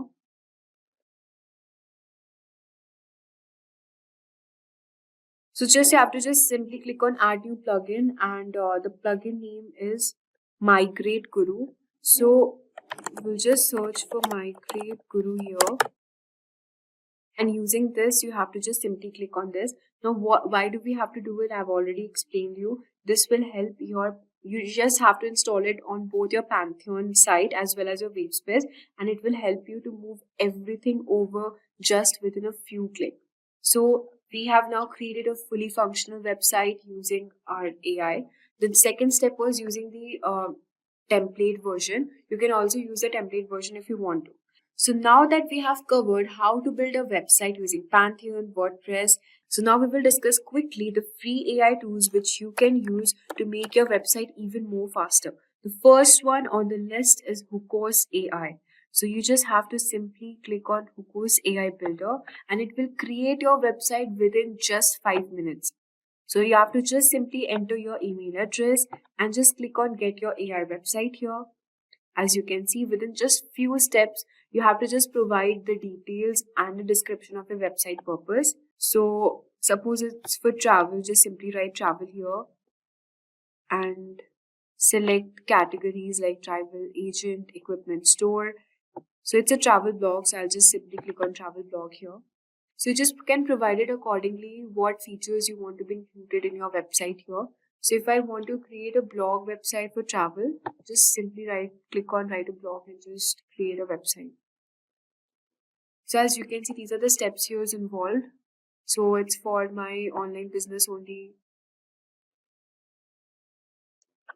You can just simply provide business name here.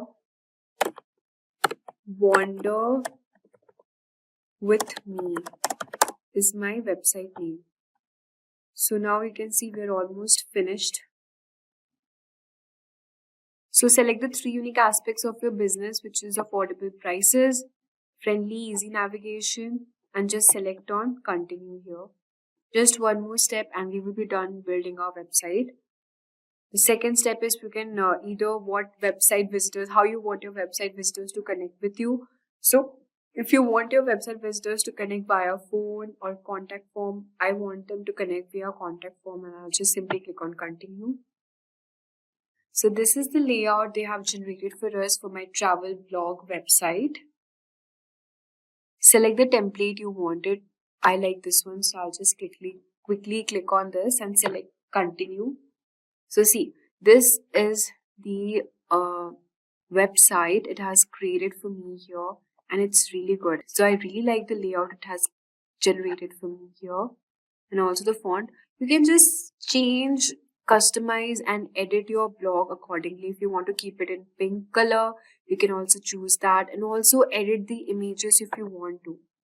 See, you can add your touch here, and I like it in this font. If you like it in this font, you can just simply click here and create my website. So as you can see, our site is now created here, and this is really amazing. I mean, within just a few steps, you can create a fully functional website using this AI tool. Now let's discuss the second AI tool on the list, which is Leia AI. Just search your LEIA AI website builder.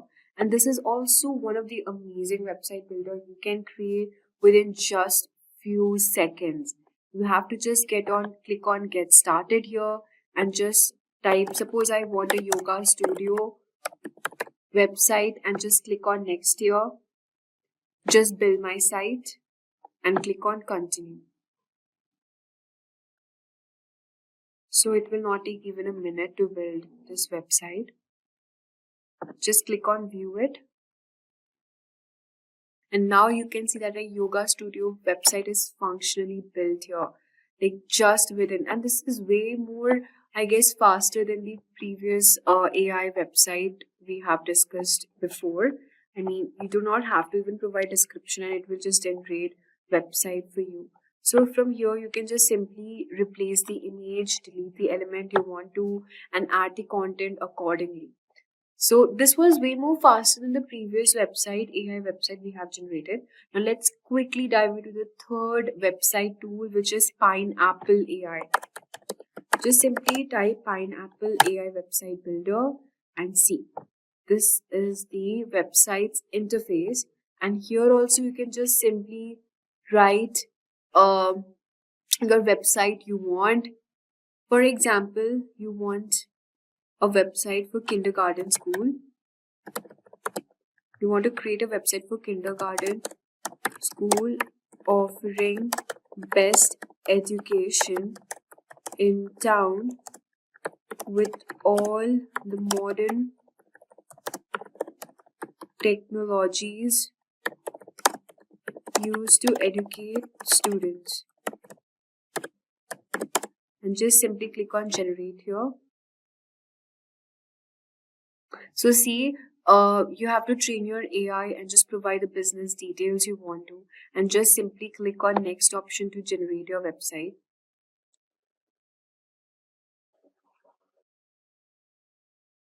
So you can just simply click on the website template you want to. So if I like this one, I'll just simply click here and just click on AI customize, and see, it will generate a website for you. And from here, you can add details to start generation. And like this, you can create a website. I mean, it is good, but I like the previous two AI tools more, which could create really amazing website within just a few seconds. This was the template we had selected, and from here, you have to just simply click on each of the content you want to edit and just pick your design here. Alright. So let's move on to the next website, which is Cleep AI. Just simply search Cleep AI website builder, and let's see how this website is. So you can just simply click on try for free option here and search for business. If your business is related to health and beauty, just select that. If you're an entrepreneur, select entrepreneur. What name it should be? Fit India.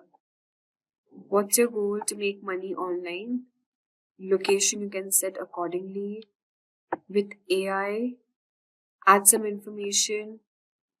For information, you can use either ChatGPT or your Gravity, right, to generate content.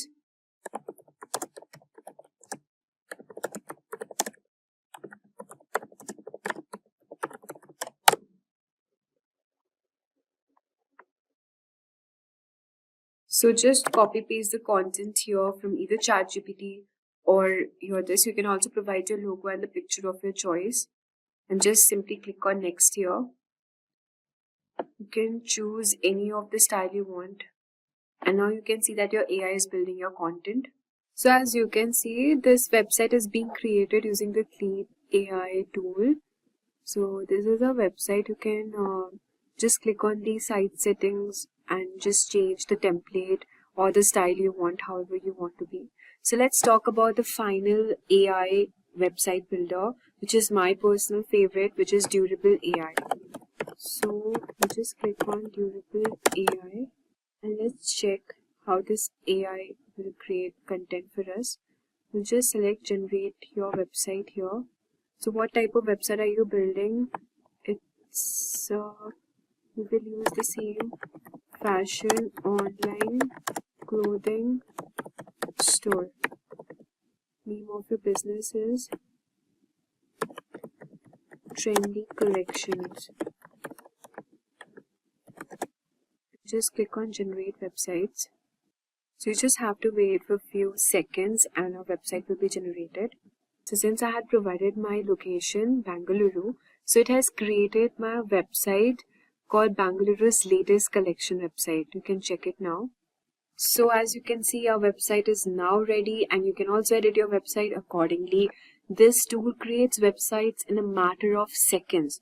Just give some basic details and Durable AI generates a complete website including content, images, and layout. If you're in a hurry, this is the perfect solution for you. I would highly recommend using this tool. And now you can see the pricing label and everything mentioned here. It's superb. I mean, the quality and the layout it has provided is really good. So now you can just click on edit section and edit accordingly. Well done on completing the Project Management Full Course. You have gained essential skills that are highly valued in today's job market. Thank you for joining us in the course. If you have found it helpful, please share it with others and subscribe for more courses on project management and other important skills. Thanks for watching. Staying ahead in your career requires continuous learning and upskilling. Whether you're a student aiming to learn today's top skills or a working professional looking to advance your career, we've got you covered. Explore our impressive catalog of certification programs in cutting-edge domains, including data science, cloud computing, cybersecurity, AI, machine learning, or digital marketing. Designed in collaboration with leading universities and top corporations, and delivered by industry experts. Choose any of our programs and set yourself on the path to career success. Click the link in the description to know more.